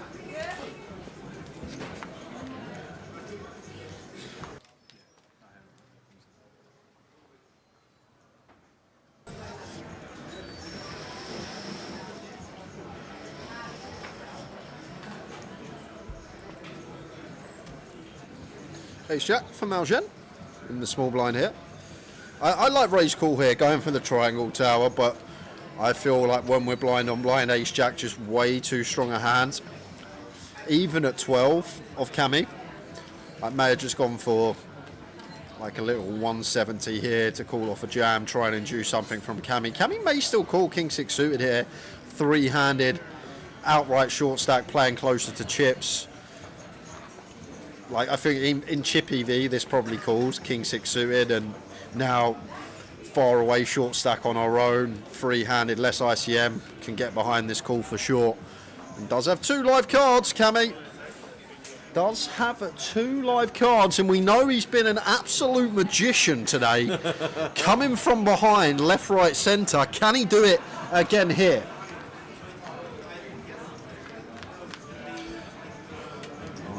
Wrong way round. 6s on the flop. No help for Cammy, but he's been saving it to the river a lot of the time. Oh, not this time. I'll just take it out on the turn this time. The turn. Cammy. Faded aces and jacks. Unbelievable. Is that the 6th time he's been all in bad? Well, we've not seen him for 12 months and getting them all in one day. Wow. The Cammy just does it again.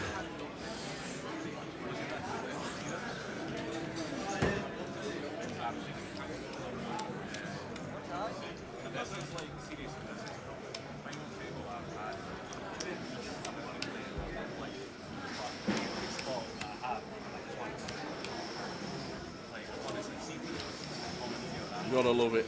You gotta love it. Write them all down, Cam. Write them all down, Gav. And when he's playing his local game and he complains about a bad beat, just show him, will you? Just tell him. Literally, Gav, just show him this final table. I'm sorry if I'm wrong, but I don't think he's got it in good once yet. Not yet. I said earlier, that's not his fault. He's had spots that he's had to get it in. He's just run into higher end up range of his opponent. Like he's had pretty standard spots where we have to get it in and we've just been crushed, dominated, 40% against 60%, whatever it may be. But he just seems to be the best at coming from behind today. Yep. Why get it in good when you can get it in bad and get there every time?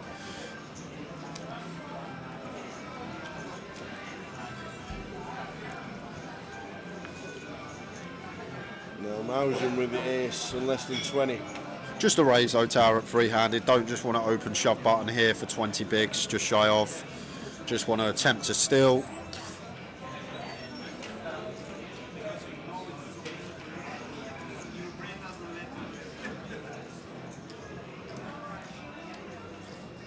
Don't forget, attempt to steal. How about just let it go as the short stack? Strange one. And now it's Cammy. Not really incentivised to play a big pot out of position versus Wilco. Starts with complete. Cowboys.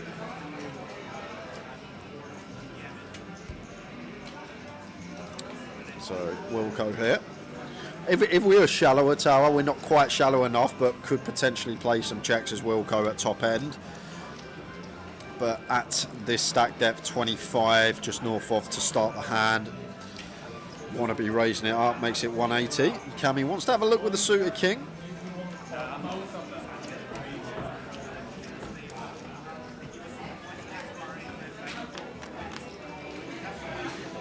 And it's a 4 for Wilco on the 8-4-5, 2 clubs.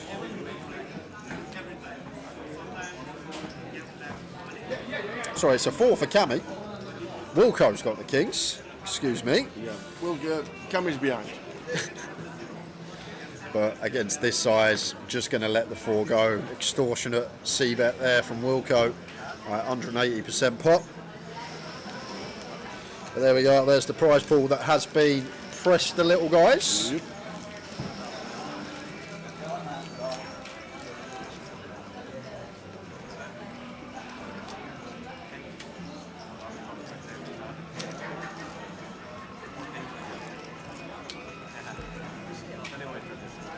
Yeah, it's been a great week for Wilco and for Mauser. You forgot the 8-9 versus the Ace-Jack, Gav Pat. There's one off the top of my head that you haven't put down there. So that's 6 we got, and they're the ones we can recall.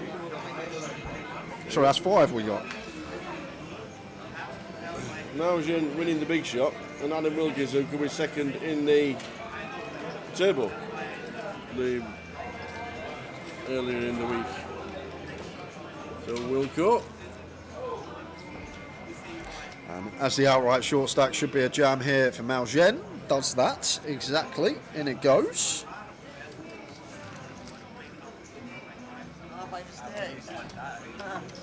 Sometimes it's just your tournament, Gav. I don't know what it is. Yep. People that are into their spiritual sort of spirit stuff feel like someone watching, changing all the cards up there. Sometimes it's just your day. Everything aligns, and it is. That's true. There's no scientific explanation for it, but sometimes everything falls into place. It's just your tournament to win. Get it in bad, get it in good, get it in flipping. Yep, Fluff Magnet with another one, A7 against the sevens. Like I say, I think it's 6 or 7 times. It's been in bad, and 6 or 7 times that Cammy's come out on top with the best of it.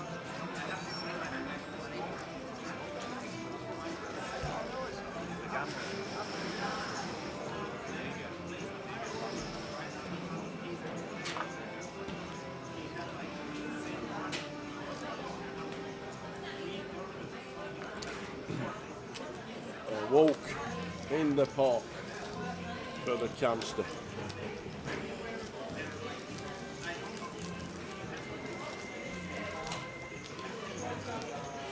So Wilco now, blind's going up in 2 minutes. Both going to have sub 20. Could be open jam territory for Wilco.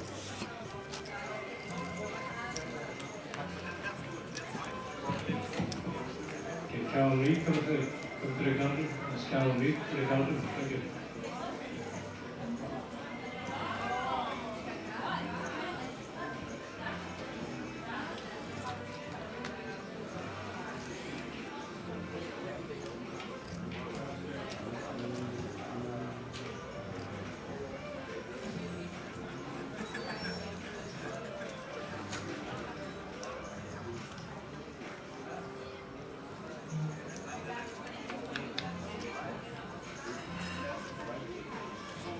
Jack 3-3. First sign of aggression. Going to be taking this one. Forget that. Goes check, check. And Wilco turns the best of it in the form of an 8. Cammy turns a gutty, so going to start betting.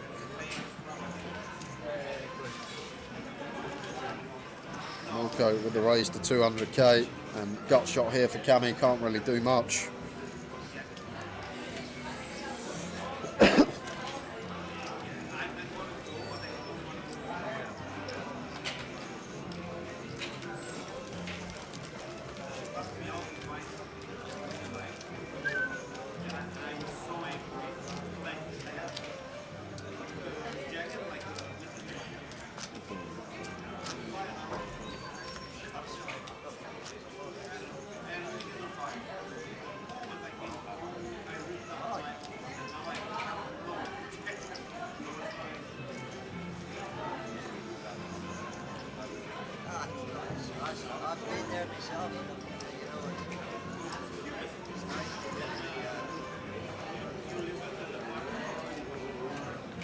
For Cammy, can't do anything. Wilco blind on blind.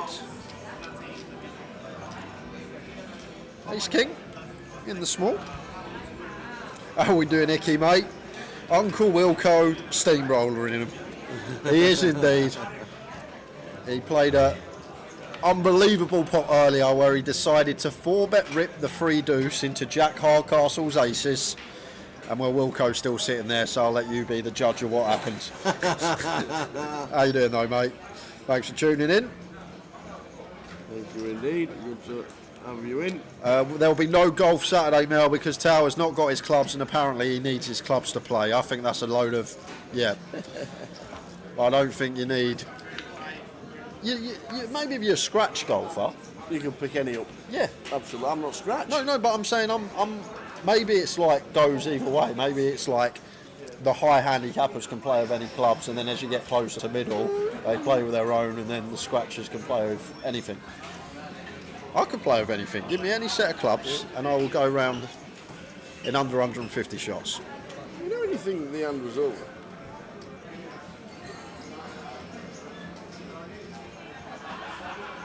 An absolute non-believer. Yeah, Wilco. Wilco.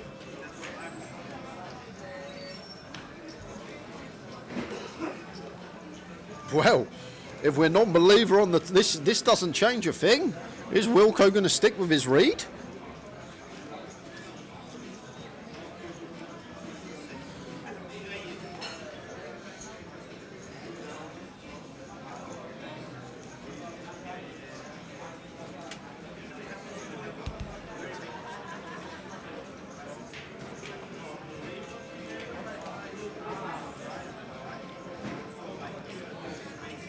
Just ace high for Wilco here. Blind on blind. There we go. He's going to choose to let it go on the river. He is indeed. And to be honest, Mel, we didn't know we were starting until 5:20 on Saturday. No, we did not. That's a good point to make. We did not know. But no clubs up this week, unfortunately. They'll be up at some point during the year for sure. Seen Tom Gill actually playing today. Playing the main event. Oh, Tom. Man off Berwick Buddy.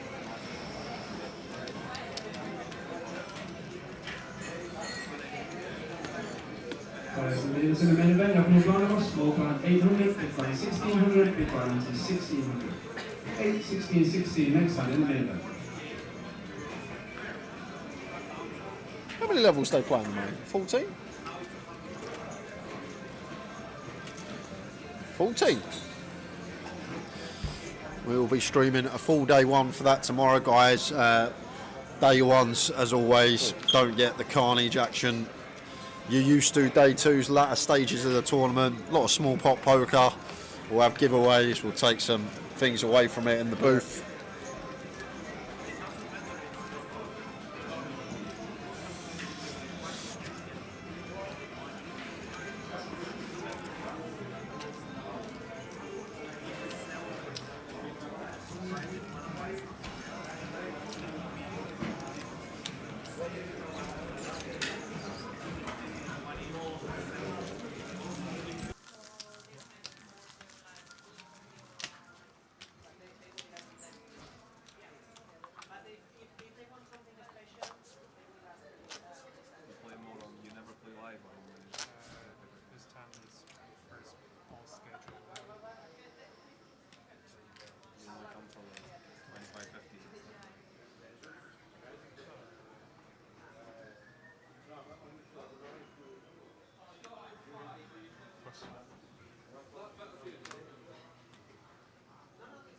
(20:12). We will start tomorrow, Andy Exon. Yes. We'll show you our live stream schedule tomorrow and the Saturday and Sunday after this hand. Just going to be a fault from Wilco, so might as well pop it up here.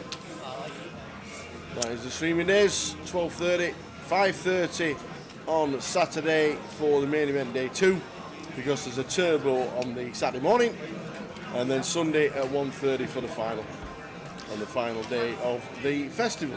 We'll come back to it. Wilco's still dwelling it up here with the Jack-9 suited, but this is 15 bigs tower and 15 bigs, forget that. Whoa, come on. Hang on, whoa, hang on, we'll stop the clock. Stop the clock. Cammy's in front. No. Cammy's in front. But see you later, Cammy. It's basically a coin flip though, Tower. 52-48. No, he's in front. It's nice, better than Jack-Eye. So what you're saying, Cammy doesn't win this one? Well, he's not won one while he's been in front. Well, he's not been in front. He doesn't know what this feels like. But Cammy stays in front on the 5 at 6-3, looking to double up through Wilco, just fading jacks and 9s, 10 clean as you like on the turn. Cammy looking to double, no jack, no 9. We get a double. Boom. We get a double. 2.4 for Cammy, 2.9 for Wilco. The deal that was done where they took the extra 2,300 off top and gave it to third. So the prizes were then 17,190, 21,550 and 30,000 for first. So the 2,300 was taken off first and it was put on to third.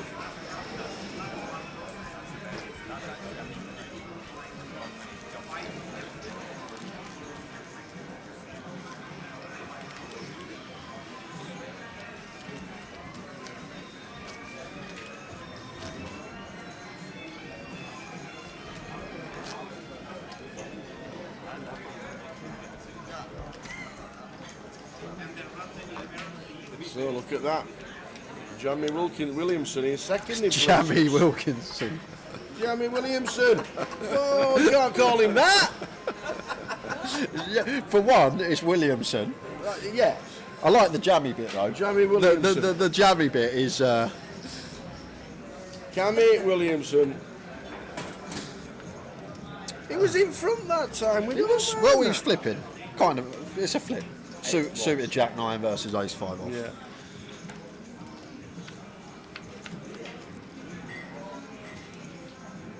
Wow. Mausian with the top pair against Wilkins. Wilco's flop 2. Wow. There's the raise, as we should. Defending bottom 2. Should just be a call here from Mausian Tower. And the problem Mausian's got here, from his perspective, it looks like there's a lot of steam coming off of Wilco right now. Yeah. He's just lost a big one. He's had a command and chip lead. He's lost a decent sized pot versus Cammy. Maybe thinking here that Wilco trying to get them chips back promptly. What a ridiculous turn. Turns up and down and a flush draw. And we got top pair blind on blind. Wow. There is the call. And somehow we're flipping again. We got two pair versus one pair, one card to come, and it's a flip. Because there is a ridiculous amount of outs here for the Jack 7 suited. We can find a diamond, we can find a 5, we can find a 10, we can find a Jack, we can find a 7 or a 9. Was that one of them? Yes, it was. Yes, just the 20 outs. 5 of clubs on the river. Pretty sick one for Wilco after flopping 2 pair, but that turn's just going to create carnage no matter who you are. Wow. Can't let that one go as Mausian. We got too much equity, even if behind. There were that many outs, I couldn't work out if that was one of them. And what a horrendous free hands from Wilco. Goes from chip lead to short stack. Wow.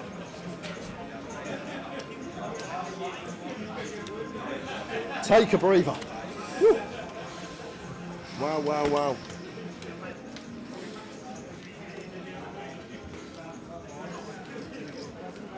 What can you say? Just checking the stack to perfection. And Wilco is down to 14 bigs.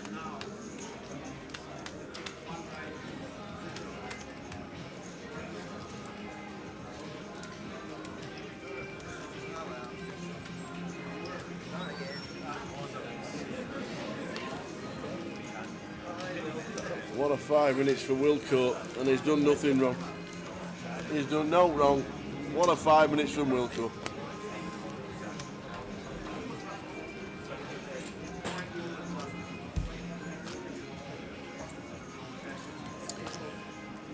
We've still got just shy of 15 though, Tao. Important thing, Yes. keep that head. Don't just see the next hand. Any 2, I'm all in. Yeah. Still going to have potential chance to find our spot, get the double, get back in it.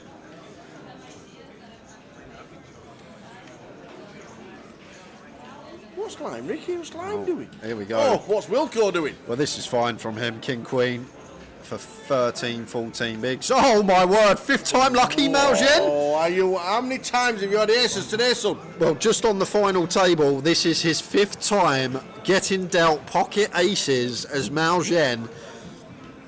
And we have an open send in front of us. How are we running, sir? And gleefully turns over aces yet again. Wilco has just run into it after not doing anything wrong and doubling up both. And now the aces for Mao Zhenfu. And Cammy's looking there, and it could be heads up, man. Cammy's thinking this is at least a 4K flip for me. Finds a king. Yeah, we need a king. So direct outs now, 2 outs. We've got a king to find.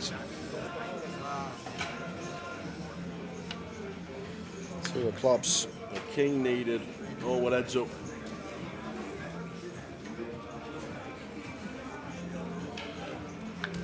Whoa, we are heads up. A mad 10 minutes for Wilco and done nothing wrong. Just showed you how it goes. Cammy's there, fist pumping. is now second at least, and another 4K into the pot. Well done, Cammy. Well done, Mao Zhen. But Wilco, well done Great to you, effort. sir. So guys, it's just under a 10-minute break. We're back just before 8:45. Yep. And if you were here about an hour ago, slightly less, you'll know what's happening at 8:45. Ooh. So do not be late, because we will do the final keyword at 8:45 when we return. Only for 5 tickets. For 5? Lime Nick is bossing in the chat. Oh, I'm not the boss, Lime's the boss, so we're The doing it for final 5. keyword giveaway at 2:45 will be for 5 tickets instead of 2. You've got to stay tuned. Heads up, on its way. See you soon. Calling all low to mid-stakes players. It's time to light the torch. From March 16th to 25th, 888poker presents the Championship Games, an exciting series where you can qualify for free every single day. And don't miss the $100,000 main event with a buy-in of only $25. Register today and take your place at the top of the podium. 888poker, made to play.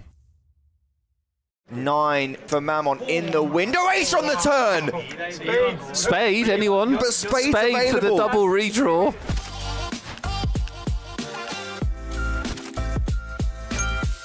That's a very good flop for the ace-6 of diamonds. Well, I'll tell you what, Deravianco has also got a flush draw here. This is why we got the dealer change. Look at this. Something for everyone.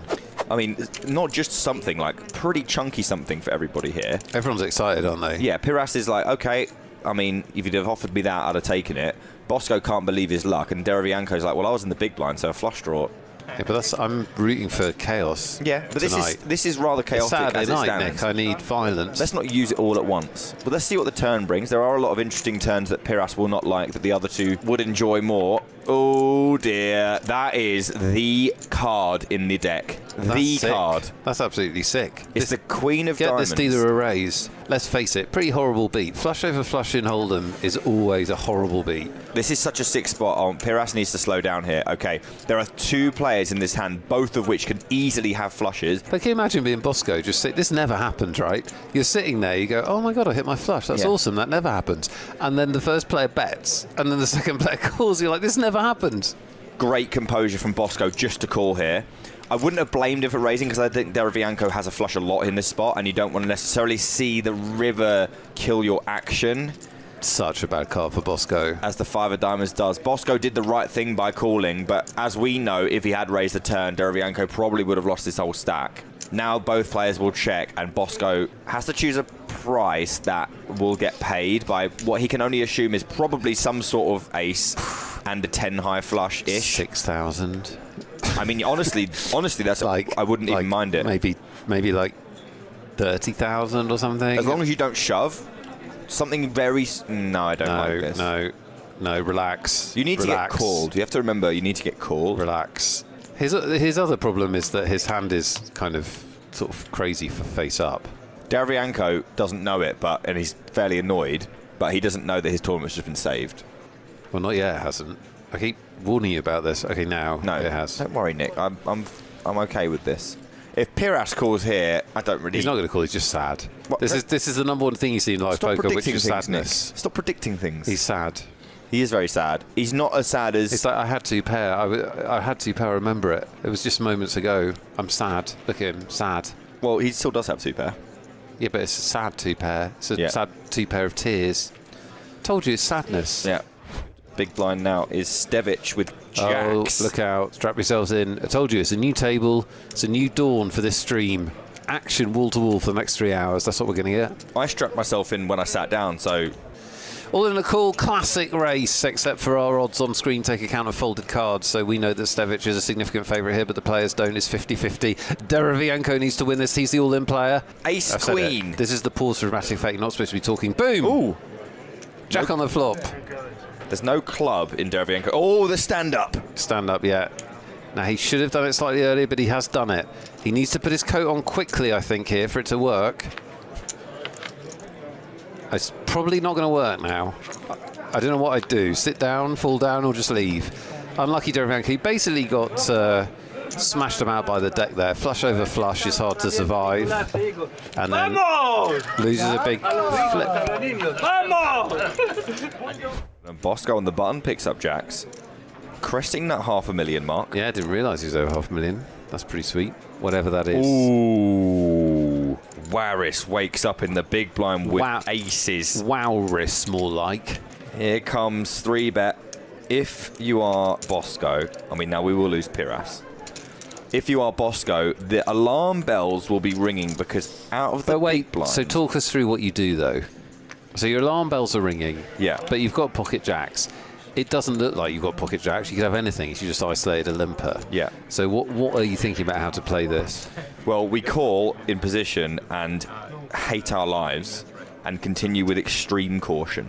Specifically from the big blind. We got an all-in from Bosco. And a hold. He'd quite like it to hold. Yeah, he wouldn't mind holding. Only spades working for Bosco. Let's see if it holds. Huge pot. Clean flop. Yeah, hearts covered by Waris as well, so only a jack, which there are 2 remaining of. This is the biggest pot we've seen on stream, Nick. Nearly $500,000. Yeah, 477,000 in there. Big moment for both these players. Waris on the line. Turn card. Oh! Oh, that's gross.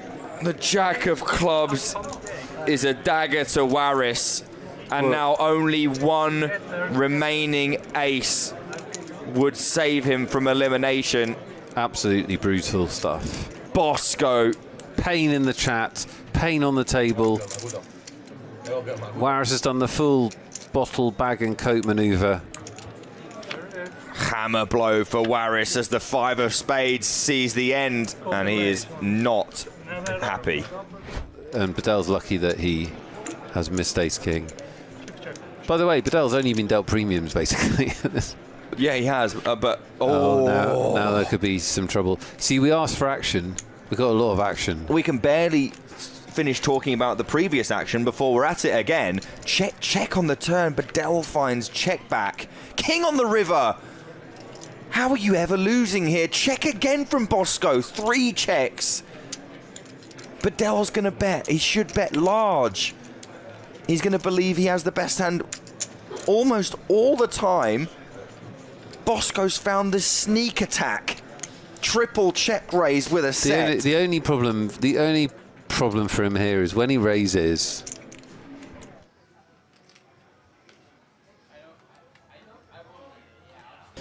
Should we do it?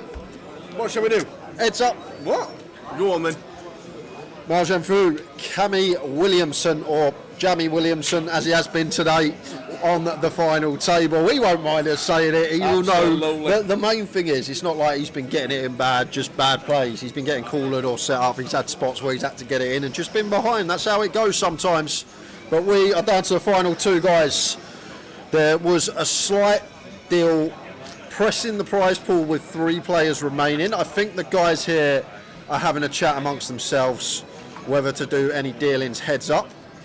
But we will be going to a keyword after the first hand. So Lime's going to get that in for me as soon as possible. There you go. Look at that tower. As if by magic. There's the prizes. They've just narrowed it a little bit more between themselves. 28,500 and 23 grand and 50 pounds. There we go. Well done, boys. Well done indeed. Maujen and Kamit. Well done indeed. That's what we say.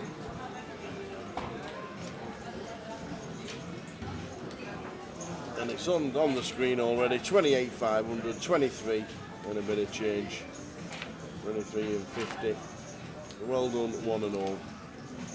That's what you're playing for. Now, Jen already won the big shot this week. Adam Wilkinson came second in the Rush Turbo yesterday. And Cammy back playing the game he loves. And he's going to lock up his second biggest win.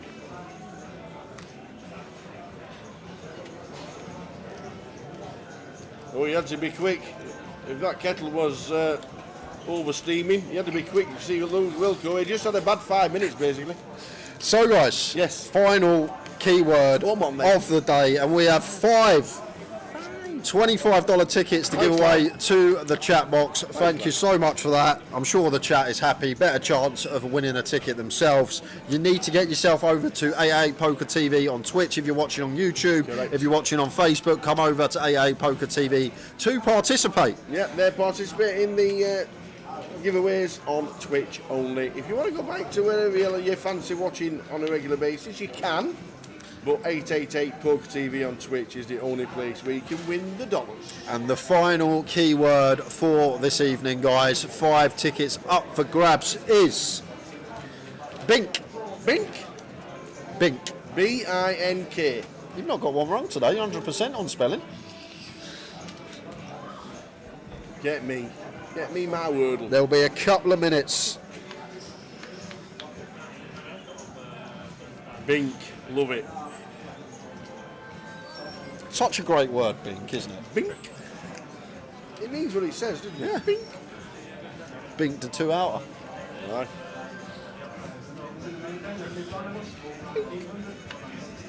So 10 of clubs on the turn. Ace do still best for Malgen.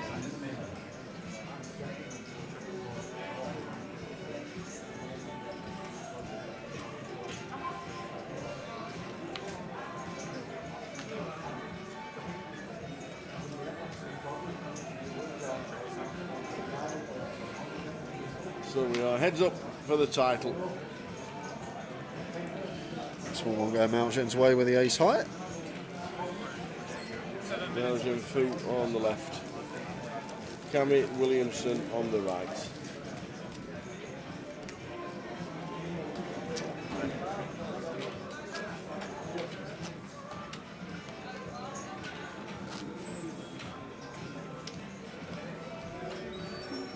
£28,500 first place, £23,050 the runner-up.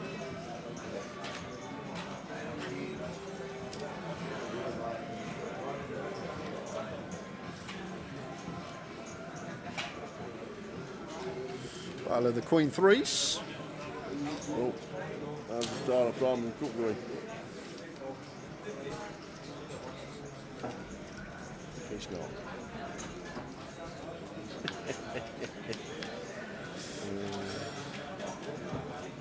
Ace, 9, 9, flop.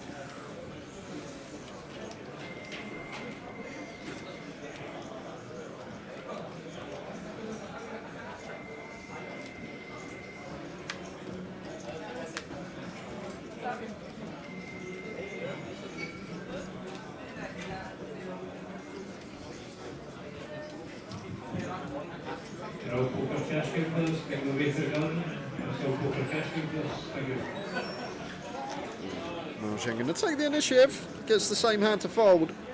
And Lime says last chance for Bink. Last chance for Bink. What's 2009 place you?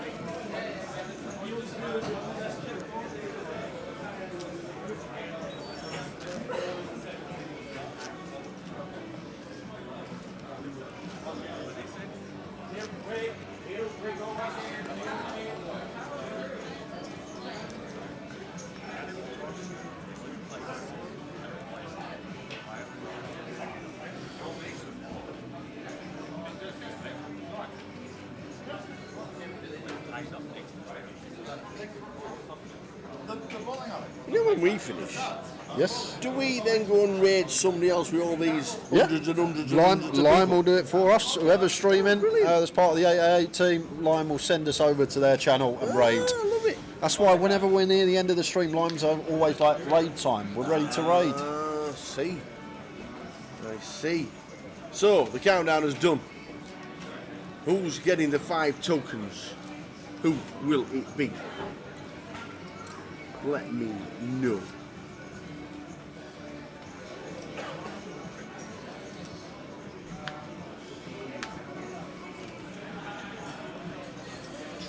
So, congratulations. Final table 11. Final table 11. You are one of our winners. 4 more to come. Like it. Well done to Abercanary. Abercanary. 3 to go. Final table 11. Love it. Abercanary's flying. Congratulations to Eureka 90. Okay, glad you said that one.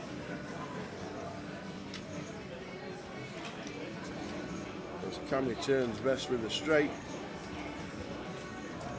But has to fade. Aces and nines and does. Next. Cam's May, I missed that was first. Thank you, Lime. Cam's May. There we go. I didn't miss it. Cam's May.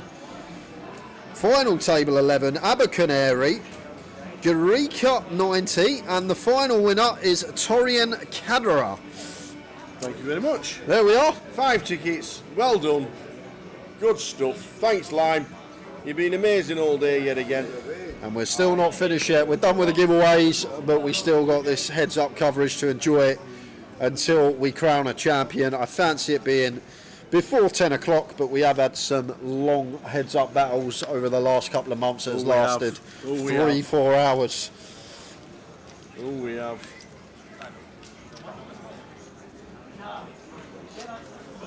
So you know what to do with all the tickets. If you've got your whispers on private, take them off. Let Lime Ricky give you a message. And good luck, everybody. Well done. We'll be doing more of the same again tomorrow from 12:20 p.m.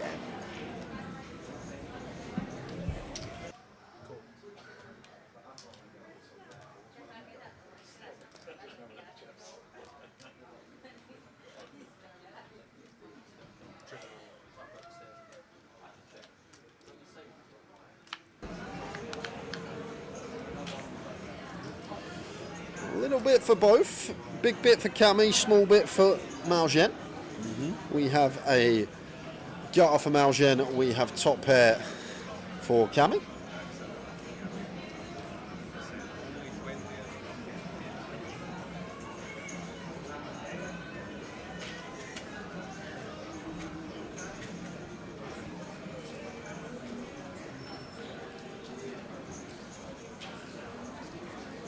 Congrats to all the winners. Well done, everybody.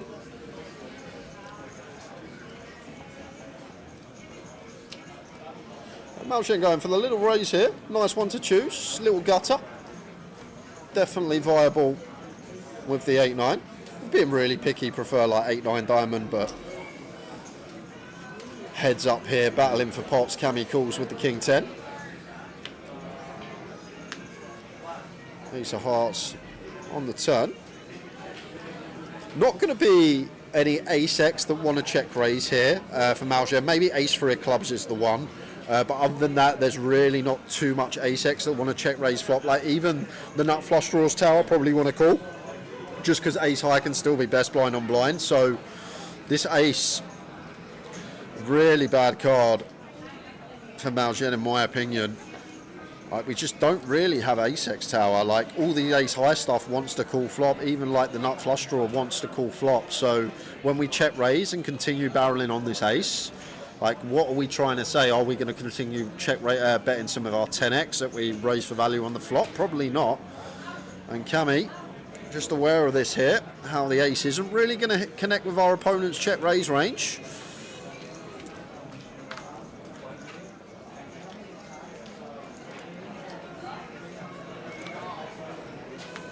Queen of Hearts on the river.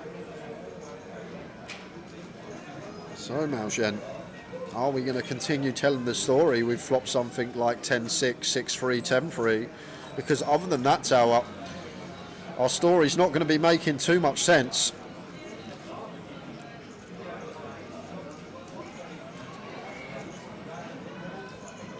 Flicks in the time bank.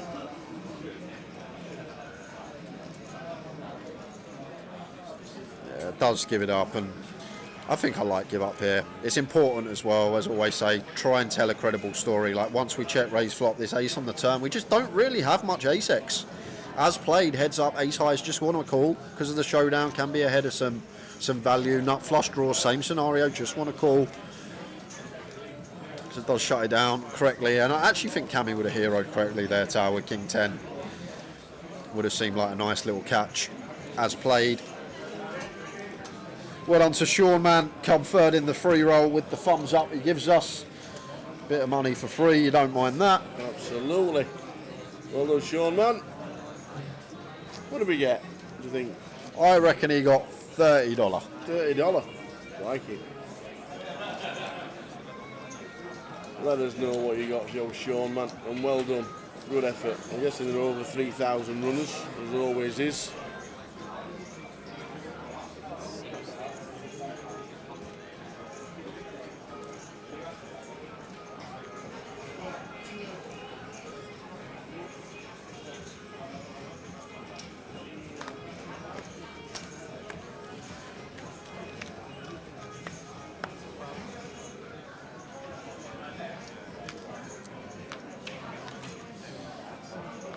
King 9 flop, King 9 5.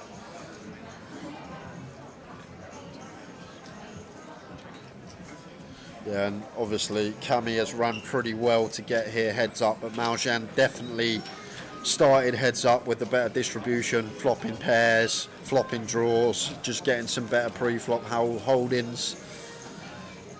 So difficult to play against at the moment for Cami, and it really is heads up when you are what seems like getting run over, but some of the time your opponent's just making better hands than you time after time.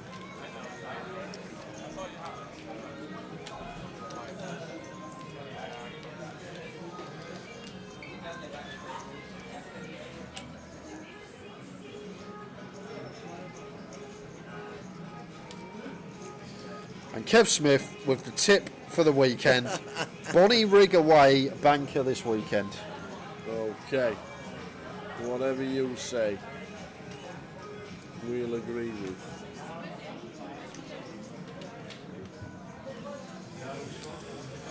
Thanks for that, Lime. I know you have to do a bit of admin yourself to get all those tickets to our chat box, but well done to you. There'll be more tomorrow.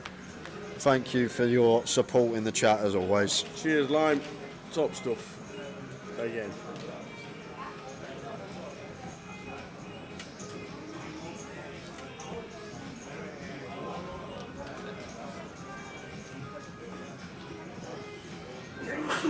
And once again, Maljan just continues getting the better of Cami. Top pair here on the Jack 7-5. Cami with gut shot has to continue and going to get in some bother here. 10 of diamonds turn.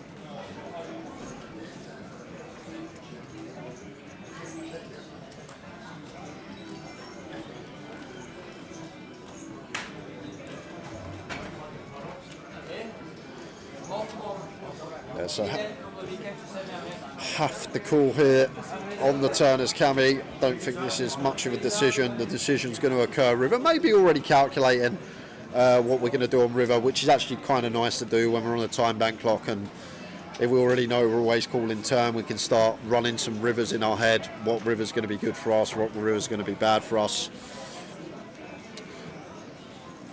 That is bad for us, Tower. That is shocking, because one that's probably going to have to pay now. Like, better to call the 10-9 than it is something like potentially Queen 10, Ace 10, King 10, just blocking that 8-9 that's going to be in there for Maljan. And then like bluffs for Maljan derive around stuff like 8x, some 9x, some King 9, some King 8. Like, feel like the bluffs from Maljan are going to have some sort of 8x, 9x interaction here.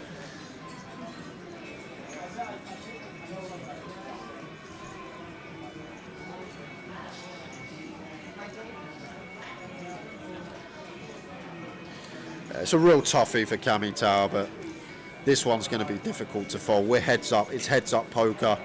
We've made second pair. We blocked the nuts with a 9. And as well as that, like, our opponent can just be getting after it with some 8x, some 9x, this type of stuff. Like, if we're just calling top pair plus when we get to rivers facing triples in heads up, we're just going to get run over, because it's hard to make top pair and top pair stay as top pair. So we are going to need to delve into some second, some third pairs to hero with. And really cool. Yeah, feel like this 10, I feel like absolutely fine from Cami here. Obviously incorrect decision against our opponent's given hand, but try and take the whole cards out of account. Try and look at this range versus range and how our hand can potentially play it. going to really struggle to let that one go as Cammy heads up. Chopped it heads up slightly. 23,050 and 28,500. Second and first. How are you feeling, mate? You had an hour and a half. You're feeling good again, ready to go. I've had a few star apartments and I'm feeling loose and ready to go. There you go. Are you planning the main? Yeah, I busted I was going to say, what about the poker? To be fair, mate, you got a highlight reel hand. 3D yeah? suited. I haven't seen your Jack 7 at the grand final check raise barrel off against Midi in ages, so you're back on the highlight reel. That's good. I mean, you're back on the highlight reel. It does show the two different Jacks that existed. Like that kid a few years ago, I wish I was him. Experience, mate. Live poker is an insane beast, and I'm sure you know that. Cammy, Malgen. Final two here. 3-1 chip lead now for Malgen. Did I ever tell you the MIDI story from that hand? No, I don't think so. It is quite a good one. So, like, he plays in a bunch of different home games, I think, like in Leeds or Manchester or whatever.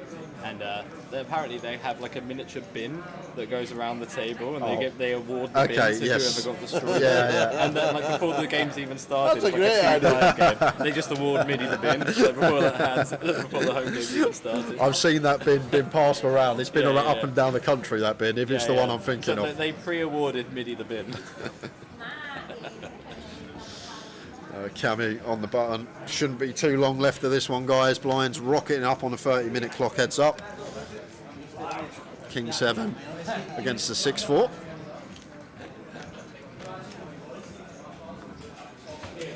Finally, Cammy does get the better of Malgen post. Flops middle, Malgen with bottom.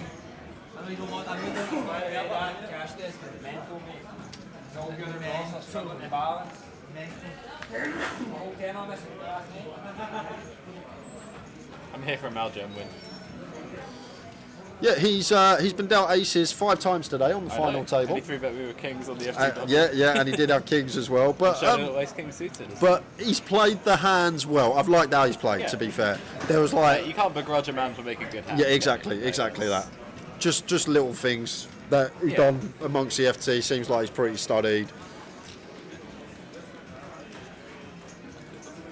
Like there was a spot where went open early position, call middle position, folds to him like third from bottom in chips. This when we were 8-handed, he's got king 10 off in the big and just decides to let it go. Like doesn't defend it three-way, little stuff like that. Where I think most people just chuck in a call, not realising how likely there are to be dominated when we go three-way.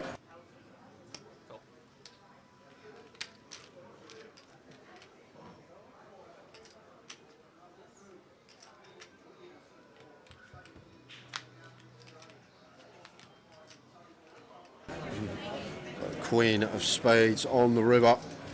So Cammy with the check mark here, with the king 7. If check 2, would love to see.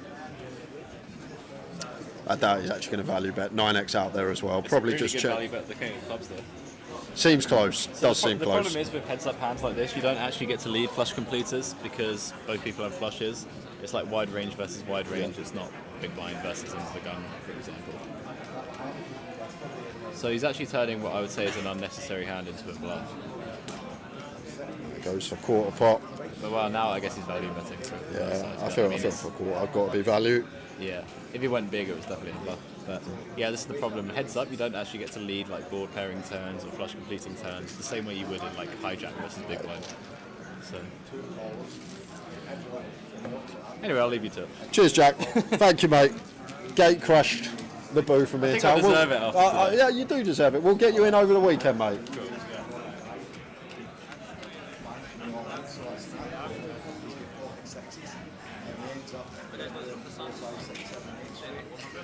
Not even a text. Didn't have to be a one. But it's just Official players this evening's turbo flight of the event will notice at 9:30. That's 9:30 for the turbo flight. We will require at least 5 players to have this run, so if you do not play, please register before 9:30. You're all in, I'm not really. Malgen.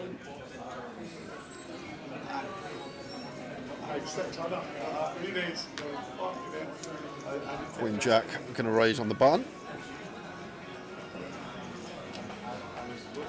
And Cammy 6-5 of hearts. I've had a change of heart. You had a change of heart? We're in.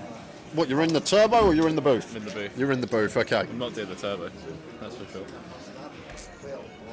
And I could give my very limited knowledge on heads up. To be fair, I'm exactly the same. It's so funny whenever I do comms with Andrew Headley. He used to play spins years and years ago, play spins all the time. As soon as we get the free-handed, as soon as we get free-handed, I'm like, off you go, mate. I'm not talking any any hand breakdowns from me now. It's all in your court. But definitely a side of the game that difficult to know what to do.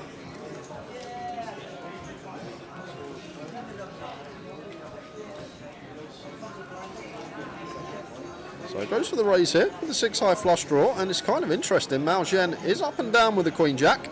Yeah. It's quite clicky, but you have to defend pretty wide versus it, so you might get some overfolds. I'm fine with call or raise for the 6-5 suited. I'm definitely always calling Queen Jack. Yeah, Cammy probably just slows down now. Yeah, picks up some showdown, jumps in front of some ace-high stuff.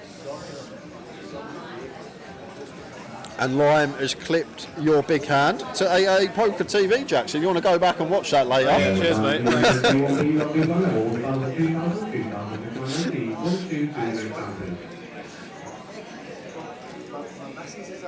I also like this check back. I'd rather bet like Jack 9 or Queen 9, but I actually like Queen Jack as a check. Gonna get to value bet now. One check two. I doubt there's no merit in Cammy betting here. Feel like we just want to check over to Mao Zheng and then fairly happily bet like around half to 2/3 on the river, I think. Wow. Yeah, snap. Yeah. That's very hopeful. Just north of 20%, maybe trying to get a hero from like ace-x of hearts. I don't know. Problem is 7 to 6 of hearts does kind of ruin your plan a little bit.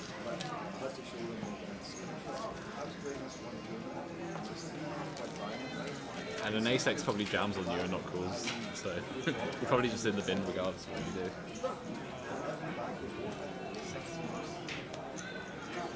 Are you finding Glasgow? First time here, or have you been here before? I was actually here 6-7 years ago. Like I was here with actually Ian and David. Okay. When I was probably like 22. Oh. So yeah, I have been here. I'm just staying around the corner. It is cool. I'm enjoying everything except playing poker.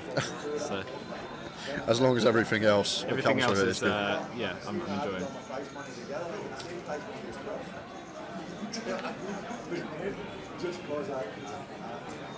So nice hand from Mao Zheng. An absolute card wreck.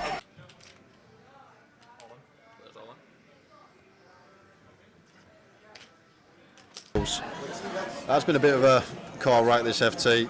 Aces 5 times, kings once, ace king a fair amount. You can't begrudge someone for picking up hands. Exactly, it happens to everyone at some point. It's as simple as that. Sometimes it's just your tournament. Now, if he was bluffing everywhere as well as having aces 5 times, that would be something. You wouldn't see him fold a hand for the whole final table. Won the big shot earlier this week, did Mao Zheng, so looking for his second trophy of the week. Some run. I know it's just a random 300, but to win 2 tournaments of the week is, I've never done it. It's hard to do, it is. Yeah. And this is, like, I talk about variance a lot, Jack, but unless you're actually a live pro and you play tournaments for a living, like, you don't understand how much of a beast it is. Oh yeah. Like, you go back a couple of years, Cal was final tabling everything, winning stuff left, right, centre. Now he can't even make an FT. Can't even can't even get to an FT. It's like it's just such a beast in live poker. This variance is just there. Yeah. So Mao Zheng with the 9-high. It's live poker.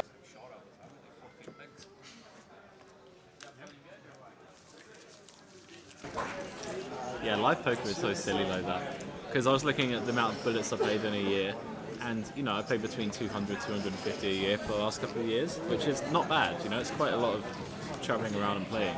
But I could just play that much in a week online. Do I expect a week? Yeah, you can. That is true. In a week online, do I expect to win? No. I'd obviously think I'm a favourite to, but I don't think I'm definitely going to.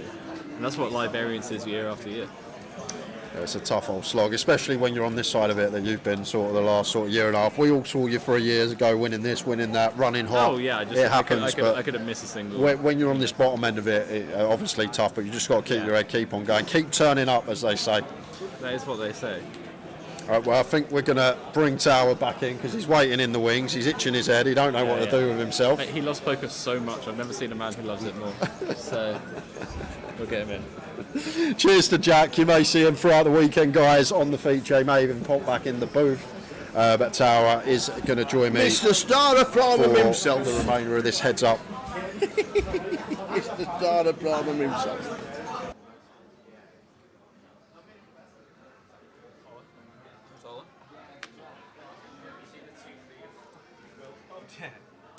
I couldn't believe that. That's going to be on the breaks for the streams for the next like 4 years, right? I think it's already been captured as like their biggest. We could hear them here like on the going absolutely crazy. 20 minutes later. That makes us what makes us like wait till you see this hand. I'm not involved, but wait till you see this hand. He obviously just thinks Jack's at it, right? But just a bit. Probably took a bit.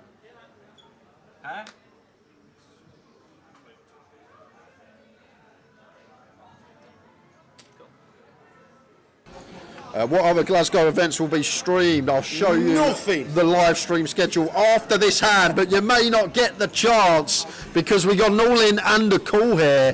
Cammy, ace-4 suited, Malgen, king-8 of clubs. In front again. Cammy is in front. Can he hold? Or is it going to be GG and the second trophy of the week going Malgen's way? 10, 5, 6 flop.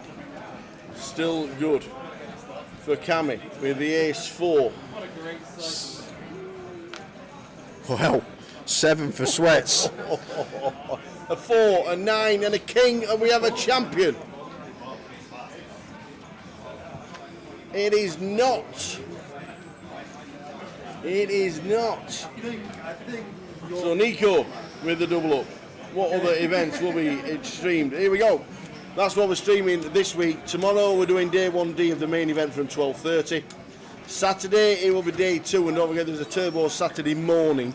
So that's why we're starting day 2 at 5:30 p.m, which will mean round about 2:30 in the morning finish on the live stream. And then Sunday, when we crown a champion, we will be starting at 1:30 p.m. for day 3. Perfect. So 3 more days of live streaming, and day 1D tomorrow from 12:20. Ah, well, you know, there's time and place for that. Time and place for that. This wasn't on the stream then, absolutely. I believe that.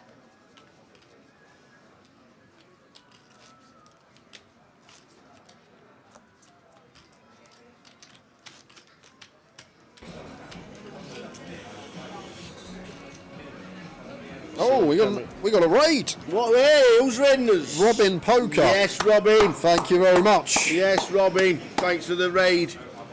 Boom, boom, boom. Is that Robin Poker who was on the TV? Game of Gold, yeah. Have they done that again yet? Well, I'm not meant to. I'm just thinking about. Oh, don't tell me you're in it. Go on. You're not meant to say it, but. There might be. There might be a game. No, I'm joking. I have no idea. I had Tower for a second, but I have no idea. Imagine. I'm not here for the next 3 streams, lads. You just see me on Game of Gold. Oh, brilliant. Well, nice one, Robin. I'd love to go on that, to be fair. It is the Robin Poker from the famous Scouser streamer. Just so I can ask D next why he didn't put the huge pot we played 3 tables out for a bracelet in his vlog when he absolutely beat me on the river. Can't believe that weren't even in it. All good putting in these hands when you're getting unlucky. You don't put in the hands when he gets lucky. Only showed the bad beats is no good. Literally. I remember I couldn't wait for that vlog to come out. I was like, this is it, this is the tournament I'm in, 3 tables, I'm going to be in it. Nothing. Can't believe it. We'll have words with him when we see him in Vegas. I will do. How are you, D-Nex? Come here.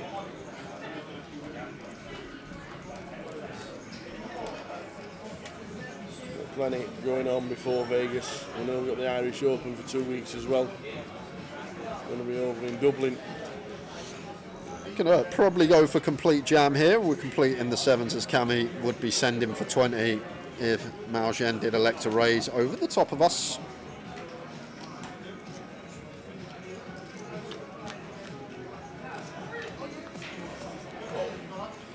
And once again, just been running better distribution, making hands, better boards for us in this heads-up bout. Not really much Cammy can do.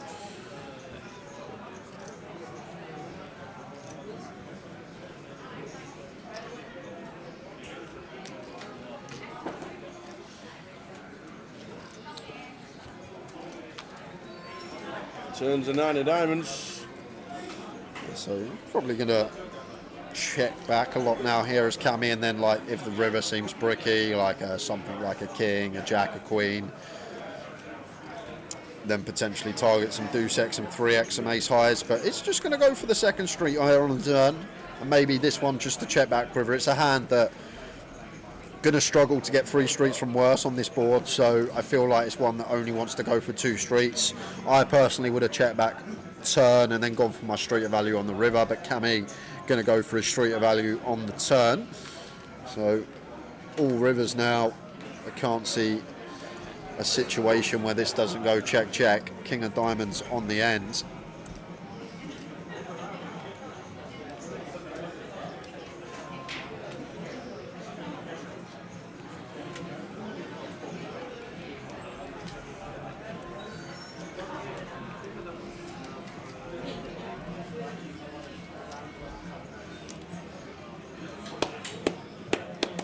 And if you do want to get involved in the final week of the big one here in Glasgow,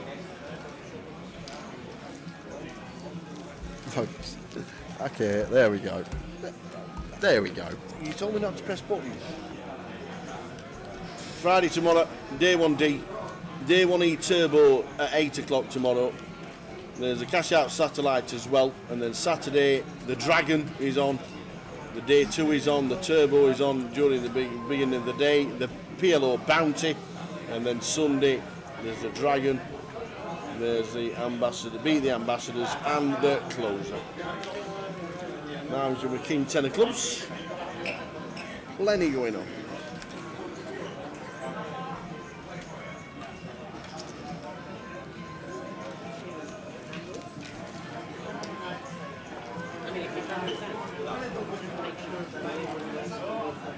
So now Jinfu,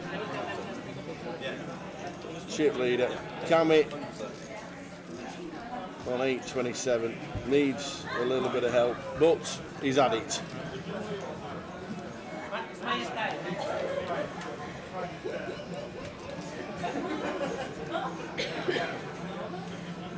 Cammy with a 10-3, nothing we can do with them. 100k blinds.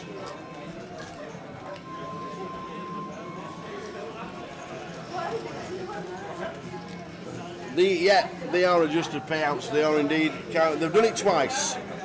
They made it 30,000 to the winner when there was 3 left, and now they made it 28.5 when we are heads up. 28,500 and 23,050. There are bounties on the ambassadors, yes, on the Sunday. Beat the ambassadors. I don't know whether it's merchandise or what. I'll try and find out of Keno during the week. Keno. But I think the beat the ambassadors is merchandise. That's what I think.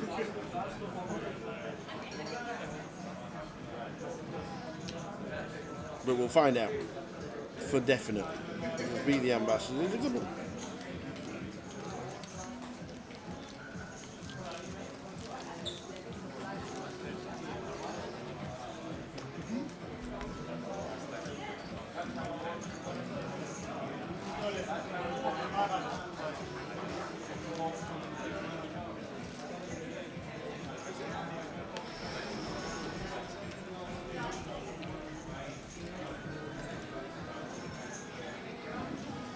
Coming with the 8-5 on the button and the small blind.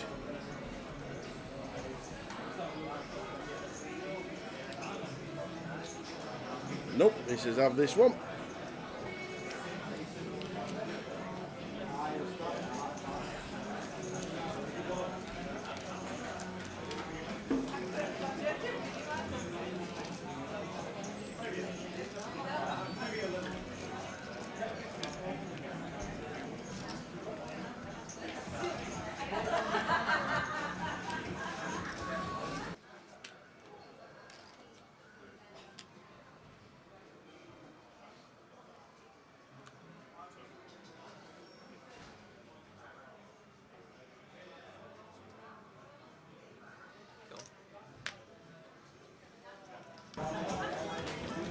Ace 10 for Mao Zhen.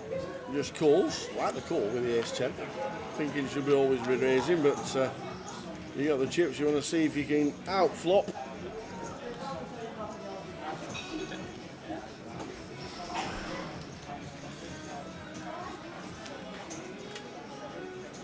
Ace of diamonds on the turn. Checkmate for Mao Zhen. Do you know what? You could have put Doug Polk up against Mao Zhen and he would have struggled, Tower. I'm not even joking. It's just when your head's up and your opponent's making top pair every other hand, you can't do anything. If you're just whiffing, you can't do anything because you can't bluff because they don't fold because they got top pair plus. Yep. It's just been an uphill slog this for Cammy. Yes, he's ran well the final table, but as soon as we hit heads up, the distribution all going Mao Zheng's way.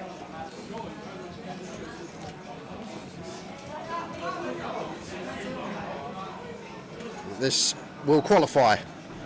Jack Green for Cammy and 11. Have I moaned it in for him? Indigo. Oh no. Yeah. Of course! Of course he's got aces! Of course he has! Why wouldn't he have aces again? Just the 7 times, just turned round, I've got aces! I've got aces, boys! Do you know and they're what? all like, and? Of course, he could win the tournament with aces. Why wouldn't he win the tournament with aces? 6th time on the final table to be dealt the boot. 7th according to Tower. Of course he did. Basically, drawing dead. Flops Cammy to runners. Runners, and that is it. Aces, live poker, ladies and gentlemen. Full on ring. 4 and that's it. spades on the turn. We've got a champ. And it just had to be aces as the winning hand. Look at this! That's what it means. That's what it means. Mao Zhen, fantastic.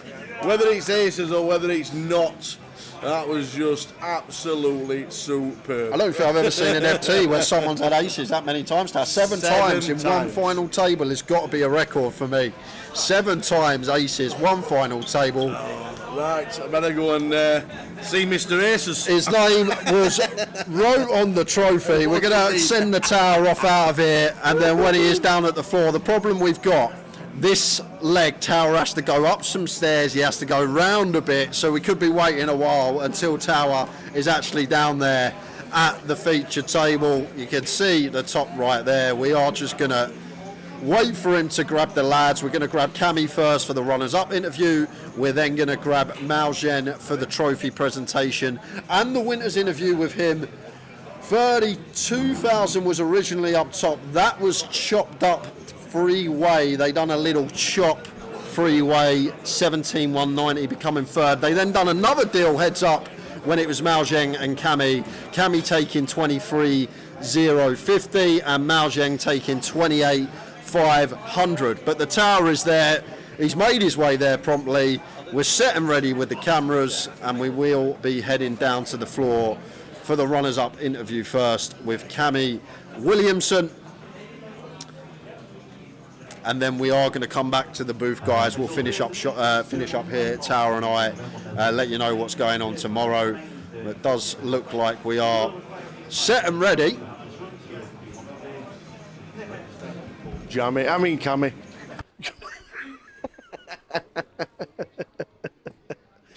Hey, 3 years ago. Yep. An emotional time up in Edinburgh yep. for the Duke APT. For sure.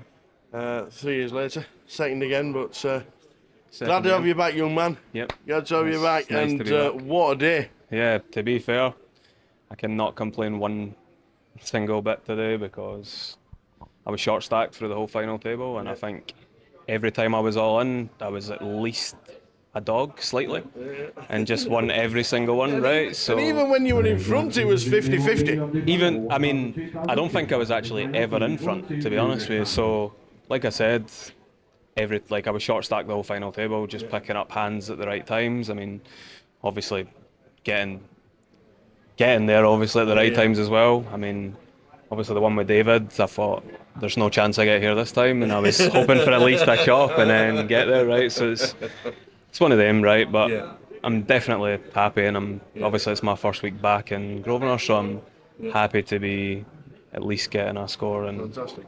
I think I maybe redeemed myself slightly a little bit in the heads up compared to the way I played last time. So, do you think we will call the way he was running? Do you think this was just it? It was just his time.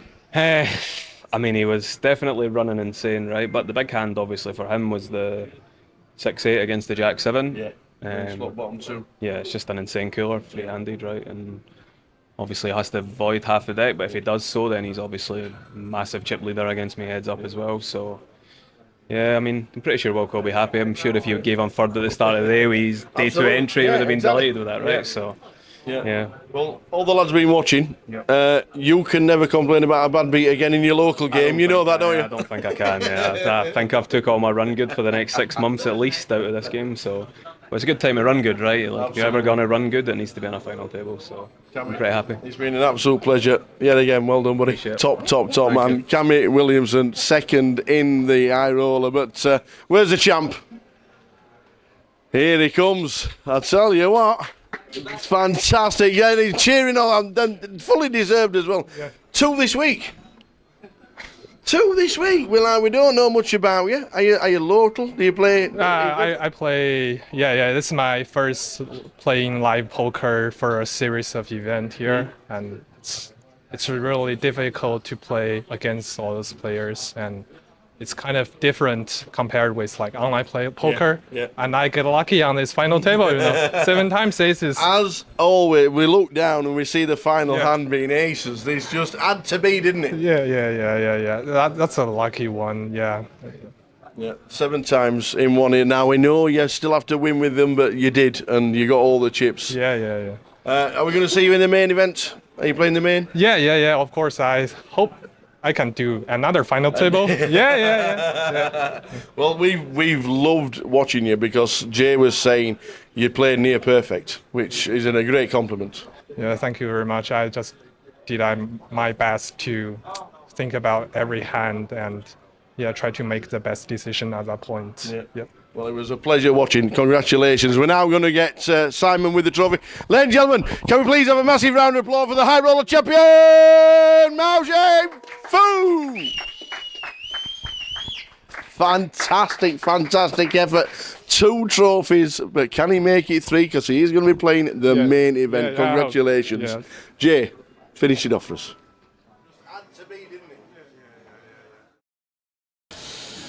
There we are, guys. We are done for the day. I'm going to wait for Tower to jump back in with myself, and then we will show you what we're going to be streaming. Get my steps in this week. I just thought that. You've got to go up the stairs, you've got to go round and round and round. Tell you what. Woo! What a journey. What a day. Whoa, fantastic. Loved every minute. It has been great from start to finish. But it's Mao Zheng, someone new, someone that we haven't seen before, someone that played great poker. 2nd trophy of the week for him. Already? Don't mind that, do you? Could he do the hat trick? His biggest cash so far is about 600 quid. Literally that. Fantastic. So guys, we are done for the day. We're going to be back tomorrow, 12:30 p.m. More giveaways, more action. Day 1, sort of poker backseat a little bit of banter in the booth. Yes. We'll get some Tower and Jay Finks going.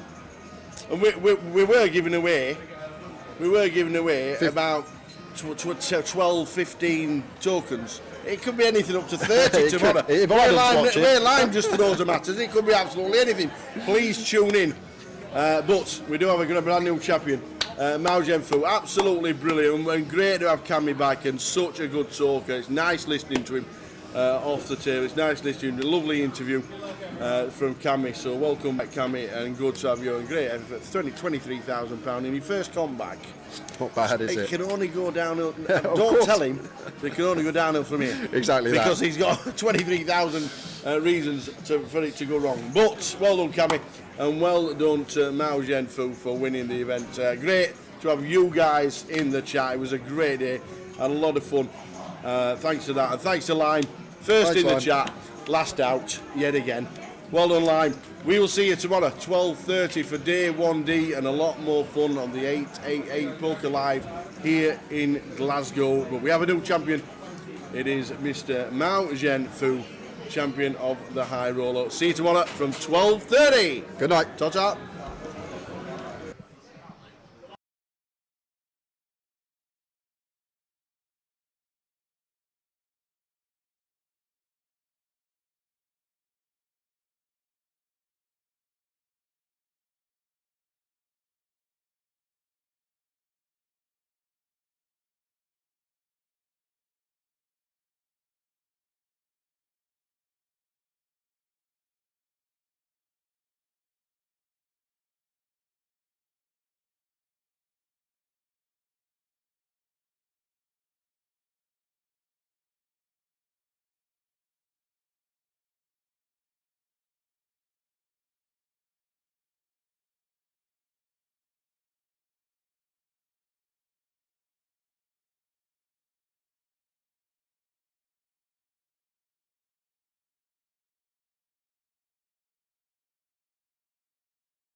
Calling all low to mid-stakes players. It's time to light the torch. From March 16th to 25th, 888 Poker presents the Championship Games, an exciting series where you can qualify for free every single day. And don't miss the $100,000 main event with a buy-in of only $25. Register today and take your place at the top of the podium. 888 Poker,